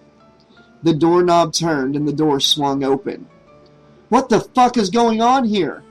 It was Lola. Shaky relief stole Jane's breath, and she collapsed in a nearby chair. Jesus, you scared the shit out of us, Brandon said. Where's Amber? The blonde appeared in the doorway behind Lola. Right here, she said. Like, is this real? Jane gestured towards the murdered art teacher. Too goddamn real for my taste, she said. Holy shit, Lola said. Like, this is totally fucked, Amber said, her hand pressed to her temple. Jane explained what happened with Rose and her weird device, the sleeping gas. She wants Freddy to kill her, Jane said, and she wants to take the whole school with her. So you're saying we're sleeping now? Amber asked. Jane nodded. Along with everyone else in the school? Lola asked. That's right, Brandon said. Well, fine. Then where is everybody else? Amber asked, trying not to look at the dead teacher and failing. I have no idea, Jane said. We searched this whole floor and didn't find a single person except... Jane looked back at the corpse of Mrs. Beeman and swallowed a thick mouthful of nauseous saliva. We searched the ground and the second floor, plus the gym and the cafeteria, Lola said. No one. Well, Jane asked, where haven't you looked? Lola shrugged. What about the auditorium? Amber brought up. The auditorium? Lola sneered. What, is Freddy holding an assembly? Sure enough, when they made their way down to the auditorium, that's where everybody was. The lights were dimmed and students and teachers were packed in tight, watching some kind of brutally graphic safety film about drinking and driving. The four of them snuck in and walked down the far right aisle, sticking close to the wall. The faces in the audience were blank and enraptured, eyes glassy. On the big roll-down screen, a serious stone-faced cop pointed to a huge smear of blood on the pavement. Behind him was a crashed car. The driver sprawled across the hood, headless in a bright diamond spray of safety glass. A deep, monotone voice droned on about the dangers of drinking and driving, while the gruesome slideshow of corpses continued. A woman nearly cut in half by the wheels of a truck. A child who had been dragged beneath a Corvette. A motorcyclist whose entire body had been pulped, save for his helmeted head. Charred and barely human remains being plucked piecemeal from a twisted, smoking wreck. Many teens think that this sort of thing will never happen to them, the voice intoned, but they are wrong, dead wrong. On the screen, four obviously 20-something teenagers in dated clothes joked and drank at a party. Jane scanned the audience for any sign of Rose. The girl was nowhere to be found. The pretty teenagers went out to a car, a big red Cadillac. There was some badly acted dialogue in which one girl tried to convince her boyfriend not to drive. Of course, he did not listen, and the four took off. In the back seat, one couple necked vigorously, while the girl in the front seat told her boyfriend to slow down, her eyes wide with fear. "Shut up, bitch!" her boyfriend said. When the camera turned to him, it was Freddy behind the wheel. He backhanded the girl in the passenger seat, and she squealed, head snapping back. "Nobody likes a backseat driver!" Freddy said, howling with laughter, as the car careened off the road. The car skidded across the bare dirt, heading directly for the camera. The growl of the engine grew louder and louder, and Jane's eyes widened with sudden, awful recognition. It was just like that horrible vision she had on the first day of school. The car loomed huge on the screen, tires squealing and Freddy's manic laughter echoing through the auditorium. The students sat like zombies, slack-mouthed and staring. "Look out!" Jane screamed, flinging one arm around Brandon, and the other around Lola and Amber, yanking her friends to the floor. The car smashed through the screen, razor shards of glass spraying across the crowd. Impossible, since the roll-up screen was made of reflective cloth, not glass. But more impossible yet was the massive candy apple bulk of the car flying out of the screen and crushing the first 5 rows beneath smoking tires. Terrified screams echoed through the hall as the students and teachers ran for the doors, faces and arms glittering with hooks of glass.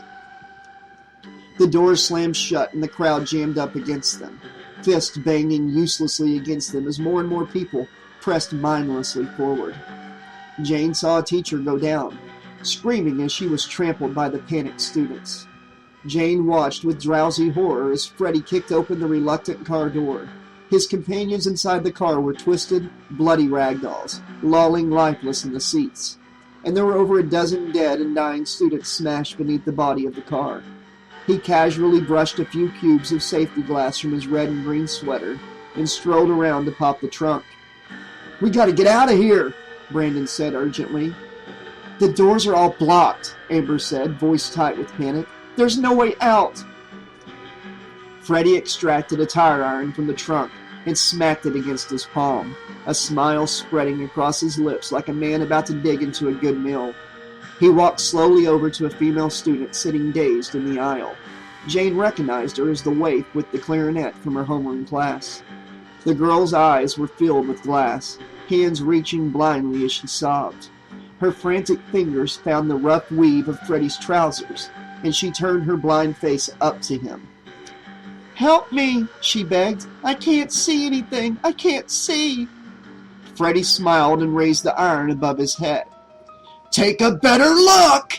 Jane turned away, horrified at the wet, meaty thuds as Freddy obliterated the girl's face with the tire iron. He kicked her tiny body aside and stepped up to another terrified girl, a geeky black freshman with braces. Jane's math teacher, Mr. Fong, put a shaking hand in front of her. "Don't," he said. "Please." Freddy laughed and slammed the iron into the side of Mr. Fong's head. "No one likes a teacher's pet!" The math teacher's glasses flew off and he fell, jittering to the floor. "Now," Brandon said, gripping Jane's arm. "We have to get out of here now." "This way," Lola said, leading them down the aisle towards the stage and away from Freddy and the panicked herd of students. Jane could not stop herself from looking back. Freddy stood splattered with crimson and cheerfully beating a jock easily twice his size with the blood-slicked tire iron. He held the boy down with one foot and hit him until his blonde head caved in. It was the most appalling thing Jane had ever seen, but she was losing her emotions, a dull, chilly distance spreading like frost over her perception. Freddy continued to bash in his brains. "I guess the jocks do have brains! Who would have thunk it?" She wanted to be horrified, but her mind could not seem to accept what was happening. It just didn't seem real. She felt weirdly lazy, and it seemed almost sensible to lie down and have a little nap. Brandon was saying her name and slapping her face. She felt annoyed by this intrusion. She just wanted to rest her eyes. It was all a dream anyway. Any minute now she would just wake up. "Jane," Brandon said. "Come on, Jane, please, stay with me." "She's in shock or something," Lola said. Jane felt Brandon lift her in his arms, and then they were running, down behind the stage, up some stairs, and out into a weird little room that Jane had never even knew existed. For all she knew, it didn't exist in the real school. None of this was real. Why couldn't she just wake up? Brandon sat her in a chair and slapped her gently. "Jane," he said. "Come on, Jane." "Stop hitting me," she said, shaking her head. "Where are we?" We're in the security office," Amber said. There were banks of black and white monitors, each showing a different section of the school. The gym, the hallways, the cafeteria, the auditorium. Jane's eyes were riveted on the mayhem displayed on the little screen. Freddy was cutting a swath through the crowd, not even killing each person, just horribly wounding them, smashing cheekbones and collarbones, and all the while grinning like a manic game show host. More and more students fell to the ground and were trampled under the feet of their fear-stricken peers. On the monitor screen, the blood was black as tar. Amber was furiously searching through every drawer, every cabinet. "Like, they must have some kind of weapons here," she said, joining Lola in the search. Lola found a can of pepper spray, but nothing more. Amber continued to search with a kind of hysterical desperation, until she found a false bottom in one of the drawers. "Yes," she said, pulling out a nearly full bottle of Jim Beam. "I knew old Jonesy wouldn't let me down." "Amber," Lola said, "are you crazy? What about your sobriety?" "Fuck it," Amber said, unscrewing the cap and raising the bottle to her lips. "It's only a dream, right?" She tipped her head back and took a long drink. "Shit," Lola said. "What do we do now?" Brandon asked. I know what I'm gonna do, Amber said, wiping her mouth and taking another deep pull from the bottle. God damn it, Amber, Lola said, snatching the bottle away. The last thing we need is you bombed out of your mind. What's the difference anyway, Lola? Amber said, close to tears. We can't get away. He's gonna find us and he's gonna kill us all. Enough, Brandon said. We just need to stay focused. If we can find Rose, we can destroy the glove. Look at him, Amber said, gesturing to the screen. He doesn't need the damn glove to kill us. Maybe it will work and maybe it won't, Brandon said. But we gotta try something. We can't just stay here and wait for him to find us. Guys, Jane said softly. You go try something, Mr. Fucking Heroic, Amber said, snatching the bottle back from Lola. Me and Jim are staying right here. Guys, Jane said again, a little bit louder this time. What? Lola said. Jane pointed at the screen showing the auditorium.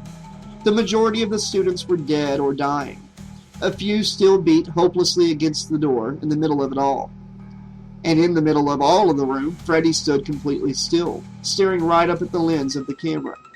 In his arms, he cradled a dead teacher. Her mouth was a frozen scream filled with shattered teeth. He let the corpse drop and took a step closer to the camera. Can he see us? Amber asked. Impossible, Brandon said. Freddy moved closer and closer until his hideous burned visage took up the entire screen. He raised his fingers towards the lens, and to Jane's horror, the glass surface of the screen began to stretch like rubber. His fingers pressed against the screen, distorting the image of his laughing face. The screen clung to his hand as he reached for Jane. She was frozen in terror as the cold glass fingers touched her cheek. Brandon pulled Jane away from the groping hand, and beside her, Amber staggered and sprawled across the desk, dropping the bottle to smash at her feet. The glass hand gripped her blonde hair, yanking her closer to the screen, and she screamed. Get it off me! Amber squealed, gripping the fingers that twined in her hair and struggling to pry them loose. Fuck! Get it off of me! Holy shit! Lola grabbed one of Amber's flailing arms. Don't just stand there, help her! Brandon grabbed Amber's other arm, and together he and Lola tried to pull her free. She shrieked as if she were being torn in half, and her head started to push through the screen. Where the screen bisected her face, she became black and white. Wide blue eyes, now pale gray, as she was pulled deeper and deeper into the monitor. Brandon and Lola struggled fiercely to hold on to her, but it was as if she were being pulled inexorably into a machine, mindlessly strong and unrelenting. Her mouth went into the screen, cutting off her scream like a guillotine, and her body began to spasm uncontrollably. The little monitor screen was a mere 8 inches wide, so there was no way her shoulders could possibly fit through. Yet the pulling continued until a series of violent wet snaps and crunches sounded as her bones shattered and folded in on themselves. Blood from ruptured organs exploded from splits in her taut, red skin as she was yanked deeper and deeper into the screen. The three of them watched in horror and stunned disbelief as her pelvis cracked like a china platter and slid through the blood-slicked square of the screen. Her legs followed easily, then she was there on the other side of the screen in Freddy's waiting arms. Her body and face were smashed beyond any recognition. She did not even look human. Freddy lifted a loose and dangling rag of an arm and made her wave bye-bye to the camera like a baby. He looked up into the lens, winked, and then said, Now that's what I call must-see TV. It's almost to die for. Ha ha ha ha! He then threw the tire iron at the camera. The screen went gray and dead.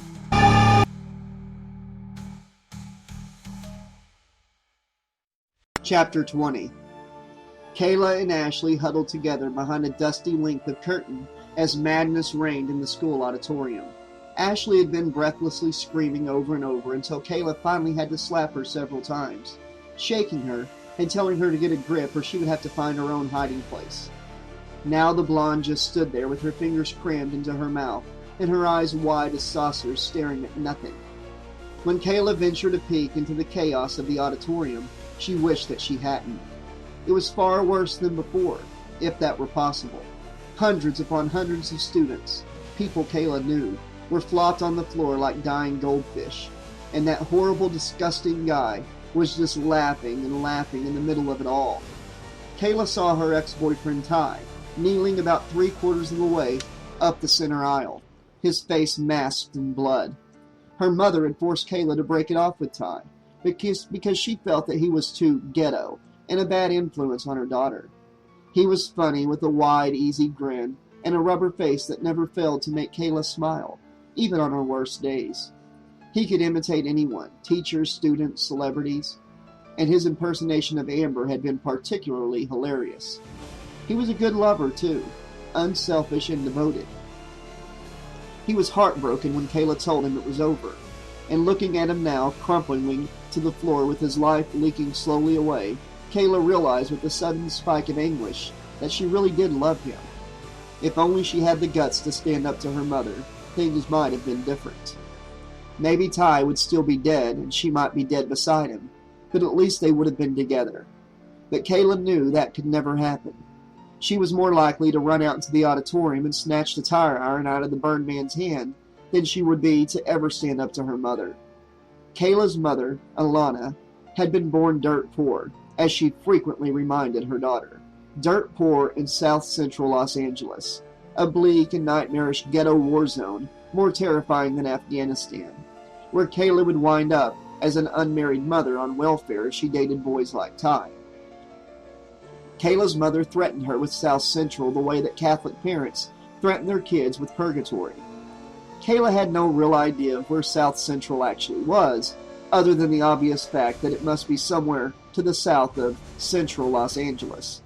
She had never been there, and the only time she ever saw images of her mother's former hood was on television during those awful riots. Kayla did not entirely believe her mother's horror stories about South Central, but she did not want to go there and find out for herself either.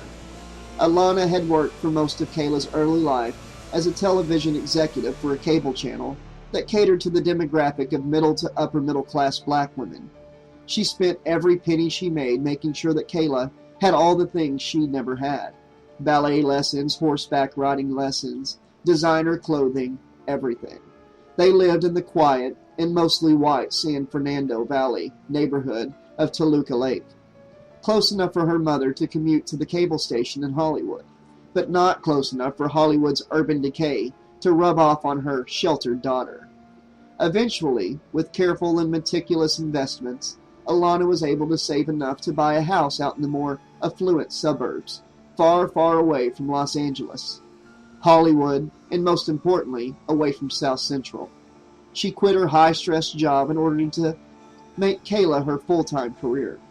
Sure, she had her mail-order beauty company, high-end bath and body products made with organic, native African ingredients like shea butter, avocado, and palm oil. But that was only a hobby. Her investments provided more than enough to live on, and so she put all her effort into sculpting Kayla into the sophisticated, educated, high-class black woman, Kayla always heard the capital letters in her mother's voice, that she had always dreamed of becoming herself. Of course, there was absolutely no way Kayla could ever live up to this imaginary black woman her mother wanted her to be. Every day of Kayla's life, she was presented with a list of her myriad of flaws, abysmal, hopeless failures that she must constantly strive to overcome. The first and worst of these flaws was something so basic that Kayla could never look in a mirror without feeling horribly inadequate. It was her skin color. Objectively speaking, it was lovely, a rich and sumptuous milk chocolate hue with a slightly golden undertone. But to her paler-skinned mother, it would be forever shamefully dark, as if Alana herself had personally failed and somehow overcooked her child. Kayla, as her mother frequently reminded her, did not pass the paper bag test. The paper bag test was a particularly cruel joke between Alana and her catty friends at the cable station. If a person was lighter than a brown paper grocery bag, like Alana, then they passed the paper bag test. If they were darker, like Kayla, then they failed, just like her dark-skinned father who had run off. Alana liked to point out to Kayla, with an even lighter-skinned woman, as if there were some lesson to be learned from this, some cause and effect that Kayla needed to take to heart in order to understand the ways of the big bad world. But Kayla's dark skin was only one of many flaws. There was her terrible, rebelliously kinky hair that her mother forced her to straighten with vile, stinking relaxers that burned her skin and eyes like acid. Kayla remembered the first time she had been forced to endure this painful treatment, the day before she started first grade. "You don't want to go to your new school looking like some snappy, nappy-headed backwoods pickaninny, do you?" her mother had asked while Kayla sat trembling and trying to be brave, perched on 2 phone books in the huge beauty shop chair. Kayla had been the only black student in her first grade class at Toluca Elementary. None of the other kids would sit next to her, even though her hair was glass smooth and perfect. As the years went by, Kayla learned to subjugate herself to fit in at all costs. She figured out who the most popular girls were and allied herself with them through a slow and tenacious campaign of pseudo-friendship, watching carefully for their likes and dislikes and making them her own. In truth, Kayla hated her shallow, mean-spirited new friends intensely, but she knew that her personal feelings made no difference whatsoever. She needed them to lend her credibility, and they liked having her around because it proved they weren't prejudiced, which would be like totally uncool and stuff. So that nappy-headed, paper-bag-test-failing little girl was slowly buried under a meticulously constructed exterior of expensive hair, flawless nails, fashionable clothes, and suburban enunciation.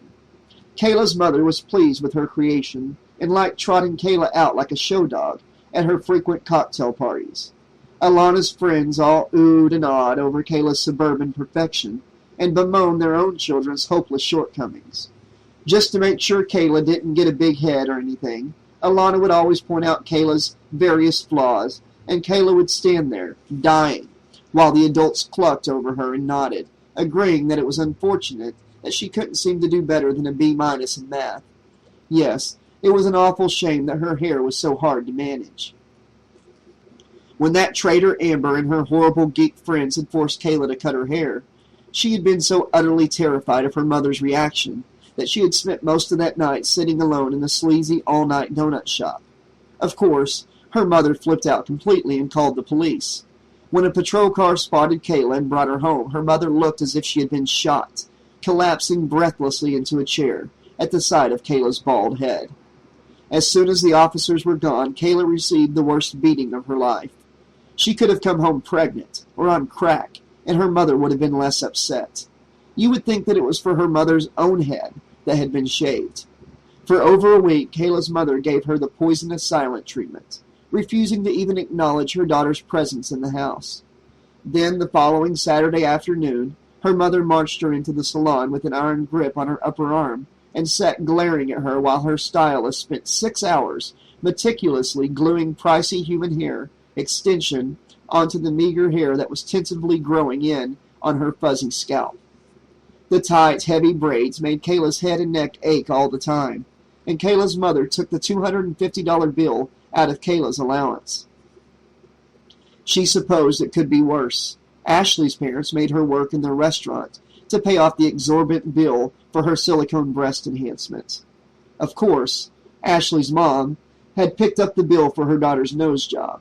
It was a Glasner family tradition, a sweet 16 rite of passage, and Ashley's 2 older sisters, Chelsea and Jennifer, had both gone through the same initiation. Their mom didn't want to be surrounded by living reminders of the awful truth of her own genetic imperfection. But these mundane teenage torments all seemed meaningless next to the vile and impossible horrors unfolding before Kayla's eyes in the school auditorium. Everywhere she looked, she saw someone she knew dead or dying. Miss Tanner, the gym teacher, gasping and spitting in a pool of blood. Mr. Ratner, the principal, recognizable only by the jaunty golf club pattern on his tie. To her left was little Courtney Priest, a brown-nosing sophomore girl who had been trying desperately to be part of their clique and was the source of much mockery and scorn. Shane had often referred to Courtney as Mini-Me, since the sophomore meticulously co-opted everything about Shane's style and look. She even dyed her hair red like Shane's, and recently passed out during gym class from going 4 days without eating. Shane had scoffed, calling the younger girl a wimp, who just didn't have the spine for real hardcore marathon dieting. Now Shane and Courtney were both dead. Death had erased all cliques, all the cultural dividing lines that used to seem so important. Geeks lay atop jocks. Corpses of stoners were heaped up with preppies and wannabe gangstas. The few black and Asian faces were melded together with white faces, forming a single, indistinguishable ethnicity of bloody crimson. Teachers and students had died side by side. The hierarchical system of privilege and popularity that Kayla had struggled to master had been single-handedly obliterated by that mad demon in a battered fedora. And now, that demon had turned towards the stage, nose wrinkling as if he could smell Kayla and Ashley in their hiding place. Kayla sucked in a terrified breath. Ashley didn't seem to notice. The burned man stalked towards the curtain, slow and ugly smile blooming across his face. Kayla tried to make her feet move, to run, to get away, to do something, but she was paralyzed with fear. The demon yanked the curtain back. "Hello, ladies," he said, his awful smile wide and hideous. Ashley made a tiny noise like a baby bird as the burned man grabbed her and pulled her close. Kayla backed away in horror as he pulled a box cutter from his pocket and slashed at Ashley's artificially enhanced chest.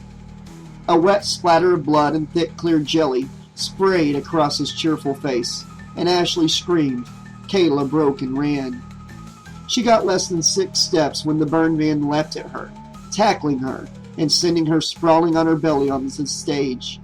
His stinking bulk pressed her down from behind, and his rotten breath blew hot in her ear. "It's no fun killing spoiled little bimbos like you," he said, like a lover. "You know why?" She fought and struggled fiercely against him, but he was far too strong. "It's because you aren't afraid of anything," the burned man continued. "You have really no nightmares, because nothing bad had ever happened to you." He caressed her cheek with the box cutter, and she squealed, twisting hopelessly away. He laughed and made his voice even louder and stronger. "My mommy's mean. She's mean to me. My hair is too curly. Poor, poor little Kayla." "Please," Kayla begged. "Please." "Now your boyfriend Ty," the man said. "He was much more fun to kill. That kid had some real juicy nightmares. Prime time stuff." The man wrapped his burned fingers around Kayla's face, and suddenly she was in a tiny, dark bedroom. A little boy sat pressed into a corner beneath a shattered window, while several men did something terrible to his mommy on the skewed and bloody bed. "Fuck, man," one man complained. "I can't do it with the kid watching." "Face the wall," another said, pointing the enormous barrel of a gun in the boy's face. "Do it, or I'll blow your fucking head off." The little boy turned to the wall, too scared even to cry, and the men laughed and went back to what they were doing. Kayla gasped and squeezed her eyes shut. "But don't feel jealous, Kayla," the burned man said. "Something really, really bad is gonna happen to you. Right now!" Kayla opened her eyes, tears spilling down her cheeks and splashing onto the scarred wooden floor of the stage. "You won't live long enough for any more nightmares," he whispered. "But don't worry, I'll make sure this one is bad enough for 12 lifetimes." He gripped a handful of Kayla's braids, yanking hard. Kayla screamed as her scalp tore, big chunks of her hair coming loose in the burned man's fist.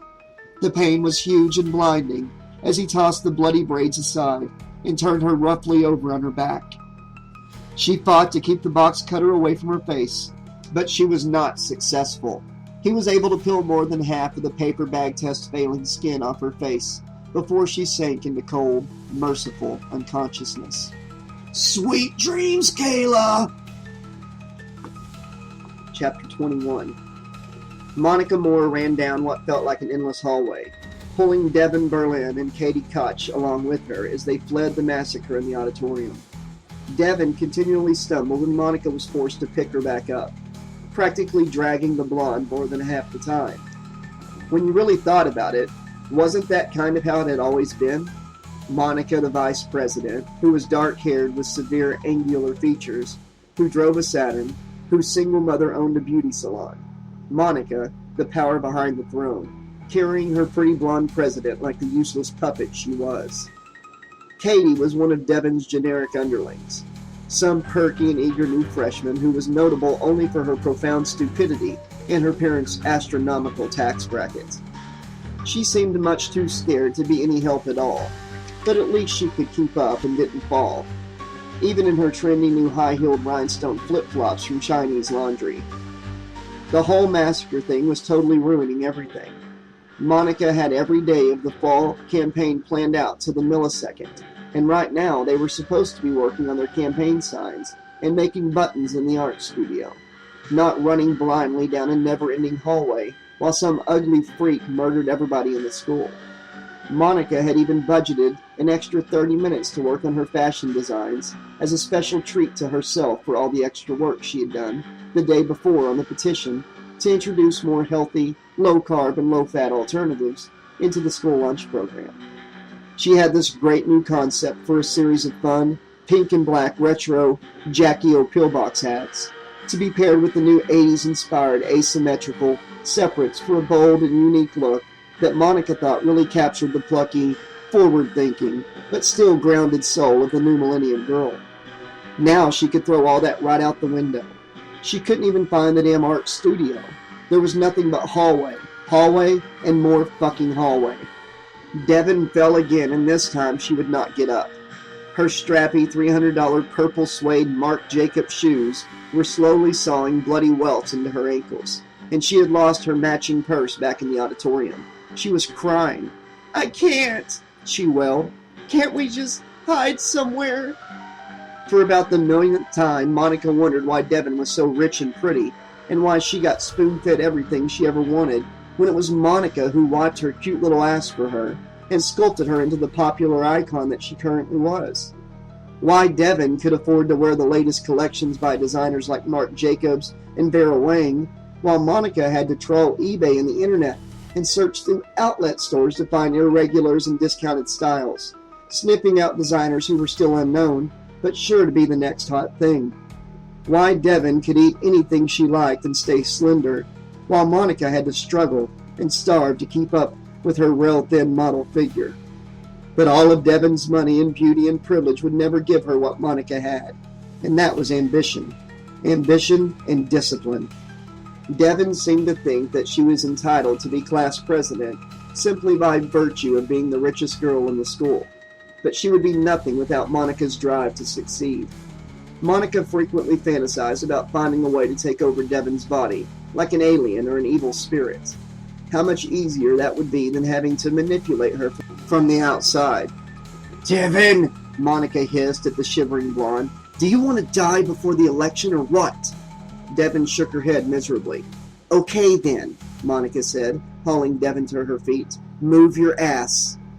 Miraculously, they rounded a corner and saw the door to the art studio, standing ajar at the end of the hallway. Monica hustled her charges inside and locked the door behind them. The door to the supply closet was open, and Kate started screaming when they saw what was inside. "Shut up!" Monica spat. "You'll get us all killed!" Katie pressed both hands over her mouth, staring at the murdered art teacher. "This isn't happening," Devon said. "This isn't happening." "Oh, yes it is," a deep male voice replied, and the girl spun to face that horrible burned man from the auditorium. Monica still couldn't figure out what sort of look he was going for.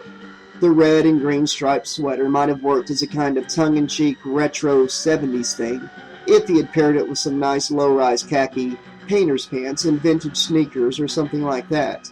But honestly, a brown fedora? He had to realize that the 40s hipster swing kid look was deader than Glenn Miller, and combined with that sweater, shapeless brown slacks, and greasy work boots, it had added up to an overall fashion don't that hurt Monica's eyes to look at. Never mind the whole killing everybody thing. "What do you want?" Monica asked defiantly. "Why don't you just leave us alone?" "You really want me to leave you alone?" he asked, tilting his head curiously. "Yeah," Devon echoed, taking courage from Monica. Leave us alone or I'll call my father. The burned man chuckled and shrugged. Suits me just fine, he said.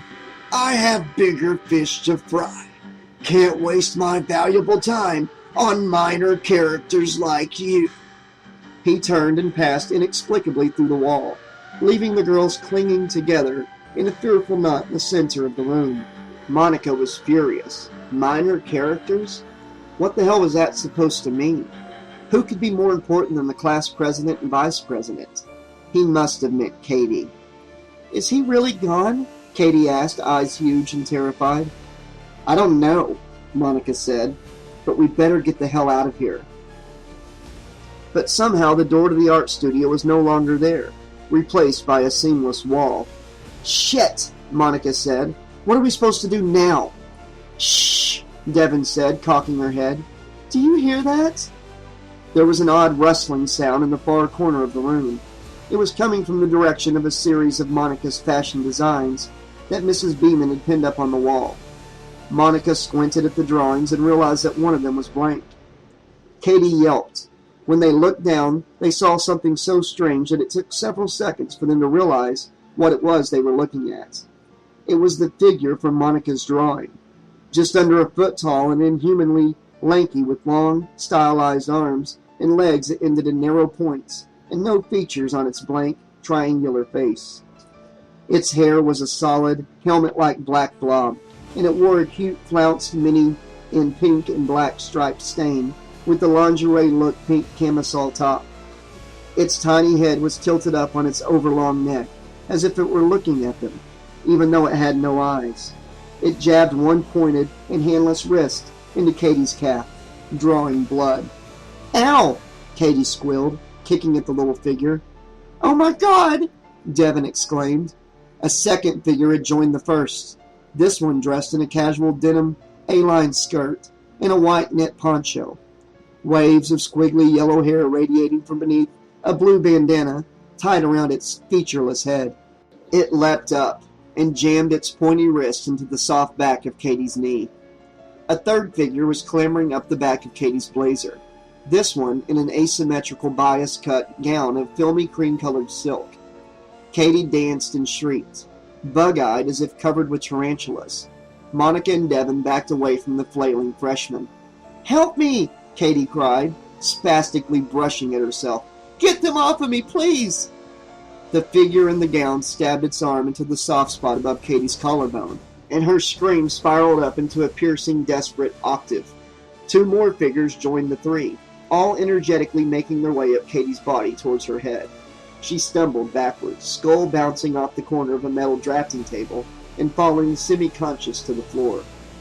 The lanky figures swarmed over her, stabbing her again and again until she was a mess of dime-sized puncture wounds, bleeding copiously onto her pink stretch velvet Old Navy blazer.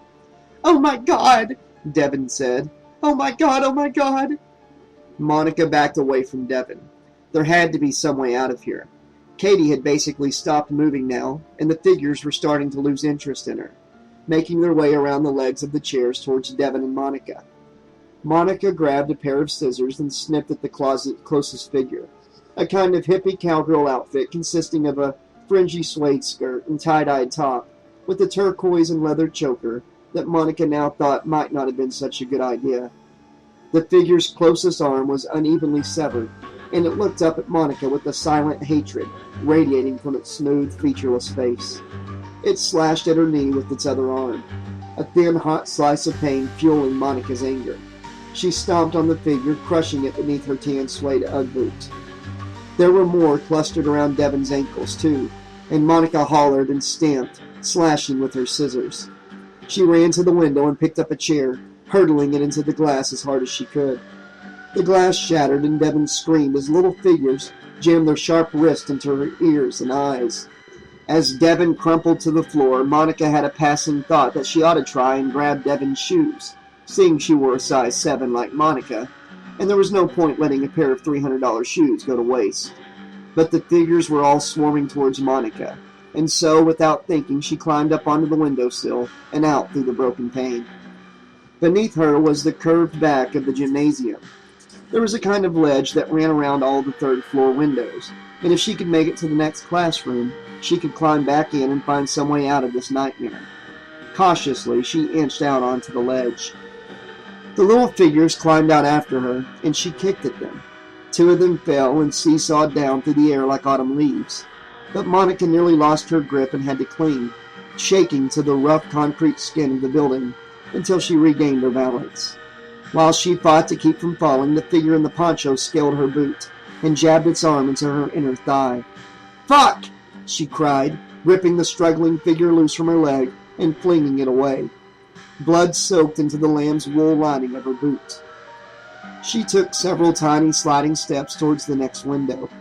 There were 3 more windows in the art studio, and then presumably another classroom, although for the life of her, Monica could not remember which one. Only 3 more windows. She could make it. She had been through worse than this. This was a piece of cake compared to organizing the junior prom, or sweeping up gross hair in her mother's salon. And now that Devin was dead, Monica saw her chance to move into the spotlight. When somebody killed the President of the United States, who took over running the country? Why, the Vice President, of course. She could already picture organizing the memorial wall to the students who had died, looking tearful but strong as she led the other survivors in a candlelit vigil.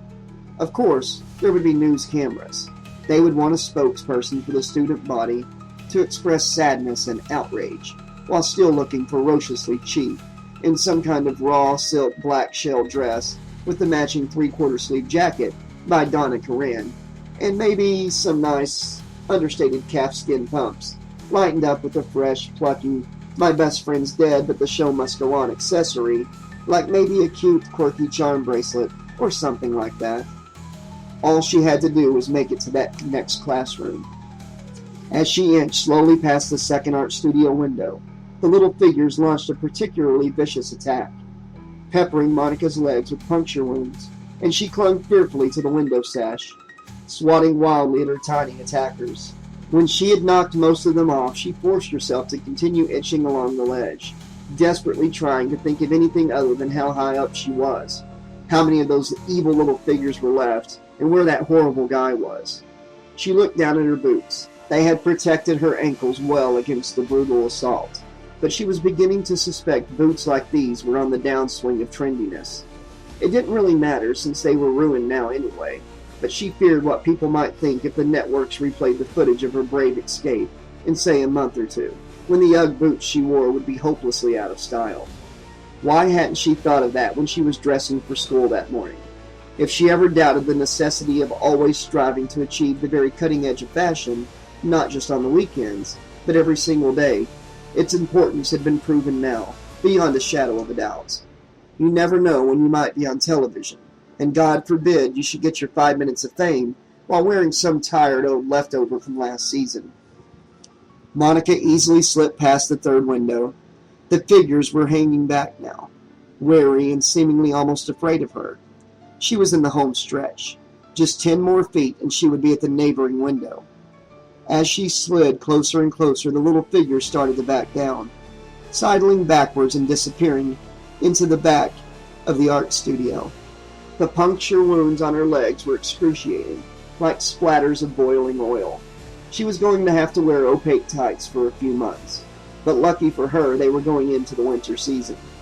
By the time the light, flirty, bare-legged spring look was back, she hoped to be all healed up and ready for a news segment on how the students of Hemingway were moving on with their lives after the terrible massacre.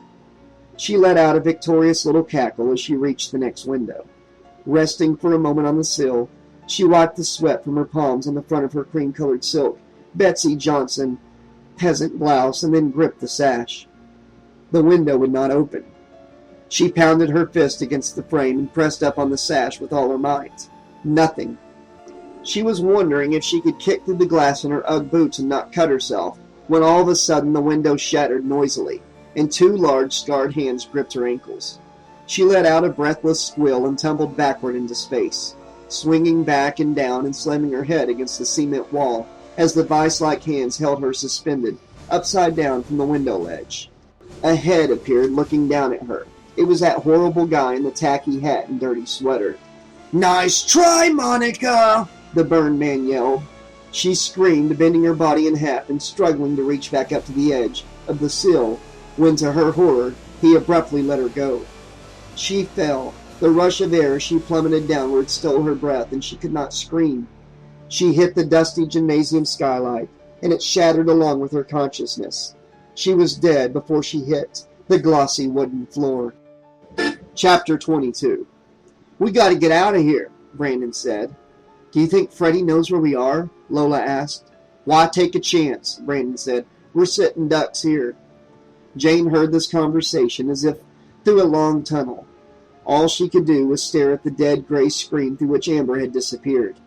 Amber, who had been both her hated enemy and trusted friend in such a short period of time. She found herself wondering pointlessly if she should have told Amber about Kevin's video of their sexual encounter. Did it really matter, now that they were both dead? Jane shuddered at the thought of that video file lingering out there in cyberspace. Amber and Kevin drunkenly colliding for eternity, trapped like damned souls in an electronic limbo. "Come on, Jane," Brandon was saying. "We need to go now." Jane gripped Brandon's thick arm. Nothing felt real as they ran down flight after flight of steps, searching for a door or passage into some other part of the dream school. Instead, they came up against an inexplicable wall blocking the stairs less than halfway down a flight. "Shit," Lola said, slamming an impotent fist against the seamless wall. "Come on," Brandon said, turning and doubling back. "There has to be a way out of here." "Don't you see?" Jane wailed. "There is no way out of here. It's a dream. The only way out is to wake up." "Shh," Lola said, cocking her head. "Listen." They all heard the distinct sound of the security room door opening and swinging closed. "Fuck!" Brandon's eyes went wide. "It's him!" "Come on," Lola said, grabbing Brandon and Jane and taking the steps two at a time. "Are you crazy?" Brandon asked her. "You're heading right towards him." "Trust me," Lola said, dragging them around to a dusty landing. "Look here." There was a small window high up on the wall. The wire mesh that covered it was loose, and when Lola leapt up and grabbed hold of it, swinging off it with her full weight, it peeled out of the wall in a pool of plaster dust and clattered noisily to the ground. The rapid footfalls were growing closer and closer. Brandon yanked off his t-shirt and wrapped it tightly around his fist, punching through the milky old glass and knocking all the fragments out of the frame. "Jane," he said urgently, "you first." He made a cup with his hands for her to step in and lifted her to the window. She wriggled awkwardly through the frame, feeling teeth of glass biting into her, then fell out the other side, tumbling 6 feet to the scrubby dirt. She looked back up at the window and saw Lola wriggling through like a snake. Jane rolled out of the way just in time to avoid Lola crashing down on top of her. Then Brandon appeared, thick shoulders barely able to squeeze through the window frame. He was nearly through when he cursed loudly and began to flail furiously, eyes wide in terror. "He's got my leg," Brandon said, grunting and twisting in the window frame. "Shit!" "Come on, Brandon," Lola cried. "Kick the fucker in the teeth." "Come on, come on, come on," Jane whispered between her fingers. Brandon hollered and with a panic burst of energy was able to kick free and came crashing through, down in the dirt at Jane's feet. "Holy shit," Lola said. "Oh my God," Jane breathed, squatting down beside Brandon. His shoe was missing and his white sock was shredded, red with blood. Jane pulled the sock off, revealing a brutal 6-inch gash in the calf muscle. "Shit," she said, balling up the sock and using it to press down on the gaping cut. Brandon hissed between his teeth. "Lola, keep pressure on this. Brandon, give me your shirt." Lola silently obeyed while Jane gripped Brandon's t-shirt in her teeth, tearing the fabric. For a fleeting moment, the warm smell of the shirt, unwashed since they had made love the night before, brought a kind of sharp and sudden ache to Jane's heart. How could something small like that still have the power to slice so effortlessly through the horror and madness? It made her remember what she was fighting for, and doubled her determination. She tore several thick strips from the material and wrapped them tightly around Brandon's bleeding calf. "Can you walk?" Jane asked him. Brandon nodded and got to his feet, his face tight with grim and suppressed pain. "Let's go," Jane said, The three of them took off across the field, away from the ugly concrete bulk of the skull. Brandon was limping heavily, but Jane and Lola supported him as they ran. Several minutes passed, and they were concentrating so hard on helping Brandon that they almost ran right into a wall that loomed suddenly up before them. "What the fuck?" Lola said. It was the school building, broken window set just above their heads. They were right back where they started. "God damn it," Jane spat. "We can't leave," Brandon said, leaning heavily against the wall. "The dream won't let us." "We have to find Rose," Lola said. "The only way out is to find that crazy bitch and destroy the glove." Jane nodded in agreement. "Brandon," she said softly, "are you okay, honey?" He was icy pale, sweat standing out on his forehead. He put on a bleak little smile. "Never better," he said. "Let's go." They followed the wall until they found a strange and narrow door. It was near the smoker's corner, but didn't seem to correspond to any door in the real skull. "Should we try it?" Lola asked. "I don't see why not," Jane said. "Nothing seems to make any sense in this place anyway, so one door is as good as another." They pushed open the curious door and inside found another staircase just like all the others. They went up a flight and cautiously pushed open the door on the landing, but instead of finding a normal school hallway, they entered what looked like a dim and squalid apartment. The door shut behind them, disappearing into the wall. Jane turned, fingers scrabbling across the unbroken surface. "Shit," Lola said. "Where the hell are we now?" That's when the smell hit them. Words were inadequate to describe the virulent stench of cat piss and rot and death that jammed itself into their nostrils, like some kind of olfactory rape. Jane gagged, pressing both hands to her face. "Jesus," Lola whispered, pulling her t-shirt up over her nose. "God damn, that's some foul shit."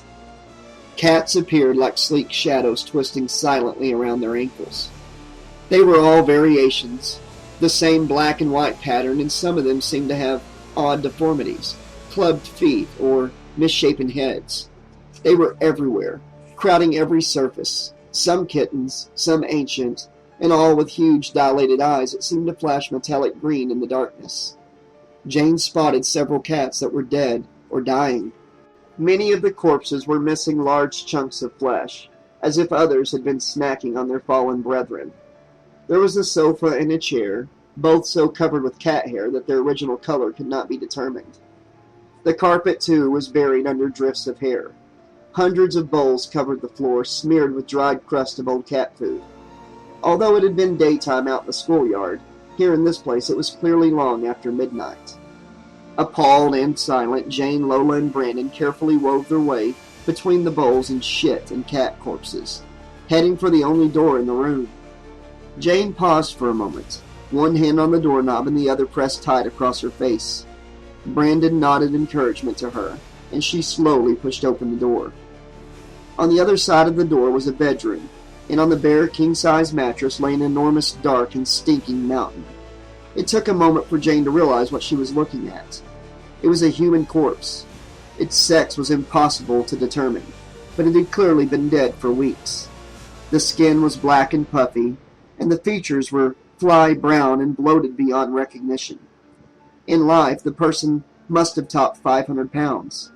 Now they were reduced to a soupy mess of roiling maggots and greasy, dark, disintegrating flesh. Cats were everywhere.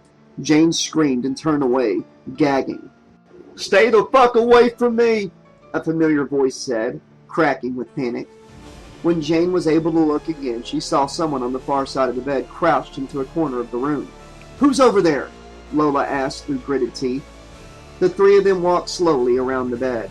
There in the corner with his dead partner cradled in his lap was the hyper-detective who had come to Jane's house asking about Brandon, Detective Miller. He was holding a gun. Knuckles of his gun hand pressed against his lips, and the other arm was wrapped tightly around himself. He was rocking back and forth, eyes huge in his dead white face. His partner, Rodriguez, was sprawled across Miller's legs, stiff and twisted, his cheap white shirt dark with blood. "What the fuck is happening?" Miller asked, body tense and shaking. "This is a dream," Jane said softly. "A dream?"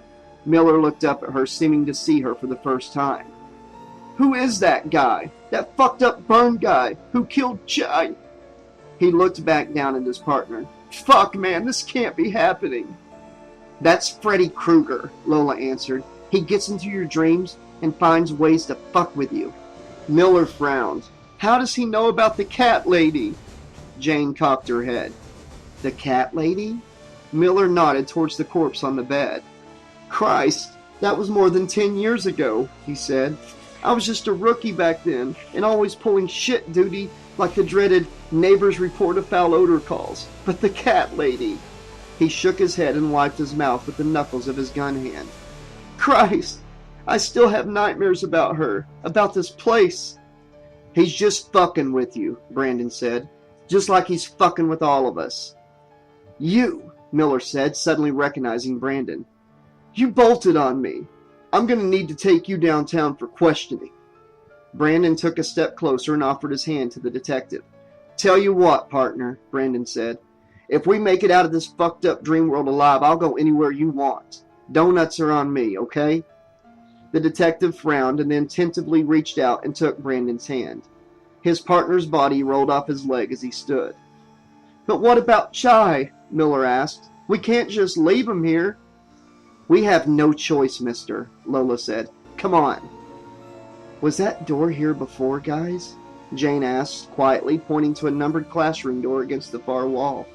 Miller shook his head. Let's go, Brandon said. Miller and Brandon supported each other as Jane pushed open the new door. I want you to know I didn't kill anyone, Brandon said to Miller as they stepped through the door and into the third-floor hallway of the school. It was Freddy. If you didn't believe me before, you have to believe me now. Well, there's no excuse for running away like that, Miller said. If I didn't, would you have believed me? Miller shook his head. Honestly, he said, I don't have a fucking clue what to believe. This guy, Freddy, he can get inside your dreams, Brandon said. And if you die in the dream, you die in real life. You mean to tell me that Chai? Miller frowned. He's really dead? I'm sorry, Brandon said. Yeah, well, whose dream is this anyway? Mine? Yours? Hers? Jane looked down the school hallway and shrugged. Maybe it's all of ours, Jane said. All of our dreams somehow combined into big mental playground for Freddy. Miller shook his head. I don't understand. Look, Jane said. I don't understand either. Nothing that's happened in the last week makes any sense at all. All I know is that we have to fight this bastard on his own terms. There is no logic, only dream logic. We can't waste time trying to figure out what makes no sense to begin with. We have to find Rose and find the glove and get the fuck out of here. Are you with us? Miller frowned warily and then slowly nodded. What's your first name? Jane asked softly. Dean, the detective replied. Okay, Dean, Jane said. Let's go. Jane? Brandon said. Jane turned back. What? Where's Lola?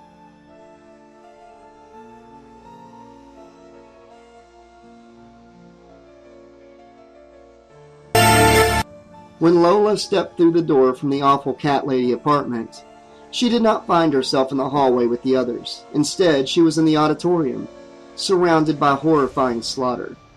She was standing right in the center of the room with the perfect panoramic view of the mayhem and death all around her.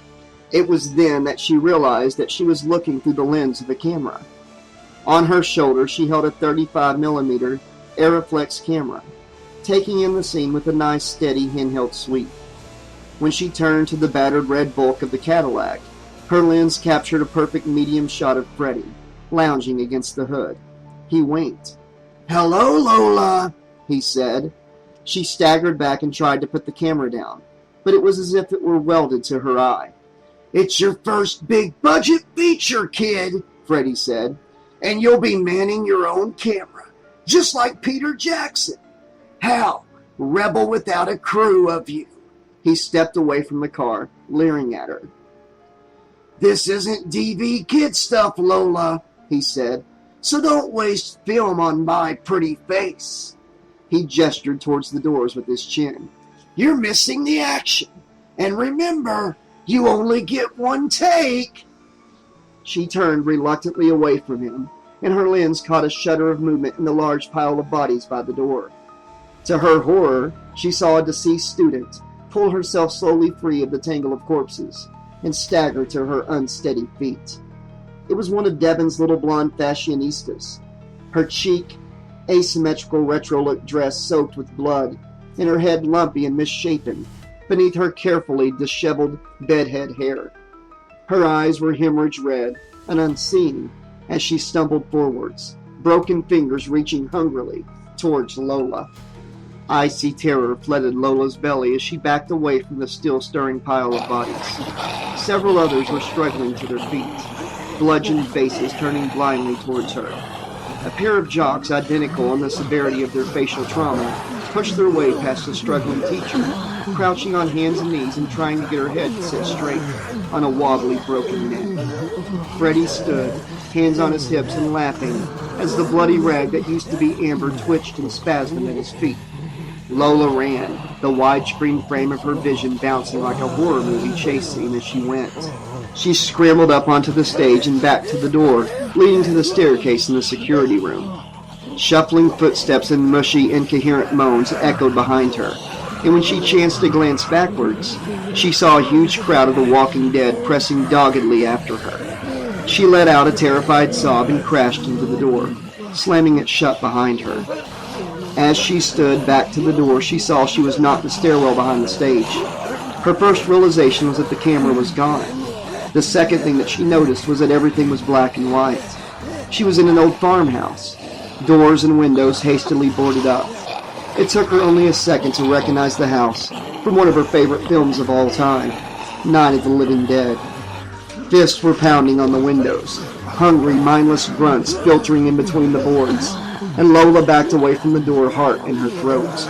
This could not be happening. It was just a dream. There had to be a way out, back to Jane and Brandon. She backed into a window, and a maggot-pale arms burst through the boards, gripping her hair and wrapping around her neck. The door smashed open, boards splintering, and in came Freddy, eyes rolled up in his head and walking in a slow, mocking parody of a zombie. He hooked his fingers into claws, reaching for her. "They're coming to get you, Lola," he said. Behind him, the dead students had found the open door and were mindlessly pushing and shoving each other to get inside. The arms that held Lola would not budge as she screamed and flailed, kicking her feet and fighting for her life. One of the fumbling hands pulled the little canister of pepper spray from Lola's pocket and dropped it uselessly to the floor. The room continued to fill with the walking dead, some just pointlessly wandering around, others making a wobbly beeline for the immobilized Lola. Freddy dropped his zombie act and stood back, laughing as the first student sank his teeth into Lola's arm. Pain rocketed through her as more broken teeth ripped into her flesh and she screamed and screamed, struggles faltering. Freddy suddenly lunged forward and shoved the others out of the way. Lola shrieked in agony as he thrust 2 fingers into her eye sockets, ripping off the top third of her skull. The last thing she felt was the hideously intimate sensation of Freddy's black and rotten teeth, as he and many more zombies devoured her exposed brain. "Lola!" Jane screamed, pounding on the wall where the door they came through used to be. "Lola!" "Jane," Brandon said, "we have to keep moving, darling." "No," Jane said, "we have to find her. We can't just leave her alone in there." "There's nothing we can do," Brandon said. "Come on." Tears overwhelmed Jane, and she said Lola's name over and over, beating her fists against the unyielding wall. Her best friend, her partner in crime, geek, warrior, and blood sister. Lola had become closer than family, and Jane could not give up on her now. "Look," Miller said, finally composing himself. "You said it yourself. The only way out is to find that girl. We wait around here, we're dead meat." "Fuck you," Jane spat. "I won't leave her." "Look," Miller said, "I had to leave my best friend, my fucking partner. If we ever get out of this mess alive, it's going to be me who has to look his wife in the eye and tell her that I couldn't save him. But that doesn't change a goddamn thing. We have to move or we're as dead as they are." "Lola's not dead," Jane wailed. "She's got to be here somewhere." Jane, Brandon said. He's right. We've got to go now. Jane squeezed her eyes shut and shook her head. Fuck, she said. She took Brandon's hand and he gripped her fingers tightly, broadcasting silent empathy through her bones. Together they followed Miller down the hall. They walked in tight and painful silence for long minutes, Brandon limping heavily. Jane filled with razor-edged torment and guilt for leaving Lola, and Miller hunched and lost in his own personal hell. I think we need to find our way back to the boiler room, Jane said quietly as they came to yet another staircase. That's where this all started, and I have a feeling that's where it will end. As if by magic, the door to the basement appeared at the bottom of the stairwell, looking exactly the same as when they'd first encountered it in the waking world. Are you sure about this? Miller asked. Brandon nodded. I think she's right. The three exchanged a look, and then Jane pulled open the door. The stairs were normal size as they cautiously descended. They could hear the hiss of the boiler at the far end of the hall. But when they entered the furnace room, Jane was horrified to see that they were not in the basement of the skull. They were in the boiler room of the abandoned factory. What the hell is this shit? Miller asked, looking wearily around with his gun drawn. This is Freddy's territory, Jane said. I think we're in Rose's dream now. Sure enough, Rose stepped out from behind the boiler, cat eyes slitted and hostile. You guys are ruining everything, she spat. Don't you get it? This isn't about you and your pathetic little lives. It's about me. Me. A low, nasty voice spoke up from behind them. It's always about you, isn't it, Rose? Jane turned to see Freddy leaning casually against the far wall. Freddy, Rose whispered, taking a step back. Don't you think it's high time you grew up and faced reality? Freddy continued. You're not special. You're not the darling of destiny. You're just another broken condom. You're nothing. Tears sparkled in Rose's willow-green eyes. But what about that night? She said. You were supposed to set me free. Freddy laughed. What is it with chicks like you? He turned to Jane, Brandon, and Miller, playing to his audience. Turning a one-night stand into eternal love.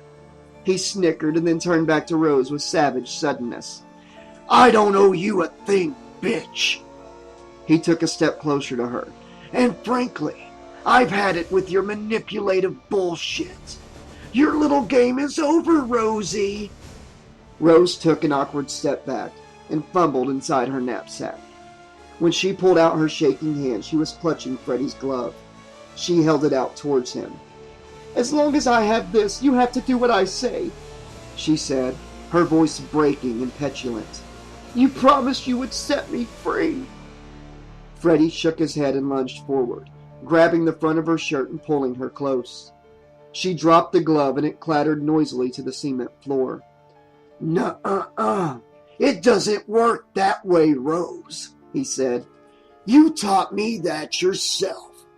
I don't need that silly little glove to do what I do best. Not anymore.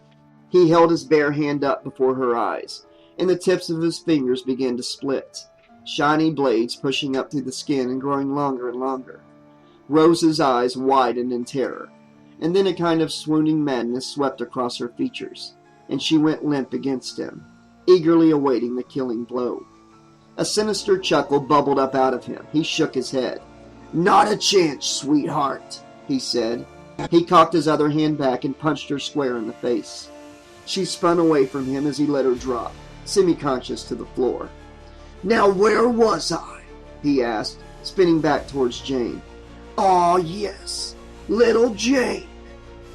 You stay away from her, Brandon said. Fuck you, freak, Miller spat. Jane flinched as a gunshot ripped into her eardrums. A dark, dry hole opened between Freddy's eyes. He raised his hand to the hole, a gritty trickle of ash sifting between his fingers. He grinned, unfazed. Should we go back and visit the cat lady again, Dean? Freddy asked. Or should I just finish you right here? Miller let out a wordless yell and fired several more shots into Freddy's unflinching body. Brandon threw his arm around Jane and pulled her close as Freddy ripped the pistol from Miller's hand and shoved the barrel up under the detective's chin. "What do you think, Dean?" Freddy asked in a teasing tone. "Were you counting your shots? Think you might have one left?" Miller's eyes were huge, face white and slick with sweat. Freddy pulled the trigger, and Miller squeezed his eyes shut. Nothing happened. Freddy frowned and cracked the cylinder. A single bullet remained. "Damn," Freddy said. "Misfire!" Freddy tossed the gun away, and Miller twisted free, scrambling backward to crouch against the wall beside Jane and Brandon. Brandon stepped forward, keeping Jane and Miller back behind him. "Brandon," Freddy said. "Right, the artist. The boyfriend! Ha ha ha!" He chuckled. "I can see I'm gonna need to deal with you first, won't I, little hero?" Freddy took a step closer, leaning in with a smirk. He said something in low Spanish, and Brandon's eyes narrowed. "Fuck you," Brandon spat. "You'll have to kill me first." Freddy nodded thoughtfully. "Okay," he said agreeably, "if you insist." What happened next was so fast that Jane could barely follow it with her own eyes. Freddy leapt up and back, and as he shot upward, the weave of his sweater flew into shreds, and huge, ragged, burnt flesh-colored wings burst from his shoulder blades. Transformation rippled through him, arms growing long and thin, and fingers bending with extra joints, jaw thickening and mouth bristling with jagged needle teeth, like some awful deep ocean thing that never sees the sun. Freddy hovered near the ceiling, wings creating a huge hot rush of air beneath him, and held his knife blade hand up before his eyes, marveling at its new and awful form. "Cool," he said. He dove, shrike-like, through the air at Brandon, slashing at Brandon's face and chest. Brandon howled with fury and swung his fist, clutching at empty air. Jane shrank back against the wall in terror. "You know," Freddy said, "I like this new look you gave me, Brandon. You artist types are so creative." He swooped down again, this time carving deep gashes in the muscles of Brandon's shirtless back. "Fuck!" Brandon yelled, arms flailing in the air, unable to reach Freddy. "Why don't you come down here and fight me like a man, fucking coward?" "Your mom, she's pretty creative too, huh?" Freddy said. "Maybe I'll pay her a little visit after I'm done with you." "You stay away from her," Brandon choked, face crimson with fury. "Who's gonna stop me, little hero?" Freddy asked, laughing. He dove at Brandon again, slashing his face and throat. But to Jane's astonishment, Miller blindsided Freddy, leaping at the winged demon and taking him down. Freddy tried to fly, flapping his ugly wings furiously, but Miller grabbed one wing by its base and ripped it upwards, tearing the delicate and impossible bone loose from Freddy's back. Freddy shrieked and sliced into Miller's arm and chest, sending the detective reeling back, white shirt soaked with crimson blood. Freddy leapt on the falling detective like a predatory bird, tearing into Miller's throat with his jagged teeth, and Jane turned away, unable to watch as wet, hungry sounds of ravenous eating filled the room. It was then that her eyes fell on Brandon. He was down on one knee, pressing both hands to a spurting fountain of blood on the left side of his neck. His eyes were wide with desperation and terror as they locked on Jane. She ran to him. "Brandon," she whispered. "Oh my God." He looked into her eyes, face dead gray and sheened with dying sweat. "Jane," he whispered. "Go! Run!" Adrenaline surged through her, and she turned and bolted. Racing along the wall, she searched desperately for a door. There was nothing. She slammed a sore fist into the unyielding wall, and Freddy turned to her, grinning. His face and body had returned to their normal, man-shaped form. There was dark blood smeared all around his mouth, slicking his chin. "Oh, Jane!" he said. She slumped down against the wall, unable to move, unable to scream. Was this it? Was she going to die now? It was so hideously unfair. A kind of grief-fueled fury coursed through her veins as Freddy crouched down in front of her, gripping her face in his knife hand. The blades gruesomely protruding from his fingertips sliced into her cheek. blood oozing from 4 parallel cuts, just like Rose. She looked up into his hateful yellow eyes and spat defiantly into his face. For Amber, for Lola, for Brandon, her first and only love. "Go ahead and kill me, you fucker," she spat, louder than she ever spoke before, her voice a tight and gritty yell. "Don't mind if I do," he replied, running his pale rag of a tongue out to taste her spittle, where it oozed down his scarred cheek. He raised the blades before her eyes, and Jane refused to shut them, refused to look away.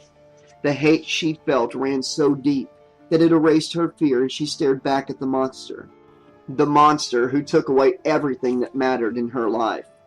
His eyes went suddenly wide, and his twisted lips parted, a gout of dark blood slipping between them. To Jane's utter shock and amazement, 4 points appeared beneath his ugly sweater, tearing at the wool and twisting, as his own glove burst from his chest, clutching his black and rotten heart. Rose stood behind him, pulling him to his feet like a ventriloquist dummy, as her gloved hand squeezed his still-beating heart. He took a deep breath in shocked surprise as she pulled her arm out through his back, taking his heart with her. He turned toward her, staggering to his knees. "You're just like all the others," Rose said, backing away, with the heart held high like some lunatic trophy. "I thought you were special, but you're just another selfish monster. I gave you everything. I gave you power, and I can take it away." "No!" he said, reaching out to her as she kicked open the enormous furnace door. Inside was a bright and fiery inferno. "Rose, wait!" he cried, but she just crossed her arms across her chest, shut her eyes, and let herself fall backwards into the flames. As fire engulfed the girl whose madness gave him life, Freddie screamed and began to fade to thin and transparent shreds, dispersing into the air like milk in water as clots of ash shifted loose, dancing in the weak light and pattering softly to the floor. Jane ran to where Brandon lay, cradling him in her arms. Brandon's breath was rapid and shallow as his life spilled out onto the cold concrete, soaking Jane's t-shirt. "I'll get help," she said, tormented tears spilling down her cheeks. Just hang on, Brandon." "Don't," he whispered. "Don't leave me." "You need a doctor," she said. "I need to get help." "I'm dying, Jane," he said. "I can feel it." She shook her head. "No," she said. "No, there's still time." She hit her temple with the heel of her hand. "We just need to wake up." "Jane," he said, "I love you so much. Tell me that you love me. I need to hear it." "You're not gonna die, damn it!" "Please," Brandon begged. Jane burst into anguished sobs. "I love you," she said, holding him into her chest. "I love you. You can't die on me. I won't let you. I love you." He clutched weakly at her arm and said something in Spanish. His dark eyes were starting to lose focus. "I don't understand," she wailed. "I don't know what you are trying to say. Brandon, please don't die on me. Hang on. You can make it." He did not speak again. She continued to tell him that she loved him for several minutes, even after he was dead. Then she threw back her head and let out a cry, a primal shriek of emotional agony, echoing up from the depths of her soul. The sound rippled through the boiler room, echoing off the walls, and the fabric of the dream began to crumble around her. When she opened her eyes, she was back inside the school basement. Chapter 23. Jane crouched over Brandon's lifeless, cooling body in the hot, stuffy confines of the school boiler room. The space was quickly filling with vile, stinking smoke, and Jane squinted at the fallen corpse of Rose, laying sprawled on her belly with her head thrust into the furnace. Flame licked at her ugly shirt, traveling busily down her body. Jane knew she needed to get the hell out of there, before the smoke overwhelmed her, but part of her wanted to stay, to die with Brandon. The only thought that penetrated her thick, syrupy shock was an image of her mother, receiving word of Jane's death from some faceless official. She could not put her mother through that. She stood, letting Brandon's head fall to the floor. His dead face was twisting away from her, slowly moving as if still in a dream. Jane turned away and headed for the stairs. When she pushed open the basement door, the bright sunlight nearly blinded her. The air in the stairwell was honey-thick with warm, drowsy afternoon light. Jane touched a hand to her cheek and felt the sting of 4 parallel cuts, still wet with blood. She mounted the stairs like a sleepwalker heading for the auditorium. If the carnage had been bad inside the dream world, it was 1,000 times more worse in the mundane light of day. Jane was unable to budge the main doors and wound up having to go around behind the stage. When she stepped out onto the center of the stage, the full horror of what had happened, what she had allowed to happen, hit her like a bucket of pig's blood, and she jammed the heel of her hand into her mouth, muffling an abortive scream. Hundreds of twisted bodies lay heaped by the double doors. People that Jane knew, teachers, students, people who had done no harm to anyone. She saw Mr. Fong, Madame Koenig, even that awful Mr. Fielding whose only crime was being boring. He had died trying to protect an older man, a science teacher whose name Jane didn't know. And there was Amber, newly sober and just starting to rebuild her life, only to have it taken away from her. She lay not smashed and bloody as she had been in the dream world, but serene and beautiful in the aisle, as if waiting for a director to yell cut.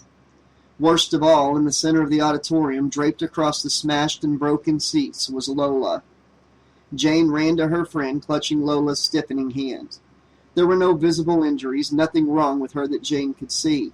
She was simply dead, cold, lifeless clay in the shape of a girl who had once been the best friend Jane ever had. There would be no career in Hollywood, no brilliant new make-believe monsters to menace the movie-going public. A real monster put an end to all her dreams, all her hopes and plans for the future. Everything was gone because of Rose's lies, and because of their willingness to believe those lies. Icy numbness engulfed Jane as she turned and walked back up onto the stage. Overhead there was a thunder of helicopters. Sirens tore through the impossible stillness that blanketed the scene. Jane made her way down the back steps and out into the hall. There were more dead students in the hallway, and worse yet, some still moving, eyes wide and blank and shell-shocked faces. She saw the big detective lying dead in the doorway of Ratner's office, and the fat kid from her homeroom rhythmically banging his head against the wall. Suddenly, the sprinklers went off in a cold, rusty gush, drenching Jane from head to toe, plastering her hair to her bleeding face, and soaking through her clothes. "Jane DeHaan!" A deep but muffled male voice called out. Jane slowly turned towards the voice. There was a man in a menacing black SWAT outfit, pointing a huge gun at her forehead. His face was hidden behind a complex gas mask, rendering him insectoid and inhuman. "Put your hands behind your head," he said. A group of several other identically clad men appeared behind him, all holding guns, all pointed at her. Jane had to force her arms to move, clasping them behind her head. She felt nothing, a vast arctic nothing like a gaping hole inside her. "Get down on the floor," the lead man gestured with his gun. "Now!" Jane stumbled awkwardly to her knees. The green tile floor seemed to tilt up slowly until it pressed against her cheek. It was cool and wet and felt almost good against her fevered skin as the water gushed down over her. Then there was someone on top of her doing something to her hands, but it didn't seem all that important. She was hauled roughly to her feet and marched down the hall and out the front steps, hands cuffed behind her. Outside the school, panic reigned. Parents crowded against yellow tape, faces pinched with anxious terror. Paramedics carried the wounded on stretchers, those that screamed endlessly, and worse, those who didn't. She saw Lola's parents standing together by the steps. Her father had his arm around her mom. Her mom wore a clay-splattered t-shirt, her hand over her mouth. Media vultures swarmed excitedly through the chaos, shooting a tearful parent, a bloody hand swinging from beneath a sheet, smoke pouring from the school building, a pair of students clutching each other like plane crash survivors.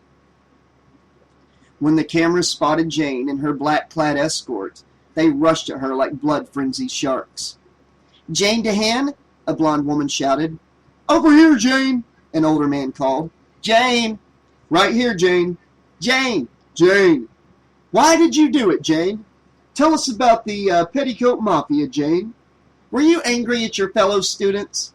Were you bullied? Tell us why you did it, Jane. Why? Why? Why? Tell us why, Jane." Cameras all around her, arms and bodies pushing and shoving and shouting, and the black-clad man yanked hard on her cuffed wrists, grabbing her head and pushing it down, forcing her into the back of a police car. Outside the window, through the forest of bodies and cameras and fluffy microphones on poles, Jane spotted her mother. She was wearing that ugly blazer over her blue dress, and she was crying, pushing violently towards the car that held her daughter. Cameras surrounded her, and she struck out at them, calling Jane's name. Jane put her hand up against the window as the car began to nose its way through the teeming crowd. Ambitious cameramen ran after the car, and Jane's mother was lost in the press of bodies. Jane turned away from the window, her gaze trapped in the pattern of cracks on the seat in front of her. Better not to look, not to think. Better to follow the little maze of cracks and let everything else slide down under the heavy, mercury wash of cold, mindless nothingness. It was over. There was nothing left. Epilogue.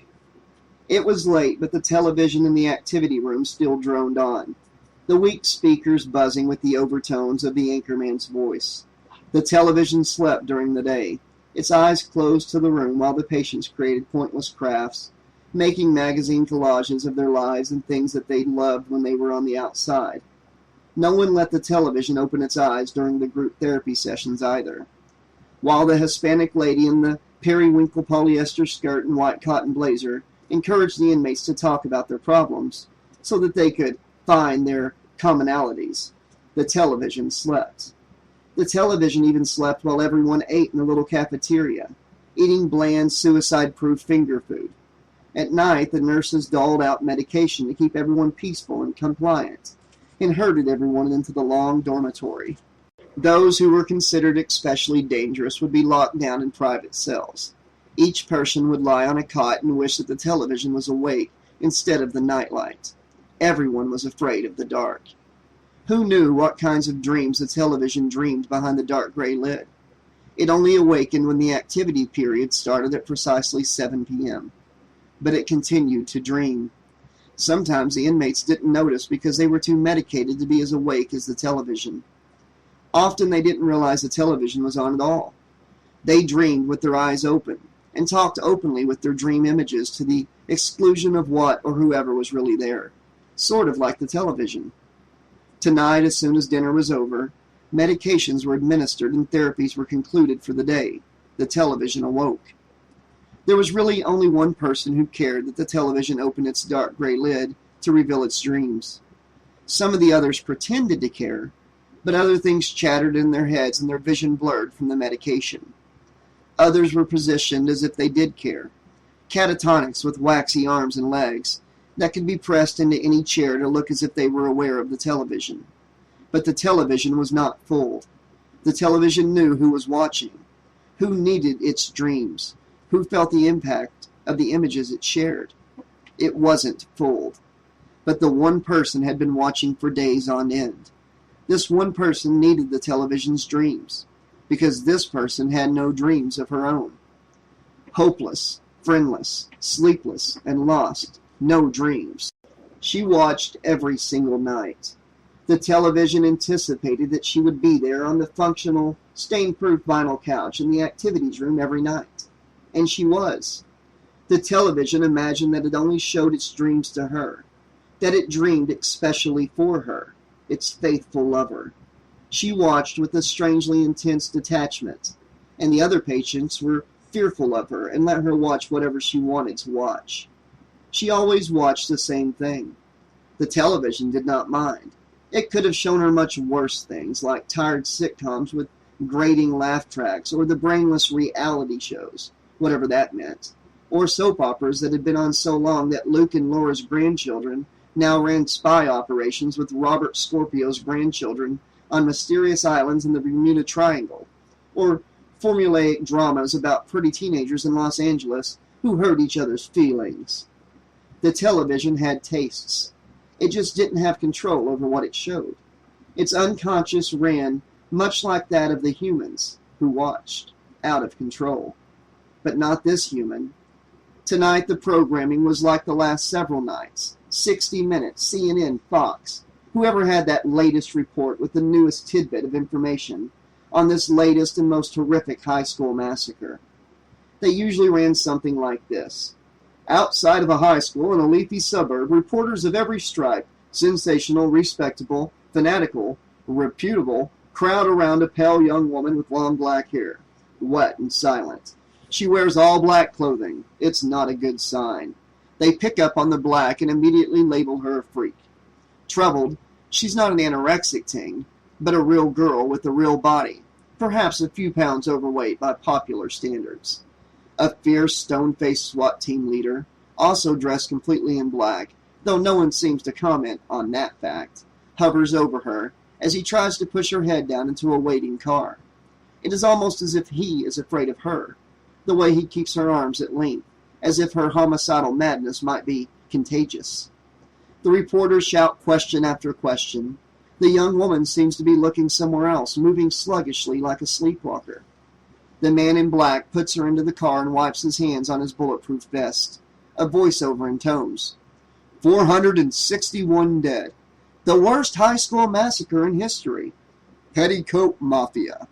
Could this have been prevented? Was there any warning? Tonight at 11. Emergency crews surround the high school police, fire department, sheriff. Yellow tape with black lettering wraps from tree to door handle to window latch. Every patch of asphalt and sidewalk is chalked and flagged for forensics. Fires burn out of control from damaged electrical wiring and broken gas mains, despite the shower of water from the emergency sprinklers. The carnage is obscured by the cracks in the glass of the front doors. From the outside, it looks as if an earthquake or some other natural disaster might have hit the school. But the blood streaking the skin and clothes of the black-haired young woman tells another story. There are 4 even slashes across her left cheek, like the claw marks of an angry lion, too perfect to be accidental. Then there are all the bodies of the students, so many bodies, piled up like victims of genocide in some faraway land. But these are American kids, suburban kids in Nike sneakers and Gap jeans. Our children. The voiceover reminds the viewers in solemn yet emotional tones, that last bit. The SWAT cop slams close the door as the young woman settles into the back seat behind the black grill. She sits back there staring, numb. The reporters surge toward the car, each with one hand pressed to the window, while the others grip microphones with bulbous, spongy heads. Nobody can get close to her. Their questions no longer seem to bother her. Nothing bothers her. The cop car pulls away and the reporters are denied any answers. Her lack of emotion in this footage will be analyzed endlessly by psychologists and pop authors, desperate for any sort of answer they can get. Not that there ever would be any kind of answers that they would understand. The news reports throughout the evening flash back to the school as the emergency crews and county coroner's office pull up and pull out one corpse after another from the school, carrying each one out in a body bag. Parents wail, families huddle. This is worse than Columbine, the experts comment. Far worse. The experts continue to comment night after night. A chic, well-dressed older woman addressed a psychologist who was more than a little geeky. The news show host, 1. So, what was different about the Hemingway High School massacre? Expert number 1. A number of things. For one, the children involved in this case were female. News show host number 1. But wait a minute. That's shocking, isn't it? We're all too familiar with young boys going on schoolyard killing sprees, as was the case at Columbine. But how often does something like this happen? Expert. But why is it shocking? Girls are just able to commit acts of violence as boys. The news show host. Able, but not as likely. Wouldn't you agree? True, but keep in mind these girls were very much like the boys who committed the Columbine killings. News show host. How so? Expert. They were bullied viciously from a young age. This bullying made them outcasts, as a result of a kind of fury built up inside them. They became susceptible to negative influences. They wore black in imitation of their death rock idols, listened to angry music like Marilyn Manson, and were obsessed with violent horror movies. All the signs were there. The news show host. Oh, I see what you're getting at. But not all children respond to bullying with homicidal attacks. Am I right? Expert. That's not the point. These children were under extreme stress for a long period of time, and it finally exploded. They had insufficient coping skills to deal with these strong feelings. They needed self-esteem and the ability to stand up for themselves. But they had neither. So they looked for answers in rock songs and splatter films that teach them that killing is cool. News show host. But what about the school officials? Shouldn't they be more actively involved in policing these things? Was there anything they could have done? The expert. First of all, teachers and other school officials often watch incidents of bullying and do nothing about them. And they are rarely sought as a resource because life often gets tougher for children when they complain to an authority figure. They fear that the bullying will only get worse. Some children even prefer suicide to reporting bullying. News show host. That's not very encouraging. So, how do we combat this? How do we, as parents, protect our children and our schools from the sort of senseless violence that we've witnessed here at Hemingway? Experts. Talk to your children. Find out what's going on at school. Investigate bruises and other telltale marks that indicate your child might be suffering at school. Watch for a change in style of dress, especially all-black clothing, or a sudden interest in dark, violent films, video games, or music. If they become withdrawn or begin to show signs of violent fantasies, take them to a family therapist or a religious counselor. Then a slick, eye-catching montage of gory film clips and images of black-clad and sinister musicians stuttered through the television's dream, artfully spliced together with footage of the destruction of Hemingway High. On the next channel, a very serious man in a tasteful suit spoke to an older man who was clearly a high-brass cop. News show host number 2. But tell us, how exactly did 4 young girls commit so many murders so quickly? They had no guns, right? That is correct. News show host 2. So, what did they use if they had no guns? We've heard all sorts of explanations, from mass hysteria and drugs to poison and cutting weapons of some sort. Expert. Well, Tom, there's a lot of speculation, of course. Traditionally, girls are not as drawn to guns as boys are. News show host 2. But it's been said that girls are just as able to commit violence as boys. Why not use guns? The alleged perpetrators in this case were much smarter than that. They are believed to have used much more subtle, sophisticated means. Of slaughtering over 400 students, though? That is correct. Always the discussion came to the inevitable topic of how it happened. Why and who were easy enough, but how was another subject entirely. There were demolitions experts and hypnosis experts and mass hysteria experts. The one expert who had anything sensible to say was the one who said that some kind of narcotic had been infected almost every student, a sleeping agent. But how that contributed to such a sweep of violence, they could not say. Perhaps teachers and students alike were slumbering when the killers blitzed through with their weapons of mass destruction. But that did not explain the rather active poses some of the students had assumed in their deaths. News show host 2. Now, there were reports of some sort of narcotic gases, but, yes, in this case, the alleged perpetrators were apparently able to utilize an extremely unusual weapon in their attack against the school. It is my understanding that a device was found. A military device. What sort of device? Sources have confirmed the device in question to be military in origin, but will not confirm the exact nature of said device. Where would teenage girls gain access to a top-secret military device? Apparently, one of the alleged perpetrators had a former foster father in the military. Just like in the cases with the young boys, these girls had access to a legal means of carrying out their aggression, and once again we see again the children obtaining the means for destruction from within their own homes. That is correct. But military or not, sleeping gas is a non-lethal substance. Am I right? Technically, yes, that is correct. What do you think the girls did with the other weapons that were clearly used in the attack? And do you think they meant to kill themselves? Oh, absolutely. to the second. As you'll recall, the Gibbons girl was found burned to death. Homicide was not a likely cause of death in this case, as they could find no evidence that anyone else had forced her into that furnace. Suicide is a far more feasible cause of death in that particular situation. Another channel, another expert. This one was a severe older woman with an unflattering bob haircut and dark lipstick, being grilled by a wet-eyed and oh-so-concerned blonde.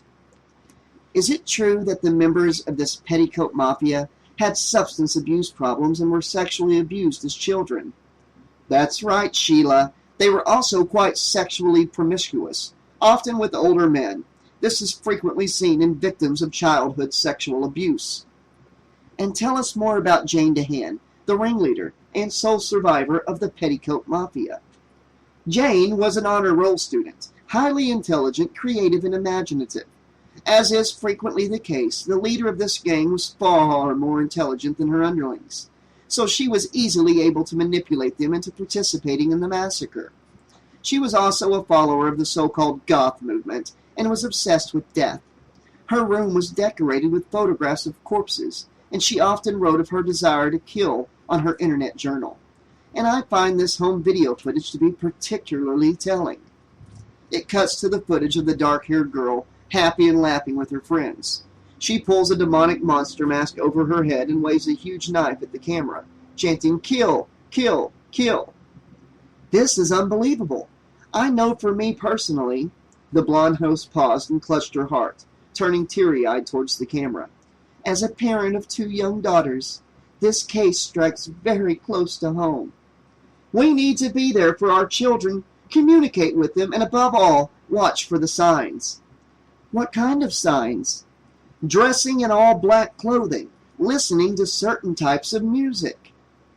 Sometimes the television just wanted someone to blow the dust bunnies from its cord and wipe the grime from its top with a damp cloth and a splash of pine sol. It did not care about the endless, pointless discussions that went nowhere, like a labyrinth of dim hallways in a cheap hotel, like snake endlessly devouring itself and never feeling full. The girls they spoke about at such length were rendered down, reduced to a handful of unflattering photographs and some bad video clips that played over and over again. There was that one scene of a black-haired girl looking dazed and blank as she was placed in the cop car. There was the monster mask video, a favorite of those who favored a religious point of view. And there was the other media favorite, a snippet of footage showing the black-haired girl embracing her now-dead purple-haired friend. Again and again, the purple-haired girl turned to the camera and gave the lens, the audience, and the world the finger, while the experts carved her up into neat, safe, psychologically defined portions that could be spoon-fed to a public desperate to hear that she was totally unlike them in every way. The networks also showed reams of footage of the girls' parents, shoving reporters out of the doorways or huddling under black raincoats raised to cover their faces as they made their way to their cars. The experts, the parents of the dead, they all had plenty to say and tears to shed ad infinitum. The girls themselves were reduced to mute photos and mostly wordless video images, silently giving the world the finger. Curiously, the media did not speak to any of the stray survivors, who continued to scream long after someone slid a stainless steel needle into one of their faded blue veins, strapped them to a gurney, and wheeled them into an ambulance. No one could ever get a coherent word from them again, the news show host reported. After it was clear the survivors would never emerge from their respective sanitariums, the news show host stopped referring to them almost entirely. They were neither in critical condition nor permanently disabled, not physically anyway, and so they simply ceased to be newsworthy. It was as if the media didn't know what to do with them. As often happens with the mentally ill, they disappeared completely from the collective consciousness. Some of them were in a revolving door system of mental health care, jail, and homelessness, medicated, abused, and forgotten. Over the past 3 years, the population in front of the television had changed. A thick metal cage was installed around the television. Where once had sat mostly harmless lunatics, now were killers. People whose toxic madness had slopped over onto others, not just insane, but criminally insane. Mothers who cooked and ate their babies. formerly mild-mannered office workers who snapped and poisoned the non-dairy creamer, taking out the entire typing pool, doctors who started to believe they really were God, religious leaders who suddenly decided members of their flock needed an early ticket to heaven, and one other, the television's faithful lover, the black-haired student with her glassy eyes and scarred cheek, sitting on the sofa with an unread Jane Austen novel in her lap. This murderess, this criminal mastermind, who had engineered the slaughter of over 400 of her fellow students. No one on the ward could come close to those kind of stats. She could watch anything she wanted. Sometimes the television wanted to close its eye to her, so that she would not see its dreams. She did not need to see those kind of dreams. They were obviously far too upsetting. But when the screen blurred and snowed, the nurse would slap the side of the television, so the television cleared up its dreams for everyone to see. The funerals were the worst, but everyone on the ward loved them most of all. A massive funeral followed the massacre, where they created an entire cemetery just for the children who died. It was like a mass grave, except that each body had a casket as it should. A dark wooden casket containing a young person who would never graduate from high school, never change, never grow old. The families went to multiple funerals of every denomination, supporting each other in sobbing clusters. The news show's host ran lists of students' names. All who died got their moment of fame then in that running list or face collage. These dreams were the dullest to the television, but the most moving to the television's most avid watcher. As she leaned forward and her eyes quivered at the scenes of hearse after hearse rolling into the cemetery lot, the media collages and the lists. But there was one funeral that the girl could not seem to bring herself to watch. In this particular video clip, a crowd of young people who supported an older woman at their center as her young and handsome son was lowered into the ground under a spray of calla lilies. The television felt bad that this particular footage was a favorite of the news media, shown over and over as perverse and spurious links were drawn between the dead boy and the killer girls. Eventually, the images of death were eclipsed by images of destruction as they tore down the abandoned school building. The wreckage of the building seemed almost more moving than the funerals. But the television did not see sadness. Rather, the girl who was watching seemed fascinated, surprised even. And when several of the families announced that they would move away, the beginning of a mass migration from that cursed suburb, her face dipped down and away from the television. She did not look up for some time. The television honestly did not understand why the nurses let her watch its dreams, these disturbing images that flashed from behind its dark gray lid.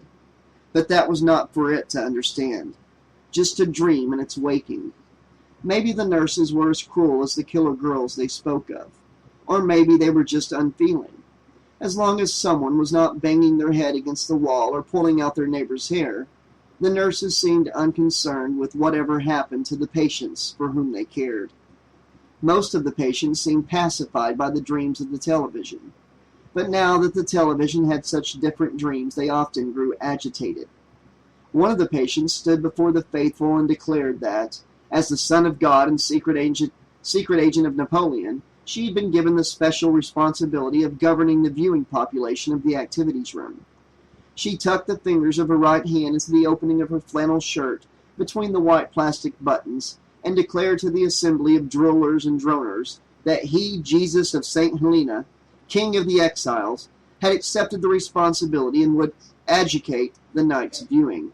He charged the television girl with a number of crimes: conspiracy to monopolize the television, conspiracy to emit poisonous rays of blue, conspiracy to eat paste and vomit in the president's secret shoebox of police tapes, conspiracy to keep the king incorrectly imprisoned in the female ward, conspiracy to marry Jimmy Carter, conspiracy to break open her teeth to allow the Catholics to escape, conspiracy to recruit aliens to the CIA, conspiracy to sing Johnny Cash songs backwards and talk to devils.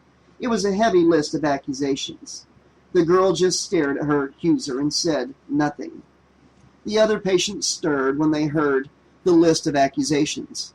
The king was not a multiple murderer, just a one-timer who had strangled her girlfriend and then set fire to her body in the parking lot of her parents' franchise smoothie bar. The inmates hollered, moaned, and laughed. One of them, an anorexic young woman who had stalked and tried to kill a well-known pop star, hopped in one place for several minutes, changing feet and swinging her arms until her neck and forehead were dripping with sweat. She then walked over to a fat, mentally disabled slug of a young woman and pushed her chair. The fat woman scowled and moved her lips in silence. She had not spoken a single word since she had killed her sexually abusive caregiver with the screwdriver. The stalker pushed the fat woman's chair again, and this time the woman swung a flabby arm at her. She ducked, making a raspy noise that eventually became a steady braying. "That's right," cried the King of the Exiles. "That's right. We have amongst us the living, breathing carbon copy of the Antichrist." She rolled the R in Antichrist, and her eyes flared dramatically. Clambering onto the battered coffee table, she kicked the magazines off the surface, the pages fluttering to the floor in a confused heap of celebrities in makeup. The hooting, growling, grimacing, and braying rumbled through the activities room. Some faces glowed with anticipation of a frenzy. There hadn't been a good frenzy since Rita, the killer nanny, Carr, tore off her shirt and beat her head against the wall so hard that blood mingled with the gray juices of her cerebrum as they smeared on the mark-resistant paint. Rita had earned the nickname, the killer nanny, in the tabloids after she had suffocated 4 of her small charges while their parents were in Europe. When everyone saw Rita dragged away shirtless and twitching, they all stripped off their clothes and ran madly, how else would they run, around the activities room and into the halls. It was a really good frenzy. There had been some talk of upping the security and even instituting 24-hour lockdown, but the endless discussion within the bureaucracy went nowhere and things stayed as they were. The other faces in the room dimmed with concern. They did not want a frenzy. A frenzy meant that someone would come and turn off the television and make them go to bed. Many people would be restrained, and the staff often did not differentiate between who was agitated and who was not. The nurses only cared if things were quiet and on schedule. The nurses often raggled their keychains tauntingly at the patients. The keys were freedom. The keys let the inmates outside to the exercise area where they were allowed their once weekly mandated 30 minutes of aimless wandering, supervised by armed guards in towers atop each of the 4 corners. But far more importantly, those keys also let the nurses themselves pass through the big doors and into the outside. Not the bland captive outside or the exercise area, but the vast and unlimited outside of the real world, where there were glossy red cars and dogs with healthy teeth and bones and delicious hamburgers for only $1.99. There was frosty cold beer and deodorant soap that smelled like a fresh Irish waterfall instead of like coal tar and industrial disinfectant. There were things they saw on the television that they wanted. If they could not have them, they could watch the dreams of the television and remember what they were like. That is, if they ever knew to start with. Some of them never had families, cars, careers, homes. These unfortunates had known nothing but the walls of institutions, and then had lashed out against their fellow inmates and wound up here, in yet another institution. But others had once had that kind of thing and more until one day they just got lost in their thoughts. They began to explore alternate realities and began to behave strangely. They knew not what they were doing, but they could not help themselves. Eventually, it seemed quite logical to pick up a knife or a gun. In a single murderous outburst, they lost everything, no longer able to resist the voices egging them on from the rotten cores of their mad, howling brains. One way or another, they would never have more than the grass on the grounds and the sky. That small patch of sky, imprisoned between 4 walls just like they were. The rest came from the television. The King of the Exiles held both hands high, beseeching some maker above her. "Holy, holy, holy!" she cried, the images of the television flashing behind her head in a media halo of car commercials and station identifications. "Holy God Almighty, give us the television!" She swung both arms back, palms up, to beseech the television. The television noisily dreamed on unheeded. And then the frenzy began. The anorexic woman brayed, and someone else chittered like a squirrel. "Holy, holy, holy!" the King of the Exiles crooned, dancing to the dull dag-a-buzz buzz of the soft drink commercial. The coffee table was now clear of any magazines. Her slippers slapped the tabletop as she mimicked the rickety tat-tat-tat of Sammy Davis Jr., and she whistled something that was entirely unlike a real melody at all. The fat woman waved her arms as other patients swooped down on her, some trying to kiss her head and others biting her ears that peeked out from her bowl cut. The ammonia fumes of piss wafted far from the far side of the activities room. The television girl hid her head in her hands. Not everyone got excited. Several of the citizens could barely move from under the heavy tarp of chlormazepine. The din of the others did not faze them, much less inspire them to commit petty crimes of distraction and noise. Eventually, the king of the exiles leapt from the table to the ground, grabbed one of the catatonics, and started swinging her around, her arms locked like a Barbie doll. When she left off from the senseless quadrille, her catatonic partner stood where she had started, bent forward slightly, tufts of baby-fine blonde hair askew. She convorted cheerfully to the next lady, a younger woman holding a teddy bear. She wasn't a child. She was fully grown with a slender waist that formed a perfect bridge between her small tits and legs that could have held up skyscrapers. When the king grabbed her, the girl gasped and cried, shaking her head. No, no, no, no, no.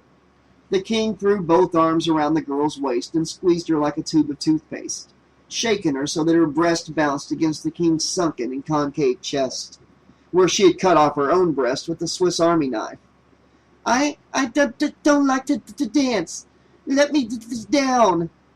One of the more excitable patients jumped up like an orangutan on the table and flung the volume knob on the television, which meant it began to dream very, very loudly. The television girl covered her ears. This got the attention of the orderlies, who poured into the activities room like Keystone cops with syringes. A couple of nurses slammed the door closed and hit the button that locked down the entire ward. The orderlies first grabbed the king of the exiles as she hollered and jabbed her with the needle. She kicked and shouted, "Holy, holy, holy!" When they finally wrapped restraints around her ankles and wrists, she declared that she loved Josephine more than "that traitor," and her breathing slowed. The others were easy enough to capture and restrain. However, as the television had seen before, they restrained several patients who were not agitated, using chemical restraints, shocks. But they did not restrain the television girl. She sat immobile and alone on the vinyl couch, watching the dreams of the television as they emptied the room around her. The room was now almost quiet, and the television dreamed of a familiar face, the girl with the black hair. A news show host announced that she would not be able to stand trial, cutting to a juicy shot of her sorrowing mother. Her attorneys and the judge had declared her unfit. A nurse, the tallest one with thick arms and acne, stepped between the girl and the television. She looked different than normal. The nurse crossed her arms and wagged her stubby finger at the girl. "Jane," she said, "you have to sleep sometime, you know." She flicked off the television. It had no idea what happened next. 9, 10, never sleep again. The end. Okay, this has been the conclusion of A Nightmare on Elm Street Dreamspawn.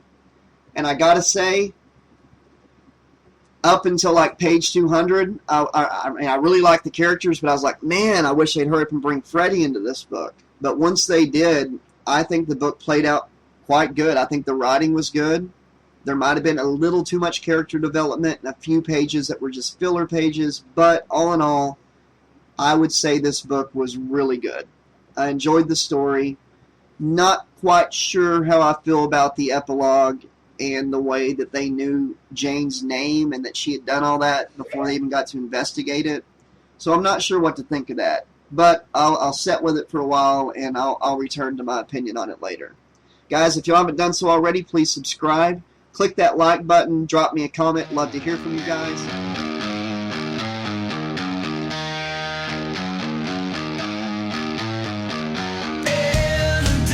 Of the night, with tales of horrific might, Josh spins his airy weave in the stories we believe.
slashaholic, addicted to the fright.